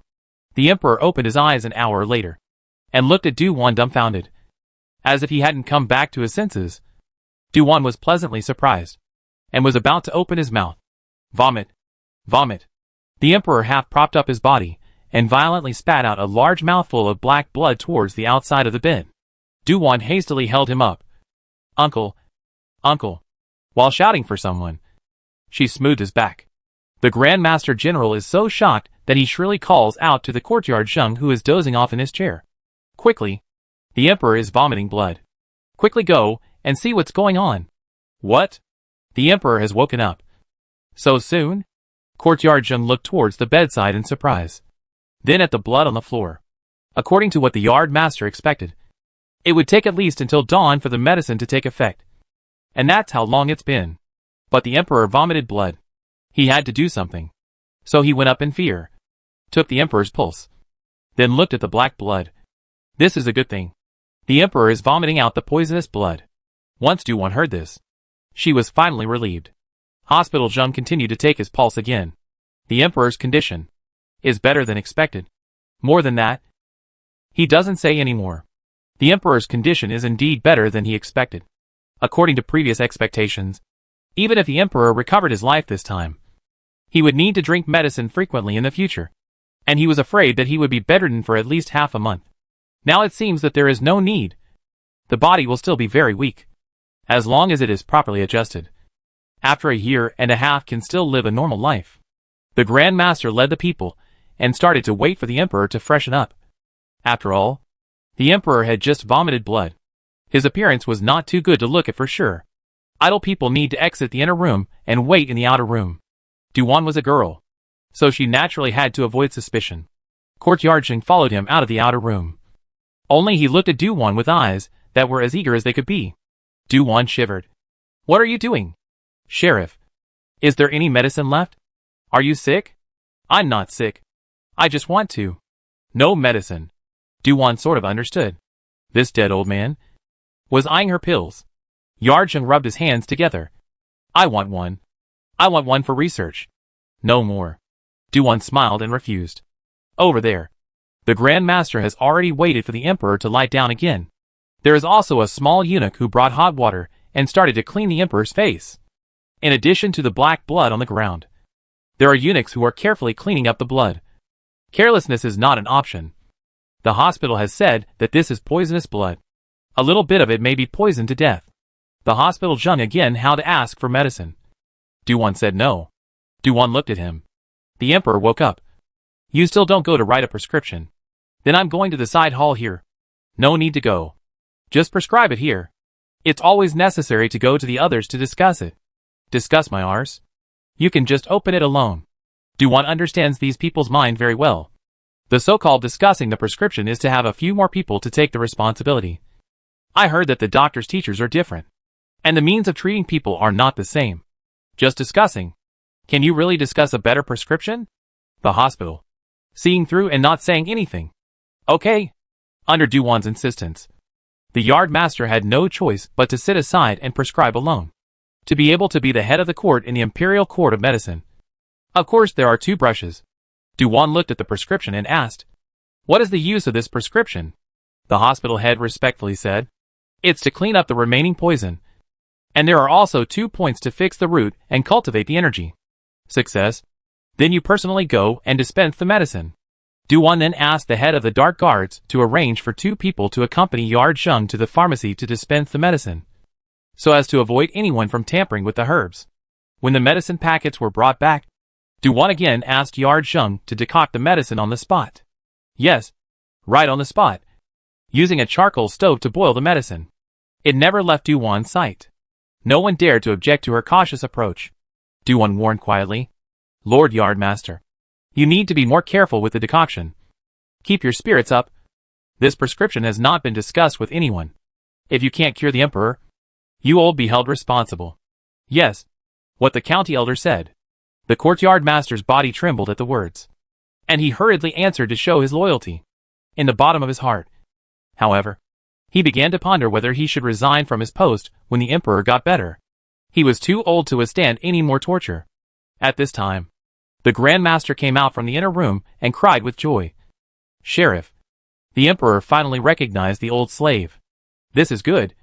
Of course, he can recognize people. Duwan has heard him say that his uncle was able to wake up before all in a daze. By the way, how did you old come out? Ouch. Old slave almost forgot. The Emperor wants to see you. Well, then replace you to keep an eye on the medicine cooker. Duwan leaves still letting the Grand Chief Steward keep an eye on the medicine stove. The same staring at the medicine stove courtyard Zheng. In his heart, he bitterly smiles a handful of times. The county lord this is no longer trust the people in the Imperial Hospital. The Grand Chief Steward answered yes. And just like a wooden stake, stood guard by the furnace. When Duwan went in, the Emperor had already freshened up. Opened his lips, anxious to say something but didn't. "Uncle, don't be anxious." Duwan half squatted in front of the bed and held the Emperor's wrist, letting the aura slip round his body. The Emperor clearly felt his body and was much more comfortable. Duwan said in a gentle voice, "Is Uncle tired? If you are tired, then sleep at ease first. Until you are well, I will always be by your side." The Emperor really relaxed. Slowly, he closed his eyes, and his breathing evened out in no time. Duwan's presence was like a sea pin. Just now when he was freshening up, the Grand Master reported some of the situation. The Emperor was not ignorant of everything. This time, if not for Duwan coming over, he might not have been able to escape this. Duwan stayed for a while longer. She couldn't help but look at the head of the secret guards next to her. "Guard the Emperor. before he wakes up. Apart from the Grand Chief Executive, you can't let anyone come close. Yes, County Princess. The head of the Dark Guards answered. He was taking orders from the Emperor. There was really no need to listen to Du Wan. But this order from Du Wan was only to protect the Emperor. And there was no need for him to refute it. For Du Wan to give such an explanation was that she was going to take advantage of the darkness to make a trip out. To know that Pei Hao is still waiting for news outside the palace. Chapter 535. Qin Yuyu's Surprise and Doubt. Du Wan slipped out again to look for Pei Hao. She got together with him and muttered for a while. She told him everything she knew. And made it clear that she didn't need him to intervene. And that she could take care of the rest. Pei Hao's stunning face revealed a hint of sadness. Wan. I feel quite useless. What's wrong? Du Wan was surprised at his thoughts. Pei Hao looks at her deeply. I feel like I didn't help you much. Facing this kind of thing. You can handle it alone. Du Wan suspects that he has an agenda. But has no evidence. Without you today, I can't enter the palace without any problems. So you're getting a lot of credit. When Uncle gets better, I'll ask him to give you credit. Pei Hao went silent. What he was about to express just now. Was this what he meant? Was it? Was it to ask for credit? As soon as Du Wan saw his skeptical look, her heart couldn't help but be happy. She flew forward and kissed him on the cheek. All right. This is a reward. After you leave the palace, go to the princess's residence and tell the news to my family, so that they don't have to worry about it. I can fix things in this palace. Pei Hao happily nodded his head. A haphazard nod. Probably at this point. He didn't even hear what she was saying. Du Wan doubtfully repeated it again. Seeing that he still nodded his head, his heart was mindful of things again. Before she came out, the courtyard master was still decocting medicine for the Emperor, and had to rush back to keep an eye on him. After sending Pei Hao out of the palace gate, Du Wan turned back again. The courtyard chief hoped that Du Wan would come back a little slower. Rather than letting her keep an eye on her, he might as well let the Grand Master keep an eye on her. At least the feeling of oppression is different. The smell of medicine in the room was very strong. Du Wan looked at the medicine cooker. Inside the cooker, the medicine grumbles and rumbles. And there is water vapor, which is white smoke. Du Wan frowned and said, Is it still not ready? It needs to simmer for a while longer. The main courtyard took a fan from somewhere, not lightly fanning the cooker. Du Wan looked at the Grand Master again. This sheriff goes inside to watch. When the medicine is boiled, you will bring it in again. Yes, Sheriff Master. The Grand Master returned respectfully. When Du Wan went in, she went to look at the Emperor. The Emperor's face was much better than earlier. Du Wan let the aura slip around his body again before walking to the side, crossing her legs and closing her eyes. The room was not empty. There was also a group of secret guards. The Grand Chief Executive came in with half a bowl of medicine, and Du Wan opened his eyes without having to be shouted at. Then, the two people cooperated and fed the Emperor to drink the medicine down. Du Wan told everyone to rest first, and for the time being, she was on guard. Until daybreak, the palace was no longer quiet. The little eunuch from the Jinxiu Palace came over to inquire about the Emperor's condition. And it didn't take long before he turned around and went back to resume his orders. Du Wan recruited the Grand Master and then carried the drowsy Yuanzheng to the dragon couch, letting the Yuanzheng take the Emperor's pulse, and learnt that the toxins in the Emperor's body had already been detoxified, and that his life would not be in danger anymore. So the Yuanzheng wrote another prescription, and personally went to the pharmacy to catch 2 more doses of medicine. Only then did Du Wan feel relieved and asked the Grand Master to arrange for Yard Master to go down to rest. As for the group of eunuchs in the side hall, let them continue their discussion. Du Wan flew up to the roof beams and found a spot to lie down and rest. Although she could wander outside, she promised the Emperor that she would guard him before he woke up and took charge. She would be better off guarding him obediently and not make a mess in a moment of carelessness. At the same time, Du Wan paid attention to Qin Yuyu's side of the situation. Qin Yuyu is washing at this time. There is a small eunuch came back to reporting to the princess. Everything is as usual over there. It is the Yuanzheng adult went to the pharmacy in the middle of the night to catch a dose of medicine. Even outside the yard can still smell the strong smell of the medicine. It should be someone in the house to decoct the medicine all night long. Surprisingly, it hasn't broken yet? It's been so many days, and continuing to blockade the palace gates won't do her any favors. Qin Yu was so angry that she smashed the towel in her hand into the water. How could this be? Could it be that someone deliberately lied? Otherwise, she had clearly received news that the man wouldn't make it through last night. But she hadn't received anything about his death until this moment. Qin Yu's face barely maintained its softness. How could there be a medicinal fragrance? Could it be that the Grand Master didn't serve the Emperor well? This is in the middle of the night, and is grabbing and decocting medicines. It is likely that Father's condition is aggravated. So the Imperial physicians will save the Emperor all night long. So angry. Another day of letting that man languish. Duan doubted that if the Emperor kept dragging on like this, would Qin Yu be unable to sink her teeth into it? So, Qin Yu personally came over after her meal. The Emperor still had not woken up, but his complexion had improved. Duan did not know what kind of mentality she harbored, and did not ask the Grand Master to cover it up, and even vaguely hoped that Qin Yu could discover this. Qin Yu said, as if in surprise, "Wow, Father's face looks a lot better. Is it getting better?" The Grand Chief Steward thumped in his heart but didn't answer positively. The Emperor has dragon chi to protect his body, so naturally, he will turn good fortune into good fortune. Qin Yu, this old undead? When this princess gains power, the first one to clean you up. Subsequently, Qin Yu performed another show of affectionate concern for the Emperor, while flanked by inquiring about what happened last night. Inside the room are reliable people. Qin Yu can't intervene at all. When Duan saw her face, she was tired for her. Next, no matter what Qin Yu asked, the Grand Master felt that the problem is not too big will be truthful. Cannot answer on the Taiji or pretend not to understand did not hear. Qin Yu realized that she couldn't find out anything, so she left. However, Duan knows that in addition to a trip to the side hall, she secretly went to see the commander of the Forbidden Guards. Didn't you say that my father couldn't get through last night? This is what the Imperial Doctor said. The commander of the Forbidden Guard said in a waveless voice.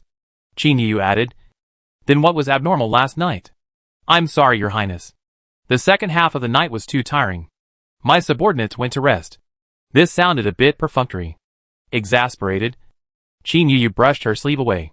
These past few days, she was under a lot of pressure, and she was getting crankier by the day. As long as the throne wasn't determined for a moment, she couldn't rest for a moment. Did not learn anything from the Forbidden Guards commander. Qin Yu went to find the vice commander, and the vice commander knows. With her earlier sent a small eunuch over to inquire about. Just a little bit more. Is the Emperor in the middle of the night vomiting blood? There has been a period of panic and busy. There is also the fact that the courtyard Zheng from last night stayed in the bedchamber. Rarely show up. Qin Yu was alarmed. Did not remit the diagnosis with the eunuchs in the side hall? No. Always felt something was wrong. Too calm. Yes. The Jinghe temple is too calm. Calm to the point of being a little weird. Qin Yu was touched a few times by the vice commander's small hands, then hurriedly rushed to the Emperor's side again. The blockade of the palace was already on its 4th day. And if the blockade continued like this, any fool would know that something would go wrong outside. In addition, the fact that noble consort Xia's corpse had been left lying around for too long was also a problem. What Qin Yu was more afraid of was the Emperor coming to his senses. And by then, what she had done would not be able to be hidden at all. No way. Couldn't wait any longer. If father does not die, it will be her who dies. And mother. Chapter 536. What a tragic amale. Qin Yu's eyes were full of hostility, and she said to the palace man who was carrying the sedan chair, "Go to the East Phoenix Palace." Dongfeng Palace is the main palace. That is, the place where the Empress lives. At this time, outside the East Phoenix Palace, guarding the Forbidden Guards, and the former palace people were either killed or imprisoned, leaving 2 or 3 serving people, are like birds of prey, trembling with fear and trembling. The Empress is now unavailable. Some people also cannot step out of the palace door, let alone listen to the news outside. When she saw her daughter step in with hurried steps and an anxious look, the Empress, who was sipping lotus seed porridge from a bowl, couldn't help but stop and raise her phoenix eyes to look at her. Qin Yu looked around the room, looking at the courtiers in the room. All of you exit and retreat farther away. Slave servant obeys. The palace people salute and go out with lowered eyebrows, waiting for the palace people to leave for a while. Qin Yu, which was sitting on the chair with a face like lost soul. "Mother, is my daughter too bad, too selfish, too vicious?" The Empress stopped hand. and then continued to spoon up the porridge, elegantly drinking half a mouthful. She knows that this daughter is not genuinely repentant. Will come over so early. I'm afraid that she has encountered a thorny problem. Nay, with limited eyesight. Unable to solve it on her own before coming to her to show weakness. Qin Yuyu's eyes were full of tears. Full of admiration. The kind of want to speak and stop. To say not to say the look. Look, even the queen could not help but sigh slightly. What happened in the palace? Nothing. Nothing. Qin Yuyu said, as if to cover up. Don't play with your heart. Have something to say. Your set is only useful to men. Mother Empress has been in the deep palace for 20 years, and has long been used to it. The Empress did not want to poke at her. But she was really annoyed. She was annoyed that the daughter she gave birth to was too stupid and loved to be smart. Qin Yuyu's bright little face turned green for a while, and white for a while. Annoyed by the Empress's words. And there was also a kind of panic of being recognized. She stood up violently, sweeping the food on the table to the ground. You know? You know all about what I've done? Yes. Mostly no. The Empress sat in a dignified manner, looking directly at Qin Yuyu. Qin Yuyu's heart panicked. Could it be that the Empress mother knew that she had imprisoned her under false pretense of an imperial decree? Perhaps Qin Yuyu was lucky that the Empress really did not know about this. Then, the Empress added, among other things, it includes the fact that you have gone so far as to throw away the most precious thing of a daughter's family in order to achieve your goal. What? Qin Yuyu's face was filled with embarrassment. The Empress hated her iron. What a fool. You have ambition is right. Want to borrow power is right. Want to draw in courtiers is more right.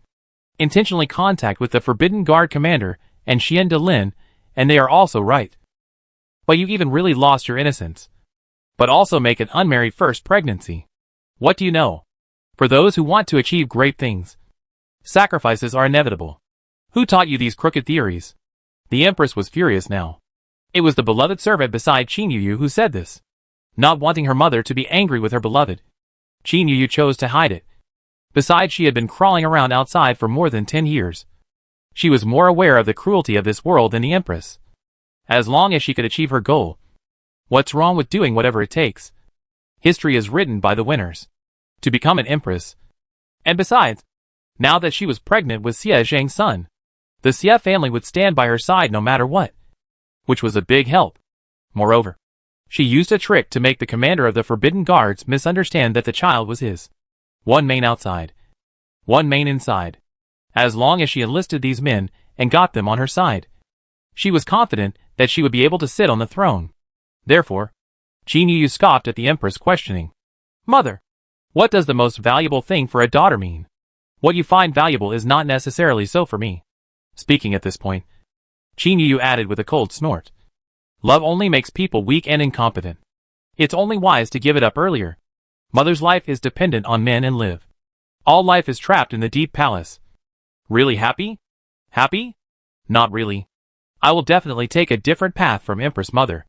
The Empress was originally very angry, but suddenly calmed down. Her sitting posture was still dignified and elegant, but her eyes were overbearing. In the past, the Empress was graceful and elegant, and her eyes towards her were filled with doting, as well as the characteristic gentleness of a loving mother. Qin Yuyu never thought that one day she would lose something. Qin Yuyu did not allow herself to regret. Empress Mother, you came today. What do you want to find this palace for? The Empress asked as if she was calm. Seeing this, Qin Yuyu suppressed her panic. The imperial doctor originally concluded that Father Emperor could not live past last night.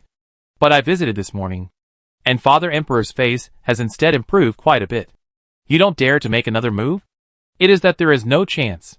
It's also true that your Father Emperor has quite a few capable people around him.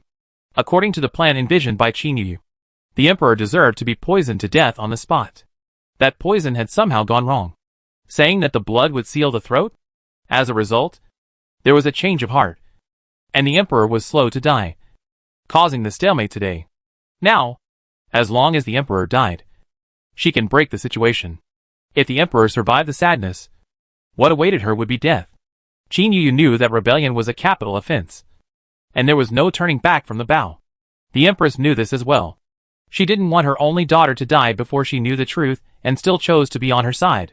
Between the Emperor and her daughter, the Empress chose her daughter. However, The Empress had decided long ago that after the Emperor's death, she would go to accompany him. After a long time, the Empress hurriedly said, "This palace can help you. However, you have to truthfully answer a question from this palace." "Okay, Empress Mother. Please ask." Qin Yuyu's heart rejoiced. The Empress carefully surveyed her once familiar daughter. This face was originally familiar, but now it made her feel strange. "Why did you kill your father in rebel? Don't say anything about the Emperor wanting to kill you as an excuse. This palace doesn't believe it. It's true. My daughter heard it with her own ears." Qin Yuyu recalled that night 7 days ago. The night had just drawn to a close. She went to secretly see Xian Delin. On her way back she overheard the Emperor talking to someone, mentioning her without any father-daughter love, and finally decreeing that he would let her die of her illness silently, lest she live to disgrace herself. The next day, Qin Yuyu found something wrong with her food. Qin Yuyu told the Empress about it. The Empress asked, "You only heard it. Did you see your father's appearance?" "It was dark. I only saw the bright yellow back. Who dares to wear bright yellow in the palace?" The Empress still had doubts in her heart. "Have you ever thought that you are his only bloodline? Even if she wants to kill you, she will let you give birth to the child first?" "Impossible." At the mention of this, Qin Yuyu's pretty face suddenly twisted due to her indignation. "Mother, you may not know that father secretly favored a few palace maidens a few months ago, and 2 or 3 of them are already pregnant." "What did you say?" The Empress was extremely shocked. "Who told you?" Qin Yuyu coldly laughed.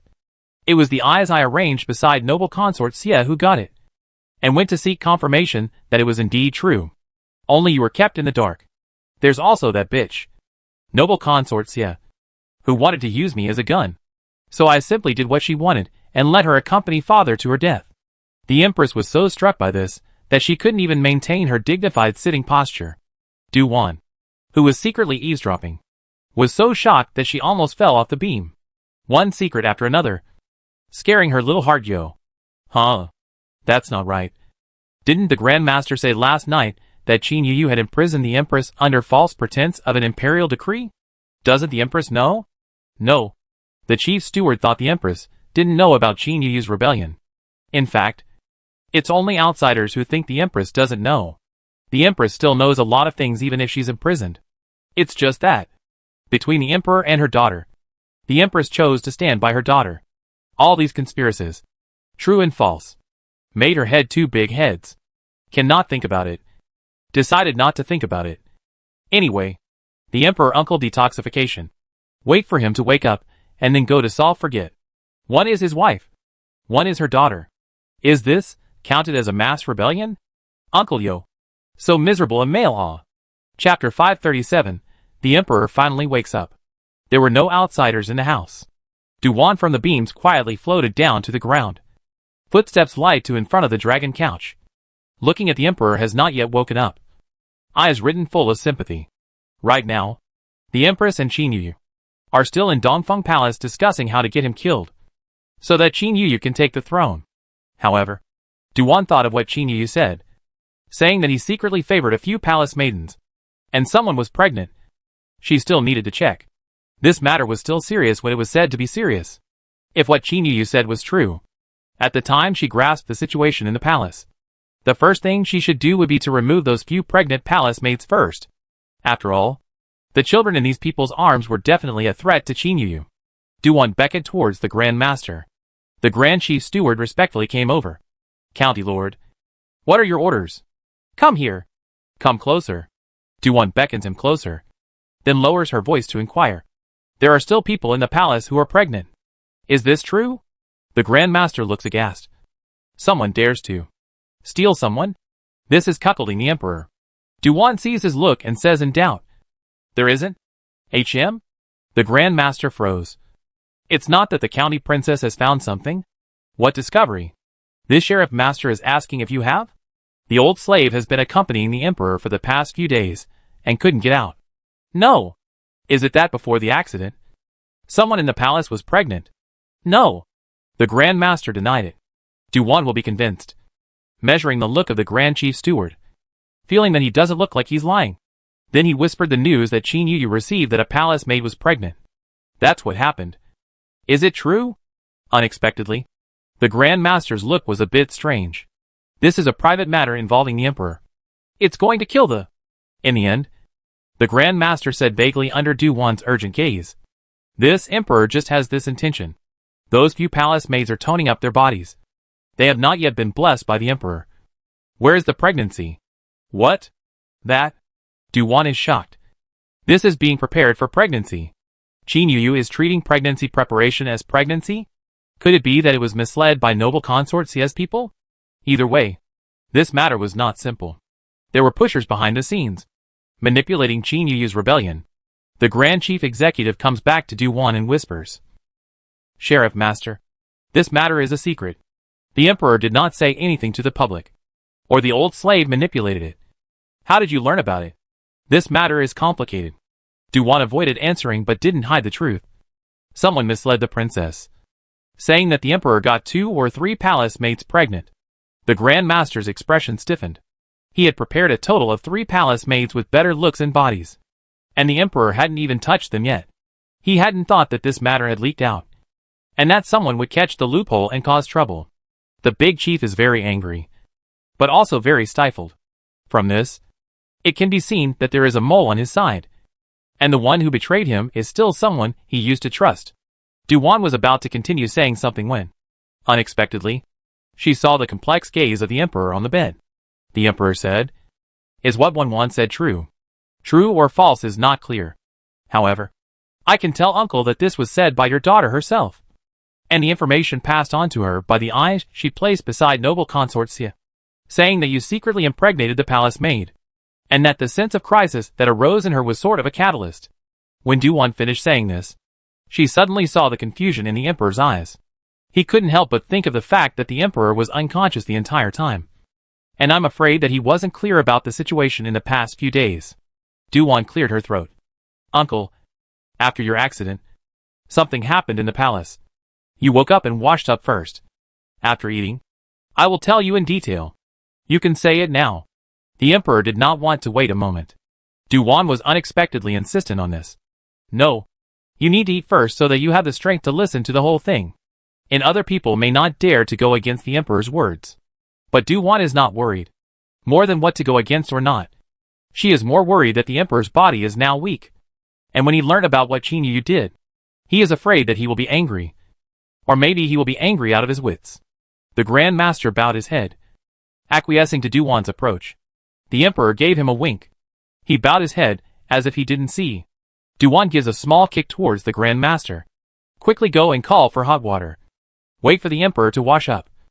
And then have someone go and serve the boiled porridge. Yes. Old slave will go now. The Grand Master stooped and turned around, flying away.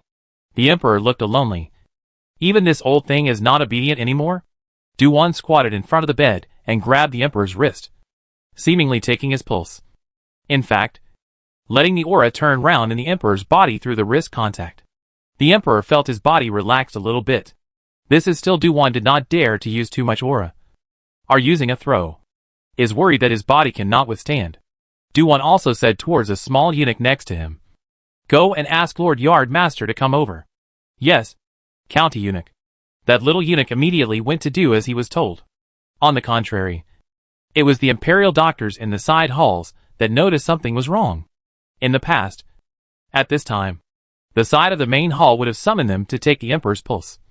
But now that the sky was bright and early, and even after breakfast, the side was still late in summoning them over.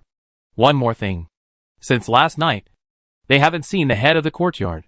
Some people wanted to inquire about the situation, but they were stopped by the guards. The courtyard was in their thoughts, was sleeping soundly, but was woken up by a small eunuch. When he heard the county princess called him to go to the Emperor to take his pulse, his brain suddenly woke up, and hastily rolled up to put on his boots. Even his face did not wash a hand, and corrected his clothes to go to the Emperor's bedchamber. When Yuanzheng passed by, the Emperor had already finished washing up, and was holding a jade bowl and drinking congee. Du-Wan saw Yuanzheng and beckoned. Lord Yuanzheng, did you sleep well? Good. Good. Yuanzheng replied against his will. Du-Wan knew that he did not mean what he said, but still smiled. Just sleep well. The Emperor puts the bowl down, wipes his mouth with a handkerchief, and puts it down again. Come over. Take my pulse. The humble minister obeys the order. Yuan Zheng went over with fear and trepidation, carefully took the emperor's pulse, and then asked the emperor a few more questions, all of them asking about some symptoms. The emperor asked, "What is the situation? All tell the truth. No need to hide." The hospital Zheng thought about it and didn't hide it.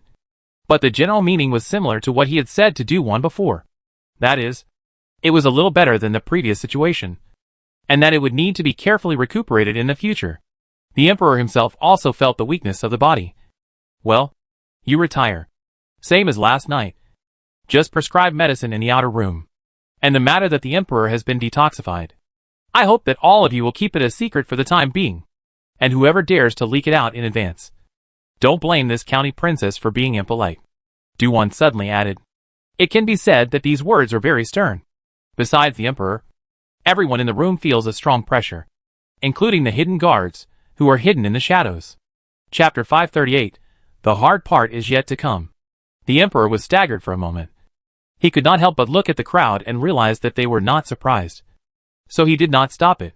Since the emperor didn't stop, falling in the eyes of the others was equivalent to acquiescence. The yard master then went and did as he was told. The emperor waved his hand and signaled for the others to retire, leaving Du Wan alone. Like a good baby, Du Wan stood in front of the couch, not knowing how to speak for a moment. The emperor asked, "Why don't you speak?" "I am organizing my words. To think about how to say it, in order not to irritate you too much." Du Wan's small face was complicated, her eyes not to mention how sympathetic. The emperor doesn't know the truth yet, but he is starting to have a heart attack. Say it directly. "I can stand it. Not good. Or not. And then 2 days to raise the body. Outside the things I give Uncle first top. To ensure that there will be no mess." Du Wan hesitantly. "Just don't dare to speak." The emperor's face darkened. If not for the fact that this girl was a member of his family, he would have lost his temper. Slowly he looked around. Didn't see anyone. Remembered that just now he let people retreat outside. "If you don't say it again, I can ask others. They don't know as much as I do all." Du Wan spoke with a straight face. "In the 4 days that you were unconscious, their activities were limited, including your secret guards." The emperor vaguely guessed something. Du Wan added, "I only returned to the capital yesterday morning. It's good that I came back." The emperor wanted to say, "When you take credit for yourself, you should first make things clear."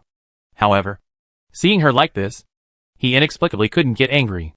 So, Du Wan from their own back to the capital to learn about the palace blockade said. For the family's concern, Du Qian back to the clan to go to seek medicine, as well as her family for her ideas. Let her how to mix into the palace to save him. After a thorough processing said. Originally she hesitated to point out Pei Hao's credit. In the end, Du Wan concealed it. After this was exposed, there were more drawbacks than benefits for Pei Hao. To know that under the couch will not allow others to sleep soundly. Pei family has people in the Forbidden Guards, and can still release people into the palace privately. This is a big taboo for those in power.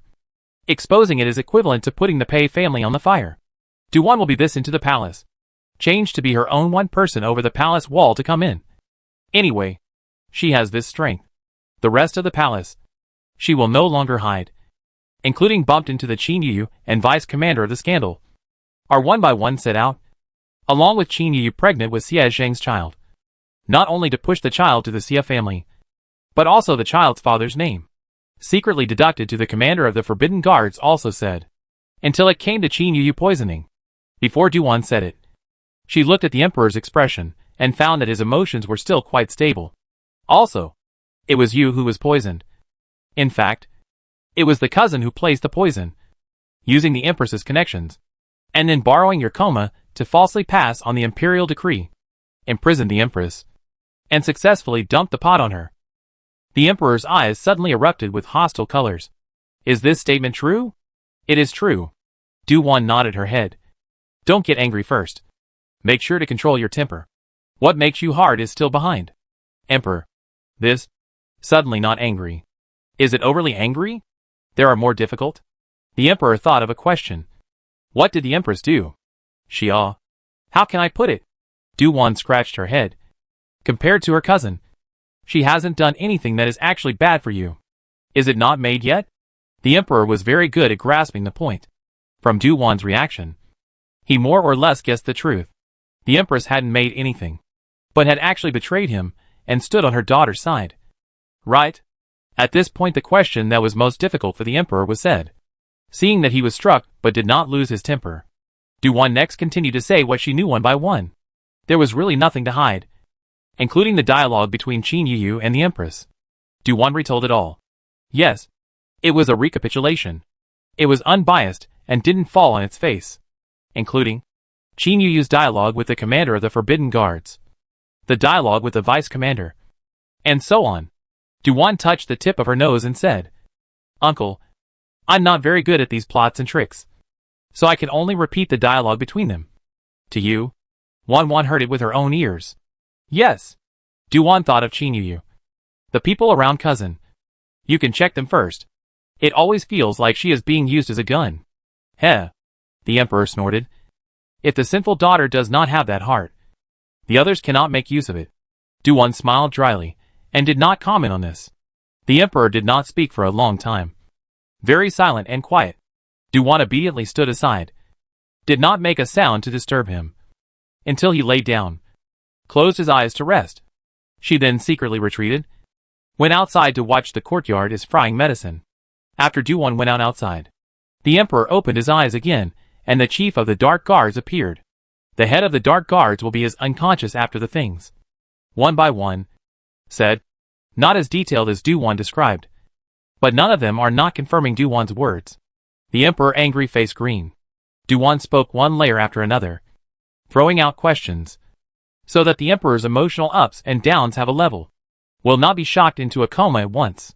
The head of the Dark Guards would not. All directly to the point. The emperor did not get so angry that he fainted all of a sudden. Or Du Wan's previous base is good. Du Wan in the outer room is aware the emperor avoided her to ask the Dark Guard leader. But this is also human nature. It cannot be what she said. The emperor will believe what? The minimum investigation or two. Du Wan sniffed the strong smell of medicine.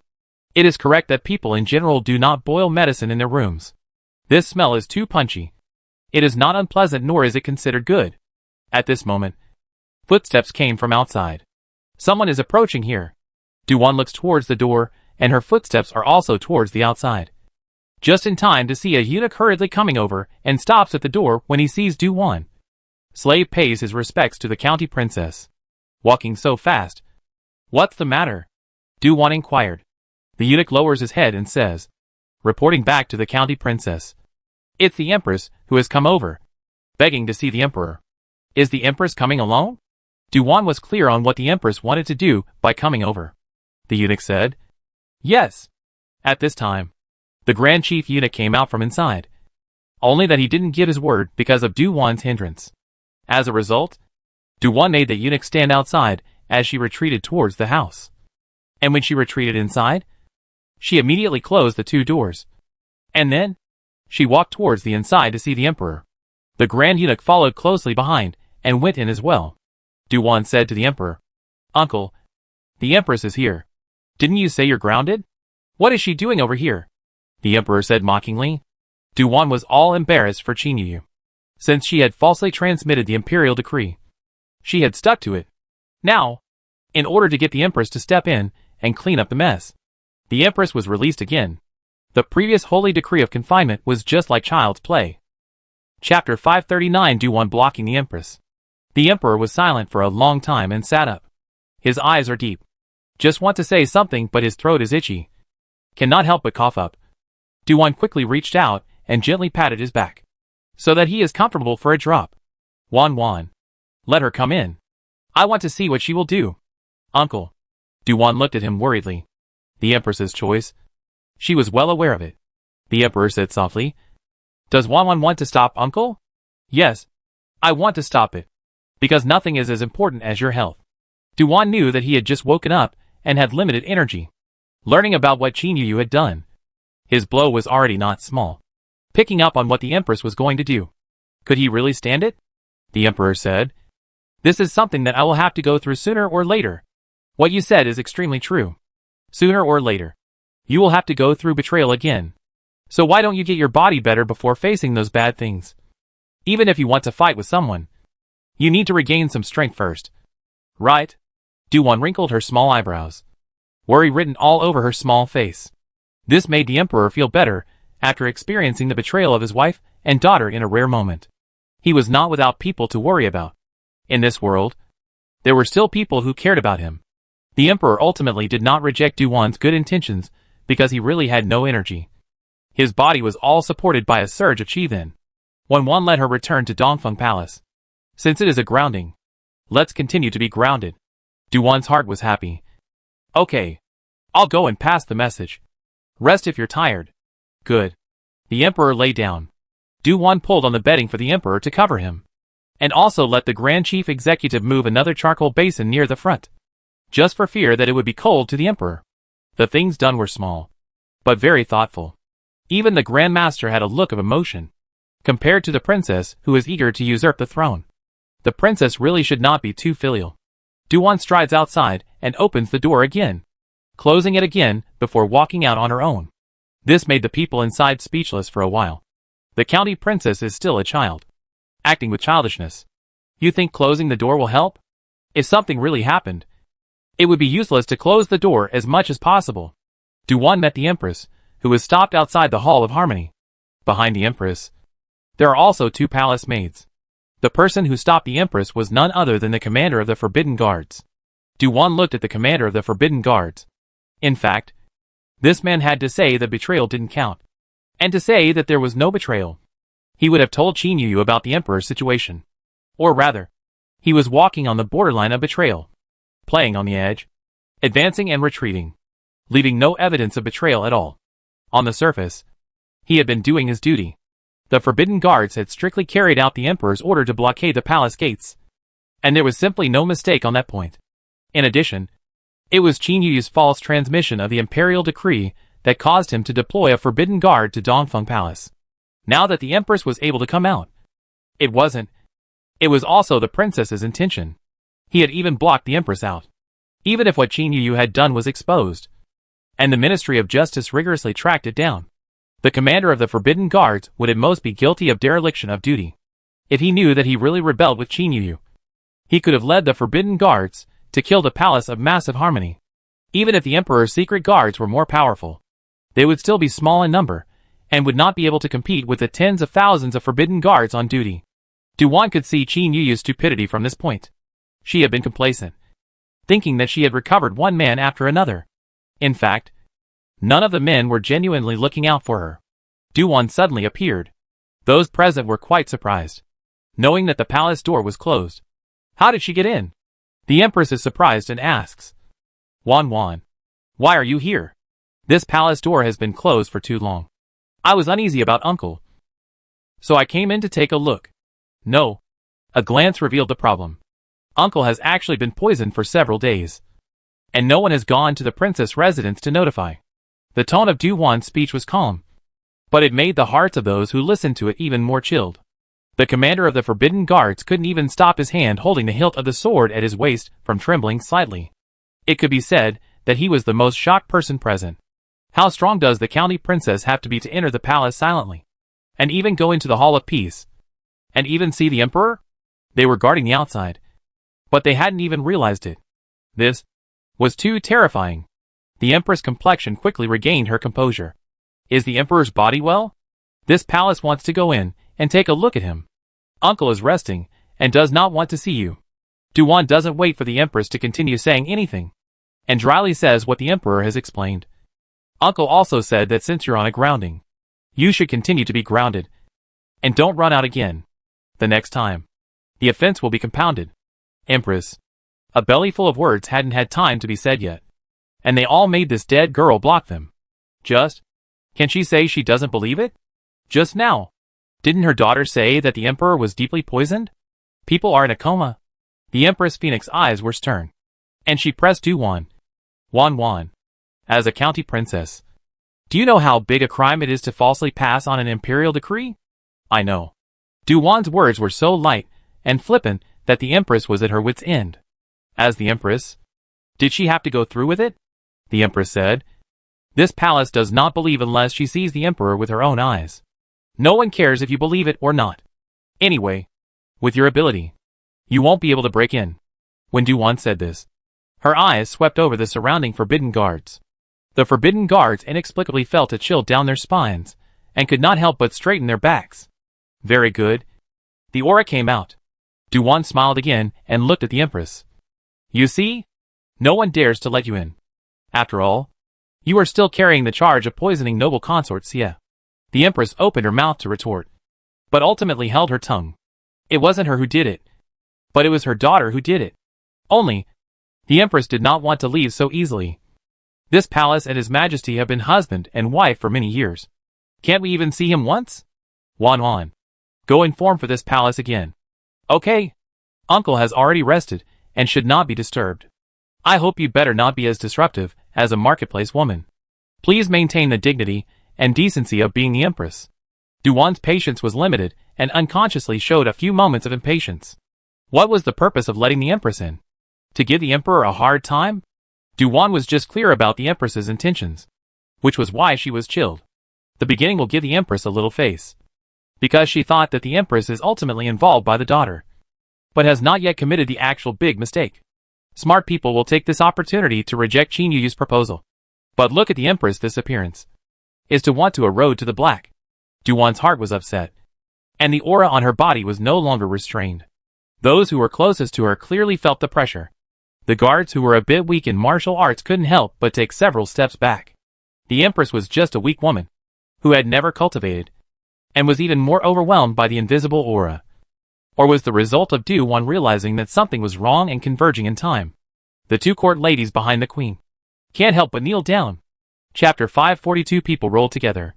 Du-Wan stood on the steps, as if looking at a mole cricket, faintly opened her mouth. Empress, go back to Dongfeng Palace to be grounded.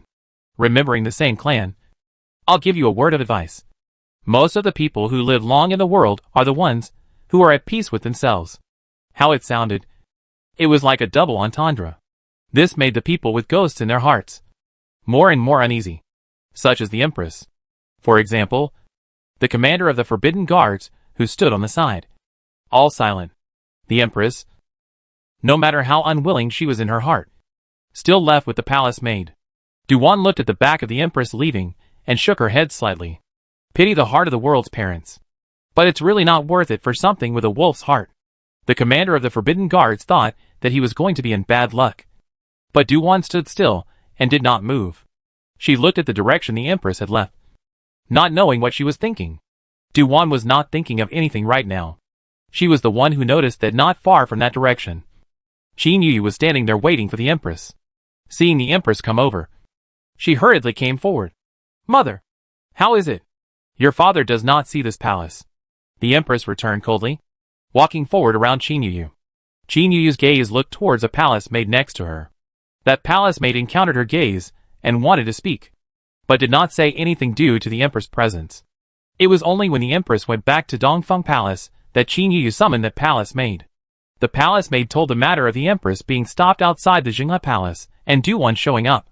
Qin Yu was so angry that she smashed quite a few things. It's her again!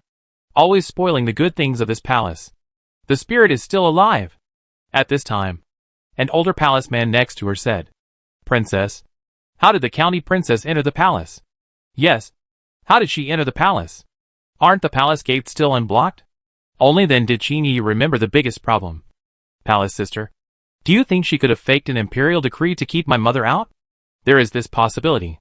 Palace sister lowered her eyelids and respectfully answered. Do you think the princess house knows something? That's why it sent the county princess to venture into the palace? Qin Yu suddenly said sinisterly. No matter how she entered the palace, as long as she came in, she won't want to go out again. Palace sister seemed to be taken aback. Your Highness, you are thinking of. Not bad. Exactly what you think. Qin Yu, this was moving to kill. Only, there was still a need to find someone to do it. The first person Qin Yu thought of was the commander of the Forbidden Guards. Immediately, she dismissed her left and right, thinking about how to meet the commander of the Forbidden Guards, but also not to be known, and not to fall into the wrong hands. She did not realize that her every move was known by Du-Wan. Du-Wan refreshed her understanding of Qin Yu again. When a person acts, there is often a bottom line. As long as that bottom line was moved down again and again, one would gradually lose oneself. When Qin Yuyu made the decision to commit patricide, her bottom line had been pulled down infinitely. And now that she saw her as an enemy who immediately thought of exterminating her, she was not surprised at all. So, Duan turned around and went back. Individuals began to watch Qin Yuyu's performance.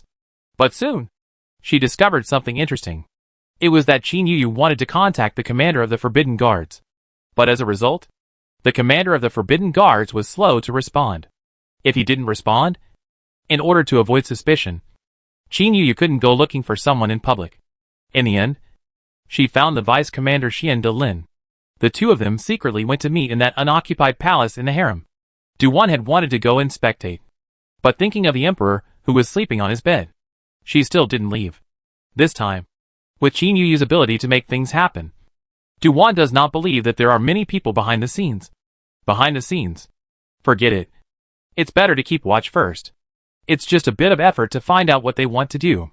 While waiting for the two to meet, Duan called the Grand Master. I'm hungry. Get some food. Already ordered it down?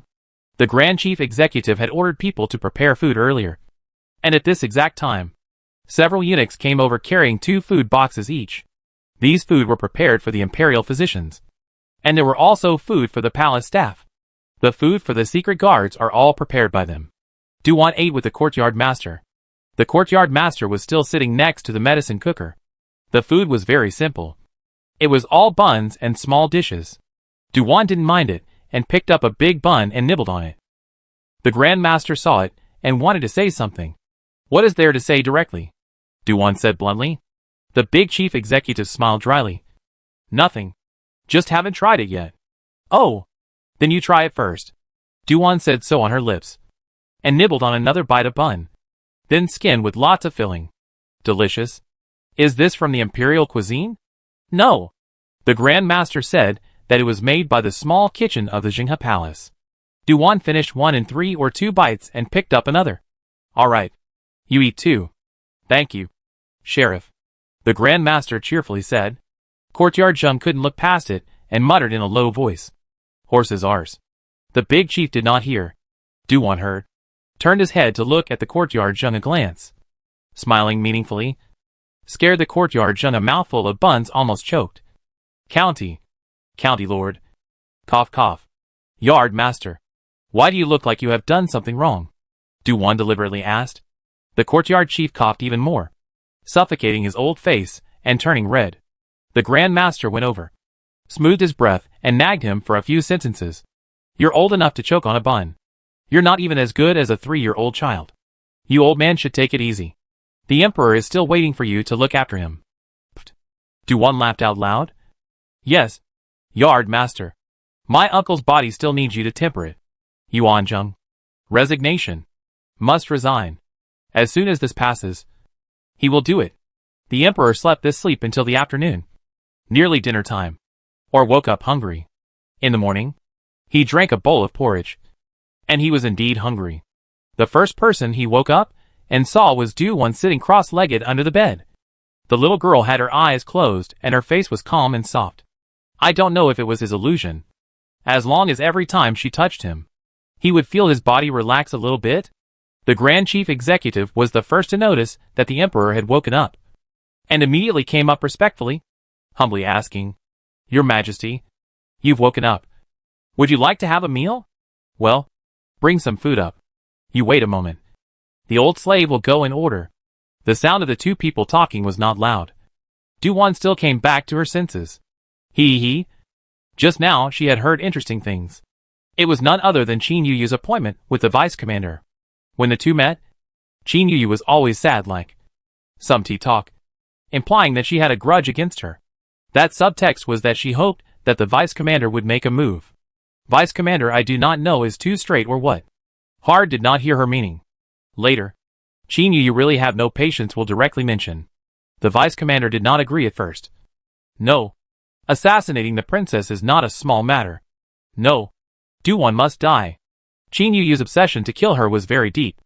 And for this reason, she even took the initiative to give the man a sweet treat. Pushing back and forth, the two rolled together, until the critical moment. The vice commander couldn't help but respond. And also finally got what he wanted. Chapter 541. Who is the main palace, and who is the concubine? What is Wan thinking about? The emperor saw that she had been staring blankly. Wan was about to find someone to share the gossip. But then she thought that the protagonist of the gossip is someone's daughter. Isn't that poking people's heart when she says it? It's just that she wouldn't cover up her heart at all. The emperor has lived for so long. Will not see the unknown. And found what? Wan purses her lips and shakes her head. The emperor sighed slightly. Is it about the empress? Or the fish? Cough. Cough. Cough. Wan feigns a cough. She just doesn't want to say. The emperor adds. Did Wan not treat uncle as her own family? No. No. No. It's not that. I do treat you as my own family. Wan hurriedly made her position clear. The emperor said, as if he didn't believe it. Is that so? But you just... Wasn't I worried that you would be angry? Hee hee. If you don't say it, I'll be even more pissed off. Who likes to be kept in the dark? Also righto. I just don't like the kind that fights for my good but keeps me in the dark. Can you say it then? Still can't say oh. Wan listened. Now people are still in a private meeting. And then he turned his eyes, came to the emperor, and pretended to take his pulse for him, sending him a drop of aura, so that he would not be angry for a moment. And only then slowly opened his mouth. I just bumped into a thing. And it has a little bit of relationship with me. Don't sell out. Its cousins see me not too good. I want to find someone to put me. Wan make strange and made a neck-wiping action. The emperor's eyes abruptly flashed a stern color. She dares? Find who? Worthy of sitting on the dragon chair. A question is the key. Wan's small face flushed. Embarrassedly said. Looking for the vice commander Xian de Lin. Cousin also sacrificed not small. Now the two are still, that. The emperor's expression when he heard it was indescribable. Wan carefully paid attention to his face, and found that he was not infuriated, and could not help but be secretly relieved. She thought she was being dark, but the emperor couldn't see it too obviously. The emperor was now amused and angry. Compared to that sinful daughter, the niece was much cuter. Since talking up, the emperor did not make himself angry. Wan, the gossip fire cannot be suppressed. A small mouth blah blah blah began to gossip up. Said even her own cannot be put away. This girl talked about gossip. Was poisoned. The emperor used to often hear her like this. Now is to see with their own eyes. The most terrible this gossip. Or the other party is discussing to this or that to kill her. In the meantime, she also asked about Qin Yu overheard the emperor to kill her. The emperor denied it. I have already ordered people to investigate this matter. It's time to investigate. Wan finally finished talking. The Grand Master brought a cup of hot tea. She took it and took a sip. At this time, the food delivery came. The emperor started to eat. So Wan didn't talk to him anymore. After all, food is not words. After he had his meal, he had to deal with business next. Wan could only watch from the sidelines. The emperor firstly decreed to lift the palace ban. Let the head of the secret guards go out of the palace to deploy manpower. And then sent people to the princess's mansion to invite extra horse harness by the side of a team, and the eldest princess to enter the palace. Uncle, do you need my help? Yes. I need someone to accompany me to relieve my boredom the most. Are you the devil? Wan had kinda wanted to catch someone personally. But unfortunately the emperor didn't agree. The emperor recruited another believer and asked him to take a few people, and go to the location provided by Wan to secretly catch Qin Yu and the vice commander, as well as the relevant people. Wan stood aside, and looked very peaceful and well behaved. Just a pair of big eyes bobbing around. The emperor didn't have a good temper. Okay. Want to follow to see it. That? Not really want to go. Hey. Wan mouthed a handful of words. Oh. Then not. The emperor rarely wanted to tease her a hand. But the little girl that silhouette all of a sudden slipped towards the outside. The Grand Master pursed his lips. Your Majesty, the county princess is very lively. Yes. If only she were my daughter. The emperor did not say this without regret. For that brother-in-law he was envious and jealous. Do you think it would be a success to pass Wan into my name? The Grand Master pressed his head down and did not answer. As soon as the emperor saw his gesture, he wanted to curse. Old thing. Pretending to be dead again. Emperor. The old slave didn't open his mouth, because he didn't want to strike you. See. This speaking tone is similar to 1-1. The emperor had a shadow over this statement. Every time the little girl said that she didn't want to strike him, nothing good would come out of it. It was just that these things were nothing compared to him almost dying. The emperor finally remembered Sieguefe. The heart is very bad taste. From the investigation of the clues, Sieguefe is not innocent. But people are dead. Want to pursue are difficult. Thinking of the Dingbei Marquis, the emperor narrowed his eyes slightly. The emperor secretly gave a few more orders. Qin Yuyu had started this storm. And with Du Wan's intervention, the emperor's sobriety would soon subside. First, there was the empress being truly imprisoned in the Eastern Phoenix Palace. Then, there was the fact that Qin Yuyu and the vice commander had just discussed how to go about killing Du Wan, and were coming out separately from that unoccupied palace. And before they could go far, they were separately captured, and the vice commander was imprisoned in the heavenly dungeon. And when he went in, he also saw a cell where the Forbidden Guards commander was sitting. The vice commander was shocked. Lord, you have a thing with her too? The Forbidden Guard commander was surprised. The vice commander's face twisted for a split second. Also, he looked around again and also saw 3 familiar-looking men. The 3 men shook their heads repeatedly. We just admire the princess and are innocent. Denying it so quickly. How can it be so suspicious? Du Wan, who had tailed her all the way over, happened to see this divine image. Crap. The emperor is just bull. Investigating more than the information she provided. She only knew about the Forbidden Guards commander and the vice commander only. The other 3 were unknown to her. The vice commander was put into the next cell. Only then did Du Wan appear and looked at the several people with a smile. Yo, this is the difficult brothers coming together. Nope. There's still one main palace missing. Several men. No. They don't have the idea of being the main palace. Du Wan smiled and continued. Did my cousin tell you that if she becomes the female emperor, who will she set up as her royal husband? Several men didn't dare to chime in. Du Wan laughed again. Wrong. You are all concubines. Excessivo. Sheriff. They felt humiliated to the core. But they didn't dare to get angry. The commander of the Forbidden Guards was the quietest, dropping his eyes and not speaking. In fact, he didn't even think about it now. He was obviously well hidden. How did he leak and get caught in the first place? Or earlier than all of them? From the moment he was caught, he knew it was over. The princess acted exposed. He was implicated. Chapter 542, all locked up in a jail cell. Du Wan was intrigued, looking back and forth at the faces of several people. The most calm person was considered the commander of the Forbidden Guards. The vice commander is the most weak in the face of Du Wan. A while ago, he was discussing with the princess on how to mess up the other party.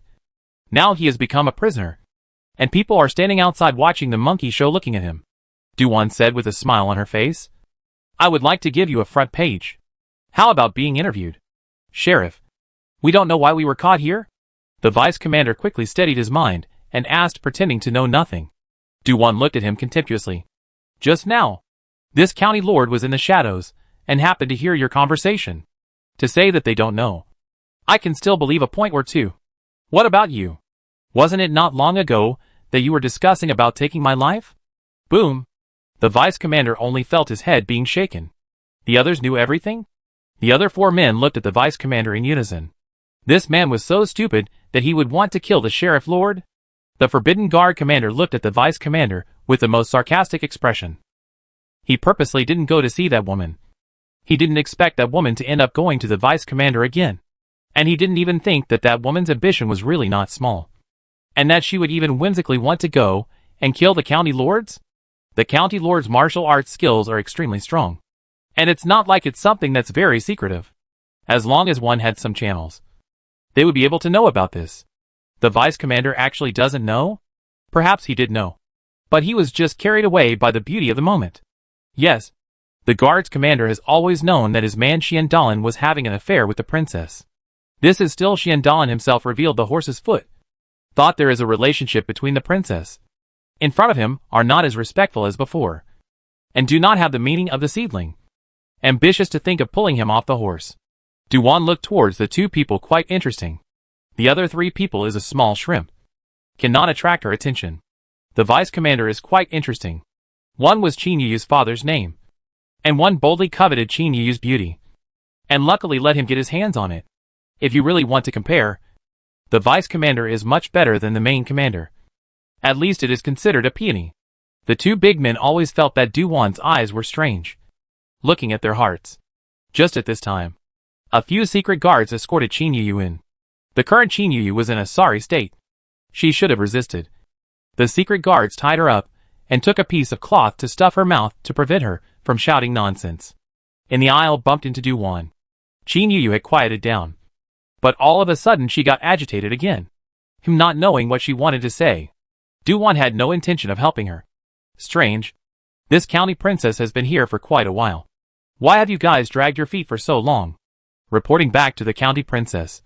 It is the princess who is not cooperating. We have gone through a bit of trouble. One of the secret guards stepped forward to answer. It turned out to be Qin Yuyu was caught. She relied on her status to splash around. A few secret guards are big men. A moment is not good and she had physical contact. In the end, or came a female secret guards. Qin Yuyu tied up. Plus Qin Yuyu was too noisy. Was the female secret guards directly tore off a piece of cloth on the clothes. Stuffed to the mouth up.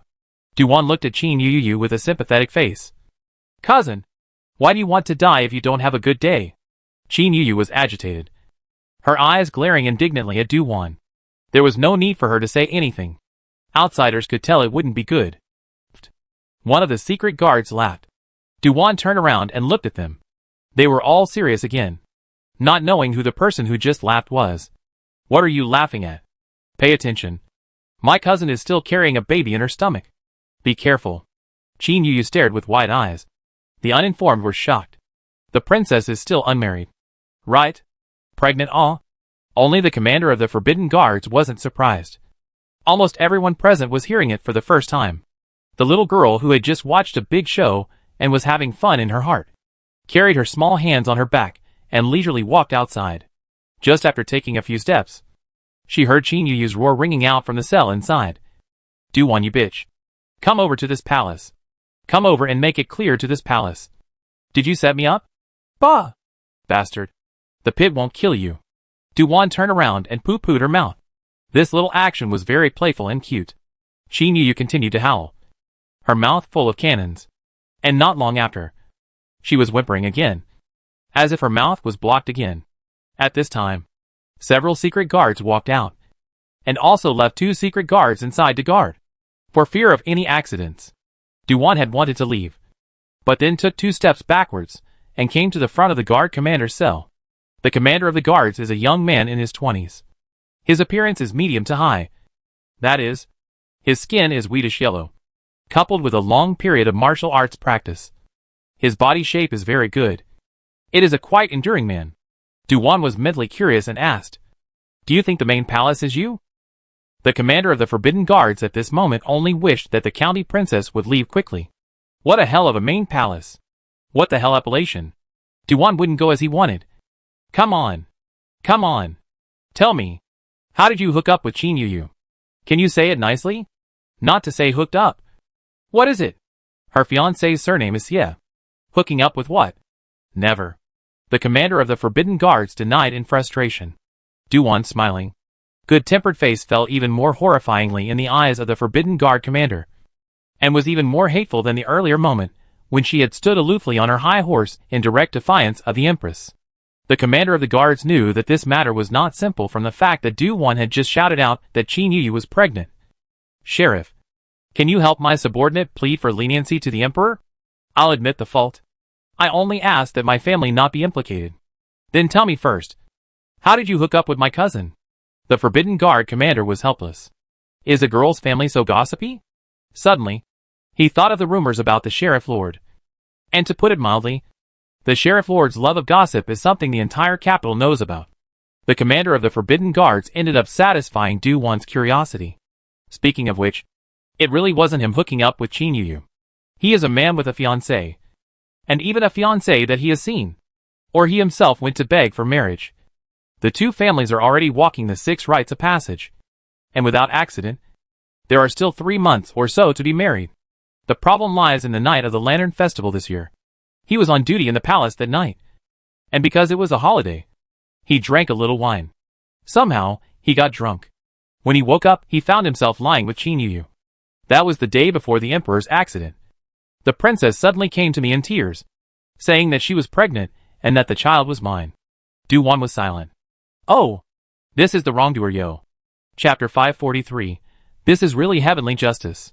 Du Wan's curiosity was satisfied. Regardless of what happens to Qin Yuyu inside, she is leisurely about to leave. Next to her, an enthusiastic jailer follows. Little one sends the county princess out? No need, no need. Du Wan waved her hand, signaling that she didn't need him to take her. This heavenly prison, this county lord is familiar with it. She even lived here for a while before. The jailer fell silent, almost forgetting what the county princess had done before. Du Wan had just stepped out of the prison when another secret guard hurriedly darted out behind her. That dark guard was precisely one of the female dark guards guarding Qin Yuyu. Du Wan stopped the female secret guard. What happened? So urgent? Reporting back to the county princess. The princess said that her stomach hurts. My subordinate suspects that she has moved the fetus. The secret guard explained the situation. When Du Wan heard this, she followed. Then you quickly go and call the imperial doctor. The secret guard answered. Du Wan reminded behind her again, telling her to go to Jinghe Hall to ask the imperial doctor. The more powerful eunuchs were all gathered at the Hall of Massive Harmony now. Du Wan did not doubt the words of the female secret guard. Today Qin Yuyu had played much more intensely, and was caught and locked up in the dungeon. The stimulation was not light. Furthermore, she had heard that the first 3 months of pregnancy was a time to be very careful. Even knowing this, Du Wan did not rush back, walking slowly, not to mention how leisurely. However, she began to pay attention to the situation over at Jinghe Hall. Another point is that she heard the Dongfeng Palace. Surprisingly, someone secretly passed a message to the Empress. Quietly told the Empress that Qin Yuyu was exposed and was sent to the heavenly prison. Du Wan thought back to that palace person. It should be the Empress's former beloved.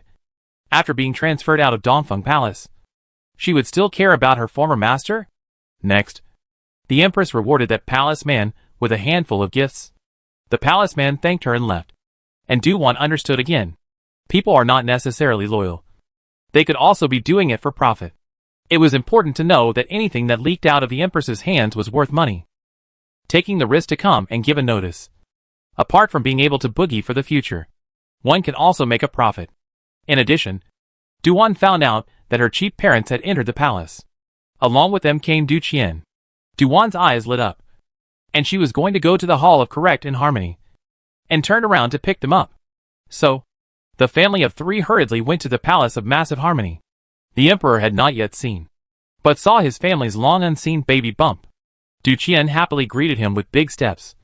Sister, are you alright? It's fine. It's fine, Du Wan said with a bright smile, and went up to greet the eldest princess and do extra horse harness by the side of a teen with good behavior. Is it the Emperor's uncle who asked you to come to the palace? Yes. Is Wan well? Very well. No one can do anything about me. Du Wan proudly raised her chin, and then her big eyes turned round, looking left and right in a sneaky way, and found that no one was following. I came to tell you what happened, so that you can be mentally prepared. Then walk and talk at the same time. Do extra horse harness by the side of a team reminded. The eldest princess nodded. The Emperor is still waiting for us. Du Qian also only feels that she can only talk while walking. Sister, talk about the important things first. Knowing this, Du Wan walks in the middle of a few people, whispering about the things that happened after entering the palace as she walks, and deliberately slowing down her pace a bit. Even if there were some things that they had heard Pei Hao say, hearing them again still made them feel like they were destroyed. As for what Qin Yuyu had done, in fact, none of them could understand it very well. It was important to know that the Emperor only had one daughter. Her. As the only princess, she is the most honorable. Is it necessary to make herself cheap? The eldest princess was extremely furious about Qin Yuyu's patricide. This is truly inexcusable. Don't be angry. It's not worth it. Do extra horse harness by the side of the Emperor's team, softly soothed his wife, whose cheeks were red with anger. The eldest princess was furious. Can I not be angry? His Majesty's body is all broken because of this time. Last year it was hard to temper the body back. Just like this. It's nothing. There are still chi-nourishing pills? Just send it to him. Is this a problem with the pills? Yes. It's not a problem with the pills. Du-Wan and Du-Qian, the siblings, silently lagged a step behind, watching the interaction of the couple in front of them. They silently ate a bellyful of dog food and were a little propped up. Du-Qian whispered and mentioned, "Sister learned from mother. After marriage, she will also eat that boy's surname Pei to death." Big brother is right. Du-Wan was very agreeable. Brother also learnt from mother. Father is good. In the future you should also be this good to sister-in-law. Du-Qian, sister, this is not right. Du-Qian still wanted to educate his sister. But as a result, his sister's eyes shone brightly as she looked in one direction. Not far ahead, Pei Hao was wearing an official robe with a sword on his waist, leading a group of elites from the Imperial City Department, walking in the same direction of the Jinghe Palace. Obviously Pei Hao had also seen them, and was waiting in front. When the family approached, Pei Hao approached to salute the elders, exchanged pleasantries, and then greeted Du-Qian, and then naturally walked to Du-Wan's side. Du-Wan smiled at him, and Pei Hao smiled back. For eyes looked at each other. The warmth under their eyes was flowing. No need to say anything more. A few people soon arrived at the Hall of Correct and Harmony. The forbidden guards guarding outside the temple saw several people are not intercepted. Directly released, the eldest princess walked footsteps, with a few points of urgency, until you see the emperor half lying on the bed.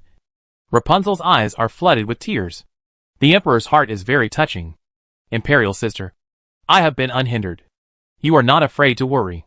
Is it unhindered before informing us? Why didn't you tell us earlier? The eldest princess chastised. The emperor listened with warmth. I have also just come to my senses. No. I sent someone to notify you when I found the opportunity. The eldest princess choked and wiped her tears. What did the imperial physician say? Your body. It's nothing. Just nurse it back to health. The emperor was able to pick up a life this time, which was considered a blessing. The eldest princess sat on the edge of the bed and held his hand, seeing that she was very worried. After all, it is a close sibling. When they were young, their feelings were very good, and when they grew up, their feelings were equally well maintained. Among the royal family, 2 people to middle age can still be so intimate, extremely not easy. Feelings are both sides to maintain and operate each other. You're good to me. I'm good to you. Keep the first heart long-lasting. Du-Wan stood in the corner and watched. Did not come forward to speak. Pei Hao quietly stood a piece with her. His elbow gently touched her. Saw her raise her head to look at herself. Finally satisfied. How are you doing in the palace? Quite well. I didn't do much. Things were settled. Pei Hao looked at her small face and realized that she actually really thought this way. Silly. You must have done quite a lot. Du-Wan rolled her eyes. Really didn't do anything. Just sneaked in to give uncle an antidote pill. Thinking about it carefully, she did something. But it didn't take much effort. Who let her cheat? Knew the situation in the palace like the back of her hand. Chapter 544. A family in the palace. The emperor was helped to sit up by the big chief executive. Now the situation in the palace is temporarily by due extra horse harness by the side of a team to preside over the situation. In addition to Pei Hao from the side of the assistants, will be investigated clearly again. The catcher caught up. There is another point. Is the emperor does not want this matter to spread to the outside. Want to secretly dispose of. The emperor's choice quite led Du-Wan surprised.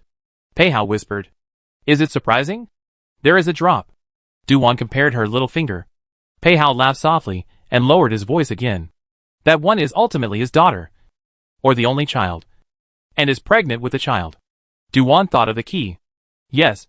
Qin Yuyu is pregnant. This child actually became Qin Yuyu's talisman. The emperor did have murderous intentions towards Qin Yuyu. But he had to wait for her to give birth to the child before deciding. It was just that he did not expect Qin Yuyu to be so tossing and turning when she was pregnant with the child. And she was not even at peace when she arrived at the prison. And it was said that she had moved her fetal qi before the eldest princess and the others came over. The emperor had already had the eunuchs go to the prison to treat Qin Yuyu, but did not order Qin Yuyu to move out of the cell. The emperor's body had suffered a serious loss, and his energy was ultimately limited. And after the explanation was finished, he fell asleep again from exhaustion. The previous commander of the Forbidden Guards has been dismissed and investigated. Pei Hao was called into the palace by the emperor to temporarily take over the Forbidden Guards and act as the commander of the Forbidden Guards. Do extra horse harness by the emperor's side went to investigate the case of Qin Yuyu. From the daughter heard all kinds of inside information. Do extra horse harness by the side of a team to catch a person is very smooth. Just short of an interrogation process. Do extra horse harness by the side of a team for the first time feel very easy to handle the case. Is a catch. Du Qian stayed in the Palace of Peace with the Emperor. In fact, is to take over Du Wan's guard duty. Before Du Wan promised the Emperor, in his body before the recovery will protect him. Du Wan, who got free, did not go to rest, but instead followed Du extra horse harnessed by the side of a team to handle the case. Du extra horse harnessed by the side of a team of horse harnessed by the side of a team of Qin Yuyu, as well as Xie Guifei and the Empress of the Palace of the suspected all detained. Began to interrogate one by one. In particular, Du Wan pointed out a few suspicious people, so that Du extra horse harnessed by the side of a team of horse harnessed by the side of a team to focus on the investigation. Du Wan said, that palace sister is Qin Yuyu's beloved. Check her first. Okay. Du extra horse harnessed by the side of a team delineated the key points. At this point, she didn't make any more suggestions, and just watched Du extra horse harnessed by the side as he worked on the case. Then there was a bit of bustle in the palace today. It was the funeral of noble consort Xie that was going to be held. The emperor made it clear that everything was to be kept simple, claiming to the outside world that it was her who had died of illness. The emperor was so sad that he was sick these days, and that's why he blocked off the palace gates and didn't want to go to the court. In these few days, the outside world is a lot of speculation about what happened in the imperial palace. With this statement, regardless of whether the outside world believes it or not, the reason is sufficient. This shows that the emperor does not want to make a big deal out of this. If the person who rebelled is not Qin Yuyu, he can still come to a chicken to make an example of the monkey. If the only daughter, it will only be a scandal. It will only make people laugh. It will make the face of the royal family lose face. So the emperor can only break the teeth and swallow the blood. Du Wan does not feel deeply about this. Sort of cheap to Qin Yuyu, who let people have a good father. In the evening, the sky will be dark, because there is still a child at home. The eldest princess is uneasy to go back to the palace alone. Du extra horse harness by the side of the emperor's side has to be busy. Du Qian's siblings are the initiative to stay to help. The matter in the palace was still a big deal, but it did not reach the outside.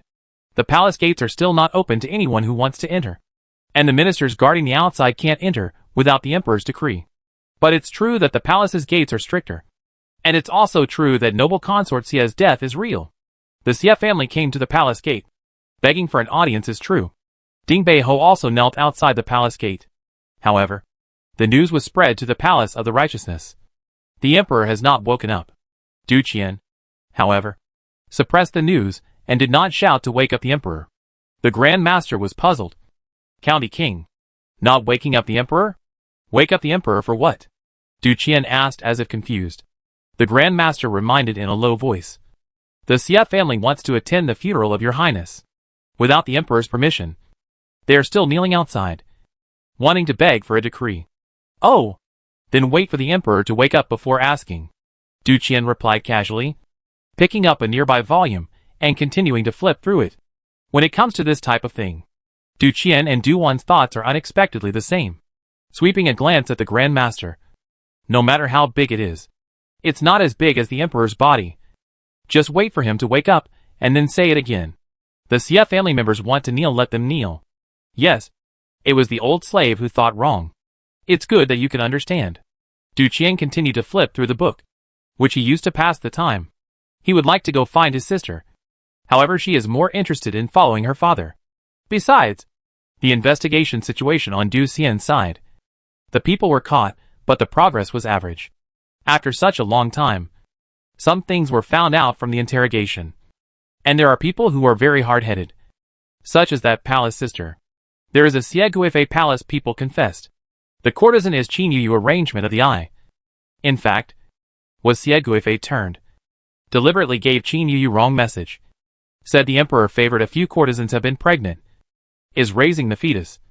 Etc. So that the Qin Yuyu have a sense of crisis. And then provoked by the people who have the heart to give birth to the idea of patricide. Du Wan flipped through the confession.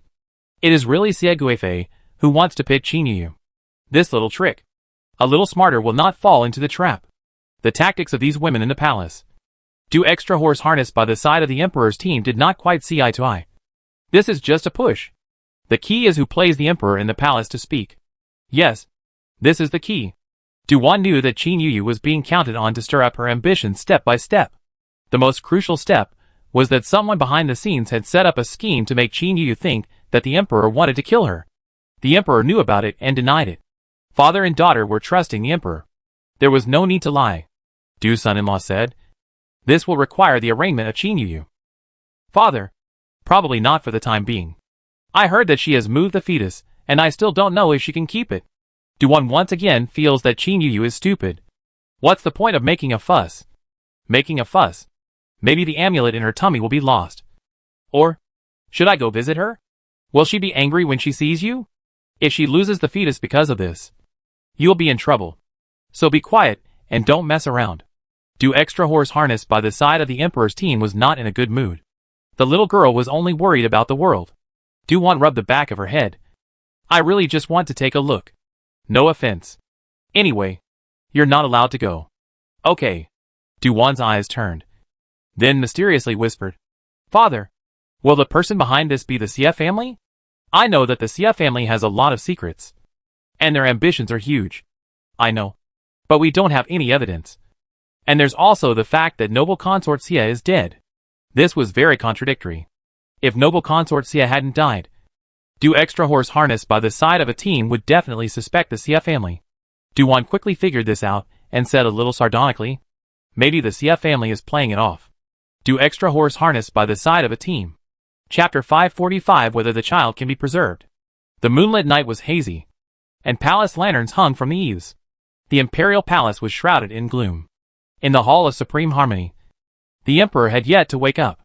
A family of 3 gathered together for a late-night snack. Even the courtyard Zheng had dabbled in a meal. Du-Wan looked at the old man from time to time and found that he was getting bolder and bolder. Have you boiled your medicine yet? Your Highness. It was boiled long ago. Just that the Emperor hasn't woken up yet. So I didn't go and pour it out.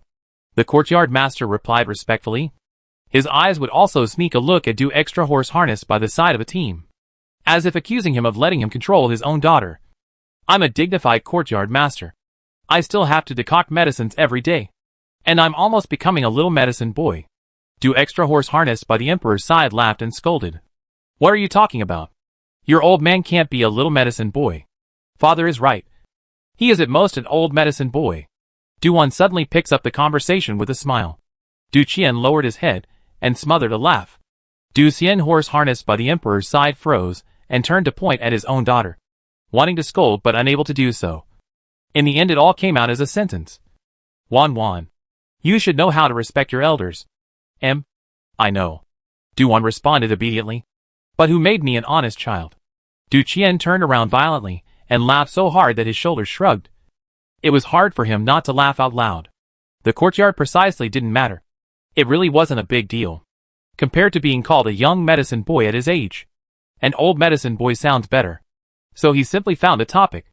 The courtier said, this hour is a bit late. It's best to wake up the Emperor. Let him eat and drink the medicine.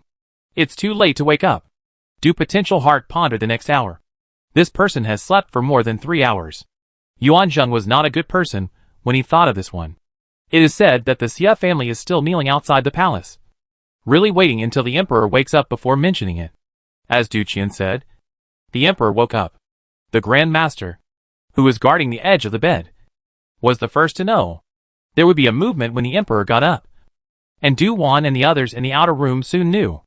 After the Emperor had washed up, ate again, drank his medicine, and solved some physical problems, he then summoned Du extra horse harnessed by the side of a team. When Du extra horse harnessed by the side of a team came in, Du Qian and Du-Wan followed. After greeting each other and saying a few words of greeting, the Emperor and Du extra horse harnessed by the side of a team first chatted about some business. Du extra horse harnessed by the side of a team said what was traced. For example, the poison that Qin Yu got. That poison was obtained by the princess from a person called Qin Miao. This person grew up with the princess together. And before that, he had schemed against the Ma family's eldest lady, and was secretly crippled by the eldest son of the Ma family, and contacted with poisonous arts.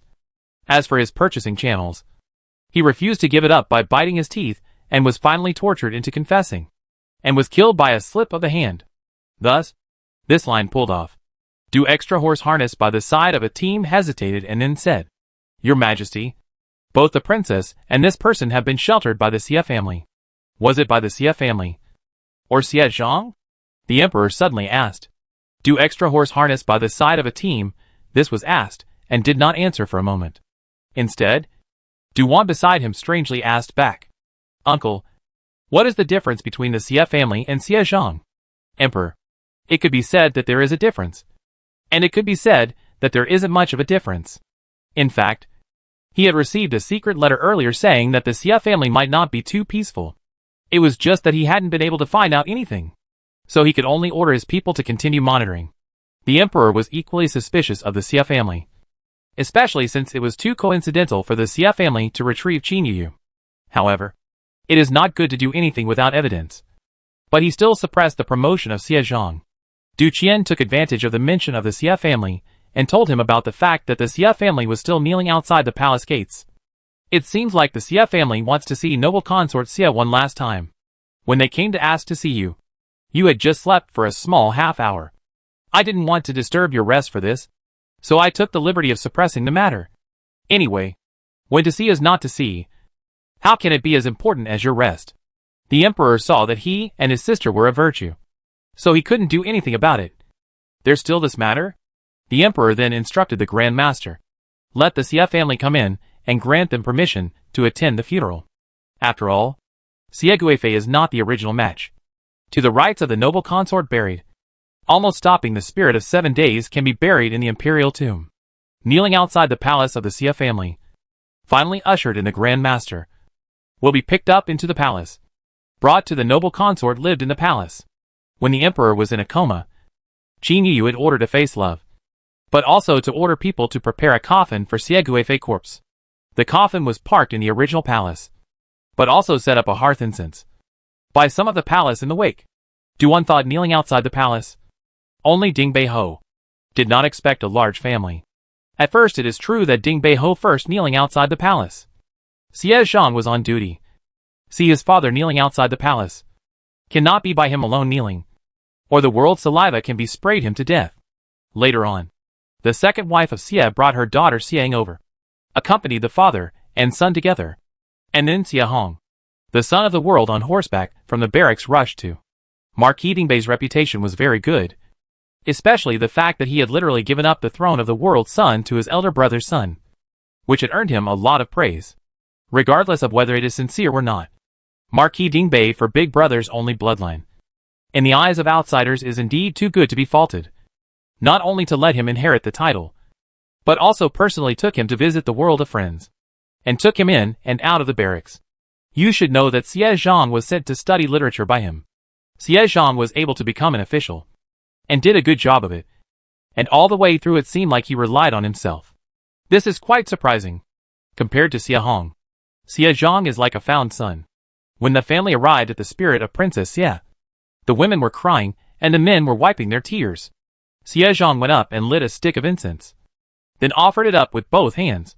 His eyes were very patient. After offering the incense, he silently exited the hall. The people came to the garden at the back, and not long after, a palace man came. Xie Zhang asked, "What has happened in the palace in the past few days? After your highness was poisoned." The emperor followed suit and was carried back to the Jinghe Palace for treatment. All the imperial doctors from the imperial hospital went there. It didn't take long for the forbidden guards to cordon off the palace. They also protected the Jinghe Palace with a regiment of guards. Also the empress was grounded. I heard that it was related to the poisoning. This palace man went on to talk about the appearance of the county princess, as well as the princess and the commander of the forbidden guards and others who were secretly caught, as well as a large number of palace people who were all caught and so on. All of which were news that could be inquired about on the surface. Xie Zhang asked again, "Can there be anything else found out?" Also, the princess seems to have moved the fetus. That stupid woman. The bottom of Xie Zhang's eyes flashed with a smear of disgust. But his mouth still asked, "Can the child be preserved?" "I've gone to inquire about it. The imperial doctor said that it will take 2 days before he knows." "All right. You go down first." Xie Zhang didn't like Qin Yu. But he didn't want that child to be gone. It was he who was wrong. The chess piece that he thought he was holding in the palm of his hand suddenly came at him. Earlier in the palace this chess. He is not the person who plays chess. At most is a bystander. And then push the boat with the water. Chapter 546. This is not my doing. When that palace man respectfully saluted, bent over and lowered his head and retreated a few steps, then turned to leave, Xie Zhang was left alone. Xie Zhang's heart was inexplicably irritated at the moment. And he always had the illusion that the Xie family's power was gone. What Qin Yuyu did during this period of time, Xie Zhang saw clearly behind the scenes, including her sudden ambition to kill her father and her desire to rebel and become an empress. He knew all of this, but didn't try to stop it. If he had known that his aunt would be implicated in this matter, he would have asked someone to keep a close eye on Qin Yuyu. But there is no medicine for regret in this world. So I could only let this kind of regret consume me. Xie Zhang was lost in thought as he gazed at the white plum plant under the moonlight. It was Auntie's favorite. The male dressed in white, standing under the plum tree, was left out of the world. If this is a beautiful ink painting under the moon, it is also a painting tinted with faint loneliness and sadness. Until a long time, he turned to go back, is looking up to look forward. Suddenly heart jumped violently, only to see the top of the wigwam, sitting on a delicate and lovely figure. She wiggled her feet while eating some kind of snacks, but did not make any noise. Duan smiled and said, "What a coincidence. Xie Qi, my humble servant has met the county princess." Xie Zhang collected his shocked mind and took a few steps forward to salute, saying it was a coincidence. Who would believe it? Duan again touched out a handful of melon seeds stoned up. Just now she would like to get high, but stoned melon seeds will make a sound, especially at night, especially clear. This also let her how to read gossip. Just now that underling of yours, but also hid an important message from you. But he has probably also good intentions. What he's hiding, you wouldn't want to know. Xie Zhang's face changed drastically. Then he settled down and smiled bitterly. Nothing can be hidden from the county princess. That's for sure. There are many things about you that this county princess knows, including your ambitions and layouts.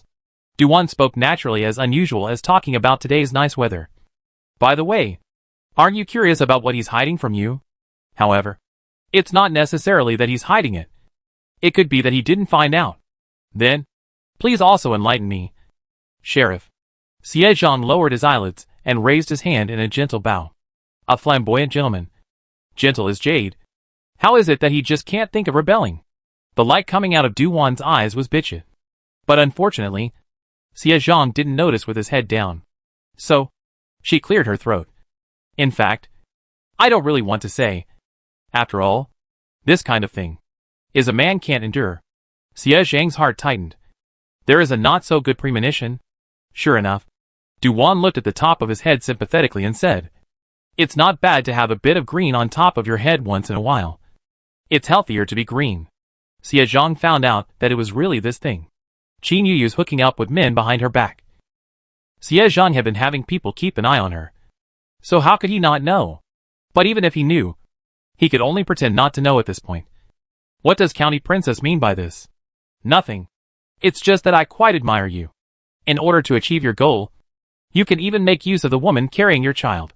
When Duan said this, the look on her small face changed along with her. Her eyes revealed a coldness. But you shouldn't hurt my uncle.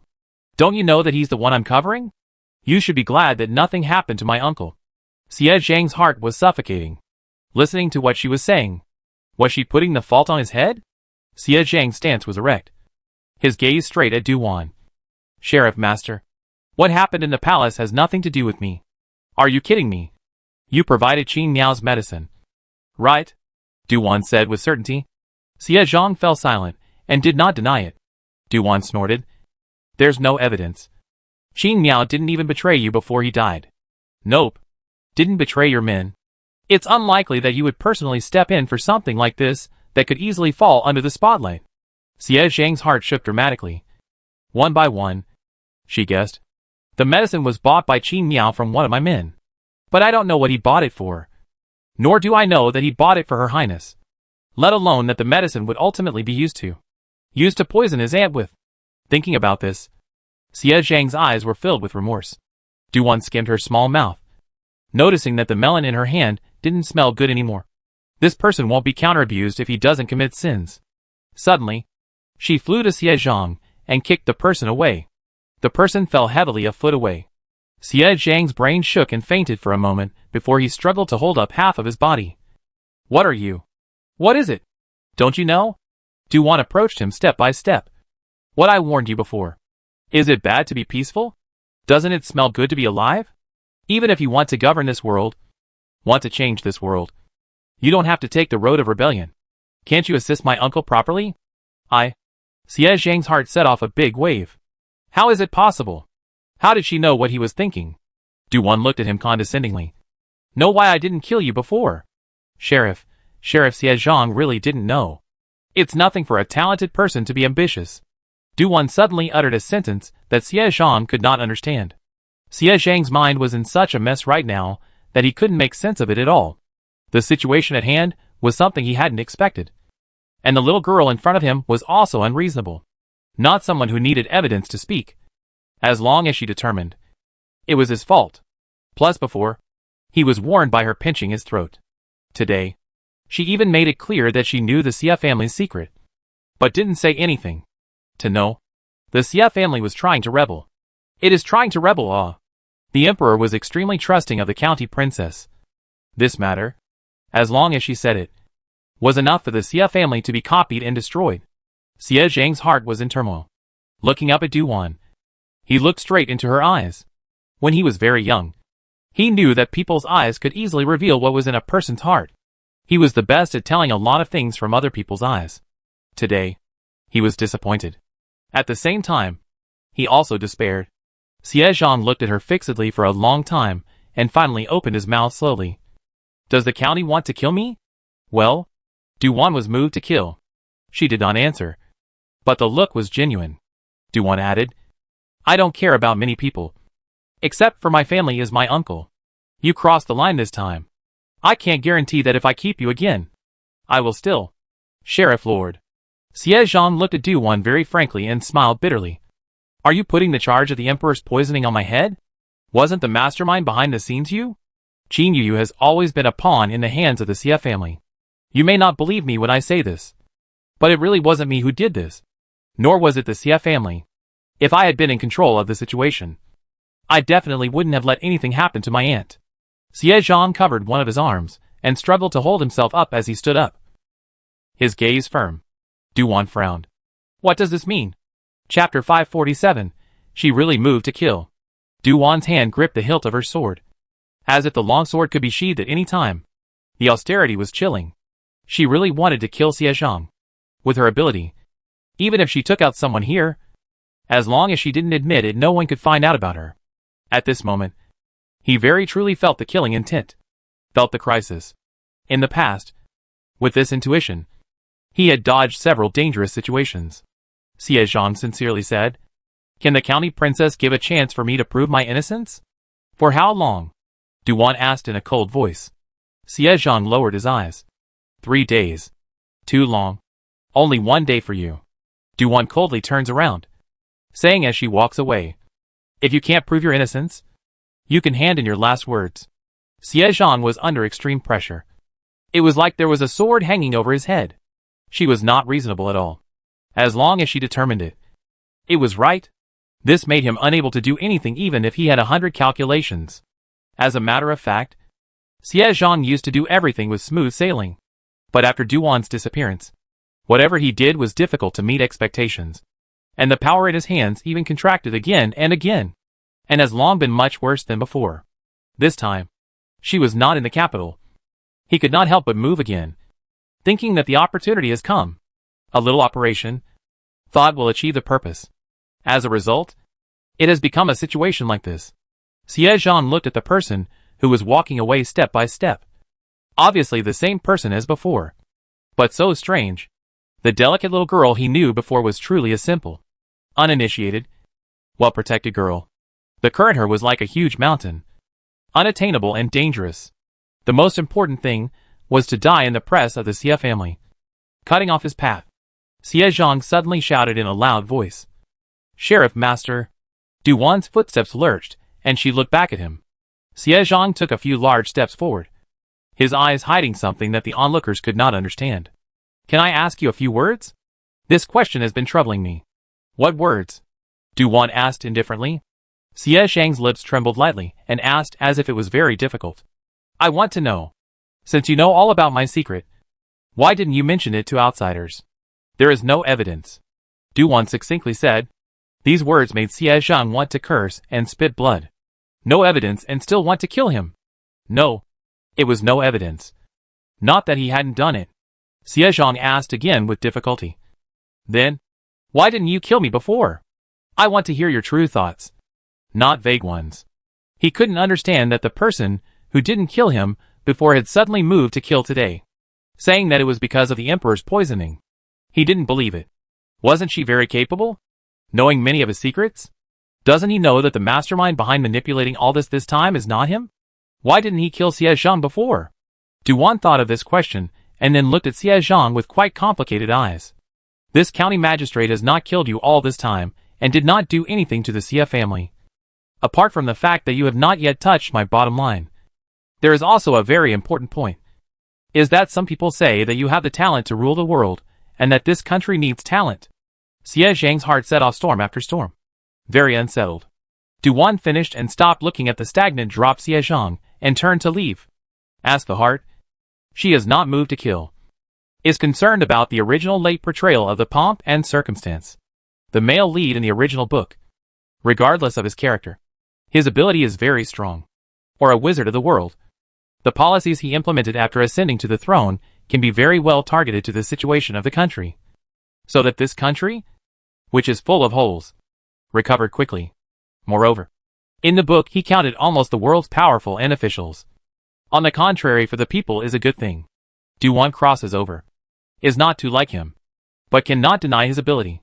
The most important thing is that the state of Qin cannot avoid turmoil. More and more in need of talent. Governance of the country cannot rely on the emperor alone, cannot be completed. Besides, as long as she lived, Xie Zhang would not be able to rebel. For that, she was confident enough. Until he dies of old age, she will not die. It was just that. With the emperor poisoned, Du Wan couldn't help but be the first to suspect Xie Zhang. Without full certainty and evidence. The move just now was purely to test the waters. No. The results came out.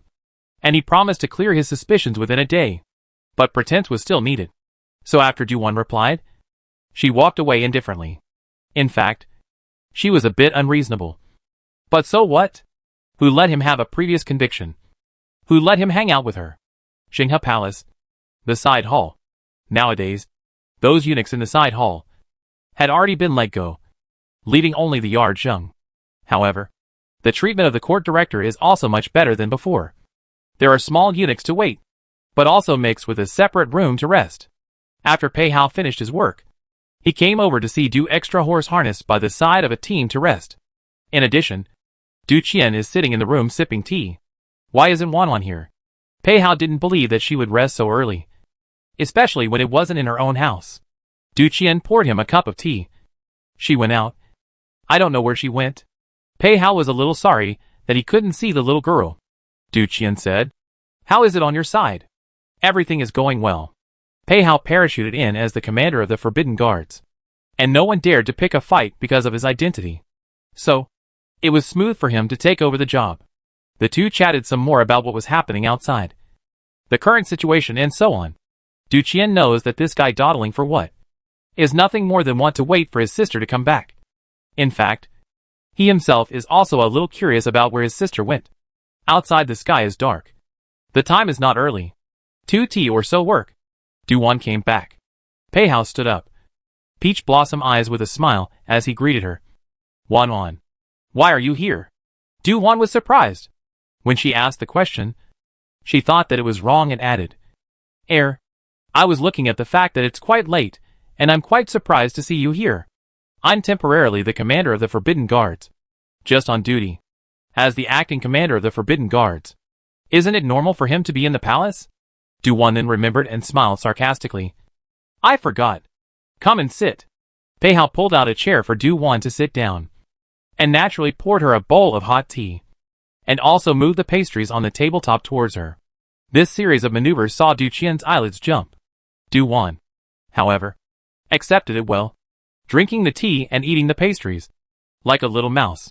Every move the two made was natural and incomparable, as if they had forgotten him as their big brother. Du-Qian coughed. Wan, it's late. Time to go and rest? Du-Wan's action of eating pastries gave a start. Then she put down the pastries. Time is not early. Let me tell you something. Just now, I went to that palace of noble consort Xie. And in the small garden of that palace, I saw Xie Zhang meeting with a courtier. Told the two what happened before. In general. Chapter 548. She has him in her heart. Du-Qian is surprised and asks. Noble consort Xie counted Qin Yu as evidence. The Xie family would not know? Xie Zhang wants to set it aside. No one will take the initiative to admit this matter. Pei Hao said, as if it was a matter of fact. Du-Wan picked up her tea and drank half of it. It doesn't matter. We'll know the answer tomorrow. What he said? Will you believe it? Pei Hao looked at her fixedly. Something hidden under his peach blossom eyes. Du-Wan didn't notice the change in his complexion and answered casually. It depends. Today I don't know about tomorrow. I can't answer this question. Pei Hao's hands, which were placed on his thighs, instantly clenched into fists and quickly loosened again. It wasn't his paranoia. It was that he always vaguely felt in his heart that Xie Zhang's existence was special in the little girl's heart, always attracting the little girl's attention. Otherwise, the little girl wouldn't know Xie Zhang so well. To know unimportant people, the little girl won't care. The only thing that he couldn't let go of was the little girl's indulgence towards Xie Zhang. Perhaps indulgence? Pei Hao was so engrossed in his thoughts that he didn't hear what Du-Wan said again. Du-Qian drove Du-Wan back to her room to rest. The palace maid had already tidied up the room she was staying in. She hadn't really rested properly, so she obediently left. And when Pei Hao came back to his senses, she was no longer there. Du-Qian asked in a deep voice. What are you thinking about? So absorbed. No. Nothing. Pei Hao's heart sighed slightly. There was something he couldn't let go of. Therefore, he stood up and excused himself to leave. Avoiding Du-Qian's ears and eyes, he turned to Du-Wan's room to look for someone. Just standing in front of her room door. He kept quiet and didn't knock on the door. He did believe in her. Believed that she had him in her heart. Just this question and hard not to let him think more. If not asked clearly, I am afraid that one day will become his heart disease. And yet, one couldn't help but worry when it came down to it. Worried that if this is asked out, will she get angry? Pei Hao raised his hand and tried to knock on the door several times, but did not fall. This time, he raised his hand again. The door, with a creak, opened from the inside. The little girl stood in the doorway playfully, sliding her little face, furrowing her eyebrows and looking at him in disbelief. What do you keep standing in my doorway for? Pei Hao was silent. The little girl looked at him again. Dumb? Having reached today's cultivation level, she was still aware that there was a person at the door. Later, when she found out that it was him, she thought that he was up to something. But he had been standing outside all this time without making a sound. Not even knocking on the door. A move that was puzzling. Pei Hao looked at her with a puzzled face and asked with a hard heart. I have a doubt in my heart. If I don't ask it out, I'm afraid it will become my heart disease. What did you think about again? The little girl sidestepped and signaled him to come into the house to talk. Pei Hao stepped into the threshold and turned to close the door behind him. The little girl walked to the chair in front of the table and sat down. Pei Hao walked over and sat next to her, thinking that she would hear him speak. In the end, she saw him staring. She pushed his arm. Hey, if you have something to say, don't be afraid to hold it in your heart. Wan, I do believe in you. Really. Believe that you like me. Pei Hao suddenly wrapped her in his arms and rested his head on her shoulder. Saying this softly, more like convincing himself in general. Du-Wan was very strange. It just sounded weird. Du-Wan furrowed her small brows and asked, What's wrong with you? Pei Hao rubbed her face and said quietly, Nothing. Just suddenly so sad. Do you like Xie Zhang? Why are you suddenly asking about this? Du-Wan was speechless. Many girls in the capital like him. This has nothing to do with me again. I don't like him. Du-Wan sort of understood. It's probably because she brought up Xie Zhang tonight, which made him insecure again, and also imagined brainstorming. Pei Hao's arms around her tightened, pausing for a little while before murmuring, It's just that you can't deny that he's special in your heart. This is very wrong, Duwan was about to deny it. Pei Hao grabbed the first and added, "You don't want to deny it. I know it. I know better than you. As the saying goes, the onlooker is clear. The authorities are confused." This sentence made Duwan freeze. A bystander knows better? Pei Hao began to speak again. Sentence after sentence, telling of her concern for Xie Zhang, her knowledge of him, etc. If you didn't care, would you know so much about him? Duwan. This one actually can't be refuted. So, it seems like she is quite concerned about Xie Zhang? He is the male lead, the main character of the original. She can know quite a lot even if she doesn't pay attention. Including Pei Hao, the big villain in the book. It's just that the current him is not the same as in the original. The character depicted in the book is very different from his current one. But about the crossing over, about the original, Duwan is definitely not going to say anything. This secret can only be buried with her into the yellow earth. Duwan hugged Pei Hao back and promised softly, "Don't worry. I only have you in my heart." Hearing this, Pei Hao's heart instantly shook. Soon the bottom of his heart surged with ecstasy. The smile at the corner of his mouth continued to expand. The haze from earlier was swept away, along with the earlier uneasiness. Very ordinary. Very simple sentence. In his heart but equal to 1,000 pounds. It was the words he had been looking forward to for a long time. After a long time, he arrogantly said, "What? Say it again?" Duwan's heart at the touch. All of a sudden less than half. A push away from him. Big eyes angrily glared at him. "What did you say?" "I didn't say anything." "Don't. I heard everything." "Say it again."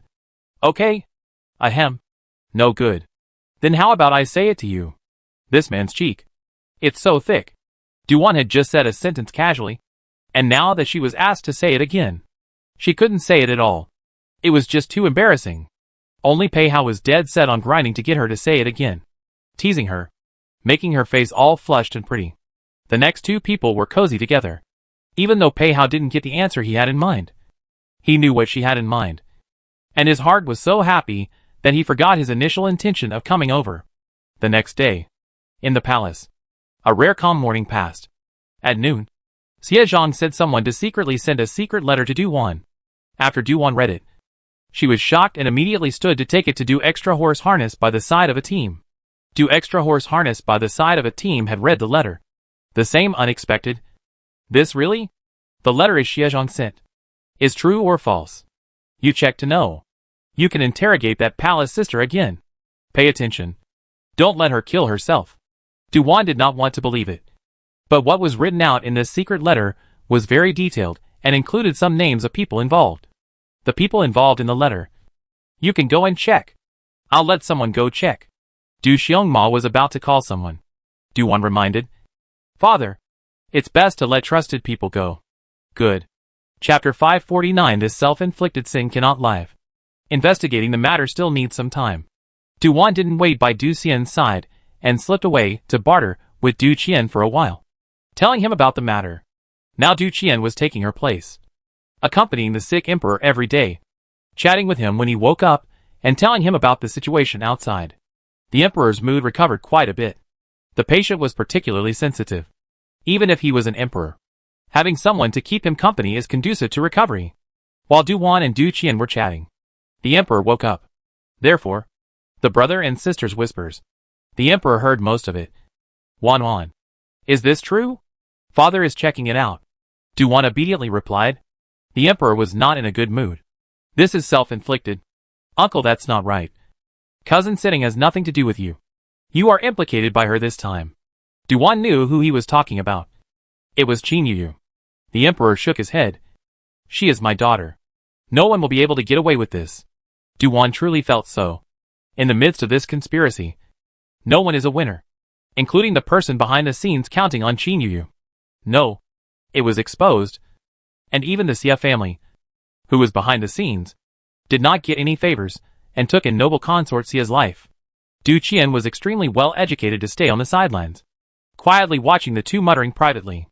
However, he didn't expect his sister to be quite capable, actually forcing the Xia family to come out and investigate, and to come up with evidence so quickly. From outside, an old man walked in. Oh!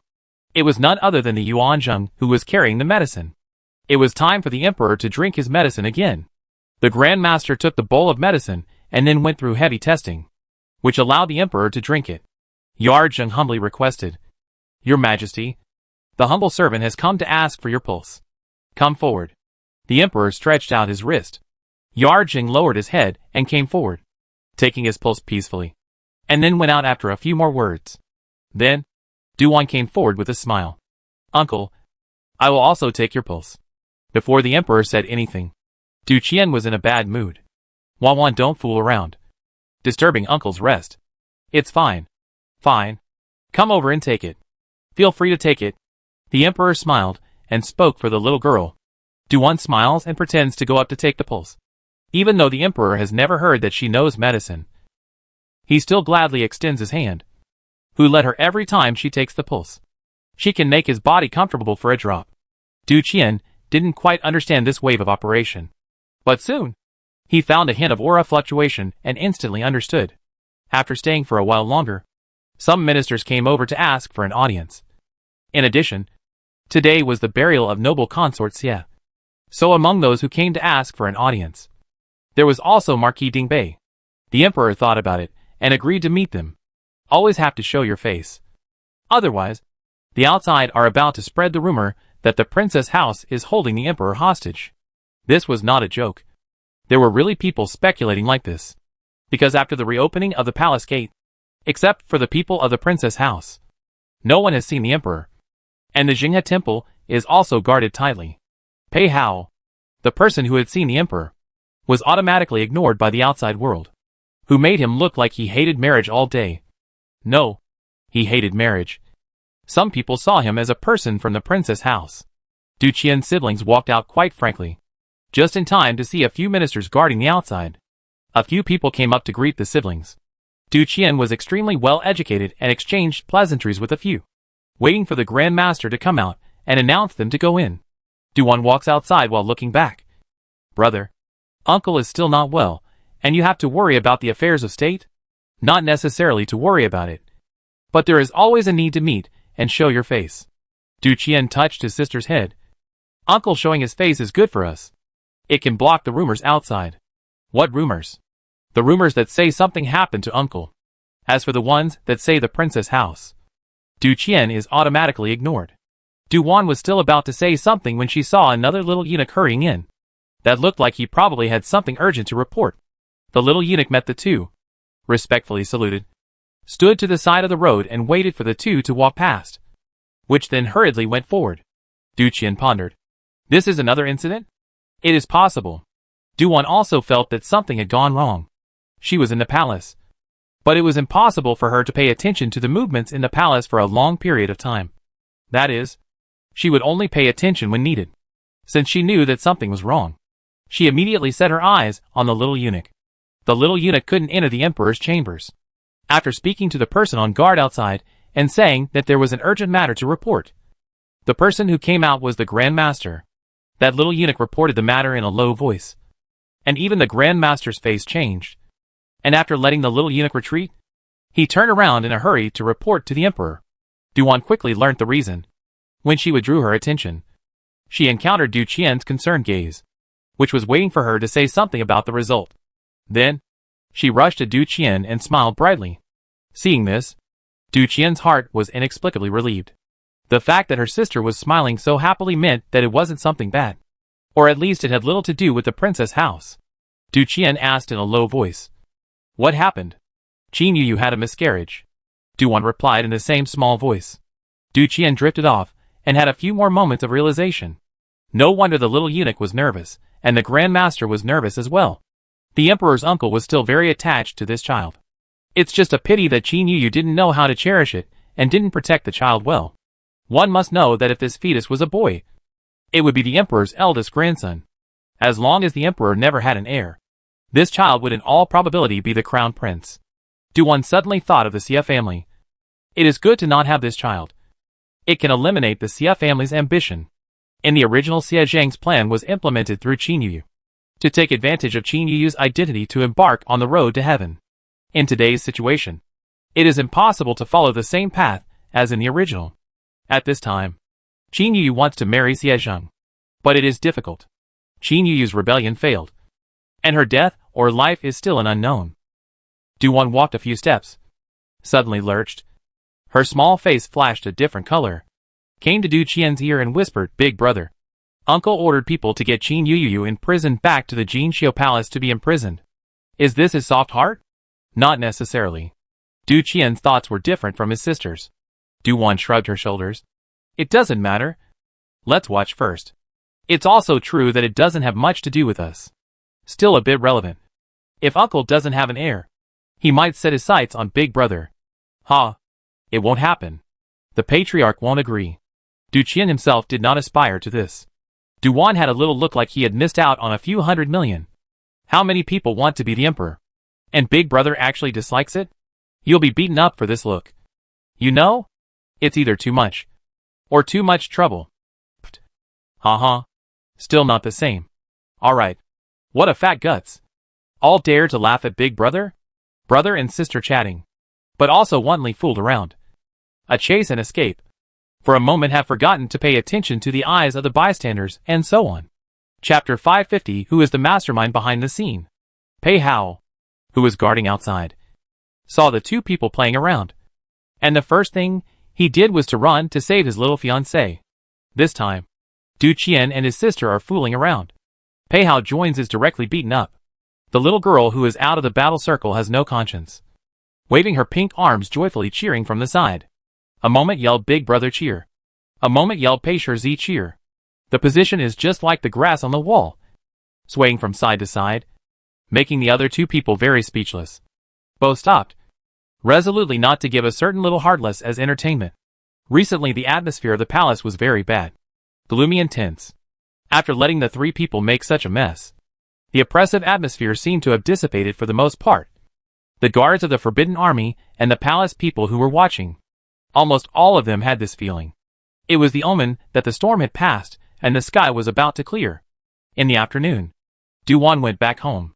After waiting to meet the eldest princess and her younger brother, she went back to Yuling Yuan to bathe and change, ate a comforting meal, and then lay down on the bed and rolled around several times, closing her eyes to sleep.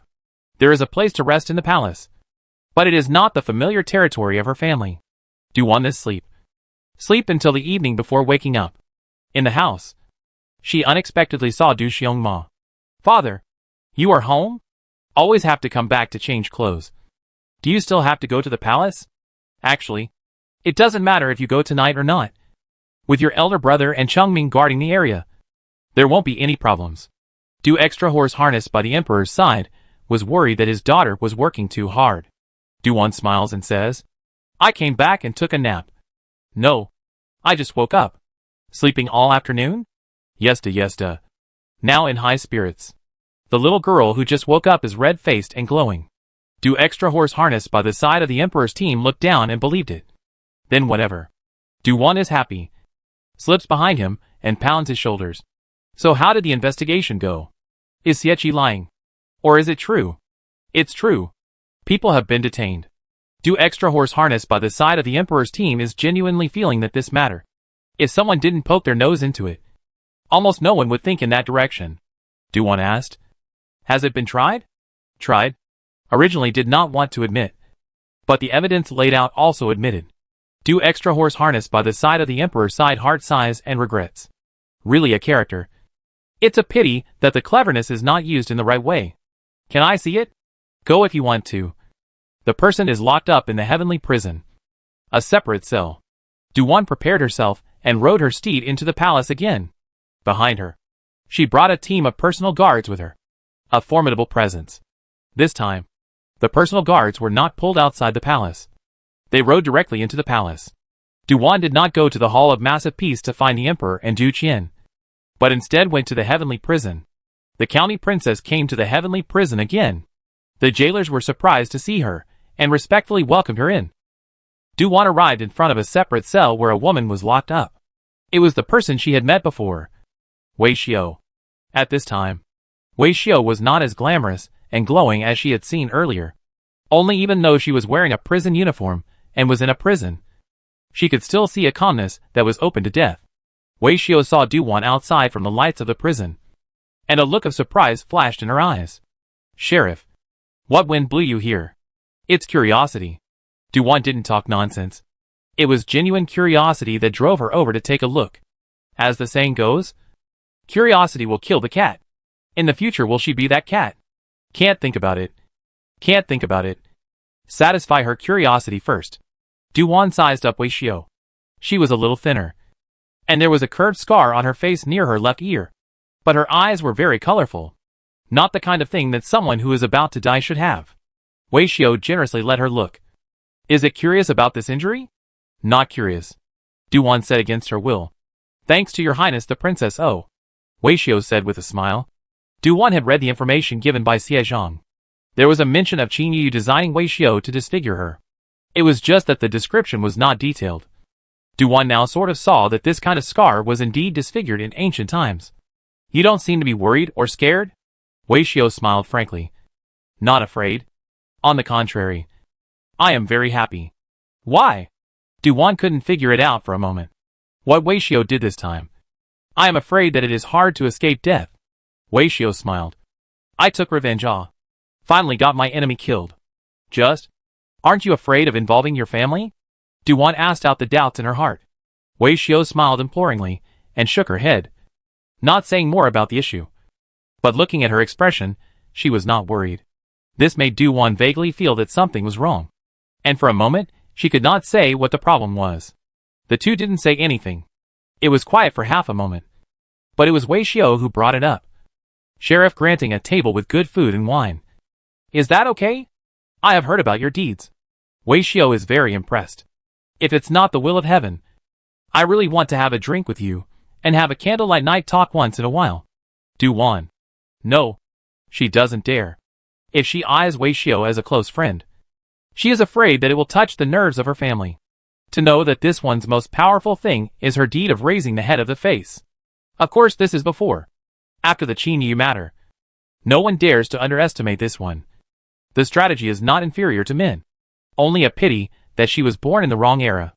For Wei Xiao's small request, Du-Wan didn't mind fulfilling it. She called the jailer to fix a few dishes and wine.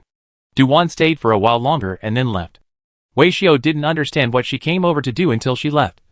Was she simply just coming to have a look and bring her a table of food and wine? Du-Wan stepped out of the heavenly prison again. Her heart was still full of emotions.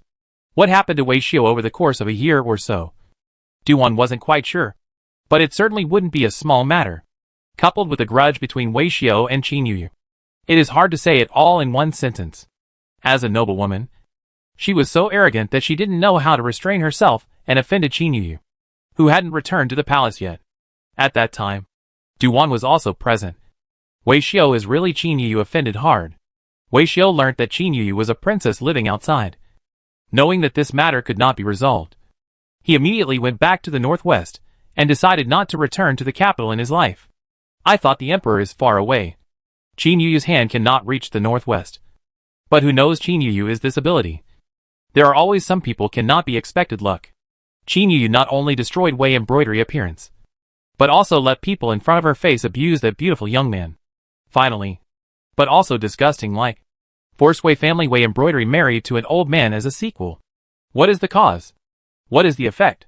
Wei Xiao had insulted Qin Yu, and she only deserved to be retaliated against. The old ancestor also said, "Do people should leave a line. Qin Yu is not giving Wei Xiao the slightest chance to live.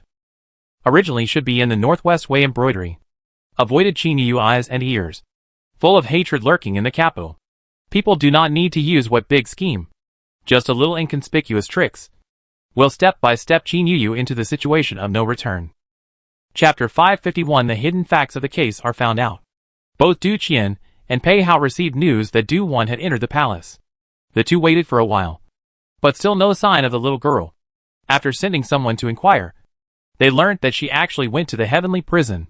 Pei Hao immediately wanted to go to the heavenly prison to pick up the person. Curious about this big night. What is the little girl doing in the heavenly prison? When he was halfway there, he ran into her coming face to face. The little girl was also surprised to see Pei Hao. "Did you specially come to pick me up?" "Yes." "To see who?" Pei Hao walked to her side and walked alongside her. Du-Wan looked up at the sky. "Wei Xiao." "Her?" Pei Hao is surprised. Du-Wan thought that he might not know about that yet. You'll know after that. Can't you tell me now? Pei Hao looked around. Du-Wan followed and looked around. It's not good to say it outside. What if it's overheard and then affects my father's investigation? Pei Hao couldn't understand the emperor's thoughts. My father-in-law is only the minister of the Ministry of Revenue. The matter of investigating the case should obviously be resolved by the Ministry of Justice. Du-Wan could understand the reason. The reason was that the emperor didn't want to be known by too many people. So none of the arrests could be labored. According to her prediction, Wei Xiu's final death, it is estimated to be secretly executed, died silently, from the prison where she was locked up. No prisoners around will be clear. The palace involved in the case of those who are afraid of the palace cannot live. More troublesome is the guards and the several people, are not nameless, suddenly be disposed of. Easy to cause trouble. The other is Xie Zhang and Xia family. This family is a smart person. I think will be good to keep secrets. When Du Qian saw his sister come with Pei Hao, he couldn't help but narrow his eyes. Pei Hao very automatically and consciously pulled away a little bit. From the previous distance of almost close touching close. Very reluctantly pulled away half a step to come. In the eyes of outsiders is still very close. Du-Wan is ignorant of this. After seeing the big brother, flew close to the front. That a look of gossip. Want to find him to share the small appearance. Almost make Du Qian amused. Du Qian wanted to drive Pei Hao away. But Pei Hao pretended not to see. And dismissed all the courtiers in the room. In this way, the three of them were able to talk about some secrets. When mentioning Wei Xiu, we have to mention the Wei family, which is a military general and controls the military power in the northwest. Once Wei Xiu can live recklessly and freely. A lot of the bottom from the distinguished family. Just such a noble woman. Unknowingly returned to the capital. The Qin Yu stirred up a wave. I have to say, the three of them are very admired. Du Qian said with a deep look in his eyes. Wei Xiu is just the enticement. Yes, this is the fatal. Pei Hao meant it. Du-Wan froze. Then smiled and said, I know what you guys mean. Huh? Even if the truth comes out, Qin Yu's same crime can't be washed away. That's what makes Wei Xiu's brilliant. Do not kill people. Just kill the heart. Arrange some people. Day by day. A little bit of influence Qin Yu. Constantly evoking the darkness of Qin Yu's heart. Will be her selfishness and ambition completely exposed in front of people. Du Qian pondered. Wei Xiu is not afraid of involving the Wei family. The Wei family in the capital said they would go back to their hometown to pay homage to their ancestors this spring festival. And now that it's February, they still don't see them coming back. Pei Hao directly stated the suspicious point. She is not afraid of involving the Wei family. I'm afraid there will be changes in the northwest. Du Qian's face sank. This is not good news. This is an eventful time. And if the Wei family has a desire to be rebellious again, the situation will be even more difficult. Du-Wan came to a realization after the two men mentioned it. The Wei family might be rebelling. Or openly breaking away from the imperial court and occupying the northwestern region. Qin country a natural disaster after a natural disaster. The people do not even have the opportunity to recuperate. Or the court vigorously disaster relief to avoid the collapse of the court. But, even if the disaster relief, there are still some places to take into account. A small area of chaos has been constant. Northwest land barren. Food production is not high. It is not easy to be a soldier, let alone the poor people.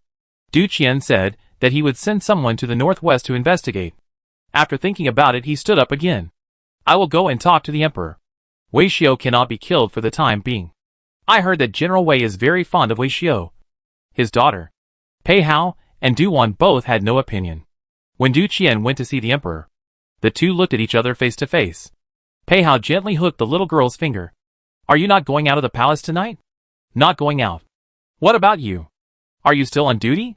Du-Wan took a look at his faint dark circles under his eyes. How long has it been since you had a good rest? My big brother is just different from you. Look how refreshed he is. Pei Hao lowered his head and smothered a laugh. His shoulders shrugged. Du-Wan couldn't understand what he was laughing at. What was so funny about such simple and plain words? But it was a rare chance to be alone. The two couldn't afford to part. When Pei Hao was on duty, Du-Wan still followed her, and went on patrol in style. Of course, the scope of the two patrols is around the Jinghe Palace, and will occasionally go around the neighborhood.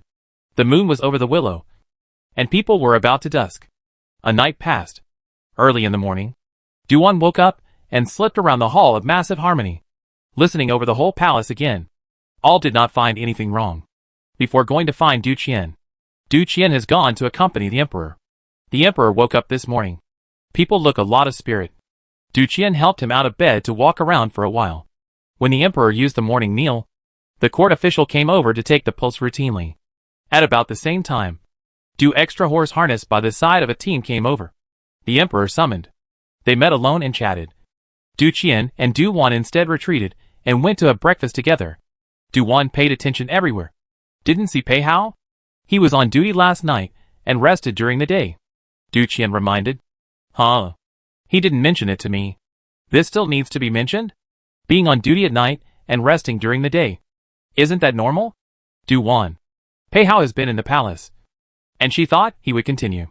Halfway through the siblings' meal, Du Qian asked in a low voice. What are father and uncle talking about? That? I didn't pay attention to. Du-won replies in a small voice. Du Qian gestures for her to listen. Du-won immediately listens. And after a while, she knows what the chat is about. It's the case that has been cleared. And father is telling uncle about it. Du-won listened for a while, and didn't continue to listen. The case of Qin Yuyu's rebellion was not complicated. It was similar to what Du-won had learned earlier. The hidden agenda in this one is not complicated either. It is that Qin Yuyu's beloved palace sister is indeed Wei Xiu's person. The dialogue that Qin Yuyu supposedly saw between the emperor and his subordinates was faked by the palace sister, and an old eunuch who knew ventriloquism. The old eunuch had once been an imperial eunuch and had made some mistakes before being deposed, and had had a very bad time in the palace over the years, and had managed to survive. Or the palace sister had often relieved him. Clothes and other things were prepared by the palace sister and burnt afterwards. Chapter 552. Mu Xian goes to receive the bride. After acting out a scene that night, the next day palace sister once again directed a poisoning scene of her own. Qin Yuyu fell into the pit like this, and was counted to death. However, it still couldn't cover up the monstrous mistake Qin Yuyu had made. The king wants me to die. I have to die. The emperor wants to kill you. Even as a daughter have to suffer. A daughter killing her father is absolutely unforgivable. As Du-won thought, the emperor immediately issued a judgment. Almost all of them could not escape death. Even if the emperor suspected that the situation in the northwest is not clear, still want to give Wei Xiu death. The only thing that made the emperor hesitate was the commander of the Forbidden Guards. The Forbidden Guard commander was the emperor's beloved, who had been promoted by the emperor. The emperor didn't quite believe that he would betray. Plus, after he fell unconscious, the Forbidden Guards really didn't intrude into the bedchamber, and had been guarding the outside. If the Forbidden Guard commander dies, will the commotion be a bit big? There is some. Du harnessed by the side of a horse concurred. Then remove him from his post first, and put him in jail for the time being. Yes. How long this prison will specifically sit, the emperor did not say. Du extra horse harnessed by the side of a team also did not ask. Even when the emperor deliberately omitted Qin Yuyu, Du extra horse harnessed by the side of a team did not remind him. Du extra horse harnessed by the side of a team is what the emperor said is what. As a rule, order people to carry out can. How many people were wrongly accused, or is not guilty of death, can only admit their own bad luck. Where the charge of rebellion, not many people can survive. This time the emperor only secret disposal, did not involve the family, has been considered extraordinarily generous. The emperor had a slight hesitation in decreeing the death of Qin Yuyu's offense. Du extra horse harnessed by the side of the emperor's side to keep quiet is the right thing to do. The emperor's heart is not without judgment. Just all of a sudden can't open his mouth. Perhaps he is waiting for Du extra horse harnessed by the side of a team to remind. Waiting for Du extra horse harnessed by the side of a team to make a decision for him. And then he nodded his head on the line. However, Du extra horse harnessed by the side of a team is a person who is old and sophisticated. At this time, the ministers outside seeking to see the emperor came again. And among them, there was also the state uncle's house. The emperor frowned and looked at Du extra horse harnessed by the side of a team. Du extra horse harnessed by the side of a team spoke out. I will leave first. All right. You go and get busy. The emperor waved his hand, and then saw the others again. If an ordinary person didn't need to see him, recuperating from illness was a good excuse. But unfortunately for his emperor, not showing up for a long time would cause instability in the court, and instability in the hearts of the people. When Du Xian, horse harnessed by the side of the emperor's side, went out, he saw a pair of sons and daughters. Du Qian stayed behind, and Du Wan obediently left the palace with her father. After leaving the palace, Du Xiang, horse harnessed by the side of a team, went to the government office, and Du Wan went back to the princess's residence. Returning to the princess's residence, Du Wan first went to see the princess and told her what happened in the palace, and then went back to the Jade Spirit Garden. She did not rest, but sat down to practice. Without cultivating for half an hour, the princess's residence came to guests. Pei Hao is in the room. Du Wan was surprised. Don't you need to rest? I've rested. I've come to pick you up on purpose. Pei Hao looked at her clothes. Haven't you freshened up yet? What for? Xian is getting married. Aren't you going to attend? This? Du Wan was surprised again. Ma duh. Even forgot about it. Today is the day of Mu Xian's wedding, and it is also the day of Du Yunrong's wedding. Du Wan said in annoyance. I really forgot. I didn't go to Du Yunrong's makeup yesterday. Your Highness, the princess has sent a gift for you. Ning Qin happens to come in with tea, and when she hears her own master's words, she immediately speaks out to remind her. Du Wan breathed a sigh of relief. That's fine. According to this situation, Du Wan was definitely going to make a trip. She knew that Mu Xian was quite close to her, and was Pei Hao's cousin.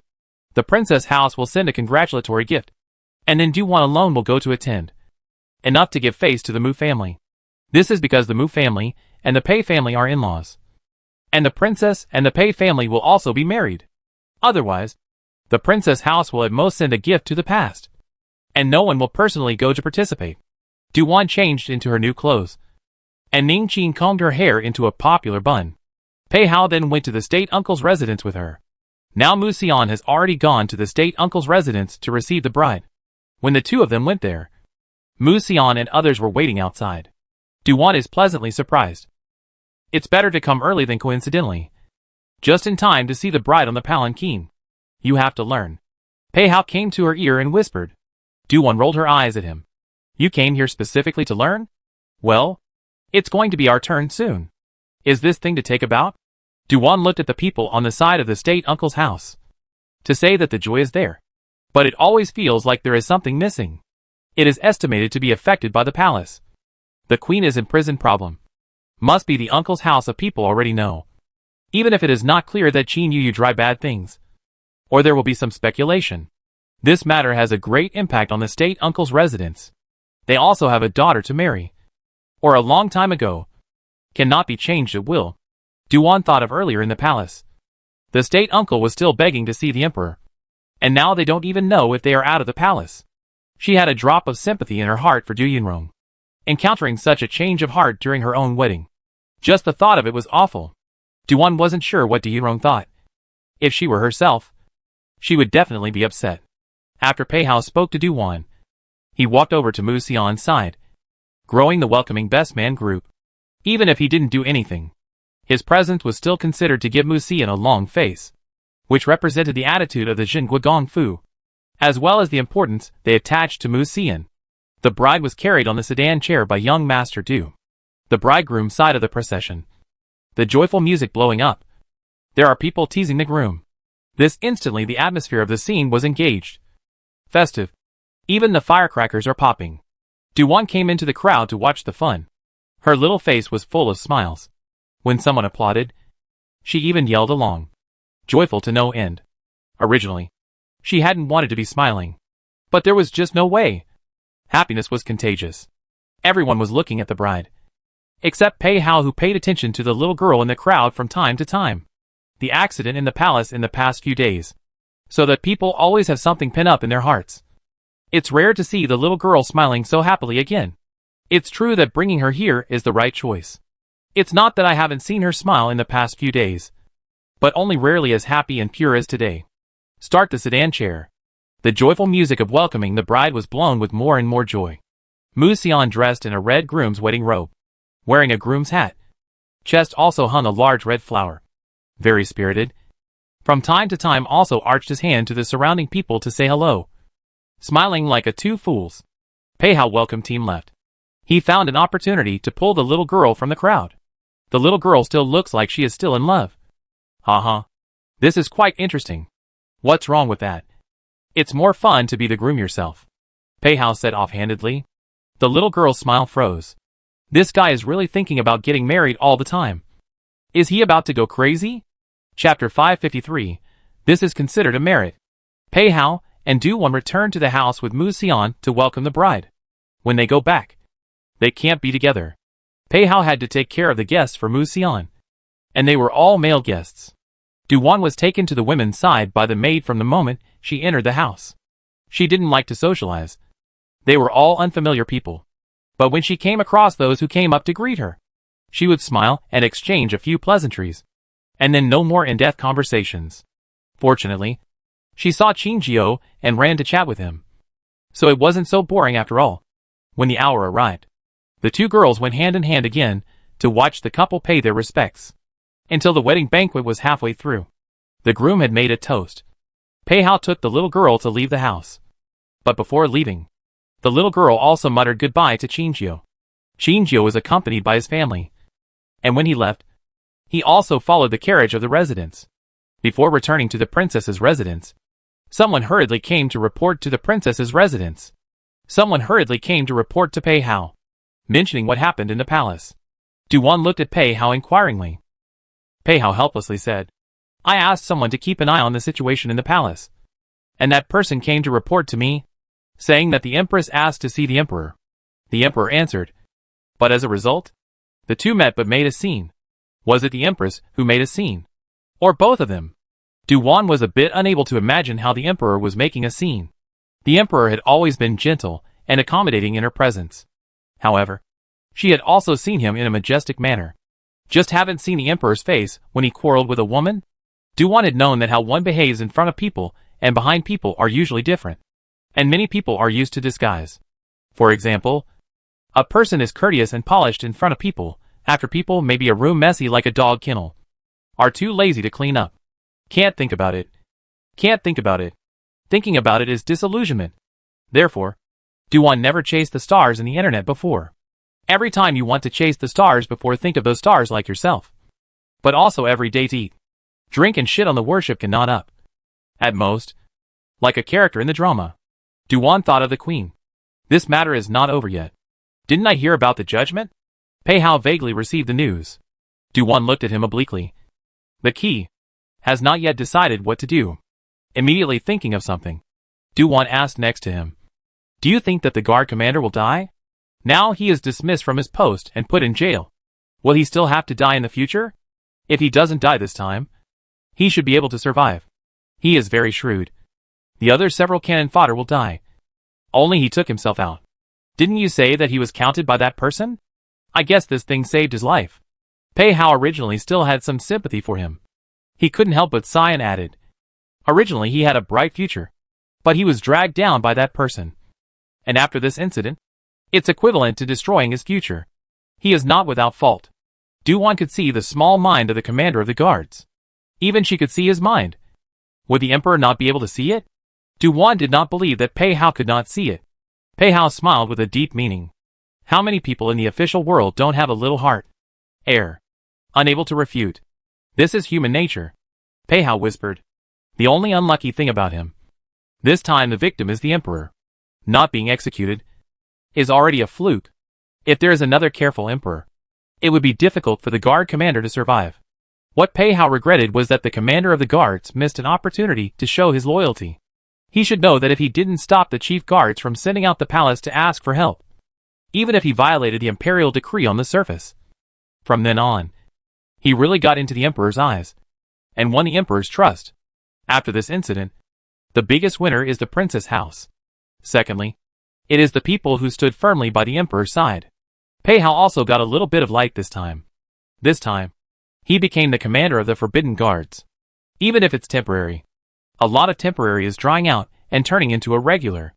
In addition to the position of the Imperial City Department, he had previously been interested in the position of the commander of the Forbidden Guards. The third rank, compared to the previous official position. This time the promotion is not a half a star. Pei Hao sent Du Wan to the door, but did not enter the residence. Du Wan went back to Ling Yuan first. Ning Qin asked. County Princess. Do you still want to go to the palace? Later. Du Wan casually replied. Then do you still want to eat in the residence? Yes. Du-Wan thought of other things. Did anything happen in the newspaper room and the farm? Haven't heard anything. Everything is as usual. Ning Qin thought of these issues of the entertainment newspaper. The headline is the earthquake and disaster in the north. The sales are still very good. Du-Wan was not in the capital last month. And the entertainment newspaper did not stop. The newspaper's team is down. Gradually. Without the need for her to keep an eye on it. Moreover, in terms of content, it is Su family members who scream. Compared to Du-Wan's fearless guy, the selection of material is more stable. At least it won't always give birth to the idea of wanting to assassinate her. Ning Qin said, the farm is now a busy time. Zhuang Tsung is so busy every day that he doesn't see anyone and has already lived in the farm. County Lord wants to see someone. He won't be able to see him for a while. Should we send someone to notify him in advance so that he can come back when he has time? No need. Let him be busy. Du-Wan trusted him. Ning Qin thought about it and said, the slave girl hasn't been to the farm this year. She only said that the farm is very big now and is about to become a small town. What? Du-Wan was stunned. The previous refugees quite a lot. The court in the past demobilized them back to their original homes. Only a small number of people received silver back. Most of them chose to stay. For the farm to do the work of opening up the land and planting. No wages. They also do it. Du-Wan is aware of the initial intake of refugees. Only to provide food, clothing and housing, etc. Is no wages. Is considered very cheap labor. Why not? Ning Qin paused for a moment and then said, don't the people get paid to eat, wear clothes and live?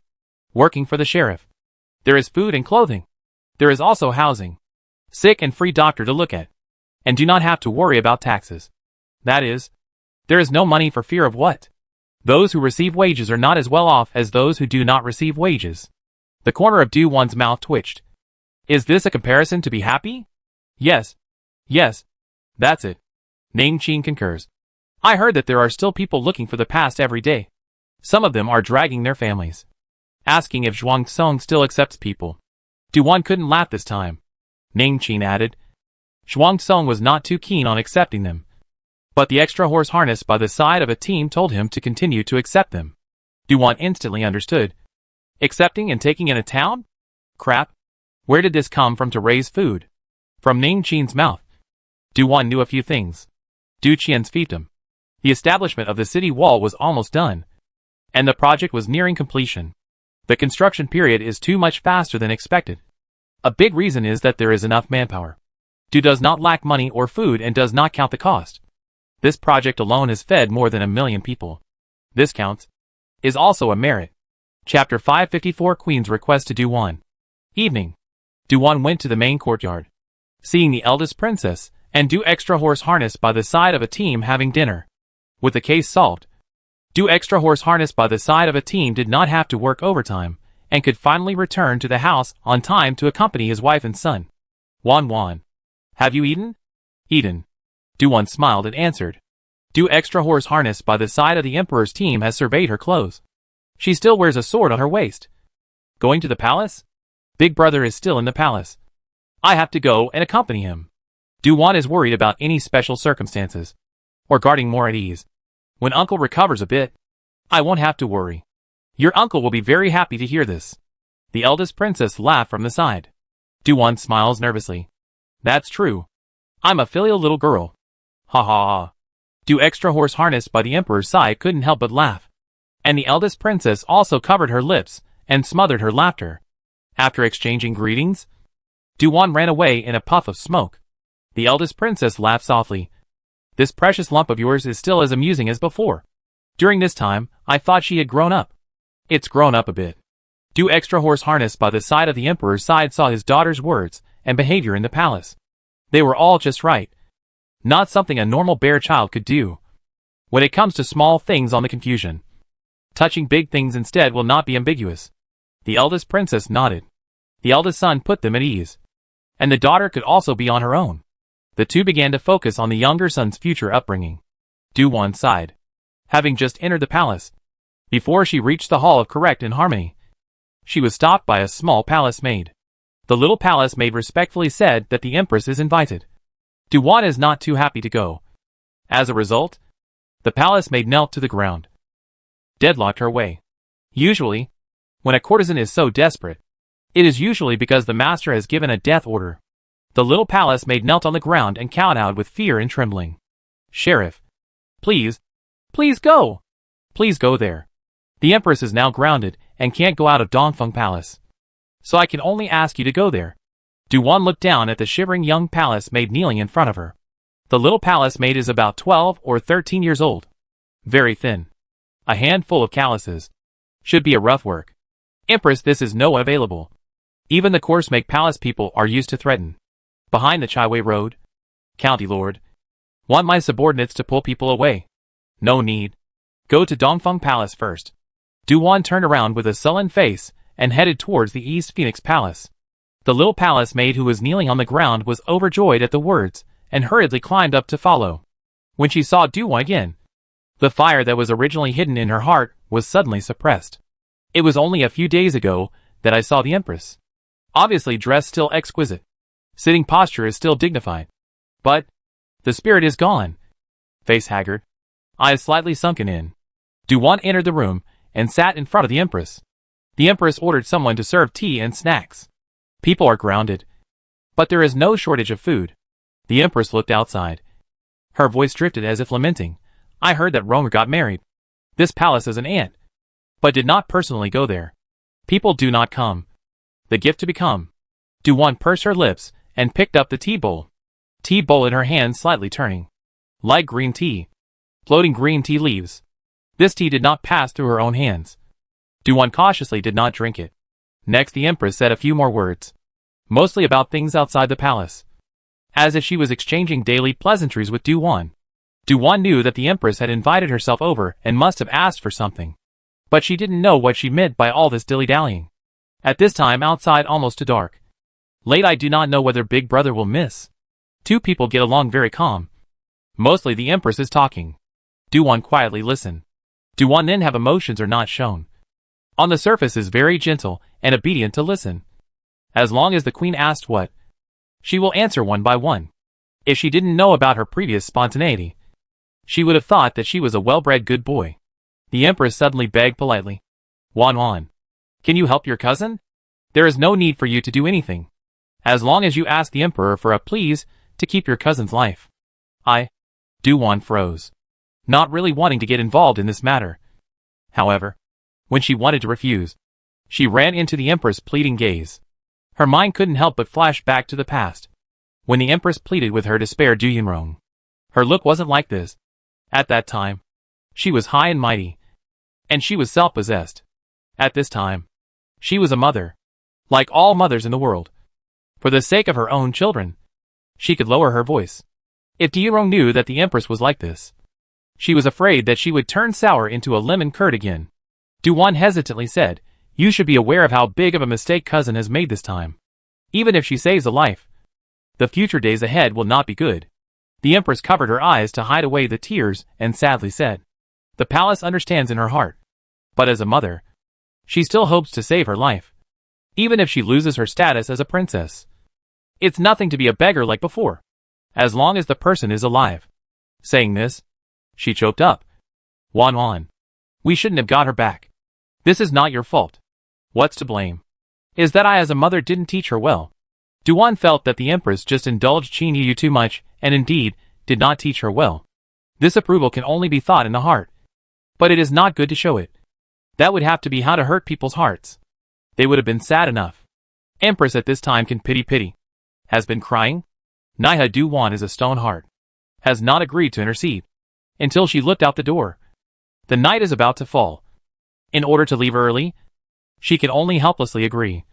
Well, I will go to plead with uncle. What the outcome will be I can't guarantee. After all, I can't sway my uncle's decision. Wan will really plead for mercy? The Empress looked up in surprise and asked sharply. Duwan nodded seriously. In a moment, I will go to the Hall of Correct and Harmony. Many thanks. The Empress then signaled to a palace man next to her, who brought out a small box of carved rosewood from inside and respectfully handed it to the Empress. The Empress then handed it to Duwan. This is this palace's small token of appreciation. Thank you, Empress, for the reward. Duan graciously took it and put it away again. This is bribery. She is familiar with it. She understands. Duan got up to take her leave, and the Empress watched Duan leave with her own eyes. The palace man behind the Empress said, Your Highness, will the county princess really plead for the young master? Since it was promised, she will do it. A girl from the first line of the Du family had her own personal pride and would not lie about this small matter. But if the sheriff mistress says it, it won't necessarily be useful. As long as she begs for mercy, it's enough. She's the one the emperor values the most right now. The empress and the emperor have been husband and wife for many years. Would she not be clear about the emperor's behavior anymore? The emperor gets a lot of benefits from her. The more benefits the emperor got, the heavier Duwan's weight was. Nowadays, a word from Duwan was more useful than her as the empress. Above this matter, the empress was sensible and saw through it. Chapter 555. Some things are too much. Jingha Hall. Wan is really going to intercede for her. The emperor looked at her with complicated eyes. Duwan said with a serious little face. Yes. No matter what. That is my cousin. Our relative. Punishment is to be meted out. But at least she should be left alive. My sister is just soft-hearted. Du Qian thought he knew the truth. The emperor had another thought. Really a good child who is kind and attached to her feelings. The two people's good feelings towards the little girl were rubbing off on them. As soon as Duwan saw the relief in the emperor's eyes, she knew that her purpose had been achieved. No matter what Qin Yu did, her blood relationship with her could not be changed. As Qin Yu's own cousin, and a kind and lovely little girl persona, how could she not plead for mercy? How cold-blooded would she appear to be? The emperor and the others didn't notice it now, but they would always recall it later. The empress's plea, on the contrary, reminded Duwan. Now Duwan is the benefit to take. Reputation also took. The personage is also stable. 3 birds with 1 stone. Next, Duwan is done with her work and doesn't care if the emperor agrees. Uncle, you rest early. Good. You also go down to rest. The emperor's heart was touched. The little girl didn't ask him to answer immediately. She was afraid that it would be difficult for him. What a considerate child. Thus, the emperor managed to misunderstand again, allowing Duwan to brush another wave of goodwill. Du Qian took his sister and retired first. The emperor asked the beloved servant beside him, How is it over at the Jinxiu Palace? People are recuperating. Answer. Is hidden in the dark people. Only hear the voice, do not see people. Haunted? There is still a little. Snort. The emperor mockingly laughed. The only child wanted to kill himself. It was false not to be sad and upset, but more disappointed. The emperor added, At the beginning I also looked forward to it. But it's really rotten. It may be just a change of identity. Can't adapt well yet. Inevitably a moment to think left. There's no need to defend her. It's nothing for a person to have ambitions and aspirations. It's the improper mind that's the big problem. The emperor's initial concern for Qin Yu found that she was either calculating this or that, and had been excluding dissenters. Not even her first cousins. Let's just say that Yunrong girl, quite a good girl, was made afraid by her. Used to live in the palace for 3 days. Now they don't even enter the palace. The person in the dark stopped talking. The Grand Master, who was guarding the outside, came in at this time and served the emperor to rest. Duan walked outside and heard the dialogue inside. A moment of dismay. Yunrong, the guy is not a good one. Just not as ruthless as Qin Yu. There is still his own bottom line. I can't imagine that with Qin Yu's comparison. In the eyes of the emperor's uncle, she can even be called a good girl. From this, we can see how much Qin Yu has failed as a human being. However, the voice of the person in the dark was unfamiliar, and the first time Duwan heard it, it was not the head of the dark guards.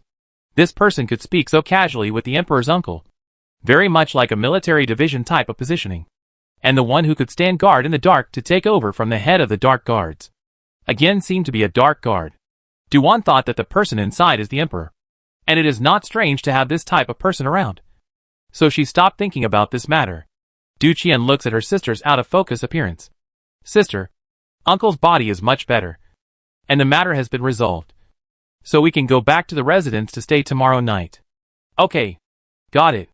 Duwan responded. Du Qian looked around and saw that no one was there. So he said softly, Do you think uncle's body is not this? Can it still be good? It should be carefully nourished in the future. There is a qi nourishing pill. Can it be good? Not quite sure. Oh. And I don't have it in my hand. Du Qian thought that her sister still had it in her hand.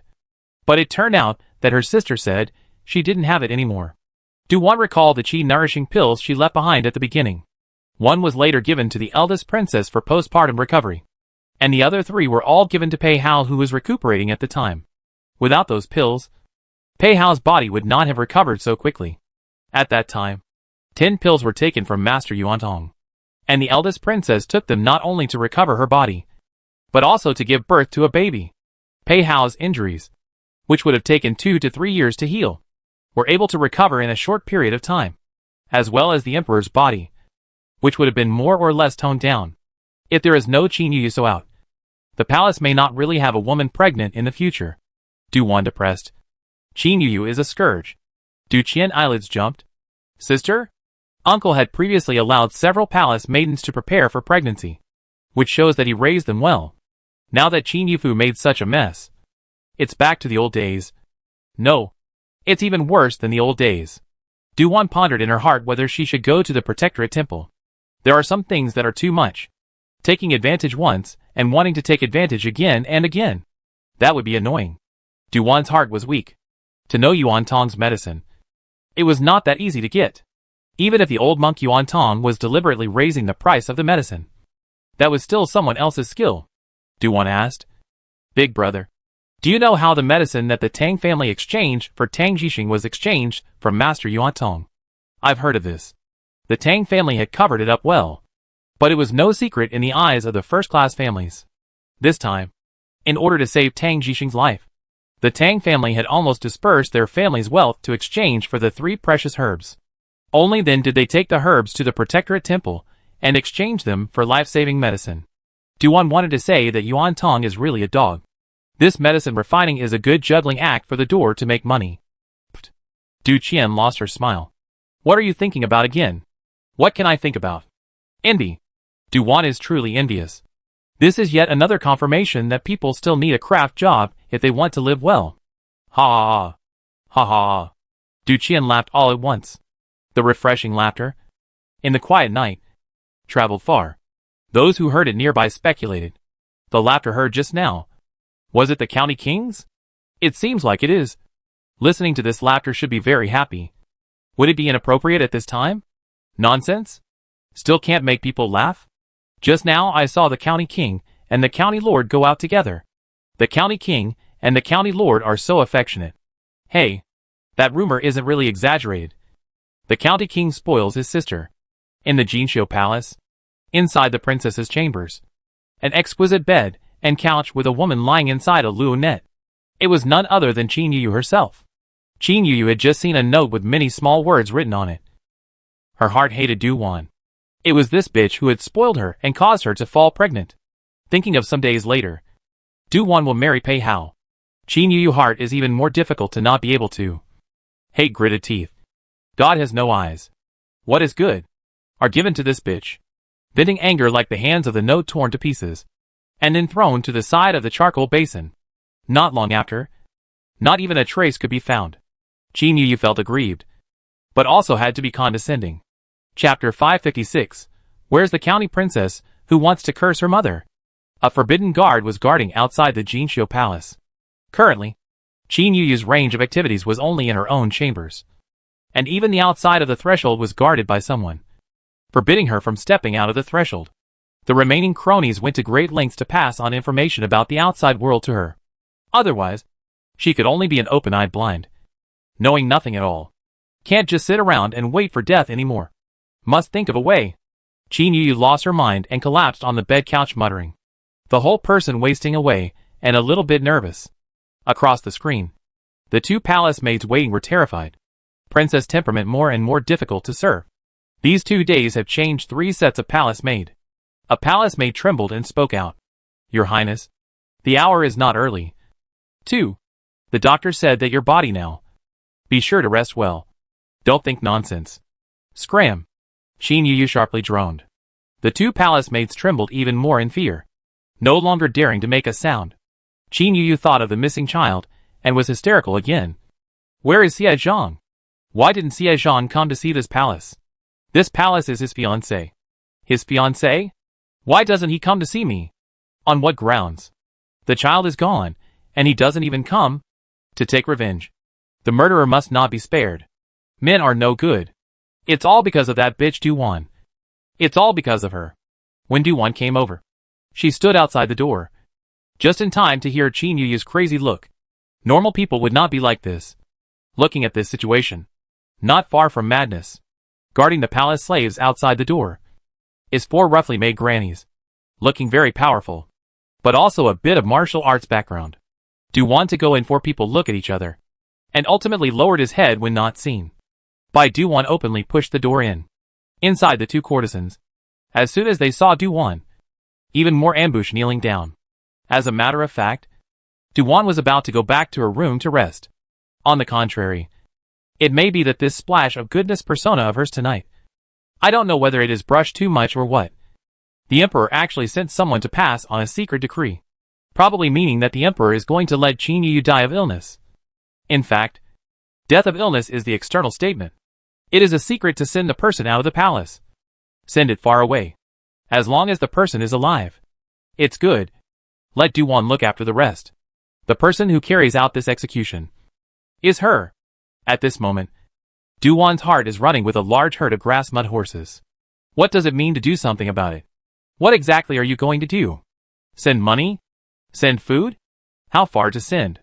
The question is, Uncle, do you just talk? Did you pay? You don't even pay, and let them work. That's disgraceful. Humph. At this time, how Duwan's heart roars. Outsiders do not know. On the surface of her small face, is high and cold as a horse. Eyes look at people are cool. Qin Yuyu, who is venting cursing, senses that something is not right. Lifts the Luo tent as soon as possible. Right on Duwan's cold face. Ah! Qin Yuyu screamed. After screaming, she opened her eyes again to look at Duwan.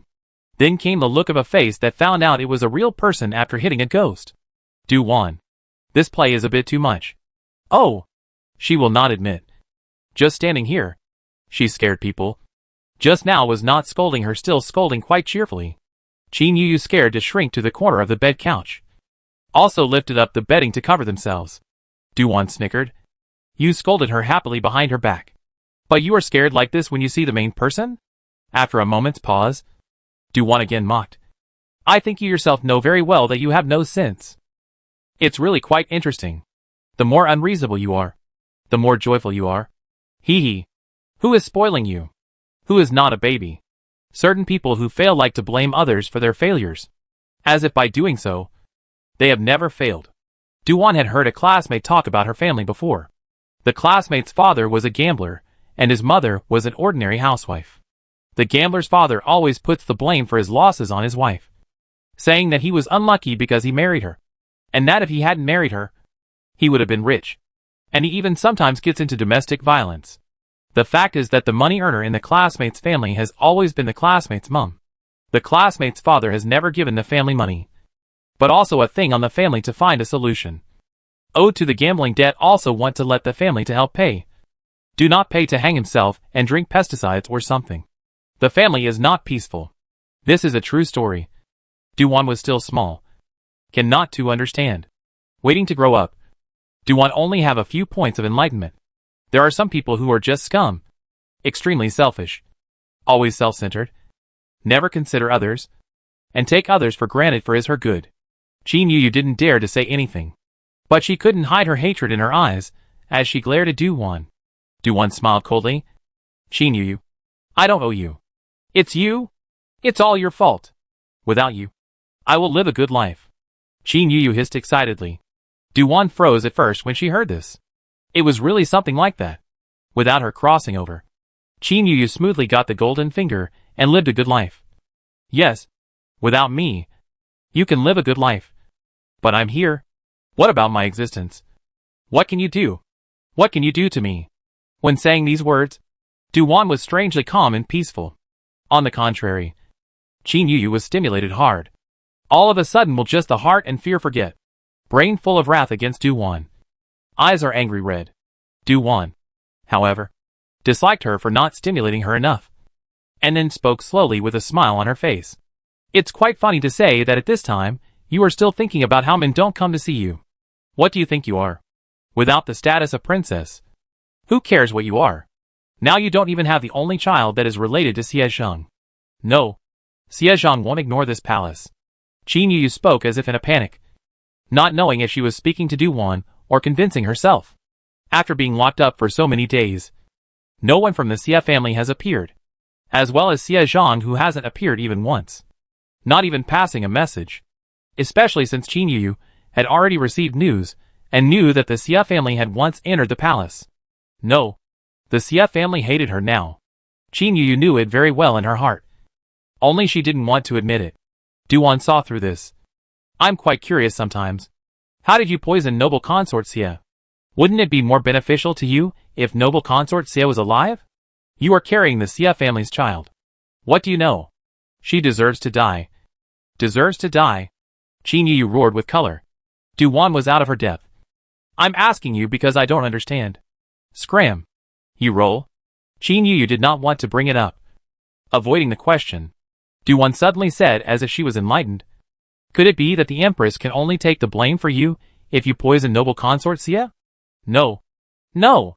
Looking at this reaction, it seems like a guess. Either Qin Yu couldn't find a chance to poison her, or she was trying to push the crime to the Empress smoothly, thus trying to portray her as the victim, little poor thing, and then clearing her name to become the Empress? Heh. Mada. Livestock. Chapter 557. Sending people out of the city at night. Duwan was too lazy to dawdle with Qin Yu. With one hand, she slapped the person unconscious. Then she went out again and sent the two palace maids outside. At this time, just in time to see the Grand Master come over, followed by two people, is the Emperor's side of the two dressed in eunuch's clothing secret guards, carrying a large wooden box. The Grand Master said to the two secret guards, "You guys go out first." Yes. The two men simply went out to the door. Duwan looked at the large wooden box. This is used to contain people? Yes. Sheriff. The Grand Master opens the box. And then a big change. A female secret guard comes out from the box. The Emperor ordered her to come and disguise herself temporarily for a few days. Well, understood. Duwan really saw the point now. That female dark guard and the Grand Master together moved the unconscious Qin Yu into the wooden box before covering it. The Grand Master was still very meticulous, for fear of smothering the person to death. On the left and right of the wooden box, there were also two small holes opened. The female guardian went to find a Qin Yu fish lingerie to change into. Lie down to the bed couch. Duwan curiously looked at her a few times.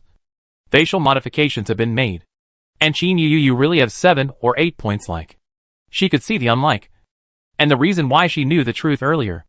That female secret guard encountered Duwan's gaze, and even winked at her, saying with a smile, "County Princess is curious?"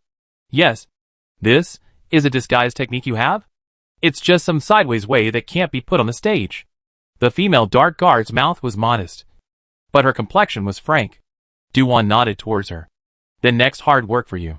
Next, Duwan went around the room, finding out where Qin Yu had hidden the money. Seeing this large sum of money, not only Duwan froze, even the Grand Master was surprised. Duwan said half-jokingly, "One term as the Qin governor. 100,000 snowflake silver. How long has the princess been in office? And she has millions of dollars?" Then, she looked at the Grand Master with a smile on her face, as if asking, "Hey, how about you? How much have you saved?" The big manager was embarrassed, pretending not to understand. Duwan didn't make it difficult for him, and in due time, she showed a noble and honorable attitude. "This money, it's not much, as long as it's enough to spend. Isn't it? I take away 10,000. The other big master take it to uncle as disaster relief money. It is also considered to be a cousin to accumulate virtue and good deeds. Yes, your excellency's good heart is also a blessing to the people." The Grand Master gave Duwan a thumbs up. Duwan smiled and said, "Just average. Just average. Big Chief, this familiar style is really very Sheriff Master." The house was cleaned up properly, and there was no discernible difference. The female guards put down the bed curtains. The Grand Master beckoned the two people outside and asked them to carry the large wooden box away. Duwan followed them out, and told the palace that the princess was asleep, so there was no need to disturb her. Then the big box was carried to a carriage. One of the secret guards drove the car, and the other one sat in the carriage. Du-Wan stepped into the carriage. When the carriage arrived at the palace gates, one of the guards took out a token, and the guards in front of the palace gates looked at the token and let it go without asking any questions. Then, a carriage left the city, as long as Du-Wan doesn't show her face. Even if there are scouts following her, they know that a carriage came out of the palace and went out of the city in the night, and no one knows where it went. And the reason for that is that it was blocked in front of the city gate. The reason is that they are blocked in front of the city gates, without a token to leave the city. The scouts can't leave the city overnight. After leaving the city, Du-Wan lifted the curtain of the carriage window and looked out. There is no one behind her. Du-Wan still knows. Going out of the city at night, and being able to get rid of the tail behind me. Quite good. County Lord. Where did you say you were going? A secret guard asked outside.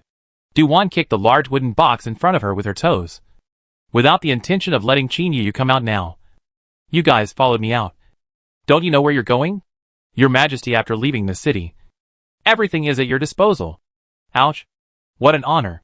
Du-Wan said in a conspiratorial manner. Two secret guards. I don't hear the meaning of honor at all. Du-Wan was ordered on a temporary basis, and had no idea how to place the people. Qin Yu was a scourge. She could not be allowed to scourge the clan.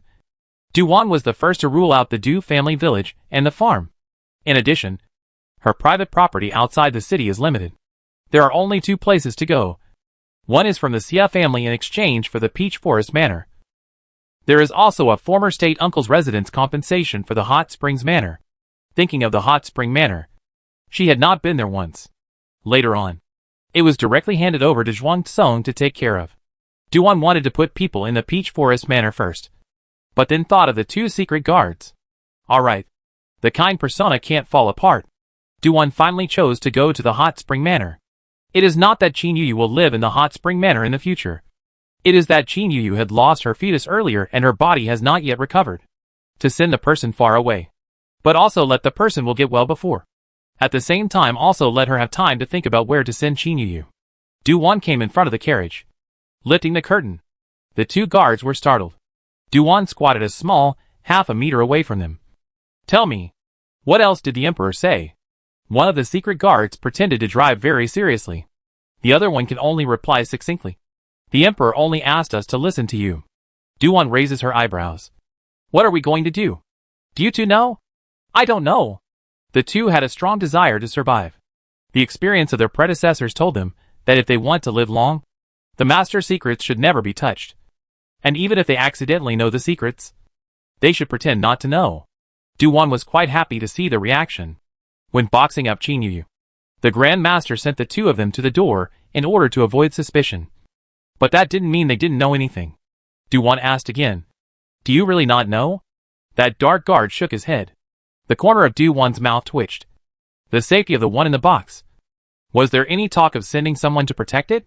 That dark guard shook his head again. Du-Wan boarded her small face and deliberately misinterpreted. This is no need for protection. No. No. No. The dark guard hurriedly denied. My subordinate is unaware. The Emperor did not give instructions. Heh. Du-Wan was powerless to spit it out. The Emperor was a real dog. It is not difficult to resettle. But what about the follow-up? Who will be responsible if something happens to a person outside? It wouldn't be a big deal if Qin Yu could live peacefully outside. But this is not a peaceful one. Once they saw Du-Wan's face look bad, the two secret guards didn't dare to make a sound until the carriage arrived at the Hot Springs Manor. The Hot Springs Manor is obtained from the state uncle's house. The construction is naturally not bad, suitable for rest and recuperation. The manor is guarded. Du-Wan and other people came over overnight. The subordinate, who guarded the door, hurriedly went to report to the supervisor. Du-Wan let them clean a courtyard. The most important thing is quiet. Remote point is nothing.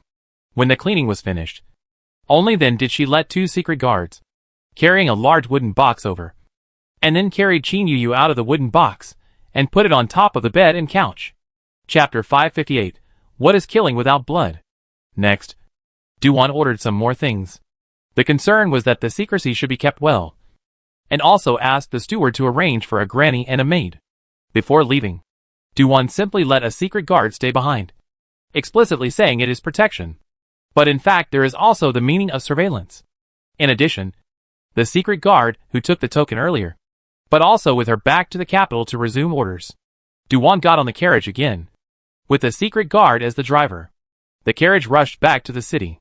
Before dawn, they finally made it back to the palace. Du-won came out of the car to avoid the eyes and ears of others, and then quietly went back to her room. Waiting for the next morning, she appeared in front of people as usual, as if the carriage that went out last night had nothing to do with her. The pass to visit the emperor just ran into the courtyard is taking the pulse. Du-chi is guarding the side. Anyone who sees him will think he is a filial junior. Today, the emperor can get out of bed, but also with the siblings together with the morning meal. Afterwards, the emperor dismissed the left and right, smiling and looking towards the little girl who held back to say secrets. Okay. What does the little girl have to say quickly? Uncle. Du-won pulls the chair closer to the emperor a throw. Asked in a small voice. The task you gave me left me quite entangled. Tangled about what? Just want to ask. Is this a one-time mission? Or a long-lasting mission? Oh. Ha. The emperor laughed. Du-won was unable to laugh. Wilting. There is also a household registration. Have you forgotten? My side is not good to move. A move staring at too many people, the emperor said in a good-natured manner. Du-won's eyes widened. Still haven't said the time limit of the mission? It's a one-time thing. The emperor's heart was really cold towards this daughter. If he sends her away this time, he will treat her as if she doesn't exist in the future. As the saying goes, a tiger's venom will not eat the child. The emperor was not ruthless enough. Even if he knew what Qin Yu had done, Du-won's plea for leniency gave him a step, a reason to soften his heart. However, it was impossible for him to put aside his feelings and treat Qin Yu as he did in the past. Therefore, it was best to send the person far away, whether she lives or dies in the future. It has nothing to do with him. Du-won whispered to the emperor for a while, and understood what he meant. Afterwards, she said goodbye to the emperor, leaving Du Qian to accompany the emperor. And not just accompany him every day. A bunch of folders are sent over, or Du Qian to read. There are important things Du Qian will also discuss with the emperor to solve the problem. Du Qian's focus is to share the emperor's worries, so that he is not too sad. When reviewing the zhongfu, Du Qian did not hide again. A pile of zhongfu every day. The emperor usually have to review a half day. He only spent an hour. Easily solved.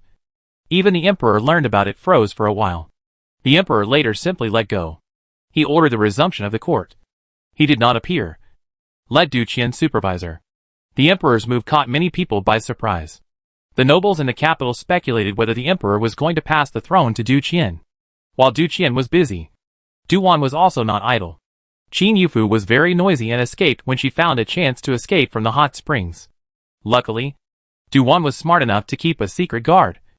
And every time Qin Yu tried to escape from the manor, she was knocked out by him and carried back to the courtyard. Du-won knows. More lazy to come out. Until after a few days, Qin Yu knows that there is no hope of escape. Settled down? Du-won this is belatedly appeared. Upon seeing Du-won, Qin Yu was so excited that her face was twisted. Du-won? It's you? You kidnapped my palace. You deserve to die. I won't let you go. I must tell father. Let him punish you. Hee hee. It's broad daylight. What kind of beautiful dream? Du-won looked at her as if she were a retard. Yesterday, the unmarried little princess of the great Qin kingdom has died of illness. Died of illness. Do you understand? No. You are talking nonsense. This is your conspiracy. My father and mother won't treat me like this, won't.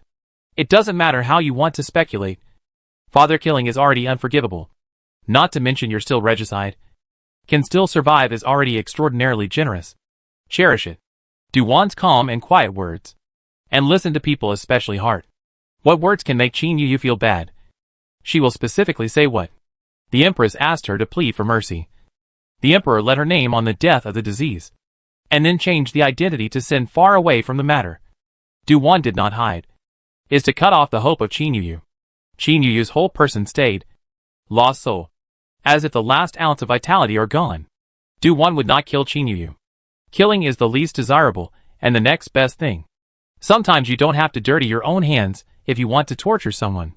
Do early order people secretly do the household registration, and then sent a close friend to send people to the Red Rock County. The secret guard also followed. However, Do set a deadline for the secret guard, as long as he can keep enough for a year to return to the capital. Yes, Do thought about it. Decided to send Qin Yu back to Qian County, but also 10,000 taels of silver to the cronies. Led him in Qian County to Qin Yu Mansion. There is a shop in a small village. The rest of the silver is given to her, with this private property, as long as Qin Yu does not die. Enough to live in abundance. After the matter is done, Do returns to the elders one by one. Do returned to the elders one by one. No one felt that he did not do it right. All praised her for her thoughtfulness.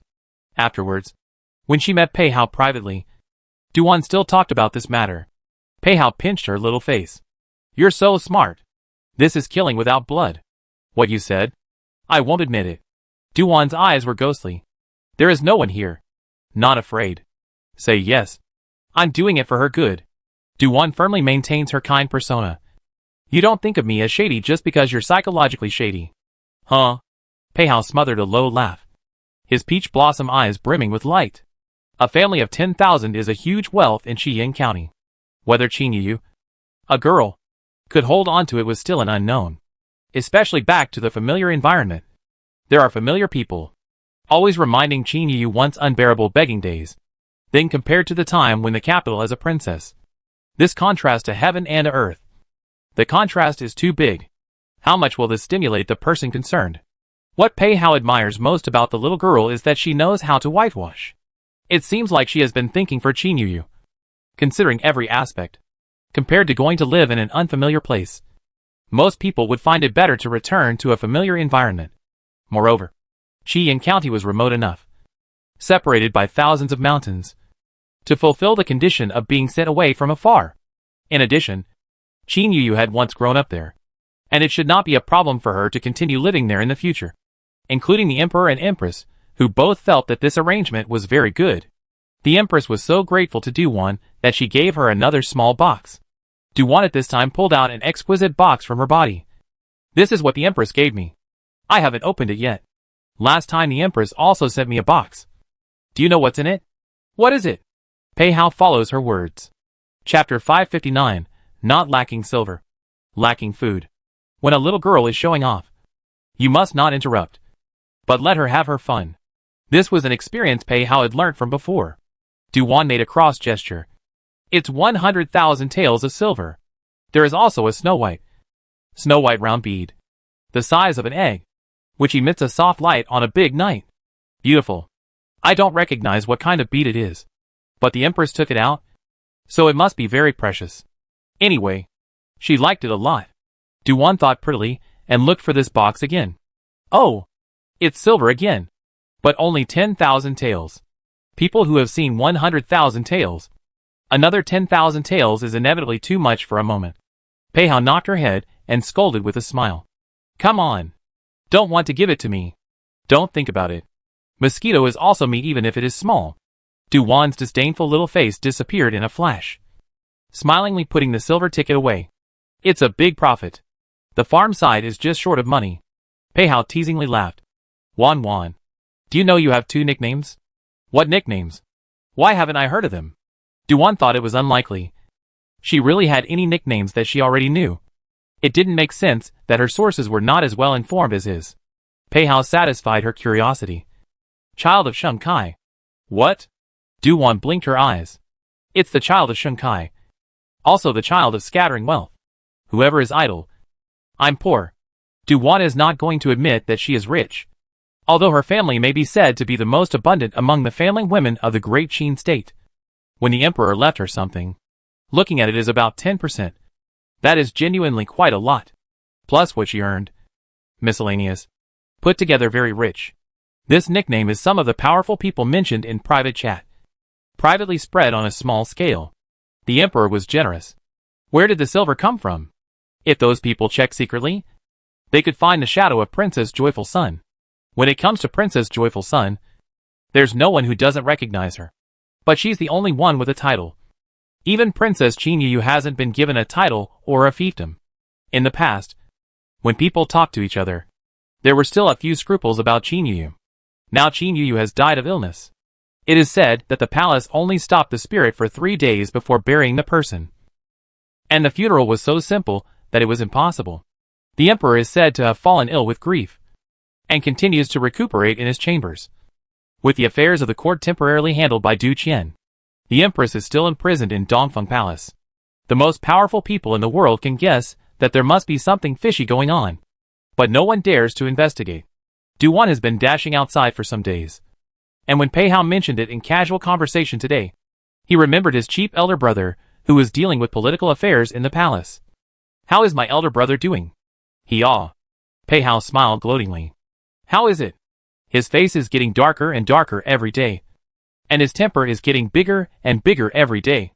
Pei Hao would not say that Du Qian's temper was only directed at him. He is currently in charge of the Forbidden Guards and often has to hang around in the palace, so it is inevitable that he encounters Du Qian every day.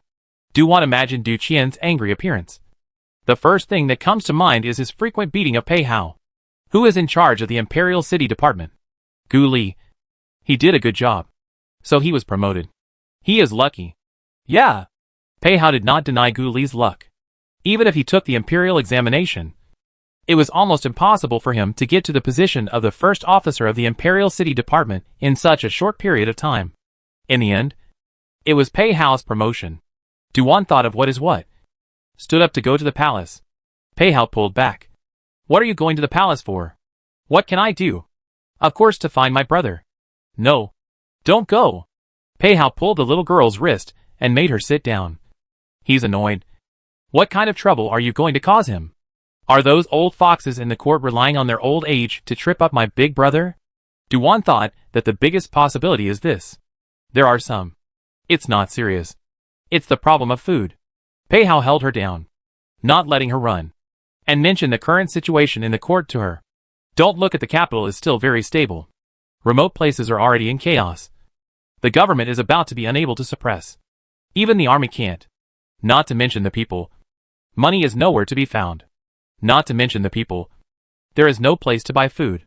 Now the army is running low on food. From 3 meals a day to 2 meals a day. In the near future, I am afraid it will be 1 meal a day." Pei Hao knew about this problem 2 years ago. Originally, the emperor's policy was quite good. The disaster relief was not less than once. But last year encountered a locust plague ravaged. The people in many places had no harvest. "What do you mean?" Du Wan felt that he missed the point. Pei Hao added, "It's the grain. Even the grain seeds are lacking. In the past, people were starving to death. So how could the people care about saving seeds? This is not spring plowing season. Many places have no grain seed.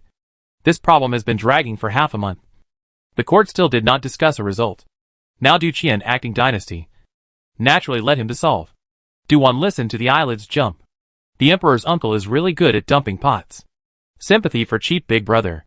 Pei Hao looks around and mysteriously whispers.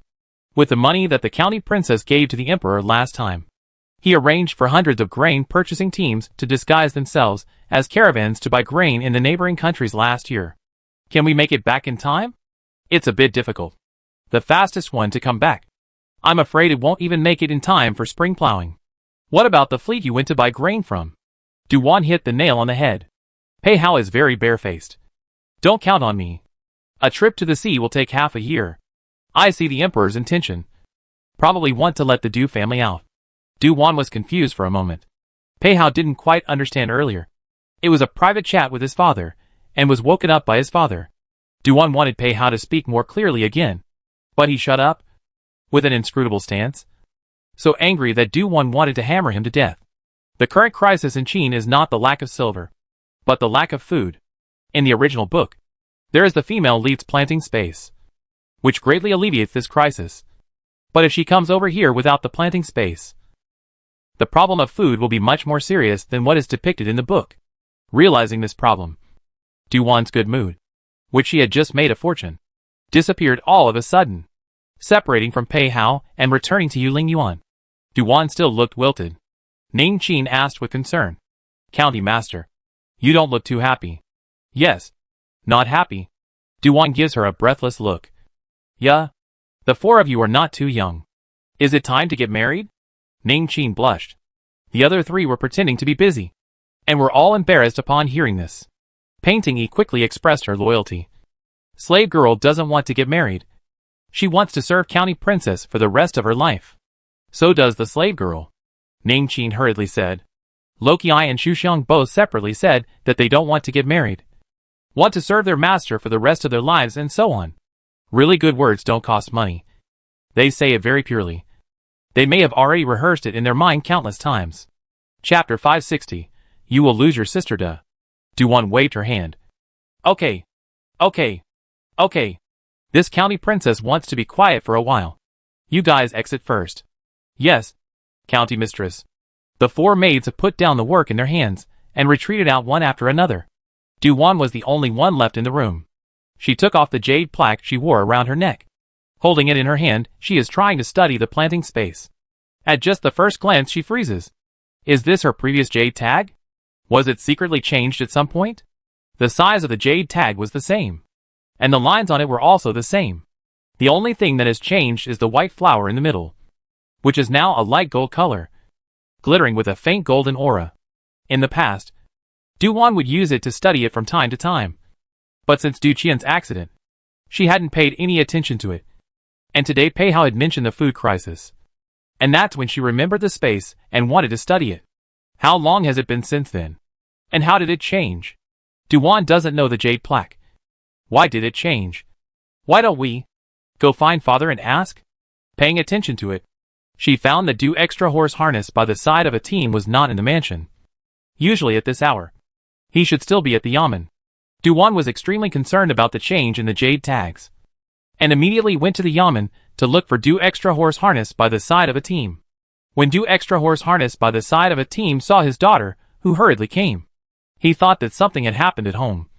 But in the end, his daughter pulled him and mysteriously showed him the jade tablet, waiting for him to discover the difference. Only the jade token looked around in his hands and found no abnormality. Duan had a black line on her face. Dear Father Yo, you don't see anything? What? What's changed? Du Xiang horse harness by the side of the emperor's team was at a loss. Duan snatched the jade from his hand and poked the small flower in it with her little finger. See? Do you see it? The color has changed. Du extra horse harness by the side of a team took another serious look. Wasn't it always like this? Duan carefully measured Du extra horse harness by the side of a team and found that he was not pretending. She couldn't help but touch her small chin. Am I the only one who can see the difference? The extra horse harness by the side of the emperor's team flashed in his eyes. What does Wan see? This flower. What color do you see? White. Du extra horse harness by the side of a team truthfully said. No. It's changed. It's a light golden color. Duan passed the jade token in front of him. Take a look again. What color is it? Du harness by the side of the emperor's team seriously said. It is white. Did Wan see that it was light golden color? Well, it used to be white. But today I noticed that the color has changed. Today? Not necessarily. I haven't noticed it for a long time. Du's son-in-law lost his temper.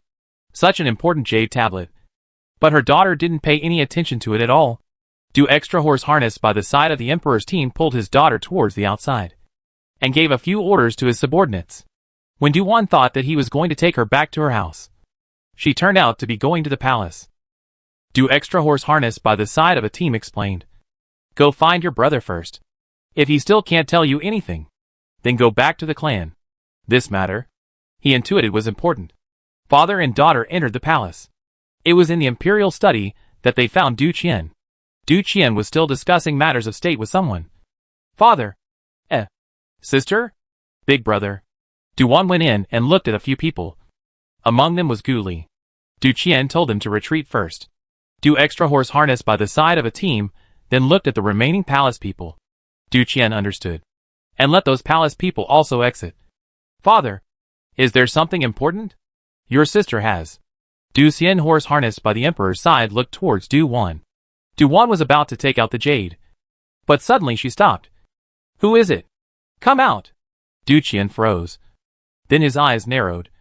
It should be the secret guards that the emperor's uncle arranged for Big Brother. Is that so? Duwan looked at a few positions. Under her coercion, 2 secret guards came out from the corner of the Imperial study, and 2 more jumped down from the beam. A total of 4 experts. One of them said, "Your Highness, we are sent by the Emperor to protect your safety." "Well, this king knows." Du Qian's face was calm, and he said gently, "Retreat outside." "Yes, County King." The 4 men obeyed the order and retreated outside the Imperial study. Duwan looks at the 4 people suspiciously. "Big brother, are the 4 of them very powerful?" "It's quite impressive. Even Big Brother didn't realize." Du Qian is not in a good mood now. These people should hide a little better. Hide to even sister cannot be found. Now cause him to lose face. Do not pay attention to them. "Sister, what happened today?" Directly ask what happened today. "Great. My brother."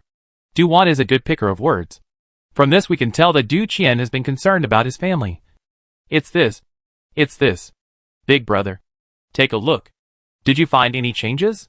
she said, while handing the jade tablet to Du Qian. Her little finger poked the flower in the center. Du Qian followed her finger and looked. His pupils suddenly shrunk. "This is changing color?" "Yeah. Why don't you say it's been changed?" Duwan had previously wondered if it could have been changed. Du Qian's thoughts were interrupted when she said this, and she didn't have the good sense to say, "Who can change the jade tablet in front of my sister?" "Don't want to die, ah." "This is hard to say." Duwan deliberately sang against him. Du extra horse harnessed by the side of a team couldn't stand it. "Speak seriously." Then, Du extra horse harnessed by the side of a team looked at Du Qian. "What color do you see?" "Pale gold color." Du Qian took another look. Duwan let out a fake surprise. It's the same as what I saw." Father and son were pretending that they didn't see the little girl. The 2 chatted privately. Du extra horse harnessed by the side of the Emperor's team guessed. "Qian, do you know the reason?" Du Qian fell silent, recalling the secret scrolls he had seen that had been passed down through the generations of his clan. "Father, is it true that you have never been to the top floor of the book depository?" "No." Du Xiongma replied lightly. Du Qian whirled around and thought of the problem. The Du clan had always been respectful of the imperial court. Back then, when Du extra horse harnessed by the side of a team was able to marry the eldest princess, it was said to be a series of twists and turns. Later on, he was able to hold a beautiful woman. But in this world, there are gains and losses. Since then, even though Du extra horse harnessed by the side of a team was a direct descendant, he was still far away from the core of the family. Instead, Du Qian had to go back to the clan from time to time.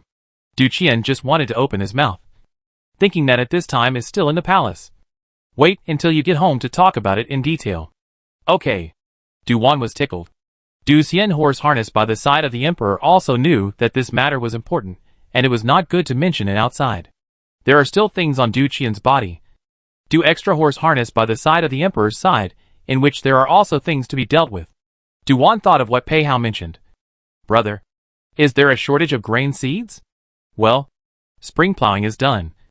Officials from all over the world just reported that there is not enough food seeds." Du Qian doesn't know what to say about this. It's not always possible to transfer large quantities of grain. But it's not difficult to grow grain seeds. Yes, as long as those powerful people can miss a little bit in their hands. Right. Sister is right. How about collecting donations for grain seeds? Duwan spoke in a bandit-like manner. Du Qian's eyes narrowed. "Very well. I'll leave this matter to my sister." "What?" Duwan almost fell. "Brother, you will lose your sister like this."